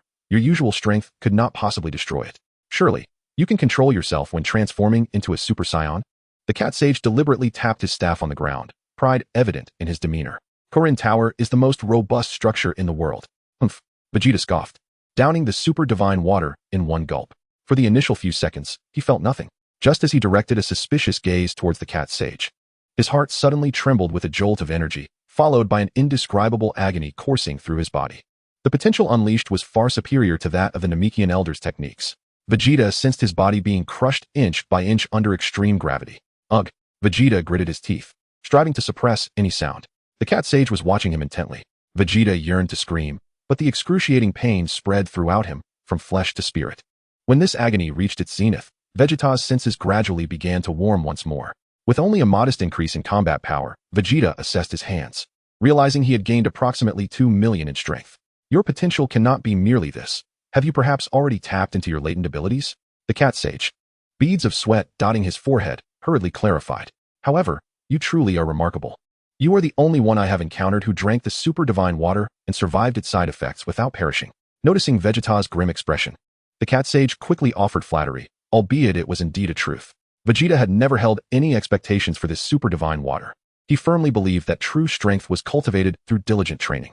Yet, had he not ventured into the realm of life and death? Why did he not experience a greater surge in combat power? What a worthless item. Could it be that this fellow has served me a counterfeit? Since this water holds no value for me, let us discuss the mystical beans instead. Vegeta scrutinized the cat sage with suspicion. Their conversation lingered for nearly 10 minutes. The cat sage had no need for currency, residing eternally atop Korin Tower, far removed from the necessity of wealth. Consequently, Vegeta pledged to provide an abundance of high-quality fish and all essential goods for sustenance. Chapter 76, 3 years later. He also assured that he could arrange for services for the cat sage, with weekly exchanges of supplies, including a generous offering of fresh, exquisite fish.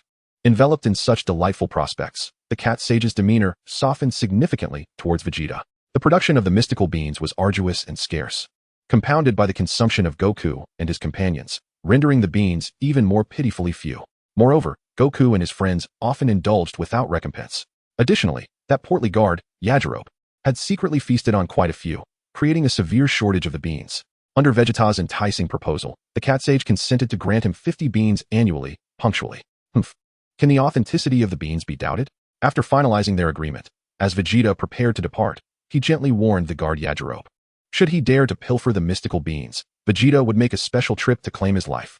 Vegeta then sought a secluded spot, awaiting the fall of night. Come forth, Shenron.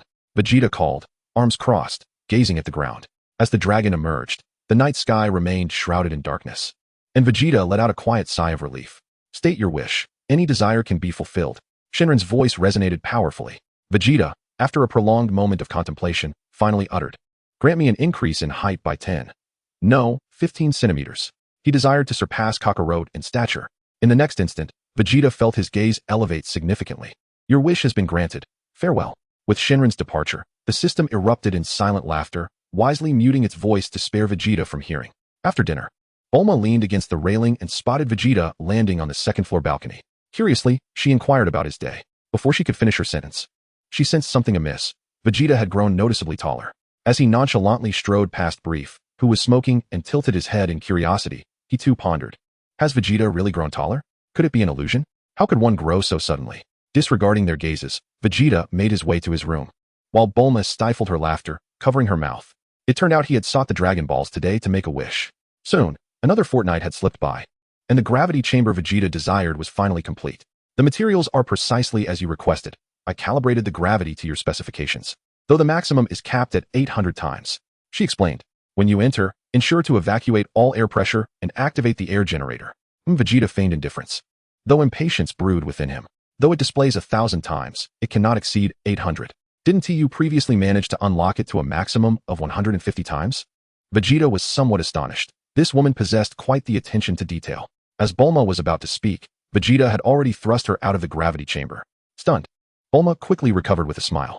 She made her way to the adjacent room. Huffing, did you think pushing me out would suffice? I've set up surveillance and communication. Upon activating the screen, Bulma settled into a chair, observing the footage of Vegeta adhering to her instructions with precision. However, the situation took an unexpected turn, akin to a whirlwind. In the next moment, Vegeta had cranked the gravity setting to 250 times, and even in his Super Saiyan form, his movements became laborious. Vegeta, you actually disregarded my words. Bulma exclaimed into the microphone, startling Vegeta to the point of nearly stumbling to the ground.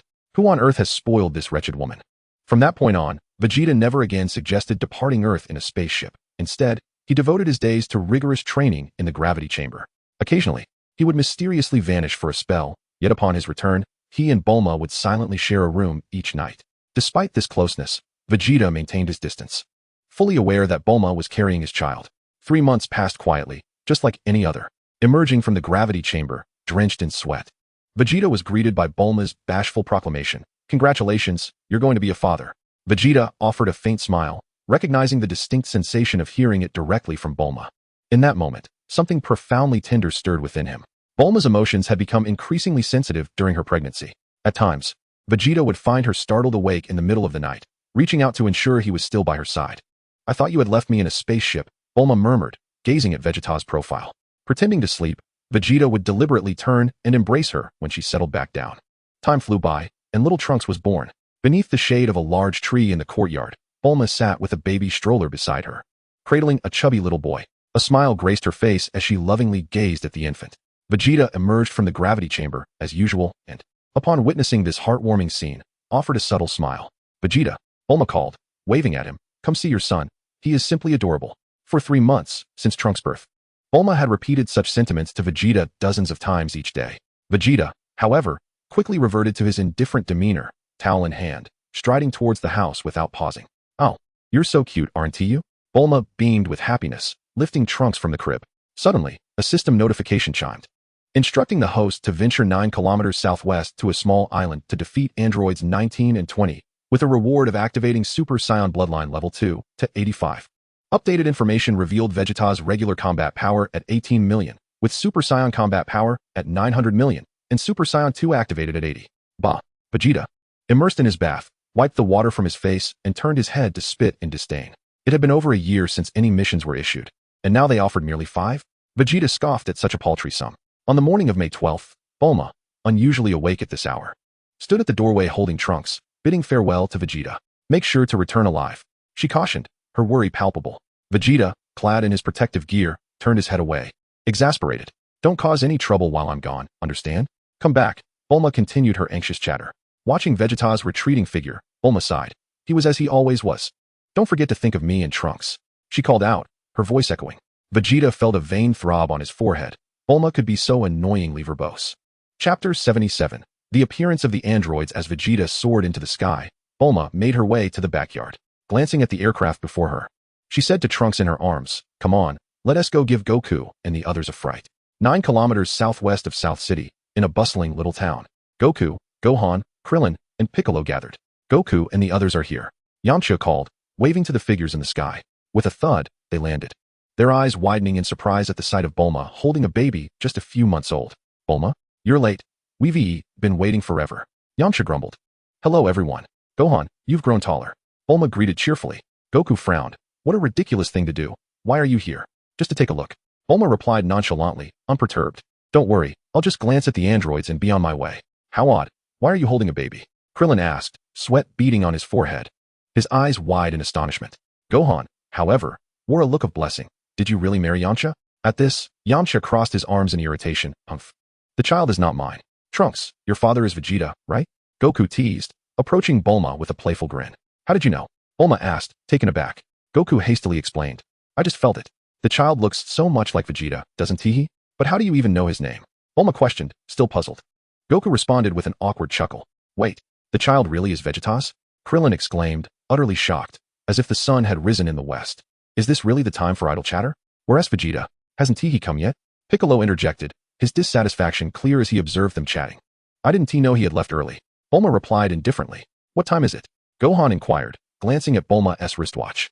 9:30, Bulma answered, looking at her watch. "We have just 30 minutes left. You need to leave quickly. Don't put the child in harm's way." Goku warned Bulma seriously. "I told you, once I see the androids, I'll leave immediately." Bulma muttered reluctantly. "Little baby." Krillin and Son Gohan began to tease the child in Bulma's arms, which left Yamcha, who was standing nearby, feeling exceedingly vexed. Despite his careful precautions, he had ultimately been cast aside by Bulma. His expression soured. He could hardly endure it. During this commotion, the grotesque face of Majizarub threw a bag of senza beans into Goku's hands, declaring that they were sent by Master Karen. As he exited from Korin Tower, he had spotted Vegeta, who, after sharing some senza beans, had left Majizarub with no opportunity to indulge himself further. As the clock approached 10, an unsettling stillness enveloped the atmosphere until Majizarub's aircraft was struck. "Everyone, be cautious. It seems we are under attack," Piccolo shouted, alerting the group. With a swift motion, Majizarub's plane was brought down, plummeting towards the town below. "What is happening?" Goku exclaimed, perplexed by the absence of energy signatures. Beads of cold sweat formed on Gohan's forehead as he, with keen insight, considered a crucial point they had all overlooked. Perhaps the androids possessed no detectable energy at all. Unable to sense the androids' presence, the group resorted to scanning the town with their eyes, where the androids were indeed wreaking havoc, ruthlessly slaughtering innocent humans. Their attention soon turned to Yamcha, with Android 20, Dr. Gero, swiftly covering his mouth and penetrating his abdomen with a hand. As Yamcha's energy diminished, the group rushed to confront the androids. At that moment, Yamcha clung to the last threads of life, and Krillin managed to save him by feeding him a senza bean. Piccolo suggested they relocate to an uninhabited area for a duel. However, Android 20, with a fierce glare, unleashed a beam intending to obliterate the town. Goku fought valiantly to intervene, yet the town was left in ruins. Ultimately, Android 20 conceded to change the battle's location. Upon returning to their original gathering point, Yamcha, having regained consciousness, informed them of the android's ability to absorb energy, prompting Gohan and Krillin to take flight to warn everyone. In a fit of impatience, Bulma, emboldened by witnessing the three take off, urged Mijizuru, who had narrowly escaped from the aircraft, to take her along. As Goku sensed a growing discomfort within his body, he transformed into a Super Saiyan, gaining the upper hand in the battle. Just as he was on the verge of defeating Android 19, his energy wave was absorbed by the nearly depleted android. Noticing Goku's labored breaths, Krillin tossed him a Senzu bean, but in that critical moment, it proved ineffective. Goku's heart condition flared up. As Goku faced imminent demise at the hands of Android 19, the group was intercepted by Android 20 when suddenly, Vegeta made his entrance. Ugh! Goku gasped in agony as he was choked, while the smirking Android 19 was sent flying by a kick from Vegeta. Arriving just in time, Vegeta, with a grin amidst the astonished gazes of his companions, declared, "Only I am permitted to bully Kakarot. You puppets, keep your hands off." Vegeta. The crowd erupted in astonishment, taken aback by the unexpected arrival of Vegeta. "Vegeta!" exclaimed Piccolo, who had just regained consciousness after being struck down by Android 20. "Shoo!" Son Gohan, observing Piccolo's sudden resurgence, looked at him with concern. "Uncle Piccolo." Under the astonished gaze of Android 20, Piccolo smirked, revealing, "I was merely feigning unconsciousness to distract that fool and seize the opportunity to save Goku. Yet here comes Vegeta, meddling in my affairs." As Gohan watched Piccolo rise to his feet, he intended to speak, but Piccolo interrupted. Goku is not so easily defeated, regardless of how formidable the opponent may be. His expression radiated confidence. "Humph, I witnessed everything," Vegeta declared, arms crossed, as he stood over the fallen Goku. "You are well aware of your condition, yet choose to transform into a Super Saiyan, which could trigger a heart attack." Vegeta had been trailing behind them, concealing his energy, only deciding to make his presence known at this crucial moment. Indeed, it was in such dire situations that he relished making an entrance. Chapter 78. Let us take down Android 19. "Kakarot, you should not perish so easily." Vegeta raised his leg, kicking Goku's body towards Piccolo. "Otherwise, the efforts of your future wife and son will be in vain." Crack! Piccolo caught Goku, furrowing his brow at Vegeta. "What else with this sudden growth spurt? Is it a Saiyan trait? Bring him home and administer the medicine that Trunks brought." Vegeta scoffed at Goku. "If this fool truly dies, how lonely would I be as the invincible one?" "Goku, Dad, I'll take him home." Gohan quickly supported Goku's form. The others encircled Goku, their concern palpable, utterly oblivious to Vegeta's remarks and his notable height increase. Soon, Yamcha took Goku upon his shoulders, asserting, "Let me handle this. I'm of no help. Goku's illness is viral and may be contagious. You should take some medicine too," Piccolo instructed calmly. "Huh, okay," Yamcha replied as he soared into the sky with Goku. Turning back to rally the group, "Everyone, stay strong. Goku, you must recover." A worried Krillin raised his fist and shouted, "Gah! Android 19, do not pursue." Android 19, poised to chase, was halted by a shout from Android 20. Discontent, 19 glared at 20, who explained, "It is far more enjoyable to save the best for last. Goku is our arch-nemesis. Resolving this at the end is quite a splendid arrangement. Wouldn't you agree? First, we must eliminate these annoying pests." Android 20 turned his attention to the remaining foes. Vegeta's arrival makes this even more intriguing. Feeling the overwhelming presence of the two formidable androids, Krillin's forehead was drenched in cold sweat. "We should retreat," he suggested. "Without Goku, everyone, including Vegeta, will be vanquished." Clenching his fists tightly, Krillin's voice trembled, eerily mirroring the grim situation they now faced. "However, if we were to escape, they would undoubtedly resort to indiscriminate slaughter." Son Gohan indeed opposed Krillin's notion. "All we must do is wait for Goku to recover from his ailment." Krillin pursed his lips, for their only hope lay with Goku, as he was the mightiest among them. As for Vegeta, it was better left unspoken. "Perhaps we might not face death?" Piccolo, possessing greater insight into the situation, abruptly interrupted Krillin, revealing that Goku's condition had already undergone a transformation during his illness. "It is possible that the arrival of that boy has caused a slight alteration in history." A change in history? Krillin felt a shiver run down his spine. Yet those two individuals remained exceedingly formidable. Number 20 respectfully inquired of number 19, "Vegeta, please allow me to handle this." Greed knows no bounds. "You have already absorbed a significant amount of Son Goku's energy, surpassing my own." Number 20 cast a sidelong glance at number 19 and acquiesced. "Very well. I shall deal with the remaining 4. Haha. Number 19 smirked wickedly, shifting his gaze to Vegeta. "From your earlier movements, it appears you are not as formidable as you might believe." Vegeta disdainfully regarded number 19. "It seems that 17 and 18 have yet to awaken. It would be wise to eliminate number 19 and spare number 20. He mentally questioned the system. We must keep number 20 alive to awaken 17 and 18. Should we eliminate him now?" The system promptly issued a new task. Host, defeat number 19. Task completion rewards Super Saiyan Bloodline 2 Activation 83. Upon hearing this, Vegeta was momentarily speechless, incredulous that a system could err so gravely. You dare to withhold my rewards? At this critical moment, the system remained silent. Do you absorb energy through your palms? I merely need to exercise caution. Vegeta disregarded the inept system, focusing his attention on number 19. But you are unaware of the most crucial aspect. I possess all your strengths. Number 19 retorted defiantly. What you have measured is merely our past power. Even Kakarot in his Super Saiyan form astonishes you. Vegeta held him in utter contempt, recognizing that this opponent's combat power barely reached 100 million. A stark contrast to his own prowess. Do you puppets presume to accurately gauge the strength of a Saiyan?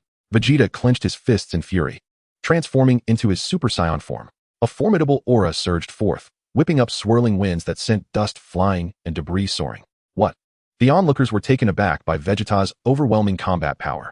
Even number 20 stared wide-eyed, unable to believe the sight before him. His strength had increased significantly since his time on planet Namek. Krillin, overwhelmed by the sheer intensity of Vegeta's aura, found it difficult to breathe. No matter how you change, you cannot defeat us. Son Goku stands as the finest example. Number 20 swiftly regained his composure from his astonishment. Meanwhile, number 19 was already eager for battle, charging towards Vegeta with a wicked grin. Smack.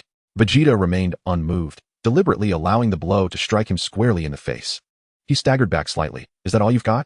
Do androids feel pain? Vegeta stood tall, a smirk gracing his lips as he delivered a powerful kick to the abdomen of android 19, sending him soaring into the air. Without hesitation, Vegeta raised his elbow and struck 19's cheek, followed by a sweeping kick that sent the android hurtling back to the ground, leaving a long trail in his wake. With the onlooker's eyes wide with astonishment, Vegeta sauntered towards the fallen android 19. What? The previously composed expression of android 20 transformed back into one of shock. With a glint of amusement, Vegeta glanced at the down 19 and inquired, how does it feel to witness your own insignificance? Suddenly, 19 sprang to life, leaping to attack Vegeta. Unfazed, Vegeta supported himself on the ground with his hands, launching a kick that propelled 19's hefty form into the air.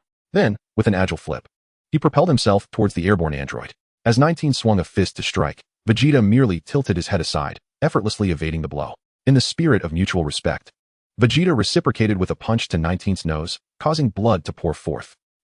19 groaned in pain, glaring at Vegeta with fury. Not too shabby, Vegeta scoffed mockingly. Is that blood or oil dripping from your nose? Chapter 79, The Unexpected Retreat, Pursuit. Beep. Enraged, 19's eyes widened as he unleashed a beam of energy from his gaze. Vegeta leapt, evading the beam and landing atop 19's head, bringing his hands together for a devastating blow that sent 19 plummeting.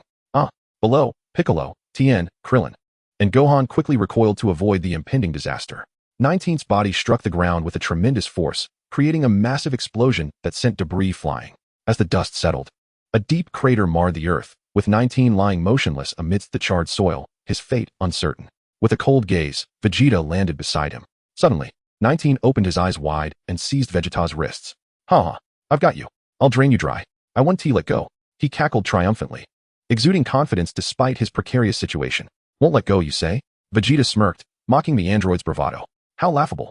With a swift motion, he bent his legs and pressed his foot onto 19's face, distorting it grotesquely.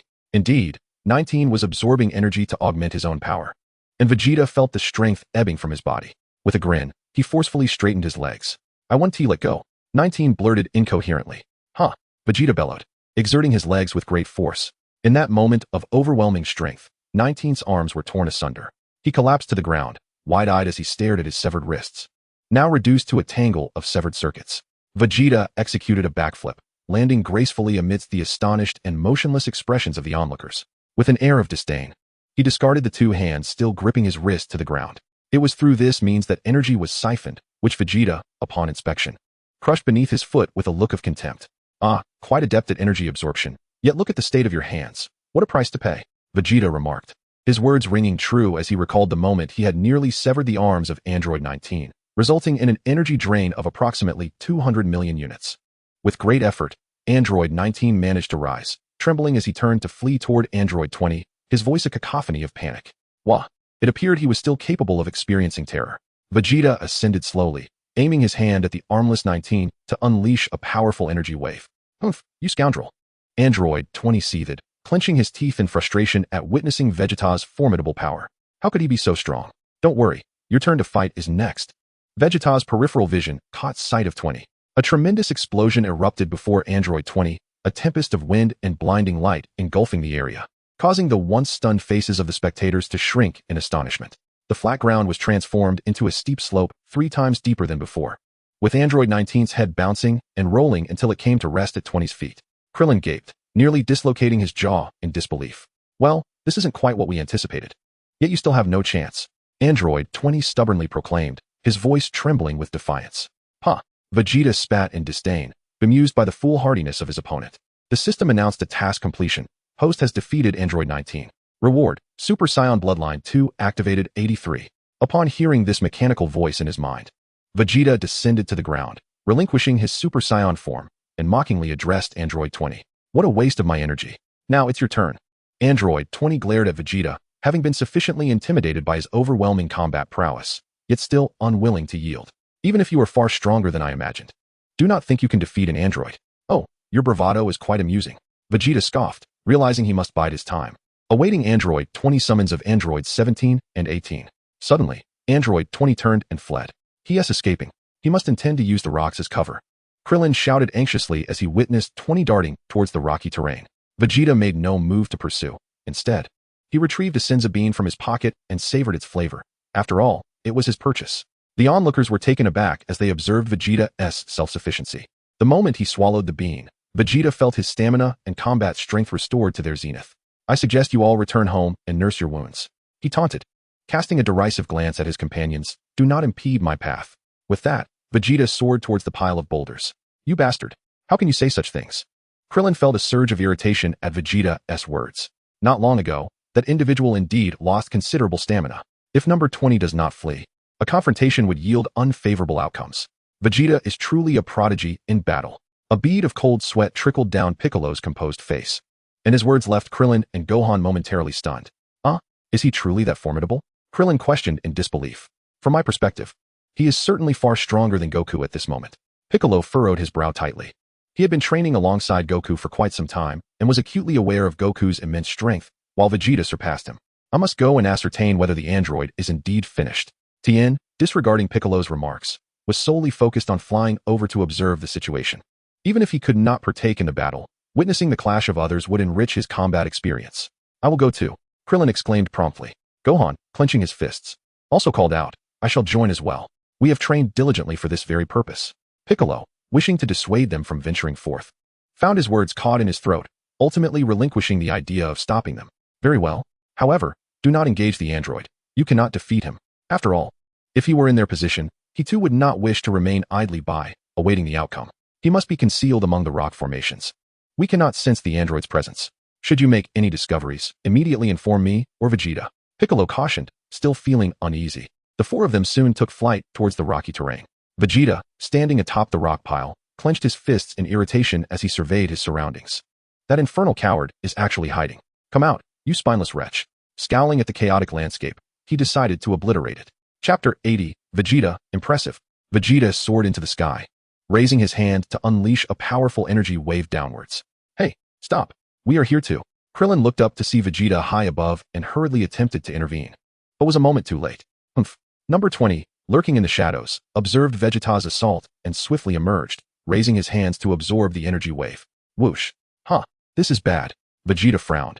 This adversary was remarkably adept at seizing opportunities. Damn it. Ha ha ha.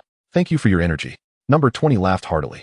And as Vegeta charged toward him, he nimbly leaped and vanished into the rocky pile. Whoosh whoosh whoosh. Thud. Vegeta landed on the ground, muttering curses in frustration. Damn it. That wretched fiend certainly knows how to escape swiftly. Number 20, hidden atop the rocky heights, crossed his arms with disdain, reveling in his cunning. Vegeta's strength was unexpectedly formidable. What should he do next? There was simply no opportunity to strike. It appeared he would have to return to the lab. If possible, the lab. No. 20 muttered absent-mindedly, but soon his wandering gaze fell upon Gohan, who was scanning the area nearby. He quickly concealed himself in the shadows, moving cautiously. But a few steps later, he spotted Tien searching for him. In the air, the presence of Piccolo lingered. Android 20 felt a surge of satisfaction within, thinking, if he cannot defeat Vegeta, surely he can deal with these lesser beings. By absorbing their abilities, he should stand a chance against Vegeta. Observing the 4 individuals scattered about, Android 20's gaze flitted from one to another, as if perusing through a market. Whose energy should he absorb first? If it came down to a contest with Vegeta, it should be Piccolo. Unbeknownst to him, Piccolo was still searching for Android 20's whereabouts, while the latter stealthily approached from behind. Swiftly, he reached out to cover Piccolo's mouth, initiating the energy absorption. Gohan, help. Android. Though unable to vocalize, Piccolo communicated telepathically. Soon, Gohan sensed a faint energy and quickly rushed to Piccolo's aid, followed closely by the others who rapidly converged beneath him. With a flicker, having consumed a senzu bean, Piccolo regained his strength, discarding the white cloth that had covered his head and removing his cape. He turned to Vegeta, fists clenched in determination. Vegeta, let me handle this. Stay out of it. Vegeta fell silent for a moment before scoffing. Are you seeking death? He will absorb your energy again. You nearly perished just now. Why seek your own demise? He will not come to your aid when the time comes. Piccolo felt the sting of Vegeta's words, while not physically harmful. They were laced with insult. Meanwhile, Android 20 silently hoped that Vegeta would remain uninvolved. If he could absorb more energy from Piccolo, he would be able to contend with Vegeta. Just as he indulged in this fantasy, Piccolo delivered a powerful knee strike to Android 20's jaw. With a grunt, Android 20 was sent flying, bewildered. As everyone stared in shock and Vegeta smirked, Android 20 quickly regained his composure and retaliated. Piccolo, unfazed, struck with an elbow to Android 20's back, sending him crashing into a pile of rocks, his expression blank. Impossible. How could I be bested by Piccolo? I just absorbed so much of his energy. Struggling to rise from the rubble, Android 20 questioned his very existence. Meanwhile, above the town, the future Trunks hovered in the air, his expression serious as he surveyed the devastation below. Soon, he detected a nearby energy signature and swiftly made his way towards it. Android 20, overwhelmed by Piccolo's relentless assault, glared fiercely, cursing. Cursed. How has Piccolo gained such strength? Krillin observed, trembling with fear. He was no Super Saiyan. Yet, judging by Piccolo's current power, he was on par with the Vegeta who had just transformed into a Super Saiyan back on Namek. Elsewhere, the Guardian Mijiru, cradling young Trunks, regarded Bulma, who piloted the aircraft, with a look of exasperation. We should return. Let them handle the androids. You're carrying a child. As he spoke, the older Trunks soared past their aircraft. Look, that boy from the future. Bulma exclaimed in excitement. He is here too, joining the fight. We're on the right path. With a swift strike, Piccolo severed the wrist of number 20. Listen closely. In the heat of battle, we can amplify the energy you speak of, unleashing its full potential. A cold smirk graced Piccolo's lips. Thus, the energy you just absorbed was rather trivial. In jubilant triumph, Gohan clenched his fists and shouted, we did it. Number 20 was once again sent crashing into a pile of rocks, rising angrily while leaning against the debris, casting a hostile glare at the hovering Piccolo. He had not anticipated the extent of Piccolo's strength. The original timeline suggested that we were all annihilated by the androids. It seems the future is destined to change. Piccolo looked down disdainfully at number 20. Are you weaker than you imagined, or are we simply stronger than you anticipated? Suspended in midair, Krillin gazed at the battered number 20, exclaiming joyously, this is wonderful. With Goku absent, we have emerged victorious. Indeed, Gohan echoed. Though I am not particularly fond of Piccolo and Vegeta's might, at least for now, we can breathe easy, Tien Shinhan added with relief. Vegeta remained silent. I wonder if Piccolo will directly eliminate number 20 next, he mused, though it mattered little.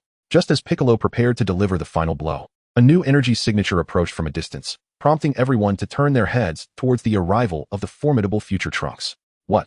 That guy too? Future Trunks found himself at a loss for words upon witnessing the scene.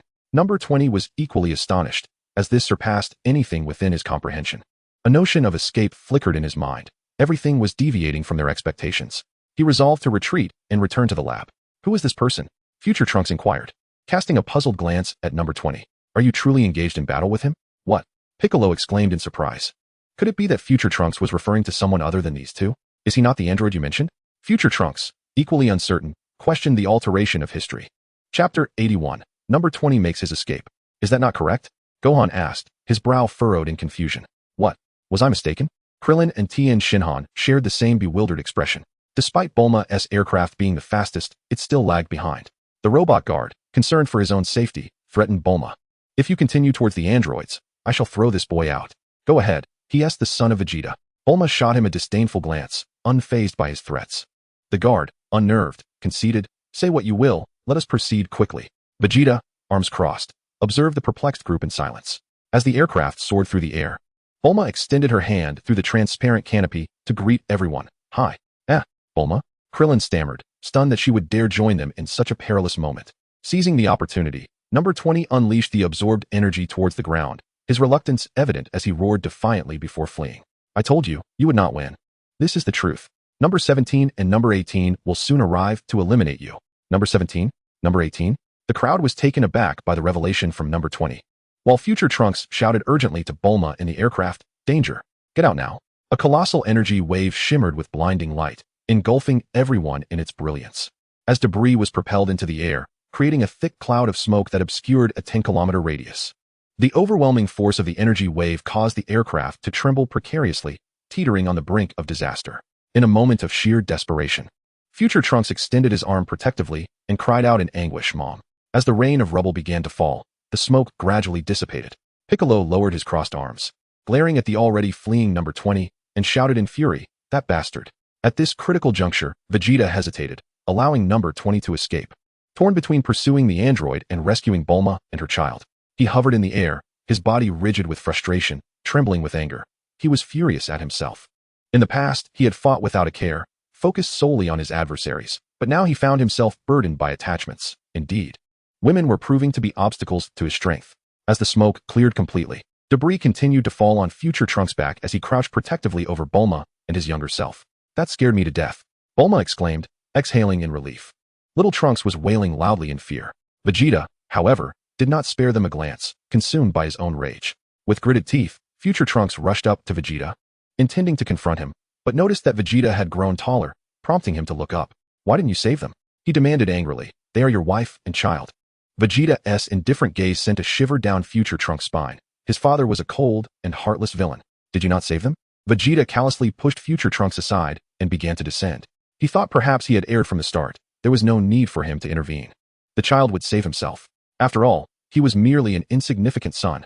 Soon, Bulma, having calmed the child, spoke up. "That old man might be Dr. Gero. I've seen his photograph. Has he even modified himself?" The group exchanged astonished glances at Bulma's revelation. Was that android truly Dr. Gero himself? Meanwhile, lying among the debris, the android soldier, Majiro, voiced his despondence, "As if I don't exist." Vegeta was well aware that it was Dr. Gero, yet he had no inkling of the location of his laboratory. Otherwise, he would have been lying in wait long ago. "I've seen his photograph. Though not a good man, he is a brilliant scientist. Perhaps he wished to prolong his life, so he transformed himself." Bulma articulated the truth. Future Trunks, somewhat bewildered, asked, "What is happening? Why has the android changed?" Krillin turned his gaze toward future Trunks. "Perhaps history has been altered. Maybe it's because I returned to the past." Future Trunks mused, furrowing his brow. His words fragmented as he processed the rapid thoughts swirling in his mind. "Is that the 17 and 18 mentioned by that fellow? Are they the artificial humans you spoke of?" Piccolo inquired, casting a glance at future Trunks. "What do they look like? I do not wish to make another mistake." "Well, the 17 is a youthful figure with black hair, adorned with a scarf around his neck," future Trunks hastily explained. "The 18 is a charming young lady, dressed similarly to me. Both wear circular earrings and possess a cold demeanor that is discernible upon closer inspection." "Oh," the girl exclaimed unexpectedly. "Are the female artificial humans capable of absorbing energy with their hands as well?" Piccolo boldly expressed all his queries. Future Trunks turned to him. "Absorb energy? There is no need for that. Their energy is boundless. Will it not deplete?" Vegeta interjected suddenly, his question seemingly nonsensical. "What if this technology were to be applied to my ship? What would I be thinking? Where's Goku?" Future Trunks disregarded Vegeta entirely, shifting the conversation. Vegeta furrowed his brow, realizing the child was sulking in response to his previous failure to save Bulma and her child. "It's the heart disease, as you mentioned last time," Krillin quickly clarified. A cold sweat trickled down future Trunks' forehead as he murmured, "The timing of the episodes has also changed." Finding the situation dreary, Vegeta turned his attention to Bulma. "Bulma, do you know the whereabouts of Dr. Gero's lab?" As Vegeta's gaze fell upon Bulma, little Trunks in her arms was startled and began to wail. "Why, you fool!" Vegeta exclaimed, momentarily bewildered. "Can that child not remain quiet? We are engaged in serious matters here." "Hey!" Your gaze frightened the child, Bulma shouted in discontent, soothing the baby in her arms. Vegeta, perplexed, pondered how his mere look could terrify a child. What a feeble child, both now and in the future. After finally calming the baby, Bulma shot a fierce glare at Vegeta. "I bore you a son, and you dare to be so harsh to me. You scoundrel." Vegeta gazed toward the heavens in exasperation. "Did I ever agree to Bulma having my child? I believe not. This is the first time someone has called me a scoundrel." Chapter 82, A Worthless Son. "Do you know where Dr. Gero's lab is? He will undoubtedly flee back there." Vegeta lowered his voice significantly, avoiding eye contact with Bulma. The others exchanged teasing glances at Vegeta. Oh, how infinitely gentle Vegeta is. Nature has a way of balancing things. "Well, it should be around the North City area. I believe it was converted from a cave, though I am unsure if it still exists. Bulma mused, stroking her chin while cradling the child. But I do not know about his collusion with the Red Ribbon Army. Do you intend to eliminate them before 17 and 18 are activated? Piccolo asked, his tone serious as he shed the playful demeanor. Huh, do you think I am such a coward? Vegeta scoffed, his disdain evident. I merely wish to ascertain the true strength of the artificial humans. Vegeta was utterly captivated by the unfolding drama, confident that the current combat prowess of 17 and 18 could not surpass his own. At this moment, it seemed that their fighting power hovered around 500 million. This thought led Vegeta to recall the later stages of Cell, whose power surged immensely after absorbing Android 17. No, it appears he must hasten his path to strength. He awaited the system to assign him a task to activate Super Saiyan 2. He held little interest in the second and third stages of Super Saiyan 1. Alternatively, he contemplated the full power of Super Saiyan 1 and had grand ideas about Super Saiyan 4. Suddenly, future Trunks interrupted Vegeta's thoughts. No. You underestimate the might of the androids. Piccolo was right. It was best to eliminate them before they activated. If that proved impossible, they should at least evade until Goku recovered. Vegeta felt a vain throb on his forehead, frustrated by his ineffectual son. Do not bolster their spirits. What of my pride as the Prince of Saiyans? Do not forget that I am stronger than Kakarot. He roared, taking to the skies with great determination. He had departed on his own. Tien looked at Vegeta as he shot into the heavens, vanishing in an instant. Perhaps they would not need to wait for Goku. Vegeta might indeed defeat the androids. Piccolo cast a sidelong glance at future Trunks, a hint of sarcasm flickering in his eyes. Child, do you truly think it wise to keep calling for Goku in front of your prideful father?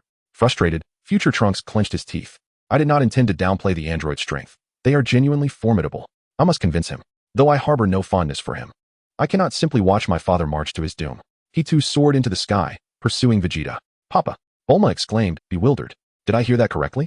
Was my father also slain by the androids? Vegeta, couldn't he possibly have such a large son? There was no longer any need for concealment. I shall tell you. His name is Trunks. His father is Vegeta, and his mother is you. Thus, this means.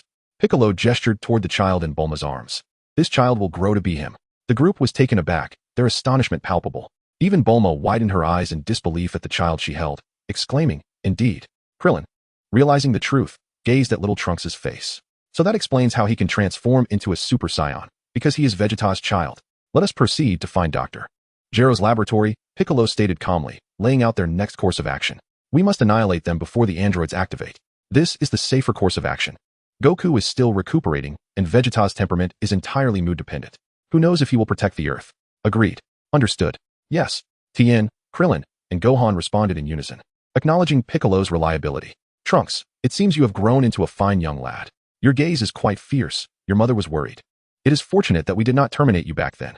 The four stood silently, exchanging glances filled with unspoken thoughts. With Bulma deprived of her aircraft. Under the arrangement of Piccolo, Gohan carried her back, while the other three ventured forth to locate Dr. Gero's research facility. Let us depart. We must reach them before Vegeta does. Piccolo cast a glance back at his companions, reiterating his urgency. On the route to the research center, Dr. Gero spotted the airborne figures, recalling that the Bulma he had seen on the aircraft was the daughter of the Capsule Corporation's president, which heightened his vigilance as he hastened towards his laboratory. Trunks trailed closely behind Vegeta, gritting his teeth in frustration.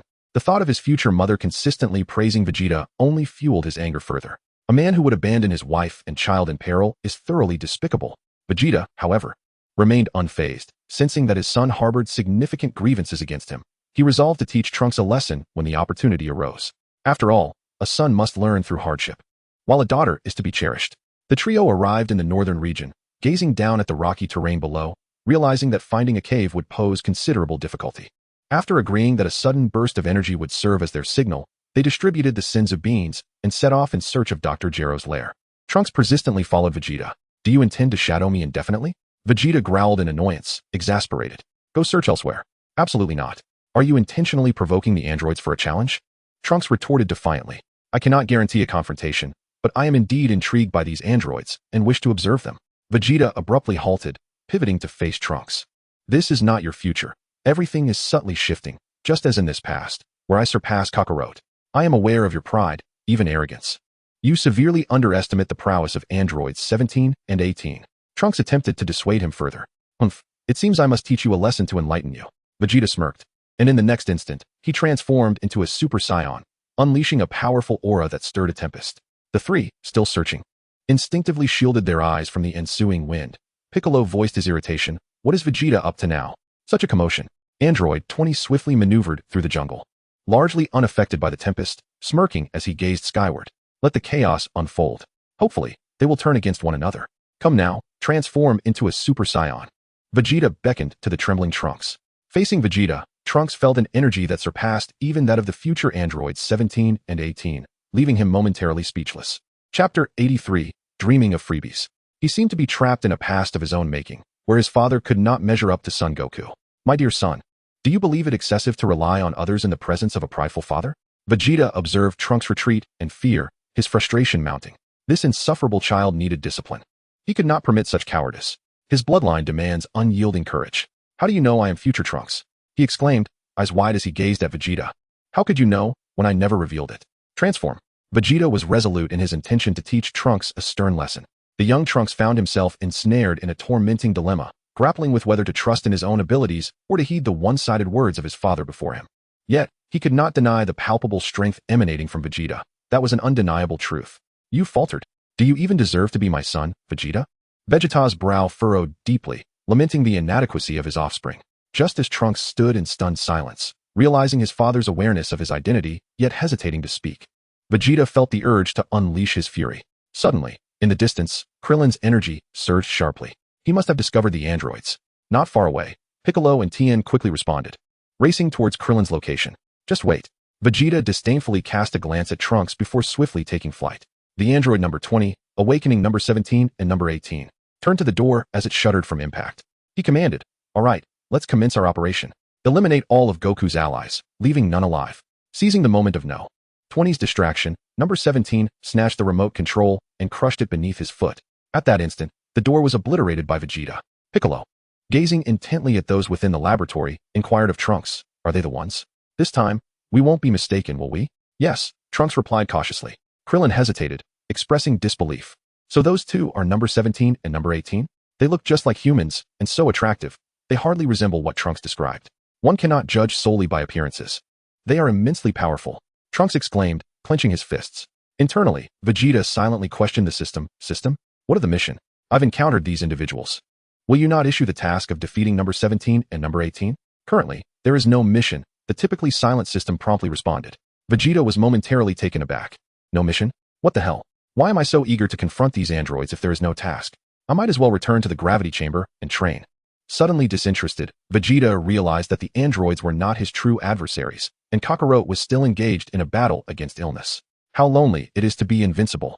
Observing the squabble between number 20, number 17, and number 18, Vegeta found everything dreadfully tedious. The others watched in astonishment as number 17 delivered a kick that sent no 20's head flying. They gaped as the head rolled to the entrance, only to be crushed by number 17's subsequent foot. Witnessing no 18 attempting to activate the seemingly emergent number 16, Trunks felt a surge of urgency.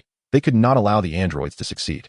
Number 17 and no 18 had already turned the future world into a living hell. The emergence of more androids would spell disaster. Without hesitation, he transformed into a Super Saiyan and unleashed a powerful energy wave at the laboratory. Ah, you bastard. Krillin and the others hurriedly dodged. The lab was obliterated, reduced to mere rubble, as they hovered in the air, watching smoke billow from the remnants of the rocky outcrop. Hey, give us a warning before you attack next time. Krillin grumbled in dissatisfaction. Let us refrain from such pointless actions in the future. Vegeta cast a displeased glance at the towering future Trunks beside him. Useless? Future Trunks skeptically directed his gaze towards the ground. Android 18 held aloft the pristine sleep chamber of Android 16, while Android 17 urged her to hasten and open the chamber door. With such meager skills, it was merely a futile effort. Future Trunks pressed his lips together, reluctantly accepting Vegeta's reprimand. With the activation of yet another android, Krillin felt a chill run down his spine. As he watched the imposing Android 16 emerge from the sleep chamber, beads of cold sweat formed on Krillin's forehead. Is that truly Android 16? This is bad. He appears formidable. Future Trunks clenched his teeth, expressing uncertainty. I have never encountered that individual before. Everything he knew had been shattered. The events unfolding now diverged completely from his previous understanding. Whoosh. The three androids engaged in casual conversation before soaring into the distance, entirely disregarding Vegeta and the others on the opposite side. Ah, they've departed. Krillin's trembling heart finally found a moment of respite. Tien Shinhan, however, quickly reacted, questioning their intentions. Where are they headed? It doesn't seem to be in the direction of North City. Piccolo interjected. Goku. That S towards Goku's home. Just as Krillin had begun to relax, Anxiety gripped him once more, prompting him to shout in panic. Gro's intention is to eliminate Goku. The one who obliterated the Red Ribbon Army, isn't it? But will they willingly follow Gro's orders? Tien expressed his doubts. Piccolo furrowed his brow, shifting his gaze towards Vegeta. Doesn't this fellow typically wish to engage in battle against powerful foes to prove his own strength? Why is it that Vegeta, who was previously so eager, now appears utterly indifferent? What are you staring at? Do you want me to assist you in exterminating the androids? Protect the Earth? Vegeta crossed his arms, aware of Piccolo's scrutiny. You think I'll do it for free? In your dreams. If the system offered a task for some reward, that would be a different matter. Unfortunately, the system isn't providing any missions, making it a thankless endeavor. No, we cannot confront them just yet. We must wait for Goku to awaken, Future Trunks insisted anxiously. Smack. Vegeta delivered a fierce punch to Future Trunks' abdomen, interrupting his speech. I've tolerated you for long enough. Always with the Goku. Goku, he's practically your father. This action left everyone present in stunned silence.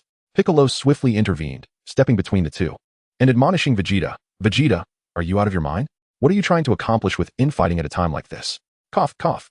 Krillin supported the violently coughing Future Trunks, glaring disapprovingly at Vegeta. Why did you hit him? He wasn't wrong. Chapter 84, Vegeta and Android 17. TCH. Vegeta spat dismissively, ignoring the group as he soared away. Teaching a son is such a hassle. These nosy individuals. Is it possible that he's going after Android 17 and the others? Tien asked Piccolo, glancing in the direction Vegeta had flown. Let us follow him. That fool. Doesn't he realize his father is arch-enemies with Kakarot? Always with the Goku. Goku. Vegeta's anger intensified with each passing moment, leading him to misdirect his frustration. How dare those three androids disregard him, the prince of all Saiyans.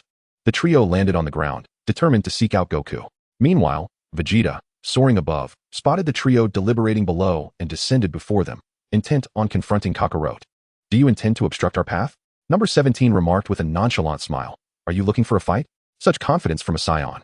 Surely Goku shares the same audacity. Number 18 turned to glance at Vegeta, bemused by his misplaced bravado. Oh, so you three are teaming up? Vegeta seethed, a storm of frustration brewing within him.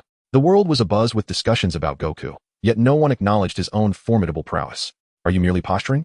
Number 18 crossed her arms, directing her gaze at number 16. Come on, 16. Show us your strength. No, I refuse. Number 16 promptly declined without a second thought. Very well, I shall step in. Number 18 responded with a hint of resignation, turning her attention to Vegeta. Suddenly, Vegeta interjected, No, I too refuse. I have no desire to engage in combat with women. Losing would be embarrassing, and winning would be equally unseemly. Fighting a woman is simply a waste of time. Number 18 sensed her own agitation rising. Then I shall take the lead, Number 17 declared, extending his hand from his pocket and moving past Number 18 to stand opposite Vegeta. In the next moment, Vegeta transformed into a Super Saiyan. Oh, so this is how it's done? As the energy radiating from Vegeta shifted dramatically, Number 17 and his companions felt a flicker of interest ignite within their otherwise languid demeanor. Number 17 cautiously took to the air and swung a punch at Vegeta, who effortlessly blocked it, seizing Number 17's arm and flinging him backward. Number 17 performed a series of backflips to regain his footing upon landing. Impressive. With renewed vigor, Number 17 charged at Vegeta once more, and the two engaged in a dance of combat, each probing the other's defenses. Number 17 aimed a punch at Vegeta's abdomen, but Vegeta sidestepped, swiftly grasping Number 17's leg and propelling him toward a nearby mountain. Using the rocky surface to his advantage, Number 17 sprang back towards Vegeta, who crouched to evade his blow and retaliated with a sweeping kick aimed at Number 17.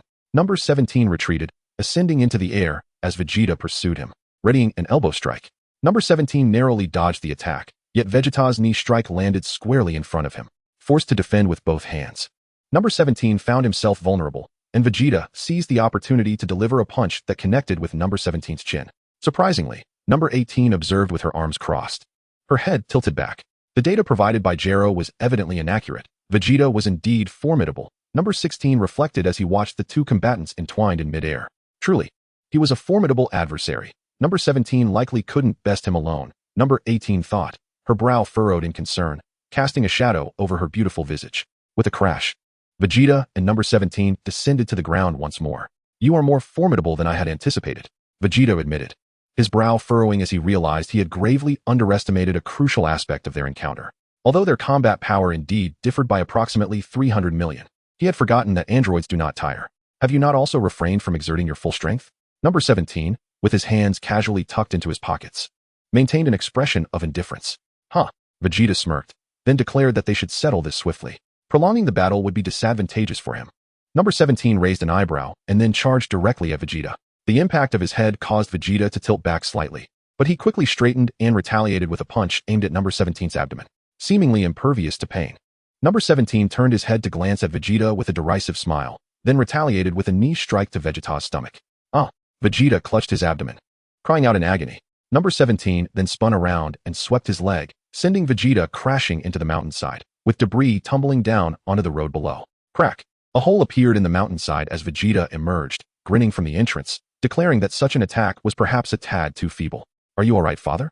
The arriving Trunks and his companions landed on the ground.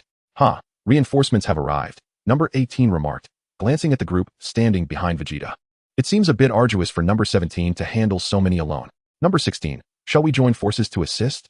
Number 18 turned to number 16, who was clearly refusing. No, I do not wish to participate, came his immediate response. You truly are insufferable. Vegeta cast a sidelong glance at the group behind him. This is my battle. You are not permitted to interfere.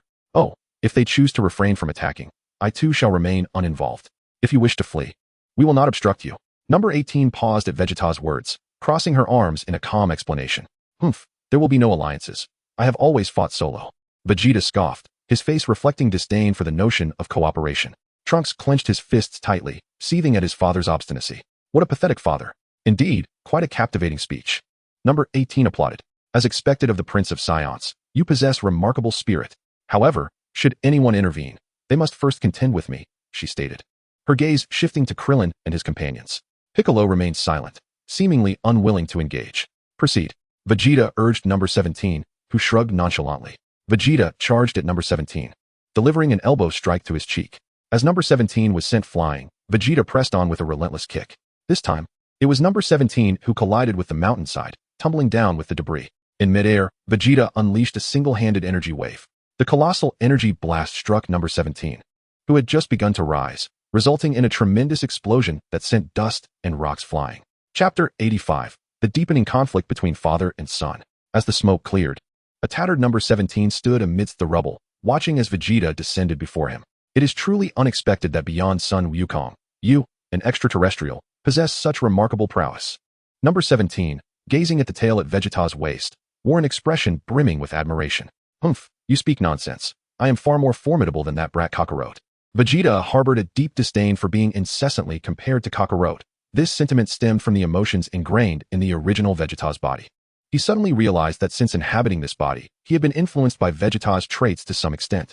It appeared he had a strong aversion to the rough and tumble Kakarot, even harboring a deep-seated loathing. Is that so? Yet it seems you two are equally matched, both rather unimpressive. Number 17 brushed off the dust from his shoulder, speaking nonchalantly. Do you wish to provoke me? Vegeta, unwilling to engage in needless banter, swiftly struck at number 17 with a knife-hand blow.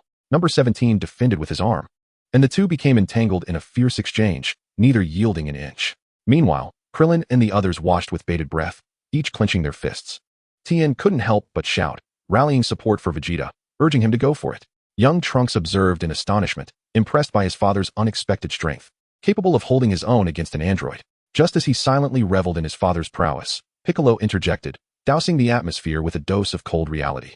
Vegeta is bound to falter. His opponent's energy remains unchanged, and if this continues, he will gain no advantage. This statement instantly extinguished the excitement of the onlookers. Vegeta swiftly pivoted to the left, narrowly evading number 17's kick. He promptly pushed number 17's long leg to the right, delivering an elbow strike towards his cheek. The two engaged in a fervent exchange of blows, but as Vegeta became momentarily distracted, he was struck by number 17's fist. He hastily performed a backflip, creating distance between them. Exhaling deeply, Vegeta regarded the still composed number 17. You have yet to unleash your full power. Number 17's calm demeanor finally began to show signs of displeasure, his brow furrowing at Vegeta's apparent restraint. Vegeta wiped the blood from the corner of his mouth with his thumb, shrugged, and smiled, returning to his Saiyan demeanor. I'm done. This is rather dull. The pent-up frustration stemming from that insufferable son of his had nearly dissipated. Oh, how peculiar. Your hair has reverted to black, and that strange light has vanished. Number 17, intrigued by Vegeta's hair color change, expressed his curiosity. Truly astonishing. Number 18 nodded in agreement. This is our Saiyan transformation method, Vegeta cheerfully explained. Haha, very well then. Number 17 returned his hands to his pockets, stating, our target is Sun Wukong. There is no need for us to clash further. Shall we take our leave then? Number 18. Watching number 17 approach her side, questioned in confusion. Is that it for the fight? Our purpose for being created is to confront Sun Wukong. He is not our mission target. Number 16 chimed in. Father. Young Trunks cried out in desperation upon witnessing Vegeta let them go so easily. Given his capability to thwart the androids, why did he choose to spare them? The infuriated Trunks clenched his fists in frustration. Piccolo, too, cast a bewildered glance at Vegeta. This was not the prince's typical demeanor. Despite the fierce battle against the androids, he had allowed them to escape. Was it possible that Vegeta had evolved? What could possibly provoke such a profound emotional shift in one so proud? You shall not seek Son Goku. Trunks, caught in a memory, envisioned the androids before him overlapping with those from his future. Take this. Trunks yelled, transforming into a Super Saiyan and swinging his sword towards Android 18. That fool. Piccolo exclaimed, witnessing Trunks' reckless assault. Android 18 effortlessly blocked the descending strike with her arm, while Android 17 delivered a swift kick that sent Trunks hurtling away.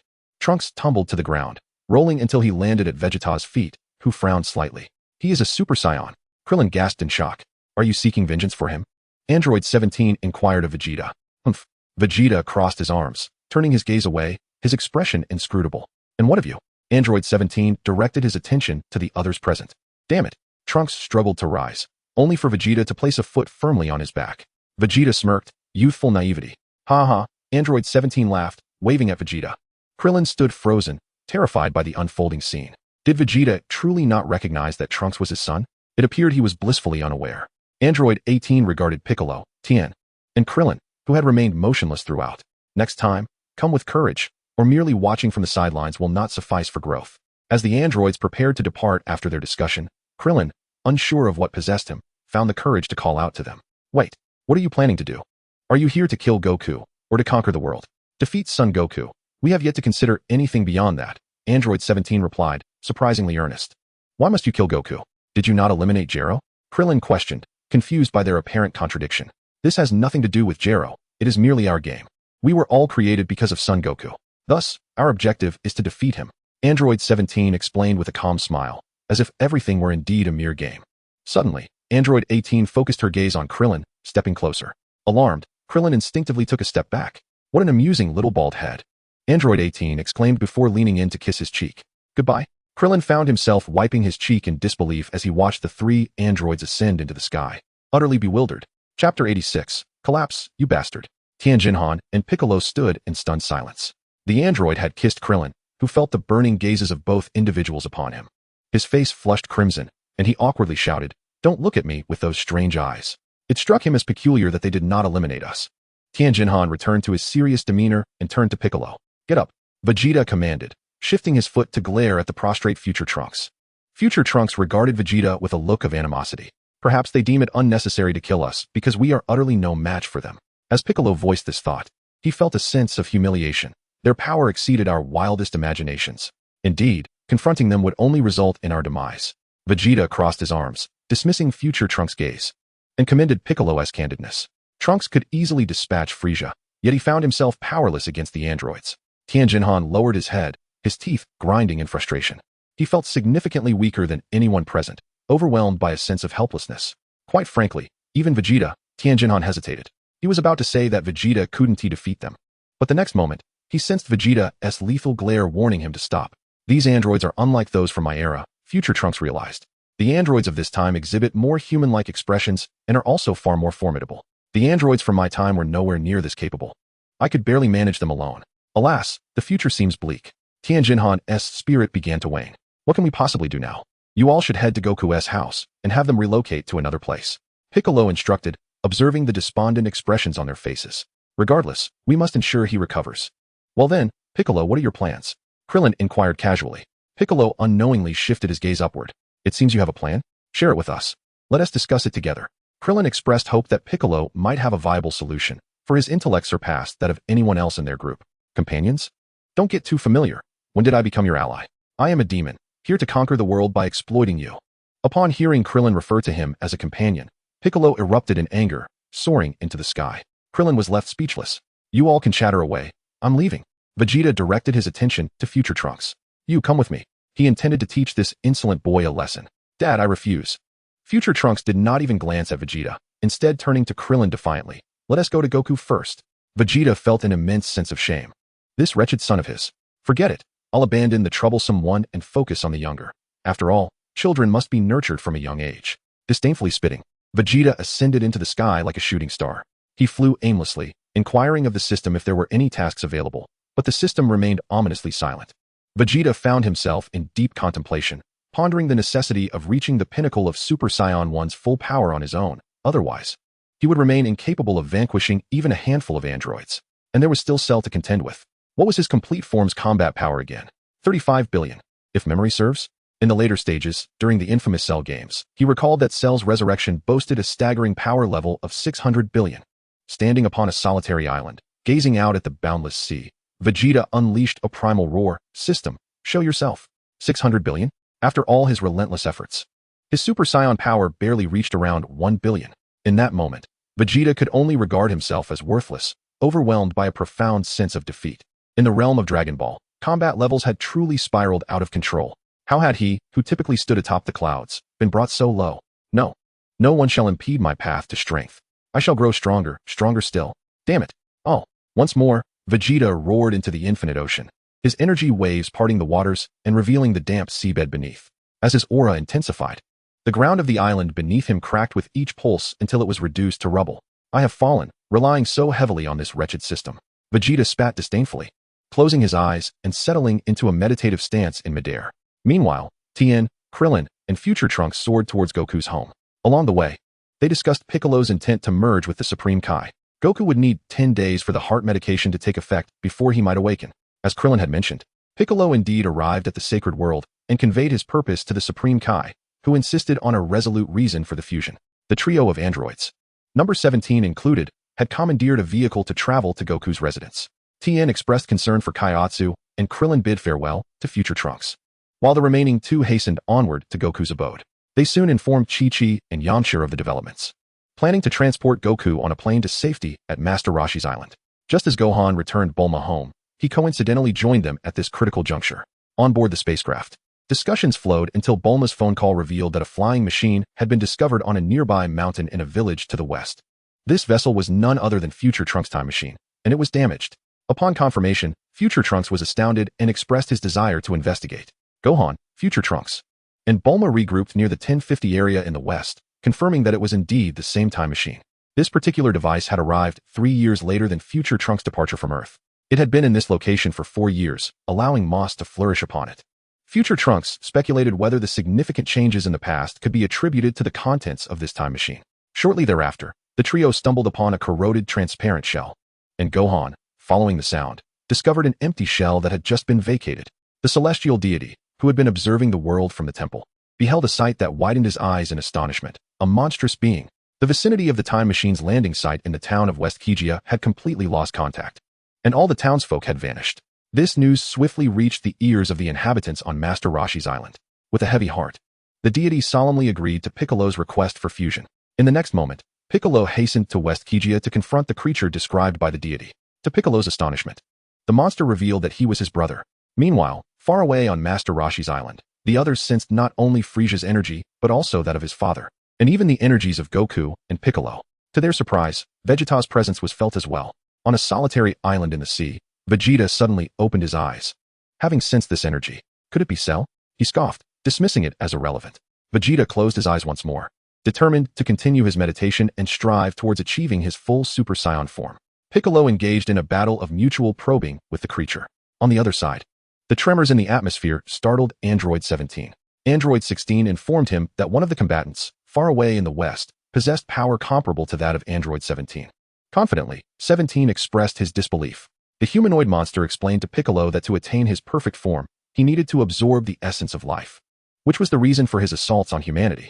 The creature admitted that he had traveled through time from the future and even revealed that he knew Goku's ultimate technique, the Kamehameha. Feigning weakness, Piccolo deliberately pretended to be at a disadvantage, allowing him to glean from the creature that he too was an android, named Cell, created by Dr. Gero's computer.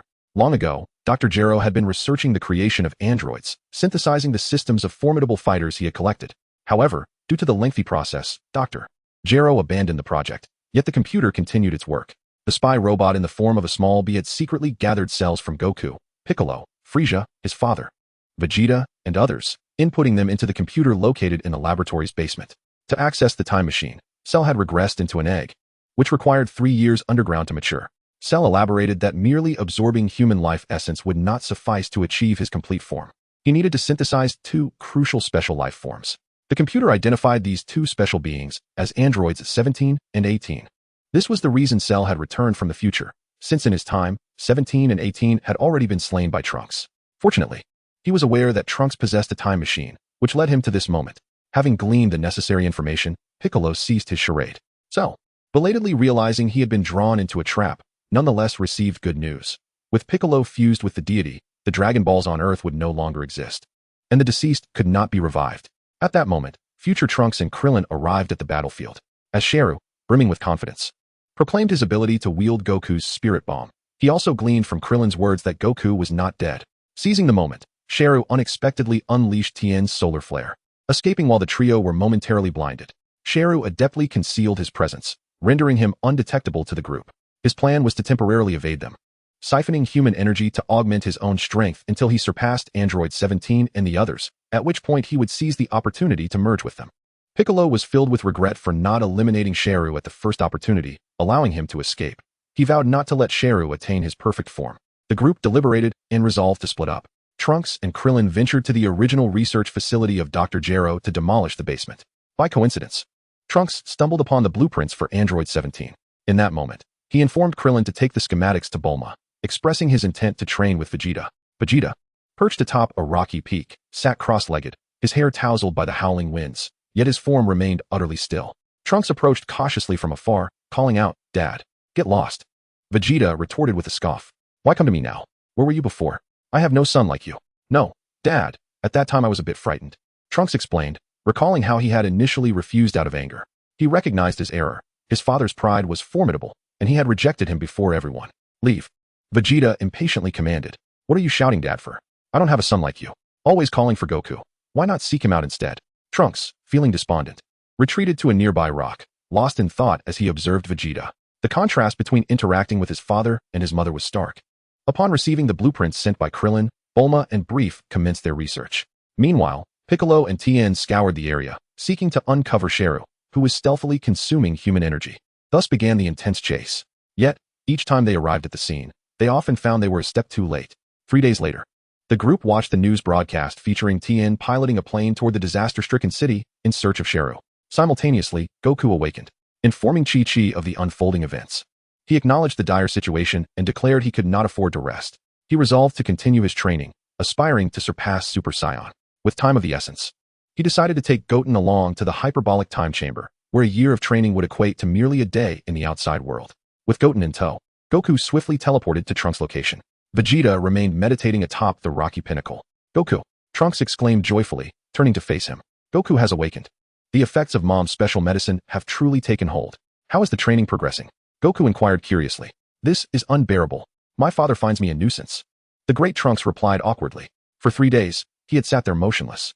He gazed at Vegeta's figure, letting out a resigned sigh. Truly, Vegeta seemed to possess an inkling of the distant future of the Super Saiyan. Goku, with a more profound understanding, observed Vegeta's silhouette, feeling a deeper resonance. "What is it? If there's nothing important, don't bother me." Vegeta, sensing Goku's presence behind him, spoke with his eyes closed, exuding extreme impatience. "I've come to inform you that there's a place conducive to training." Goku's hair swayed in the cold breeze. Vegeta momentarily froze. A place conducive to training. Could it be? Chapter 88. Entering the hyperbolic time chamber. Within the temple, there was a room where 1 day spent inside equated to a year of training. As soon as Vegeta contemplated this, Goku had already finished his explanation. Internally, Vegeta felt a surge of frustration. Why had he not thought of this sooner? He had wasted 3 days. However, he recalled that the time chamber could only be utilized for a maximum of 48 hours. Exceeding this time would cause the door to vanish.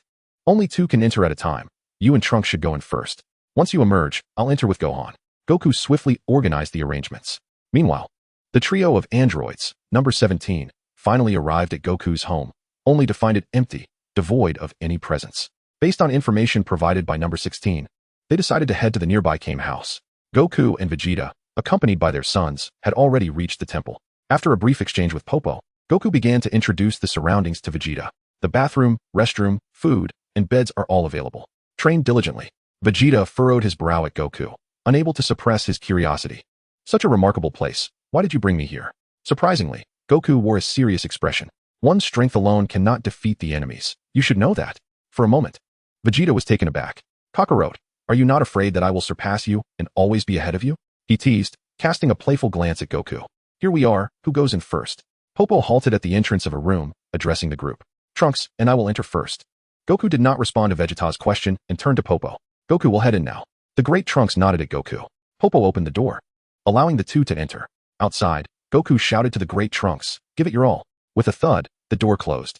Vegeta surveyed the surroundings, pondering the hyperbolic time chamber.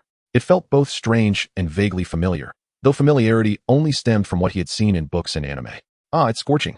The air was thin, and the gravity felt several times heavier. Upon entering, the great Trunks began to express his sensations incessantly. Moreover, everything here was a singular color, an expanse of stark white. The next moment, Trunks caught sight of the endless white outside. What is going on here? Nothing exists here, just an infinite expanse. Is it true that Goku could not endure this place for even a month? Trunks, his eyes wide with disbelief, gazes around. Vegeta, irritated by Trunks' naivety, scoffs derisively. There is no sense of the outside world here. Once the door closes, it is a realm unto itself. Indeed, the presence of others is utterly absent as Trunks wanders through the white void.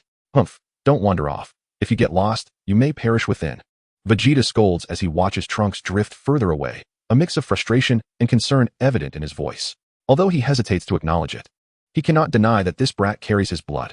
Trunks pauses, stung by Vegeta's words, yet he senses an undercurrent of care within them. In this space, temperatures fluctuate between 50 degrees Celsius and -40. Vegeta glances at Trunks, who has removed his coat, now only wearing a tank top, and snorts in disapproval. The air here is merely a quarter of that outside, yet the gravity is quadrupled. Listening to Vegeta's unusually detailed explanation, Trunks finds himself puzzled. The father before him resonates with some of the things his mother had said. A villain, yet fiercely protective, occasionally showing rare tenderness and thoughtfulness. Seeing Trunks obediently turn back, Vegeta chooses not to pursue the matter further. He looks down at his hands, slowly clenching them into fists. This time, he intends to elevate his combat powers swiftly without relying on the system. Trunks discreetly shifts his gaze to his father. Is he really expected to stay here with him for an entire year? Vegeta catches Trunks' furtive glance, aware that he cannot overlook such scrutiny. I do not wish for my son to be inferior to Kakarot's. Yes, father, Trunks responds promptly. Though such words may seem domineering, he interprets them as a form of Vegeta's concern. Is this what fatherly love truly feels like? Vegeta sits on the steps, deep in thought. After days of meditation, he has gleaned some insight into the full power transformation. He is confident that it will not take long before he crosses that final threshold. The Super Saiyan form's strength is 50 times that of his base state, meaning his current strongest combat power hovers around 1 billion. This accounts for his battle with Android 17 and the recent gains from meditation. Hence, the full-power Super Saiyan, theoretically, would possess strength 80 times his base, bringing his combat power to 16 billion. Considering his current base power of 20 million, he calculates that to achieve a maximum combat power of 100 billion, his base strength must rise to 125 million. That is an increase of 100 million. He recalls that Kakarot's full-power Super Saiyan strength was around 100 billion. He must surpass Kakarot, without question, in a state of normalcy. The combat power stands at 200 million. Exceeding level 1 reaches a staggering 10 billion, while full power surpasses that to 16 billion. Furthermore, the combat power of Super Saiyan 2 is double that of Super Saiyan 1, equating to 100 times the normal state.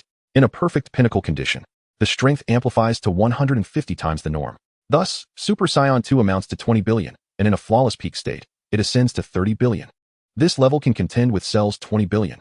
However, the later iteration of Cell, with a combat power soaring to 60 billion, presents a formidable challenge. Vegeta, with his brow furrowed enough to crush a fly, has clarified the logic, yet a pressing question remains: how to transform these thoughts into reality. Initiating the process through the activation of his bloodline within the system, Vegeta discovers that his blood indeed contains a type of cell, as envisioned by Akira Toriyama, which significantly enhances combat power. To simplify, the more active these cells are, the quicker his combat power can elevate. The activation of these cells requires a certain degree of emotional stimuli, such as anger, to induce a rapid increase. Vegeta does not perceive this as an insurmountable challenge. In his past life, he managed to become a formidable mercenary through his own explorations. Even in the chaotic realm of Dragon Ball, he could thrive without reliance on the system. Resolving to act rather than overthink, he decides to maintain the Super Saiyan 1 form at all times. With a determined shout, Vegeta rises, clenches his fist, and unleashes a burst of pale golden energy, transforming his hair to a radiant yellow. In the next moment, he retracts the energy surrounding him. It is then that Vegeta notices Trunks intently observing him.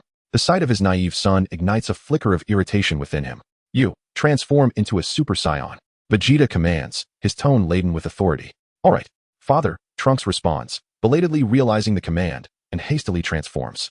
It's noteworthy that prior to today, Vegeta would scarcely engage in conversation, often dismissing him with curt remarks. "What must I do now, father?" Trunks inquires as he approaches Vegeta, mimicking his father's energy control. Vegeta, momentarily taken aback by this instinctive imitation, reflects on Trunks' training journey alongside him.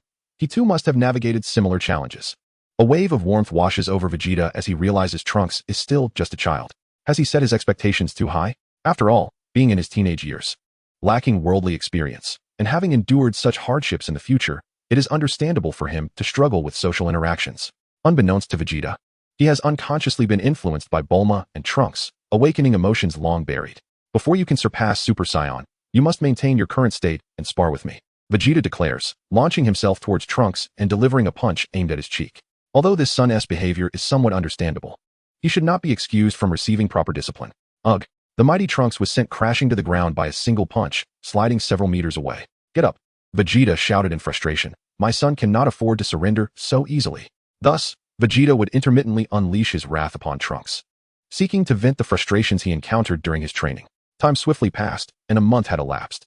Vegeta had come to grasp a modicum of understanding regarding this enigmatic cell. While meditating, he sensed a sudden surge of energy emanating from Trunks. Upon opening his eyes, he beheld Trunks not far ahead, his muscles rapidly swelling, as if filled with air. This is the second phase of Super Saiyan 1.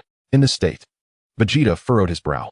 Though his muscles had become more developed and his combat power had increased, his speed was significantly hampered. Vegeta glared at Trunks, who wore a smile on his face. "You possess great power, yet cannot even touch your opponent. What use is this transformation? It will only lead to excessive exhaustion." Despite being stronger than a regular Super Saiyan, the rate of energy depletion was alarmingly fast, rendering it unsustainable. "Revert back," Vegeta commanded sternly. "Huh?" Trunks blinked in surprise, still basking in the joy of his newfound strength, only to be doused with cold water. Vegeta could hardly believe that the boy would revert to his previous path. Furrowing his brow, he mustered some patience to explain. "This transformation merely sacrifices your speed for increased strength, yielding minimal results." Vegeta felt no shame. Although this knowledge was gleaned from other Dragon Ball enthusiasts and officially announced, what did it matter to him? Alas, he was but a traveler from another world. "You could describe your current state as the second form of Super Saiyan 1, but that is a misconception. Since it is a misconception, it must be erroneous. I believe there exists a more perfect state." "So, father, have you already attained this perfect state?" Trunks exclaimed with excitement. Over the days, he had gradually discerned Vegeta's temperament, proud and fiercely protective of his dignity. Seizing every opportunity to flatter him was a foolproof strategy. Vegeta, of course, detected the flattery in Trunks' tone and responded with a touch more patience. "I currently refer to this perfect form as Super Saiyan Full Power. This form not only unleashes tremendous strength, but also enables swifter speed. Furthermore, it does not lead to any excessive energy consumption. In my experience, this full power form represents the most perfect state of Super Saiyan 1. Such knowledge, Vegeta would never divulge to anyone other than his son, Trunks." After Vegeta's explanation, Trunks soon displayed an expression of enlightenment. "I see.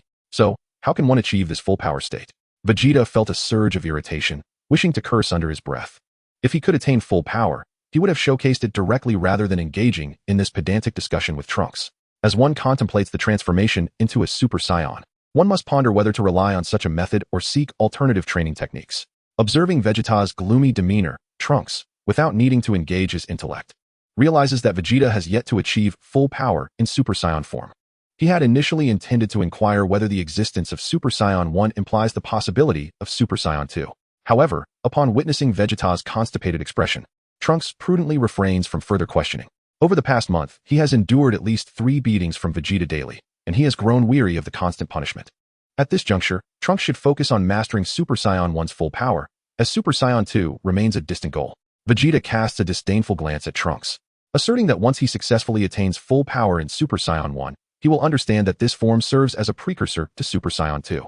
Vegeta has no intention of elaborating on the subsequent forms such as Super Saiyan 2, 3, or 4, believing that further discussion is unnecessary. Progress must be gradual, and sustenance should be consumed bite by bite. Vegeta's patience is wearing thin, and he unilaterally concludes the conversation, advising Trunks to meditate earnestly rather than engage in frivolous activities. Chapter 90. Full Power of Super Saiyan 1. Maintaining the appearance of a Super Saiyan while meditating. Vegeta suddenly finds himself at a loss for words regarding the method of meditation. I understand, father. I will strive diligently. Trunks, noticing Vegeta's increasingly dark expression, promptly nods and sits cross-legged, closing his eyes in compliance. Gradually, Vegeta begins to acknowledge his son, albeit partly due to the resonance of their shared bloodline. In the following month, Vegeta approaches the threshold of full power in Super Saiyan 1, experiencing a significant enhancement in his combat prowess. Regrettably, he finds himself slightly short of achieving perfect full power. During this period, Vegeta realizes that, although Goku has consistently overshadowed him, the gap in their fighting capabilities is not as vast as previously believed. In fact, he finds himself ahead of Goku in terms of base power. Yet the disparity in their transformed states becomes pronounced. For instance, if one possesses a difference of 10,000 in base form, that gap escalates to 500,000 upon transforming into Super Saiyan. Another month passes, and Vegeta finally masters full power, his aura becoming more subdued. He directs his gaze toward Trunks, who sits a short distance from the time chamber, still immersed in meditation. It is evident that progress has not only been made by Vegeta. A smirk forms on Vegeta's lips. This child is not entirely inept. Choosing not to disturb Trunks' training, he turns and retreats for a brief slumber. When Vegeta awakens, it is the enticing aroma of food that rouses him, as Trunks busies himself preparing a meal. In a matter of moments, Vegeta devours 2/3 of a sumptuous feast. Observing his father indulging, Trunks cannot help but inquire, "Father, you feel different. Have you achieved full power in Super Saiyan 1? Indeed, Vegeta replies amidst his busy eating. Then are you capable of defeating Cell? Excitedly, future Trunks inquired, eliciting a frown from Vegeta, who shook his head while chewing his food. Cell's perfect form possesses a power level of 3.5 billion. With just a slight exertion, he could reach 4 billion, and at full strength. He could multiply that by 5, soaring to an astonishing 20 billion. To claim that he could defeat Cell, one must consider which form of Cell he is referring to. If it were the perfect form, such a notion would be nothing more than a fanciful dream. Even if Cell has yet to attain his perfect state, why should he allow future Trunks to rely on him? What gives him the right? In fact, Vegeta's current battle power pales in comparison to Goku's Super Saiyan form at full capacity, which is set to emerge from the hyperbolic time chamber tomorrow. Though he is loath to admit this truth, it is merely a temporary state. Super Saiyan at full power is just the beginning. Next, he must elevate his base combat strength. He even aspires to ascend to Super Saiyan 2 without the aid of the system's bloodline activation, relying solely on his own efforts. Upon witnessing Vegeta's disapproving headshake, future Trunks felt a fleeting pang of disappointment, only to be invigorated by another glimmer of hope. What about Goku? If he were to achieve full power in his Super Saiyan form, could he possibly defeat Cell? Vegeta swallowed his food, narrowing his eyes, his voice dripping with frost. Did I ever claim that full power alone guarantees victory over Cell? A lack of ambition, relying on others? Indeed, in the subsequent arcs of Super, this individual's strength stagnated at Super Saiyan 2. Future Trunks was momentarily bewildered, wondering if his mention of Goku had provoked Vegeta's ire. The faint yet formidable aura emanating from Vegeta caused Trunks' body to tremble involuntarily. If you continue to think solely of depending on others, there is no need for you to train alongside me. Vegeta's gaze grew even colder. In the future, you are the only warrior. Thus, the weight of responsibility upon you is immense. Do you intend to spend your days seeking others to rescue your world? What purpose does your existence serve? Vegeta's frustration bubbled over. Here was someone who bore his blood, yet lived in utter weakness. He had once considered slamming him against the wall. Feeling dejected, Vegeta lost his appetite and dragged future Trunks out of the time chamber for a thorough beating. There was no need for idle chatter. He merely needed to understand that he was a coward and recognize the significance of his own strength. Relying solely on the aid of others while cowering behind them, he was unworthy of being the son of a prince. He might as well perish. After the beating, future Trunks lay on the ground, utterly perplexed. In truth, he was not foolish. Having lived under the protection of others, he suddenly found himself burdened with immense responsibilities, leaving him disoriented. He still instinctively sought assistance, lacking confidence. As future Trunks lay immobilized on the ground, Vegeta began his own training to enhance his base form from a distance. Time silently slipped away, and more than half a month passed. Nearly 4 months had elapsed for Vegeta within the time chamber. Through this period of rigorous training, Vegeta had fully mastered the Super Saiyan form at full power, achieving a level of control that allowed him to manipulate it effortlessly. Currently, Vegeta's ordinary combat power hovers around 50 million. He has decided against having the system evaluate his strength, since he intends to rely solely on himself. It is best to forego the system altogether. In the time that remains, Vegeta plans to strive for an early breakthrough to Super Saiyan 2. Within the narrative, the first to transform into Super Saiyan 2 is Gohan, a half-breed who achieves this form through intense rage. Perhaps there is some truth to what Nappa said. The offspring of Saiyans may indeed possess greater strength than their pure-blooded counterparts. Yet Vegeta does not consider himself inferior. For the subsequent 2 months, Vegeta finds himself stagnating at the threshold of Super Saiyan 2, unable to discern its entry point. It appears he underestimated the complexity of this transformation. Ascending to such heights is indeed no simple feat. Sitting in meditation, Vegeta mutters to himself. Although he feels he has gained little, he suspects that Kakarot has also sensed something, which is likely why he places such hope in his son during the Cell Games. However, after rummaging through his mind for an extended period, Vegeta fails to uncover any concrete information regarding Super Saiyan 2. There is no reference to draw upon. As Vegeta grapples with his thoughts, a surge of energy approaches, prompting him to glance sideways. It is Trunks, his son. The lad has shown some progress. Vegeta smiles slightly. Trunks has indeed awakened to his potential, having successfully attained the full-power Super Saiyan form through his own efforts. Yet, judging by the energy emanating from him, Trunks' combat power still requires enhancement, likely only around 2.5 billion in this state. In Chapter 91, the situation becomes dire as Android 17 issues a challenge. This level of combat power will undoubtedly be insufficient in the later stages. Vegeta contemplates whether to allow Trunks to forge his own path, knowing that Bulma will eventually construct a gravity chamber in the future. However, each individual possesses a unique personality, leading them to pursue different paths of training. Perhaps it is best to observe how events unfold in the future. With that thought, Vegeta refocuses, continuing to explore how he might ascend to Super Saiyan 2. Meanwhile, Vegeta and Trunks engage in fervent training within the time chamber, while the outside world is engulfed in turmoil. News reports flood the television, detailing the malevolent actions of Cell, the mysterious demon who has ruthlessly slaughtered hundreds of thousands. Fear looms over the entire globe. On Master Roshi's island, Piccolo watches the news with clenched teeth, exclaiming, "Cell, you must cease your actions. Do you not understand the concept of moderation?" Suddenly, Piccolo senses a gaze upon him and hastily rises to the window, his eyes widening in shock. The 3 androids stand outside. "Hello?" Android 17 asks, hands in pockets. "Is Goku here?" Piccolo is uncertain whether encountering these androids is fortuitous or perilous.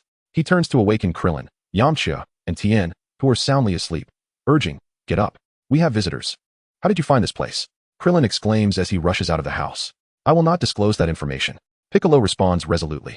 With a smile, Number 17's expression swiftly turned cold. "Not going to tell us? Then we shall strike until you do." The turtle hermit, peering out from the window above, bore a heavy countenance. "Are these the androids?" he pondered. "If so, let's put it to the test."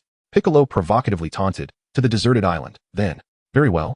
"Truly a path to self-destruction," Number 17 replied with an eager tone. Piccolo turned to the others, declaring, "Do not follow. It would be futile."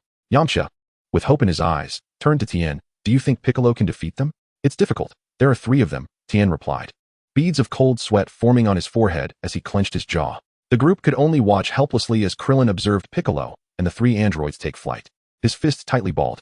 A little while later, 2 of the 4 had concluded their training. They must hold on until the others return. Meanwhile, on the distant deserted island, Number 17 rolled up his sleeves, eyeing Piccolo. "If you remain silent, I may just take your life." "Humph. It won't be so easy," Piccolo retorted, discarding his cape onto the ground. With a swift motion, the battle was about to commence. Piccolo versus Number 17. Far above in the temple, Goku clenched his fists. The battle begins. "Is it Piccolo? Is his opponent Cell?" Gohan asked nervously. Goku shook his head. "No. I sense no energy. It must be the androids." "How can this be?" Gohan exclaimed, rushing towards the temple's edge. "Uncle Piccolo is in danger." "Gohan, you cannot help by going there," Goku shouted, admonishing him. "Your current level is far too lacking. You would only be a hindrance." This was the first time Gohan had been scolded in such a manner, halting in his tracks. Fists clenched tightly, Vegeta and Trunks emerged from their training, having succeeded. Goku softened his tone, trying to reassure Gohan. Piccolo is incredibly strong now. His gaze shifted to the clock in the time chamber, noting that a full day was nearly at an end. Why hasn't Vegeta emerged yet? Can he truly not surpass a Saiyan? The battle between Number 17 and Piccolo was intensely fierce, with both evenly matched, their combat nearly obliterating the very island beneath them. As Piccolo unleashed a powerful energy blast, encircling Number 17 with a magical energy sphere, a series of deafening explosions erupted. As the smoke began to clear, Number 17 stood unscathed, enveloped in a protective shield. "What a pity, what a shame," he proclaimed, hands on his hips, brimming with confidence. "Humph. The real excitement has yet to begin," Piccolo retorted defiantly. "Let us change the venue." Number 17 gestured towards the left. "Do not destroy this island. We must cherish nature." In a bustling city, Cell grasped the human's foot tightly, suddenly turning his gaze towards the sky outside the window. The elderly man hiding by the window was struck with fear, his eyes wide as he nearly suffered a heart attack. The intense energy he sensed was that of Piccolo, merged with the divine. Cell contemplated briefly, realizing that with such formidable power in battle, his opponents could only be number 17 and his companions. As the eyes of Cell narrowed in excitement, he exclaimed jubilantly, "At last, I have found them. The moment has arrived. I shall be there shortly. Await my arrival." Filled with exhilaration, he reveled in the thought that his power now surpassed theirs. Oblivious to Cell's swift approach, both Android 17 and Piccolo remained engrossed in their fierce battle. "I have awaited this day. I shall transform into my perfect form." Ha! On Master Roshi's island, Krillin was intently monitoring Piccolo's energy. "Ah, Piccolo is still engaged in combat," he exclaimed, while Tien, frustrated, shouted, "It is infuriating that we can only be mere spectators." Suddenly, Krillin sensed another formidable energy rapidly approaching Piccolo's vicinity. "What should we do?" He has arrived at this critical moment. Hearing Krillin's words, Tien turned sharply, also detecting the ominous energy. "Krillin, Bulma is on the phone. She claims to have found a way to deal with the androids." Kiki, emerging from the house, held the phone aloft and shouted. "Huh." Krillin was momentarily taken aback. "Indeed. Androids 17 and 18 possess an emergency shutdown circuit. We can easily eliminate them when they cease to function. I have prepared the remote." Bulma exclaimed excitedly over the phone. Glancing at the remote she held in her other hand. "Wonderful," Tien exclaimed, his voice filled with enthusiasm upon hearing Bulma's words. "If we can destroy 17 and 18, Cell will never achieve his perfect form." However, Krillin's expression betrayed no excitement or exhilaration. The thought of annihilating them filled him with reluctance. After all, 18 and the others had yet to inflict harm upon anyone. "What is wrong?" Tien inquired, puzzled by Krillin's dazed demeanor. Chapter 92. Cell has arrived. "Nothing, nothing," Krillin replied hastily, shaken from his reverie. "Dad, Cell is on the move." Gohan shouted anxiously from the temple, gazing at the meditating Goku. Why hasn't he emerged yet? However, Goku remained unfazed, preoccupied with the fact that Vegeta and the others had not yet exited the hyperbolic time chamber. If they take any longer, it may be too late. He mused. Vegeta is indeed a genius. He should have surpassed the Super Saiyan barrier by now, he pondered aloud, resting his chin in his hand. The battle between Piccolo and 17 raged on, while Cell hovered in the air, observing their struggle. With a whoosh, they quickly retreated, creating distance between them.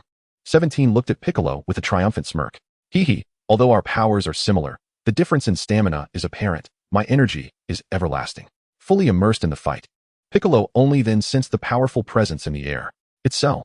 Cell landed atop a rocky peak, resting his elbow on his knee as he mockingly gazed down at the two fighters. "Cell!" Piccolo exclaimed in shock, gritting his teeth in dismay. "This is bad. I was so focused on the battle that I didn't notice his approach." "What is that monster?" 17 asked, perplexed. This was his first encounter with Cell. Piccolo, astonished, turned to the utterly bewildered 17. "You mean to say that you and the others are unaware of Cell's existence? Today marks a momentous occasion." As Cell's words brim with exhilaration, for on the 17th and 18th, he shall achieve his perfect form.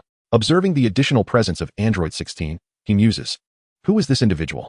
He bears the emblem of the Red Ribbon Army upon his chest, suggesting he too is a creation of Dr. Gero.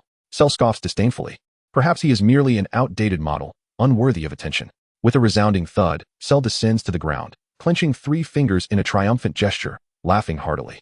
As his rage swells, Piccolo gazes in awe at the swirling dust and debris stirred by the force of Cell's energy.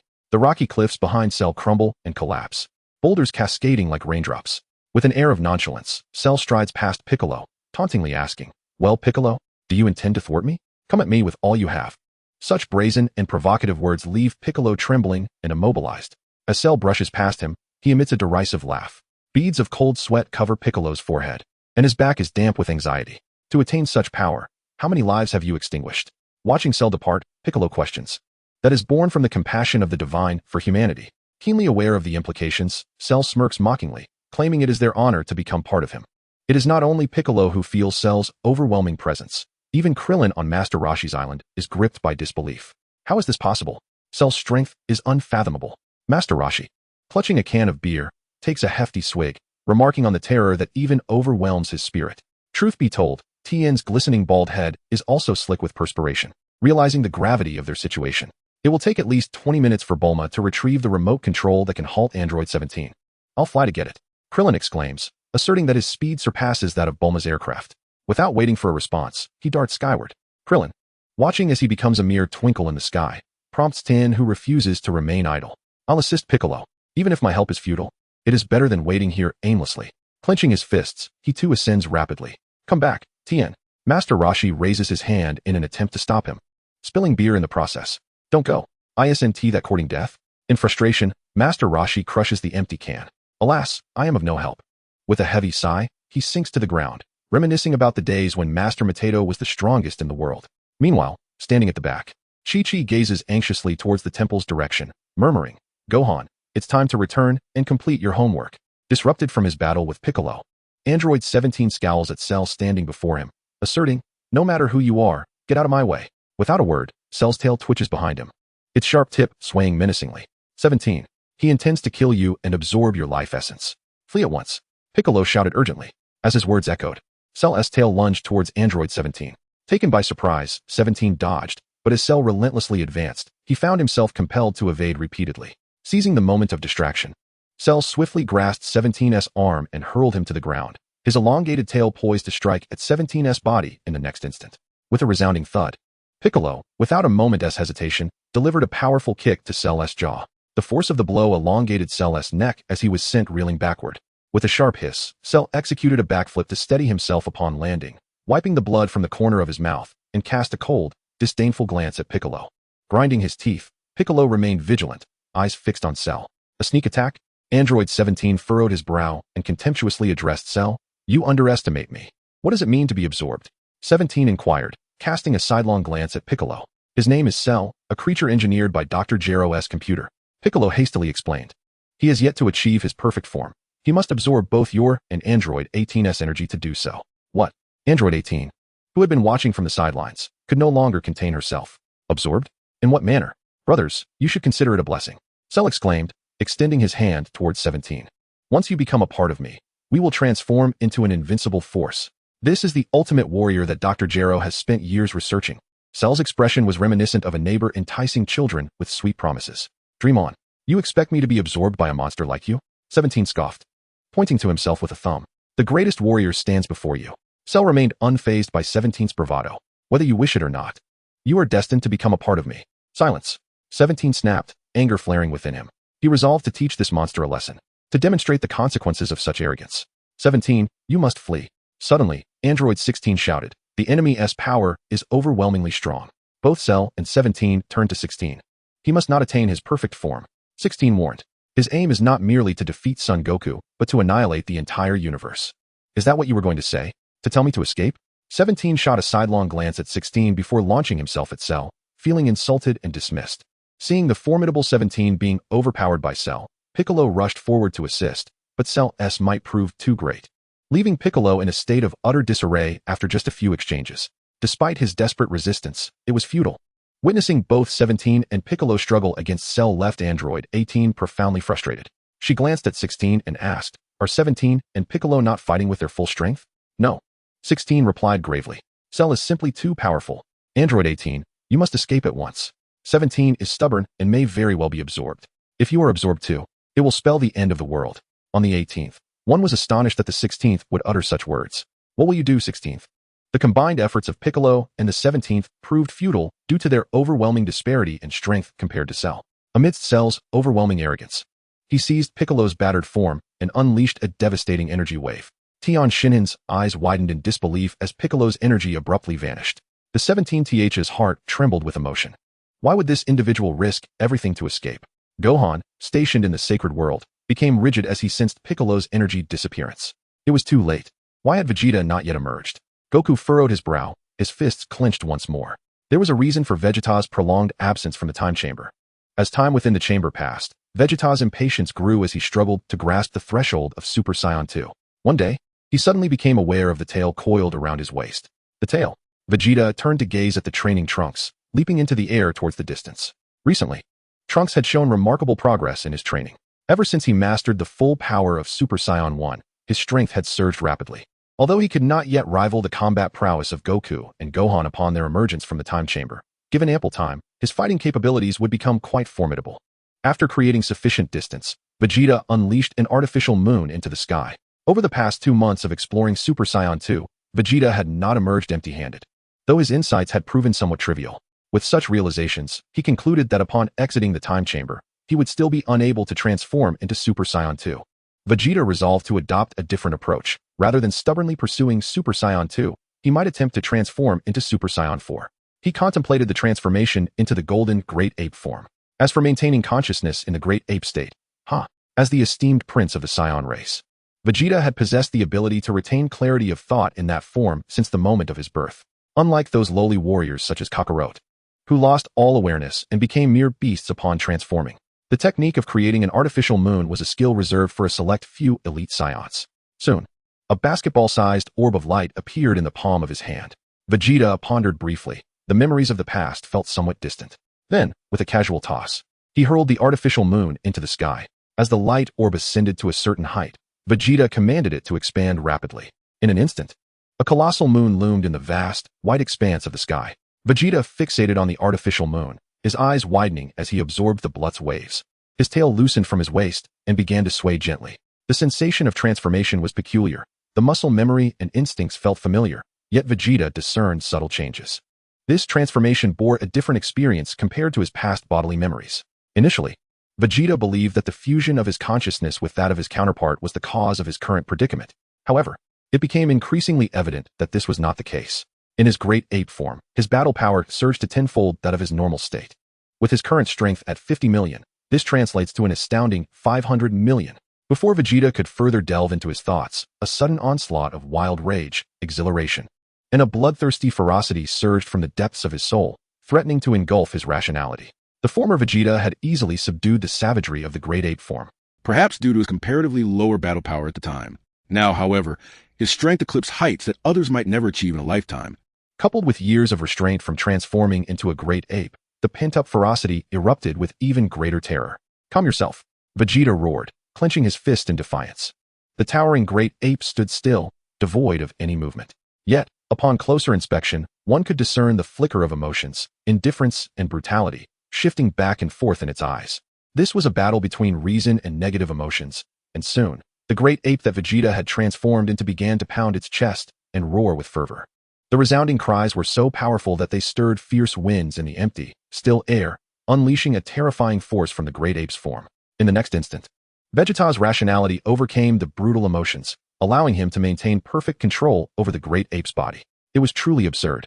He could attain full power of Super Saiyan 1 without relying on the system, and to be unable to suppress mere primal instincts would be nothing short of disgraceful. The first step was accomplished. The great ape's strength surpassed that of his humanoid form, boasting a battle power of approximately 500 million, as anticipated. However, he sensed that a full-blown release could rival battle powers of 7 to 800 million. The next critical phase was to guide this power and see if he could transform into a golden great ape. Vegeta mused to himself, feeling the energy coursing through him. Danger and opportunity were forever intertwined. He was well aware that his impulsive decision could lead to significant peril, especially since he could not even transform into Super Saiyan 2. Yet he aspired to reach for Super Saiyan 4. Nevertheless, Vegeta was determined to attempt it. He would not forsake the chance to grow stronger due to the fear of the unknown. Chapter 94, Transformation, Super Saiyan 4. It was only by becoming a golden great ape that he could touch the threshold of Super Saiyan 4. The great ape's eyes slowly closed, and time seemingly slipped away unnoticed. The artificial moon high in the sky gradually diminished until it vanished, replaced by a sprinkle of starlight cascading upon the great ape. An hour passed, then a day, 10 days, 2 weeks, until 20 days later, Vegeta reopened his eyes and let out a furious roar. Damn it. Why can Kakarot transform so effortlessly in this Dragon Ball world? Ironically, while in an unconscious state, even the original Vegeta managed to transform successfully with the aid of technology. Why can't I draw forth even a hint of power? From the failure of Super Saiyan 2 to the unsuccessful transformation into a golden great ape, Vegeta was met with repeated setbacks. Was it truly a matter of insufficient strength? Even in a state of full power, transforming into a golden great ape seemed an impossibility. Vegeta clenched his teeth, feeling a tempest of rage surging within him, the primal instincts of the great ape stirring. Damn it! Damn it! How infuriating! He roared in frustration, a tempestuous aura igniting around him, nearly overwhelmed by this savage fury. In that fleeting moment, Vegeta noticed a flicker of golden energy shimmering around him, leaving him momentarily stunned. Could it be that, in the collective consciousness of all, the path to becoming a Super Saiyan lay in anger? That was the true crux of the matter. Goku transformed into a Super Saiyan following Krillin's death, while Gohan's ascension to Super Saiyan 2 coincided with the demise of Android 16.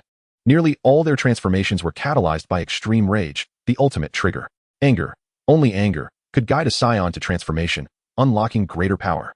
Rage, rage, rage. The great ape threw back its colossal head and roared.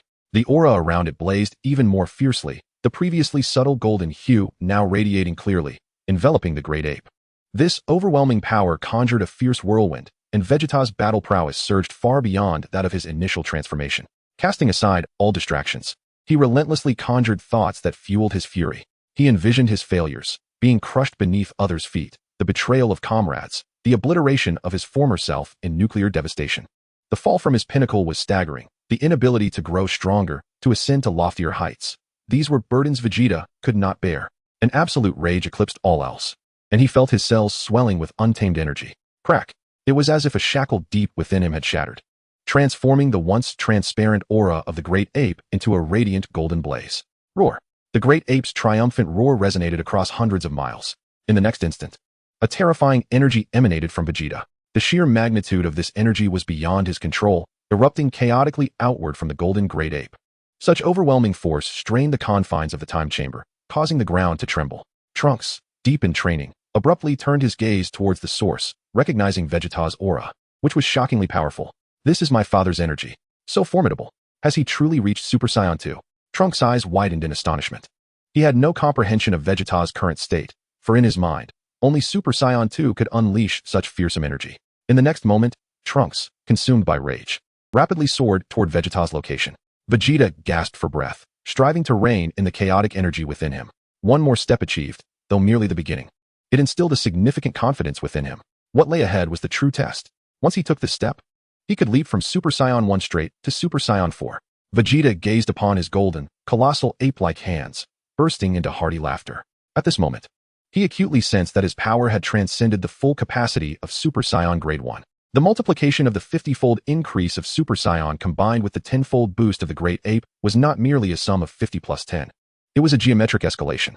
His battle power now resided somewhere between 20 and 30 billion. Transform, he bellowed, inhaling deeply as he unleashed another powerful roar, compressing the energy coursing through him. The immense form of the golden Great Ape gradually shrank until it morphed into his humanoid shape. Once the blinding golden radiance subsided, black and crimson hair adorned his form, with red fur covering all but his head, chest, and palms. Super Saiyan 4 Vegeta had emerged. With exhilaration, Vegeta clenched his fists and threw his head back, letting out a triumphant roar. The sheer force of his voice sent shockwaves through the surrounding atmosphere, causing the air pressure to crackle and the winds to howl with ferocity. The ground of the time chamber trembled violently, as if the very air were on the verge of shattering. The dimensional barrier quaked under the weight of his overwhelming energy. Even in the sacred space, Bubbles and Goku sensed the disturbance, a terrifying power seemingly transcending dimensions. Had Vegeta truly succeeded? Was this formidable energy about to break free? Goku stood upright, his gaze fixated on the entrance, realizing that this battle power could no longer be measured in billions. Vegeta, sensing the magnitude of his strength, was astounded. This force could easily intimidate not only the current Cell, but even the future Lightning Cell with nothing more than a glance. Analyzing the data, it was evident that Super Saiyan 4 could amplify his power by at least 1,200 times, perhaps even more. Yet, before Vegeta could fully comprehend the extent of his power, he suddenly clutched his chest, as though an unseen hand had tightened around his heart. Almost instantly, he felt his entire body contorted, muscles strained, and bones crushed under the immense weight of Super Saiyan 4's energy. The repercussions were upon him. His body could not withstand the overwhelming force. His energy dissipated rapidly, and he felt as though he had just emerged from the depths of water. Darkness creeping into his vision. Unable to maintain his stance, Vegeta sank to his knees, the sensation of impending death enveloping him. The Super Saiyan 4 form could not be sustained and began to dissipate. Chuckling bitterly, Vegeta mused to himself about the steep price of such power. As the Super Saiyan 4 transformation unraveled, the feeling of imminent demise lessened slightly, yet he remained in a precarious state, akin to a grievously injured warrior on the brink of death, without a robust physical form to support him. Even achieving Super Saiyan 4 had inflicted severe damage upon his body. Had he not undergone relentless training in the gravity chamber, he surmised he would have succumbed immediately after transforming. Clearly, his physical resilience was insufficient, and that rampant energy was beyond his control. He would need to reach the pinnacle of Super Saiyan 2 at the very least. Vegeta remained in a kneeling position, his thoughts racing as he assessed his dire predicament. It was not that he lacked the will to move. Rather, he was gravely injured and utterly immobilized, clinging to life by a fragile thread. The Super Saiyan 4 transformation was indeed formidable, yet under the current circumstances, he could only unleash its power in a fight to the death. To do otherwise would mean mutual destruction, and he might perish before inflicting any harm on his adversary. It appeared that he could only rely on the extensive training he had undergone over the years to enhance his base power to billions, enabling him to wield the Super Saiyan 4 form with ease. However, a troubling thought soon crossed his mind. Had he not wished for immortality? Why was he experiencing such a state? Host, do you harbor any misconceptions about immortality? The system interjected. The eternal dragon Purunga granted you the wish for immortality. But that does not imply you are immune to severe injuries. What do you mean? Vegeta was taken aback by the system's words. If it weren't for your immortality sustaining you, you would have already met your end. To put it crudely, while others die when their health reaches zero, you remain at one, clinging to life and awaiting a lengthy recovery. Vegeta pondered silently, contemplating a journey to Namek to confront Purunga and rectify this situation. What kind of immortality was this? Yet, upon reflection, it did indeed qualify as a form of immortality. Father, a sudden, urgent call interrupted Vegeta's thoughts. He glanced to the side to see future Trunks rapidly approaching. Given the immense energy he had just unleashed, it would have been impossible for Trunks not to sense it.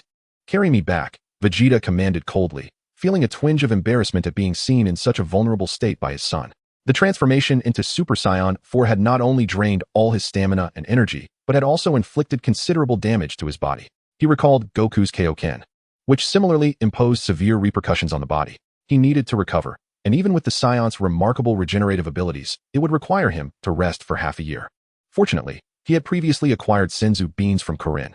Otherwise, he would have had to languish in the hyperbolic time chamber for 6 months. He had pushed himself to the brink of death through his own training. Now, he was merely holding on to consciousness. Father, are you alright? I sensed your energy spike dramatically. Have you broken through to Super Saiyan 2? Trunks cautiously assisted Vegeta to his feet. Enough. Vegeta snapped, irritable at being questioned. Although he had not grasped the threshold of Super Saiyan 2 before, he had successfully attained Super Saiyan 4 now, yet the consequences were beyond his current capacity to endure. All his efforts over the past few months had seemingly turned to naught, and Trunks' inquiry only intensified his frustration. Go to where I keep my things, and bring me a Senzu bean, Vegeta instructed, his tone begrudging. All right, I'll help you over there, Trunks responded, supporting Vegeta as they flew towards the time chamber. After consuming a Senzu bean, Vegeta finally began to feel some relief. Yet his spirit remained exceedingly low. He ceased training and simply collapsed onto the bed, succumbing to slumber. The side effects of the Super Saiyan transformation were immense. Although the mystical beans restored him to his prime, Vegeta's psyche was weary. It was unclear how long he had slept, but upon rising, he found himself imbued with remarkable vitality. Perhaps due to his severe injuries, his baseline combat power had notably increased, now estimated to be between 90 million and 100 million. Thus, at full power in Super Saiyan form, he could reach approximately 2 billion to 8 billion. This was the sole benefit of his months of arduous toil. Father, you're awake. The exuberant voice of Trunks jolted Vegeta from his contemplation of his transformation. How long did I sleep? Vegeta's voice emerged hoarse. Over a month. Trunks gazed at him with delight, secretly relieved. He had been deeply concerned when Vegeta had gone to sleep and had not awakened for 3 days. The prospect of carrying Vegeta out of the hyperbolic time chamber to seek help was daunting. The first thing Vegeta might do upon waking could very well be to obliterate him, regardless of their blood relation. Such an act would be a grievous affront to Vegeta's dignity. For half a month, Trunks had vigilantly observed Vegeta without rest. And only when he confirmed that Vegeta was merely sleeping did he feel a measure of relief. At that moment, a delicious aroma wafted in, causing Vegeta's stomach to betray him with an audible grumble. Perfect timing. Father, come and taste my cooking. I hope it's better than last time. Trunks eagerly moved to assist Vegeta. Vegeta brushed his hand away, rising with indifference. No need. I am perfectly fine now. You all witnessed me consuming the magical beans. Did you not? What could possibly ail me? I merely needed a good rest. The table was lavishly adorned with an array of delectable dishes, each vibrant and aromatic. A testament to Trunks' culinary skills. Vegeta recognized that this feast had been prepared in anticipation of his awakening. Seating himself, he quietly began to indulge in the meal. Relishing the second instance of savoring such exquisite food within the confines of the time chamber, both times prepared by Trunks. This fact spoke volumes about Trunks' challenging life in the future. Otherwise, he would not have honed such remarkable culinary talents. After all, Bulma, his mother, was the wealthiest woman in the world, and had Trunks been raised in such a privileged environment, he would likely not have devoted himself to such seemingly trivial pursuits. Upon finishing the meal, Vegeta regarded Trunks with a serious expression. It was passable, he declared, a rare compliment that caused Trunks' lips to curve into a smile. Though not a grand praise, it represented Vegeta's utmost recognition. He understood that Vegeta was a stubborn individual, akin to a duck with a hard beak. Concurrently, Trunks sensed a marked increase in Vegeta's energy since his awakening, filling him with joy. Father, with your current strength, defeating Cell should be a trivial task, correct? Chapter 96, Despair. Vegeta remained silent. Although the aura of Super Saiyan 4 was indeed formidable, it was a trump card that could not be wielded recklessly. Without a robust body to support it, using such power would merely lead to his own exhaustion. After I fell asleep, did you perhaps take it easy and release your aura for me to observe? Instead of answering his question, Vegeta inquired about Trunks' training progress. Very well. Upon stepping outside the time chamber, a golden flame enveloped Trunks, and the powerful energy wave swept through, ruffling Vegeta's upright hair. With arms crossed, Vegeta observed Trunks in his full-power Super Saiyan form, confirming that he had not been slacking off. He remarked indifferently, "Your strength still falls short. Keep pushing yourself." Trunks nodded, feeling quite pleased. This was his father's unique way of showing concern. Meanwhile, during Vegeta's slumber, the battle outside grew increasingly intense. Sensing the absence of Piccolo's energy, Gohan let out a heart-wrenching roar. Uncle Piccolo, Android 18, who should have made her escape, instinctively cried out upon witnessing Piccolo's demise. Android 16 nodded slightly yes. You could have escaped alone. What about you? 18 turned to him. I intend to defeat Cell, replied 16, his expression unwavering. It is time to fight. Before encountering Goku, Android 18 voiced her disapproval. 16, what are you doing? Stop. You'll perish. Yet, 16 resolutely advanced towards Cell. Without Piccolo's alliance, Android 17 found himself utterly defenseless. Once again grasped by Cell by the collar. As he noticed Cell's tail extending ominously to ensnare him, 17, in a state of alarm, struggled to avoid absorption. In this critical moment, 16 intervened. Though 17 was reluctant to join forces with him, the reality left him no room for defiance. The evenly matched 16 engaged Cell in a fierce battle, leaving 17 as a mere observer, unable to intervene. During the fray, 16 seized an opportunity to sever Cell's tail. However, regrettably, Cell possessed Piccolo's cells and thus retained regenerative capabilities. The powerful 16 relentlessly pressed the attack on Cell, his energy blast transforming the ground into a sieve. 16 repeatedly urged 17 and 18 to flee swiftly, but 17, feeling insulted, was determined to retaliate. Meanwhile, 18 believed that under 16's overwhelming energy onslaught, Cell had already been subdued. Just as the three conversed, even Tien sensed Cell's presence and called out a warning. But it was too late. 17 could not react in time and was devoured by Cell. With 17 absorbed, Cell immediately transformed into his second form. Realizing he was no match for this enhanced version of Cell, 16 hastily grabbed 18, attempting to flee. The second form of Cell exhibited even greater power and swifter speed, blocking their escape in the blink of an eye. His speed is astonishing. 16 gritted his teeth in anger. He could not allow 18 to be absorbed. Tianjin Han observed that the punches thrown by number 16 were utterly ineffective against Cell, and he silently watched as beads of cold sweat trickled down his forehead. If Cell were to achieve his perfect form, who could possibly stand in his way? Regretfully, the nails of Tianjin Han dug deeply into his palm. Perhaps death awaited him.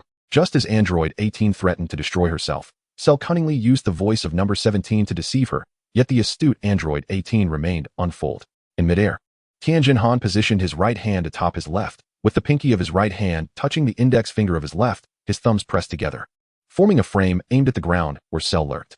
New spirit bomb, he exclaimed. He was willing to sacrifice his own life to delay Cell and afford the injured number 16 and Android 18 a chance to escape. Repeatedly unleashing the spirit bomb, Tianjin Han effectively confined Cell's movements. With wide eyes, Cell could only watch helplessly as Android 18 seized the opportunity to flee with the severely injured number 16. No. Stop it. Tianjin Han, roared Son Goku from the temple, his voice echoing across the sky. Do not use the spirit bomb any longer. Yet, Tianjin Han once again ensnared Cell within the pit, gradually loosening his grip as he gasped for air. Ultimately, he could no longer sustain his levitation and plummeted to the ground. Cell slowly rose into the air, scanning his surroundings, but no. 16 and Android 18 were nowhere to be seen. On the ground lay Tianjin Han, barely clinging to life. In a fit of rage, Cell cursed. How dare this Tianjin Han disrupt my plans? With that, Cell aimed a hand at Tianjin Han, preparing to unleash a Kamehameha, convinced that the latter was on the brink of death, and he intended to personally send him off. Suddenly, Son Goku, who had been high above in the temple, vanished and reappeared beside Tianjin Han. Cell was taken aback. You are Son Goku? He stammered, staring at the figure hovering before him. While Son Goku furrowed his brow in seriousness, Cell widened his eyes, unable to comprehend why Son Goku had appeared before him so unexpectedly. I am no match for you. Even if I were to fight with all my might, Son Goku exclaimed, sensing Cell's overwhelming power, but give me just one day. I will be able to defeat you effortlessly. Huh. Cell, momentarily stunned by Son Goku's sudden proclamation, soon erupted in laughter. Ha! You think you can defeat me in just one day? How ridiculous. Yet, Son Goku's expression remained earnest, devoid of any jest. What can you possibly achieve in a single day? Just as Cell finished his question, both he and Son Goku sensed a faint energy. It's Piccolo's energy. He is still alive, Son Goku declared, reaching for Tianjin Han's hand. Hold on to me. What? Cell looked on in confusion. In the next instant, Son Goku grasped Tianjin Han's arm and instantaneously transported them to the edge of the island. He is over there. With a leap, Son Goku seized the barely conscious Piccolo. Marveling at how he had managed to accomplish such a feat in an instant, Cell was engulfed in confusion. The data was not present in Dr. Gero's computer. You two hold on a bit longer, Goku reassured as he hoisted Piccolo onto his shoulder. Once we return to the temple, everything will be fine. There are sins of beans from Corinne. Planning to escape? Cell's lips curled into a mocking smile, filled with derision. Not a chance. Chapter 97. Vegeta and his son. Emerging from isolation.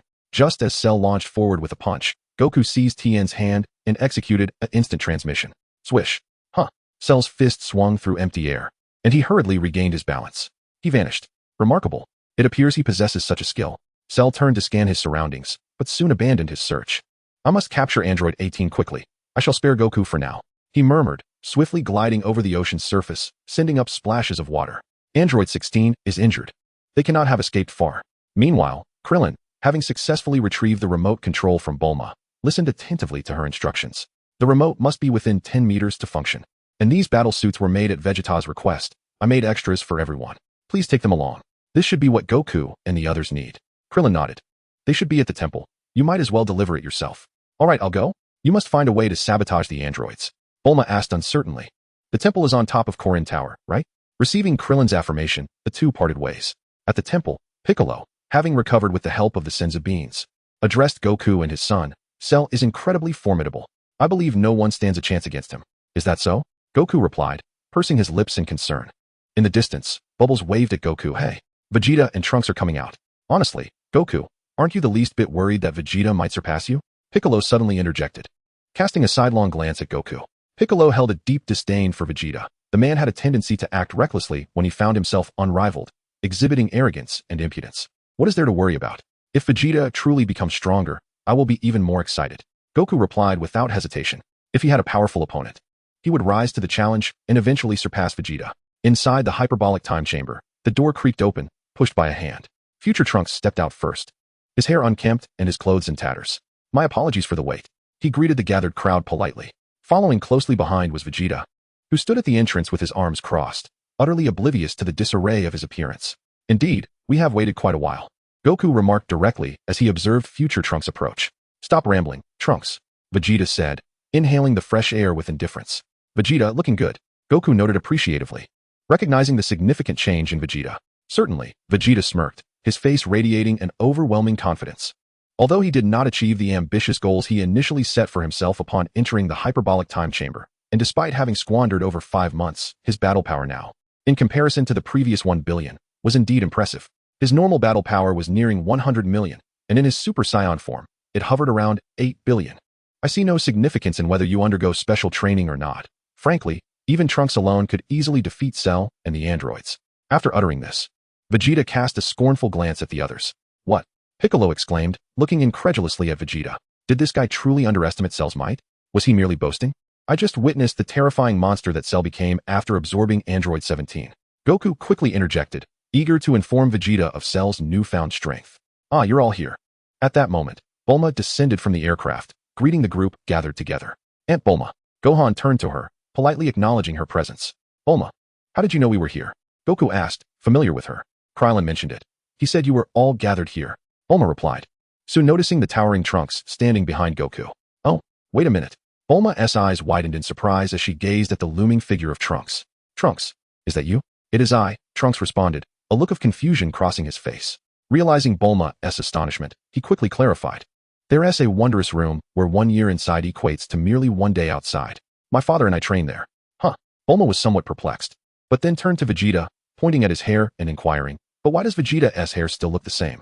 The hair of a pure-blooded Saiyan remains unchanged forever. Vegeta proudly crossed his arms. Oh, Bulma elongated her response, nodding in understanding. No wonder my hair is like this. Goku, belatedly realizing, reached up to touch his own hair. Why are we discussing such trivial matters? This is hardly the time for idle chatter. Vegeta felt irked by the frivolity of the conversation. Why were they so concerned with such minor details? And what was that damned woman doing wandering about? Did she not understand the peril outside? If someone were to perish, who would care for her child? The future was at stake. The young ones must be nurtured from a tender age. Vegeta's gaze towards Bulma was laden with reproach. Bulma, what on earth are you doing here? Oh, the battle suits you requested are ready, offering formidable protection. As Bulma opened a small box to retrieve a capsule, Vegeta found himself momentarily distracted. He had nearly forgotten such trivial matters, yet Bulma had remembered and brought them specifically for him. Regret washed over Vegeta for his earlier reprimands. Though the words had already escaped his lips, he averted his gaze awkwardly, only to hear Bulma's next revelation. And I've made a set for each of you. With a swift motion, Bulma pressed the capsule, and a colossal crate materialized before them. Sun Wukong promptly approached the box and curiously examined the protective suit, exclaiming, "Oh? It's surprisingly lightweight. The last time I wore this was on Namek." As he spoke, Son Gohan began to undress to change, filled with nostalgia. Vegeta, unsure of how to articulate his complex emotions, decided to ignore the situation altogether. As he observed Sun Wukong and his son, along with future Trunks, preparing to change into their outfits, he hurriedly grabbed a suit for himself. After all, it was he who had requested Bulma to prepare these. He could not allow himself to be left without attire. "Don't you want them?" Bulma inquired, looking at Tien and Piccolo, who remained motionless and perplexed. Chapter 98. Let us play hide and seek. Cell. I refuse to wear Saiyan attire. Piccolo shot a sideways glance at the group changing clothes. He was no Saiyan. Why should he concern himself with such trivial matters? Wearing the gloves. Sun Wukong patted his chest and expressed his feelings about the suit. It felt incredibly light and remarkably flexible. Humph. Vegeta couldn't help but emit a disdainful grunt. Damn it. I requested Bulma to make protective suits for me, not for everyone to have one. Damn it. Fighting Cell is enough with just Trunks. Vegeta disdainfully regarded Sun Wukong. At present, future Trunks' Super Saiyan power was at least 3 billion, while Cell, having absorbed Android 17, barely reached 1.5 billion. He felt that having Trunks participate was a gross underutilization of his abilities. Do you believe we can defeat Cell? Sun Wukong turned his gaze towards future Trunks, and then towards Vegeta. If that is indeed the case, how splendid. Humph, Trunks, let us set off. Vegeta scoffed coldly, turning to future Trunks. I'll teleport you there. Sun Wukong was unfazed by Vegeta's attitude. Stop showing off. I don't need your help. Vegeta retorted disdainfully. Once they had vanquished Cell, he would find a moment to wish for a superior form of instant transmission from the Dragon Shinran, one even better than Sun Wukong's. Huh, what a boast. Furthermore, it was his suggestion that had prompted Kakarot to master instant transmission. Oh, still so competitive. Bulma sighed, hands on her hips, shaking her head in resignation. Only she could tolerate someone like Vegeta. Vegeta always felt that Sun Wukong looked down upon them. Yet, the words of concern directed at future Trunks left him unable to find any evidence to support that notion. Got it. Thank you.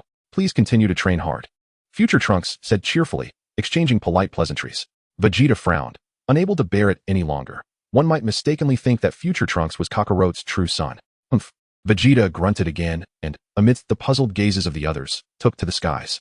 Aside from Bulma, the rest of the group exchanged glances, bemused by his temperament. Come back alive. Bulma shook her head in bewilderment, and then instructed future Trunks, I'll be waiting. Future Trunks waved his hand at the group and dove towards the temple below. Let us go, Gohan. Sun Wukong called to his son, clenching his fist. Now it's our turn to train together. All right. Son Gohan nodded. Meanwhile, what was Cell up to?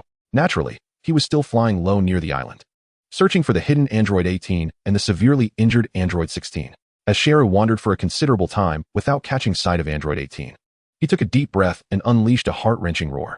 18, come out at once. Otherwise, I shall obliterate these islands one by one. Do not presume I lack the courage. You think that my desire to achieve perfection would prevent me from destroying you? You are mistaken. Though I yearn to become complete, I am already invincible. The villagers on the nearby isle covered their ears, bewildered, while some engaged in discussion. What is that sound? How deafening. It seems to come from the distant sky. The ignorant populace remained unaware of how close death loomed over them. On another isle, 18 gazed in astonishment at the sky, reflecting on the wretched creature that was Sheru. Fear not, 18. He is merely attempting to intimidate us. 16 comforted her. He will not abandon his quest for perfection. Meanwhile, Vegeta and Trunks soared swiftly towards Sheru's location. Come out, show yourself. Frustrated by the ineffectiveness of his threats, Sheru cursed vehemently, that wretched fiend. Let us begin with this island. His gaze turned toward a town on one of the isles. Was that thunderous sound emitted by that thing? A sharp-eyed individual donned in a straw hat pointed skyward. Men and women alike turned their attention to the heavens. What is that? It floats in the air? A naive child retrieved a telescope from his backpack. Ah, it's a demon. An elderly man gasped in astonishment. Sheru extended his hand, targeting the island. And with the release of an energy ball, the townsfolk below witnessed a colossal sphere of light descending upon them, radiant as the sun. In an instant, the orb engulfed the isle, the surrounding waters boiling in turmoil as a tempest roared, lifting countless debris and splashes into the air. Sheru observed coldly, as stones and raindrops fell back to the sea. Once the surface calmed, it appeared as though the isle had never existed. There is number 18 on this island. Will you not reveal yourself? If so, let us perish together with your hidden isle. Sheru continued to unleash energy blasts toward the nearby islands. Suspended in midair, 18 stared in disbelief as the distant isle vanished under Sheru's bombardment. Regaining her composure, she swiftly turned to 16, who leaned against a rock. What shall we do? 16. He has truly struck. Do not worry. Sheru's attacks will not annihilate you. He will not relinquish his desire to absorb you. 16 replied with calm assurance. Yet, 18 remained unconvinced. Glancing down at 16, she inquired, even if I evade this calamity, what about you? 16 fell silent, lost in thought, offering no response to her concern. One of them was destined to sacrifice for the other. Meanwhile, the swiftly flying Trunks sensed Sheru's energy and muttered to himself, could they be engaged in battle? Is it with 18? A smirk danced upon Vegeta's lips as he suddenly appeared before Sheru. This battle is utterly devoid of challenge. The nearby islands have been nearly devastated by Cell, leaving only 2 or 3 small isles remaining. Cell extended his hand towards the island where number 16 and number 18 were hiding. Just as number 18 crossed her arms defensively, Vegeta moved at high speed to stand face to face with Cell, mere inches apart. You are Vegeta, Cell exclaimed, eyes wide in disbelief. Indeed, you are that insignificant insect. Cell, Vegeta mocked, commanding, come down with me. As number 18 awaited an explosion that never came. She looked up to see Vegeta and Cell descending onto the island where she was situated. It's Vegeta, she gasped, turning her head. What brings you here? Cell questioned, a disdainful smile on his face. Don't tell me you intend to defeat me. My goal is not to defeat you. Vegeta's arrogant statement was cut short by the sudden voice of a system echoing in his mind. Chapter 99, Trunks Super Saiyan 1 Full Power. The system issued a task. Host must assist Cell in achieving his perfect form. Reward, activation of Super Saiyan 2 Bloodline at 95. This damned system chooses this moment to speak up. Who needs some ridiculous task? I've resolved to rely on myself. The updated information flashed in his mind.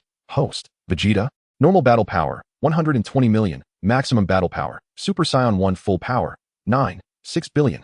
Super Saiyan 2 activated, 83.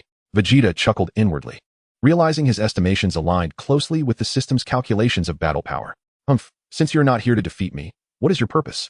Cell's impatience grew as Vegeta remained silent. My cells have been exploited by a grotesque creature like you. I'm here to inform you that using someone else's power requires the owner's consent. Vegeta retorted coldly. At that moment, the formidable Trunks arrived, landing on the ground. All right, Trunks. Annihilate him. Leave no trace. Vegeta cast a sidelong glance at his counterpart. Another one. Cell remarked, a mocking expression on his face. It doesn't matter how many come. Will you confront me together, or take turns? Upon hearing Cell's arrogant words, Vegeta replied calmly. You truly overestimate yourself. You need not worry about me. One Trunks is sufficient to handle you. Huh, just him? Cell laughed heartily. With his meager power, does he truly think he can obliterate me? Do you have a problem with me? Trunks approached Cell, standing directly opposite him. No objections. I merely find Vegeta's words to be utterly foolish. Cell mocked with a laugh. Cell was not mistaken. The boy's strength was indeed lacking, as number 18 observed from behind a tree. In the next moment, she turned to another tree where number 16 was hiding and suggested, Number 16, we could take this opportunity to escape. Patience, we shall leave when they start to battle. Number 16 replied with composure. However, I suspect both Vegeta and that unknown boy are concealing their true power. Number 18 replied, somewhat incredulous. How could it be possible to increase strength so significantly in such a short time? She has witnessed the fierce battle between Vegeta and Android 17. And just a few days have passed. No matter how much progress has been made, it cannot possibly be substantial. Prepare yourself, Cell. Trunks stepped forward confidently. Heh. Cell dismissed Trunks entirely. Ha. Trunks, consumed by rage, felt his hair stand on end, transforming into a brilliant golden hue as a powerful golden aura erupted around him. The energy swirled, sending debris flying in all directions. The battle commenced. Far away in the temple, Piccolo and Tien Shinhan sensed Trunks' overwhelming energy. Goku and Gohan had already entered the hyperbolic time chamber to train. The energy was rapidly intensifying. Tien exclaimed in astonishment, an incredible power. Crack. As Piccolo approached the edge of the temple, his cloak billowed dramatically. He gazed down, eager to witness the fruits of a year's worth of training. Have Vegeta and the others truly attained a strength beyond Super Saiyan? With Trunks' roar, his power continued to escalate. Piccolo watched in disbelief. It was still rising. Trunks was at full power in Super Saiyan form. Vegeta smirked, satisfaction radiating from his expression. Excellent. This son of mine has been trained exceptionally well. Looking at the once despised Trunks and sensing his formidable energy, Cell's expression turned to one of shock, his mouth agape. Under Cell's astonished gaze, Trunks made his move, delivering a powerful uppercut to Cell's jaw, freezing him in place before sending him flying. Boom. Cell tumbled through the air, skidding across the ground for several meters before finally coming to a halt. Stiffly, he touched his mouth, blood oozing from the corner. Swish. Cell sprang to his feet, gritting his teeth as he glared at Trunks. Trunks, brimming with confidence, remarked, "You'd better take this seriously, Cell."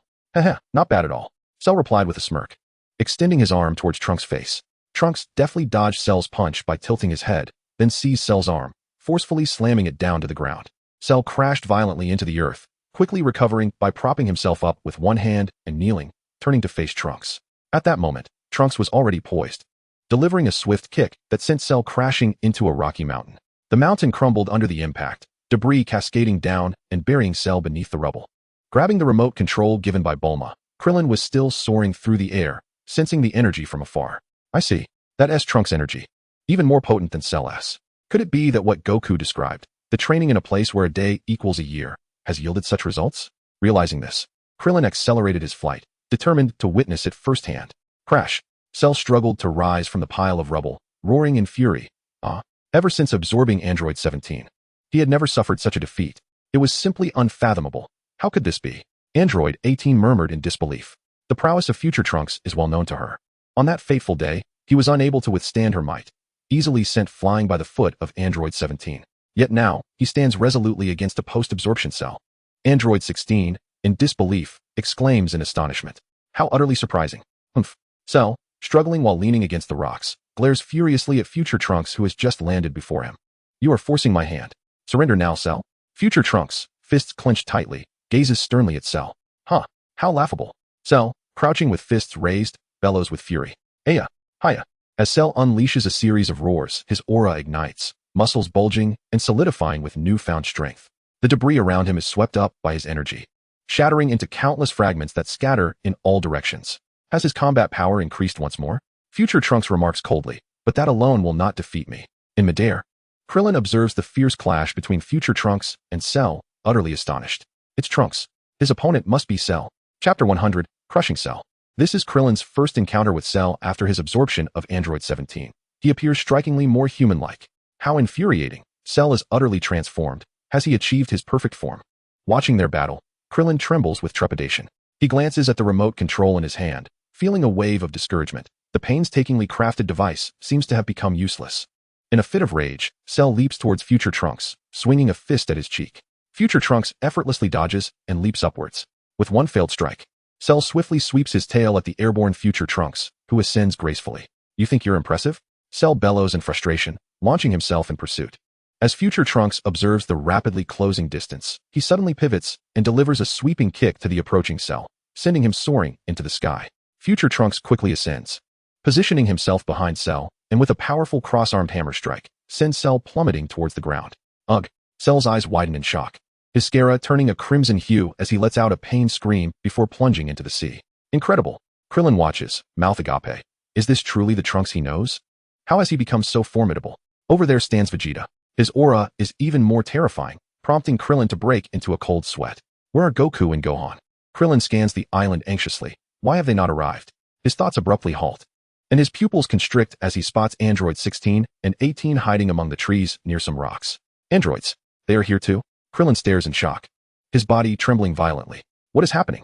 How could they have evaded detection by Cell, Vegeta, and Trunks? He gazes at the remote control in his right hand, swallowing hard as he recalls Bulma's words. It only functions within a 10-meter radius. Very well then. Krillin grasped the remote control tightly, adopting an air of resolute determination to propel himself forward. With a swift motion, he stealthily descended upon the small island, concealing his presence as he crept toward Android 18. Thump, thump, thump. As he cautiously approached, Krillin's heart raced with mounting intensity, his mind swirling with thoughts. The fact that one android still lived indicated that Cell had not yet attained his perfect form. Having absorbed only Android 17, Cell had become remarkably powerful. It was imperative to prevent Cell from achieving perfection.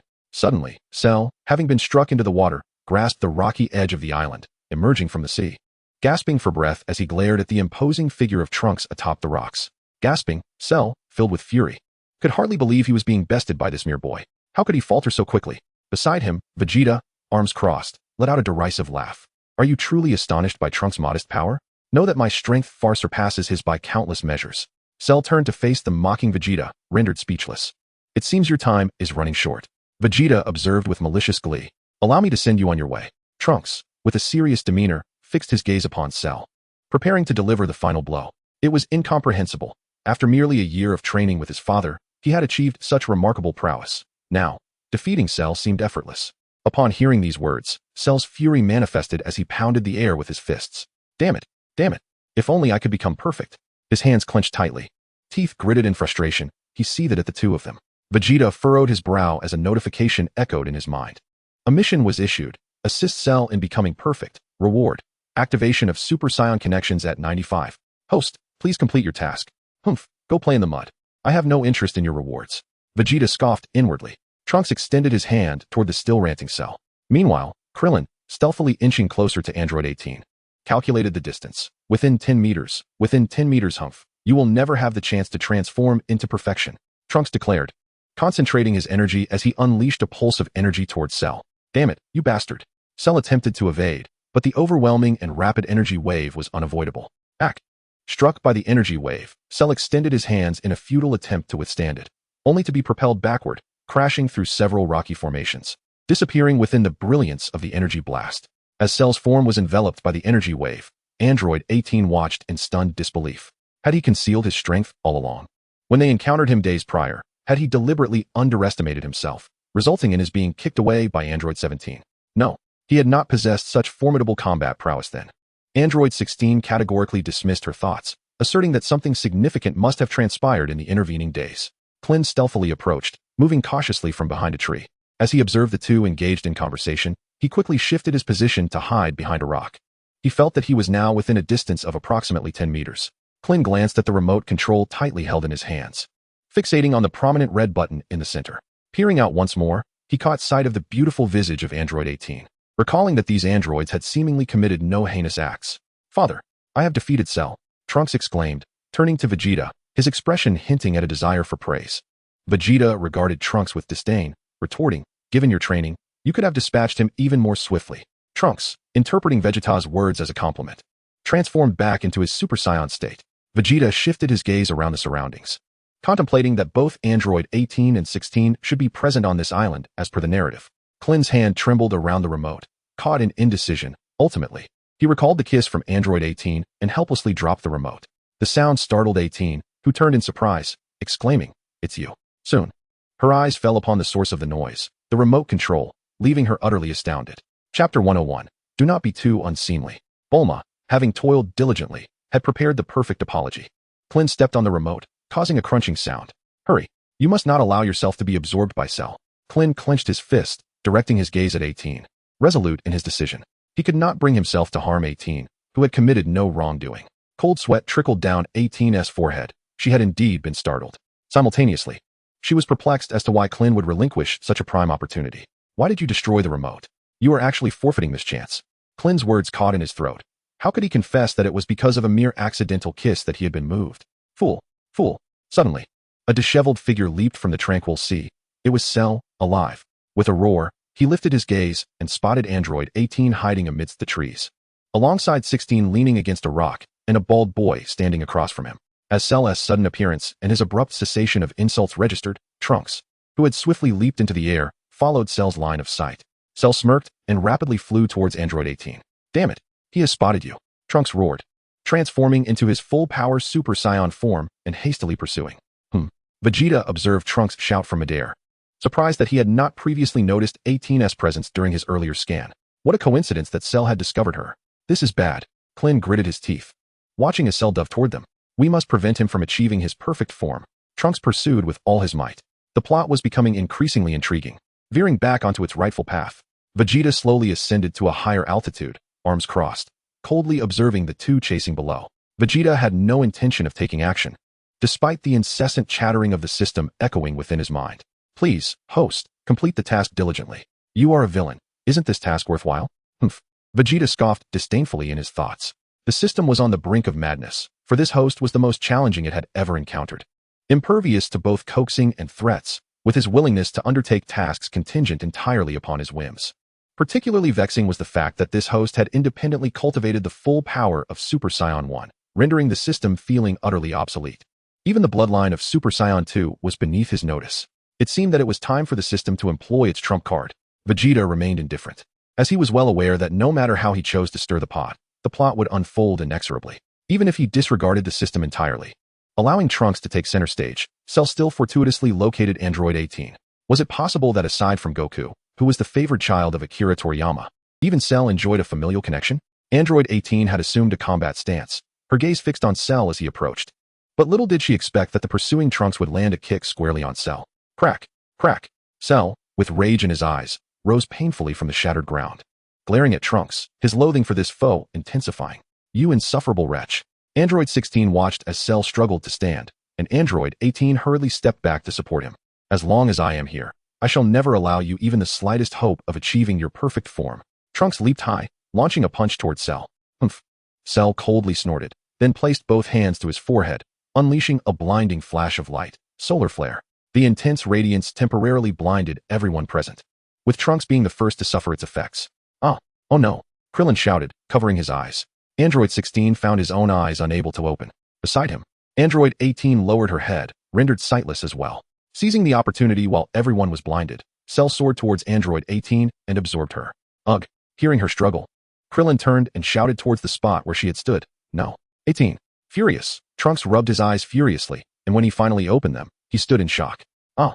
Krillin trembled, staring at Cell who stood before them, while the presence of Android 18 had vanished entirely. Following her absorption, Cell stood motionless for a moment, then began to tremble slightly. You bastard! Trunks roared furiously, raising his foot to kick at Cell.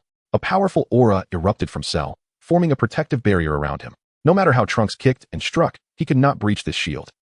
Trunks stepped back and launched another powerful punch at Cell, only to have the immense force rebound upon him, causing him to clutch his aching hand in agony. You fiend! Suddenly, Cell's body radiated a blinding light, compelling the three onlookers to shield their eyes once more. A dazzling radiance surged forth, sweeping up dust and debris from the ground. As the brilliance diminished and the smoke dissipated, fragments tumbled down, while the three individuals present gritted their teeth, watching the figure emerge from the haze. Standing atop the rocky summit, Vegeta, now transformed into his complete form, crossed his arms and furrowed his brow in contemplation. Suddenly, from above the temple, Piccolo spoke up, declaring that Cell had achieved his perfect form. What? Bulma and Tien exclaimed in unison, astonished. Wasn't Krillin holding the remote?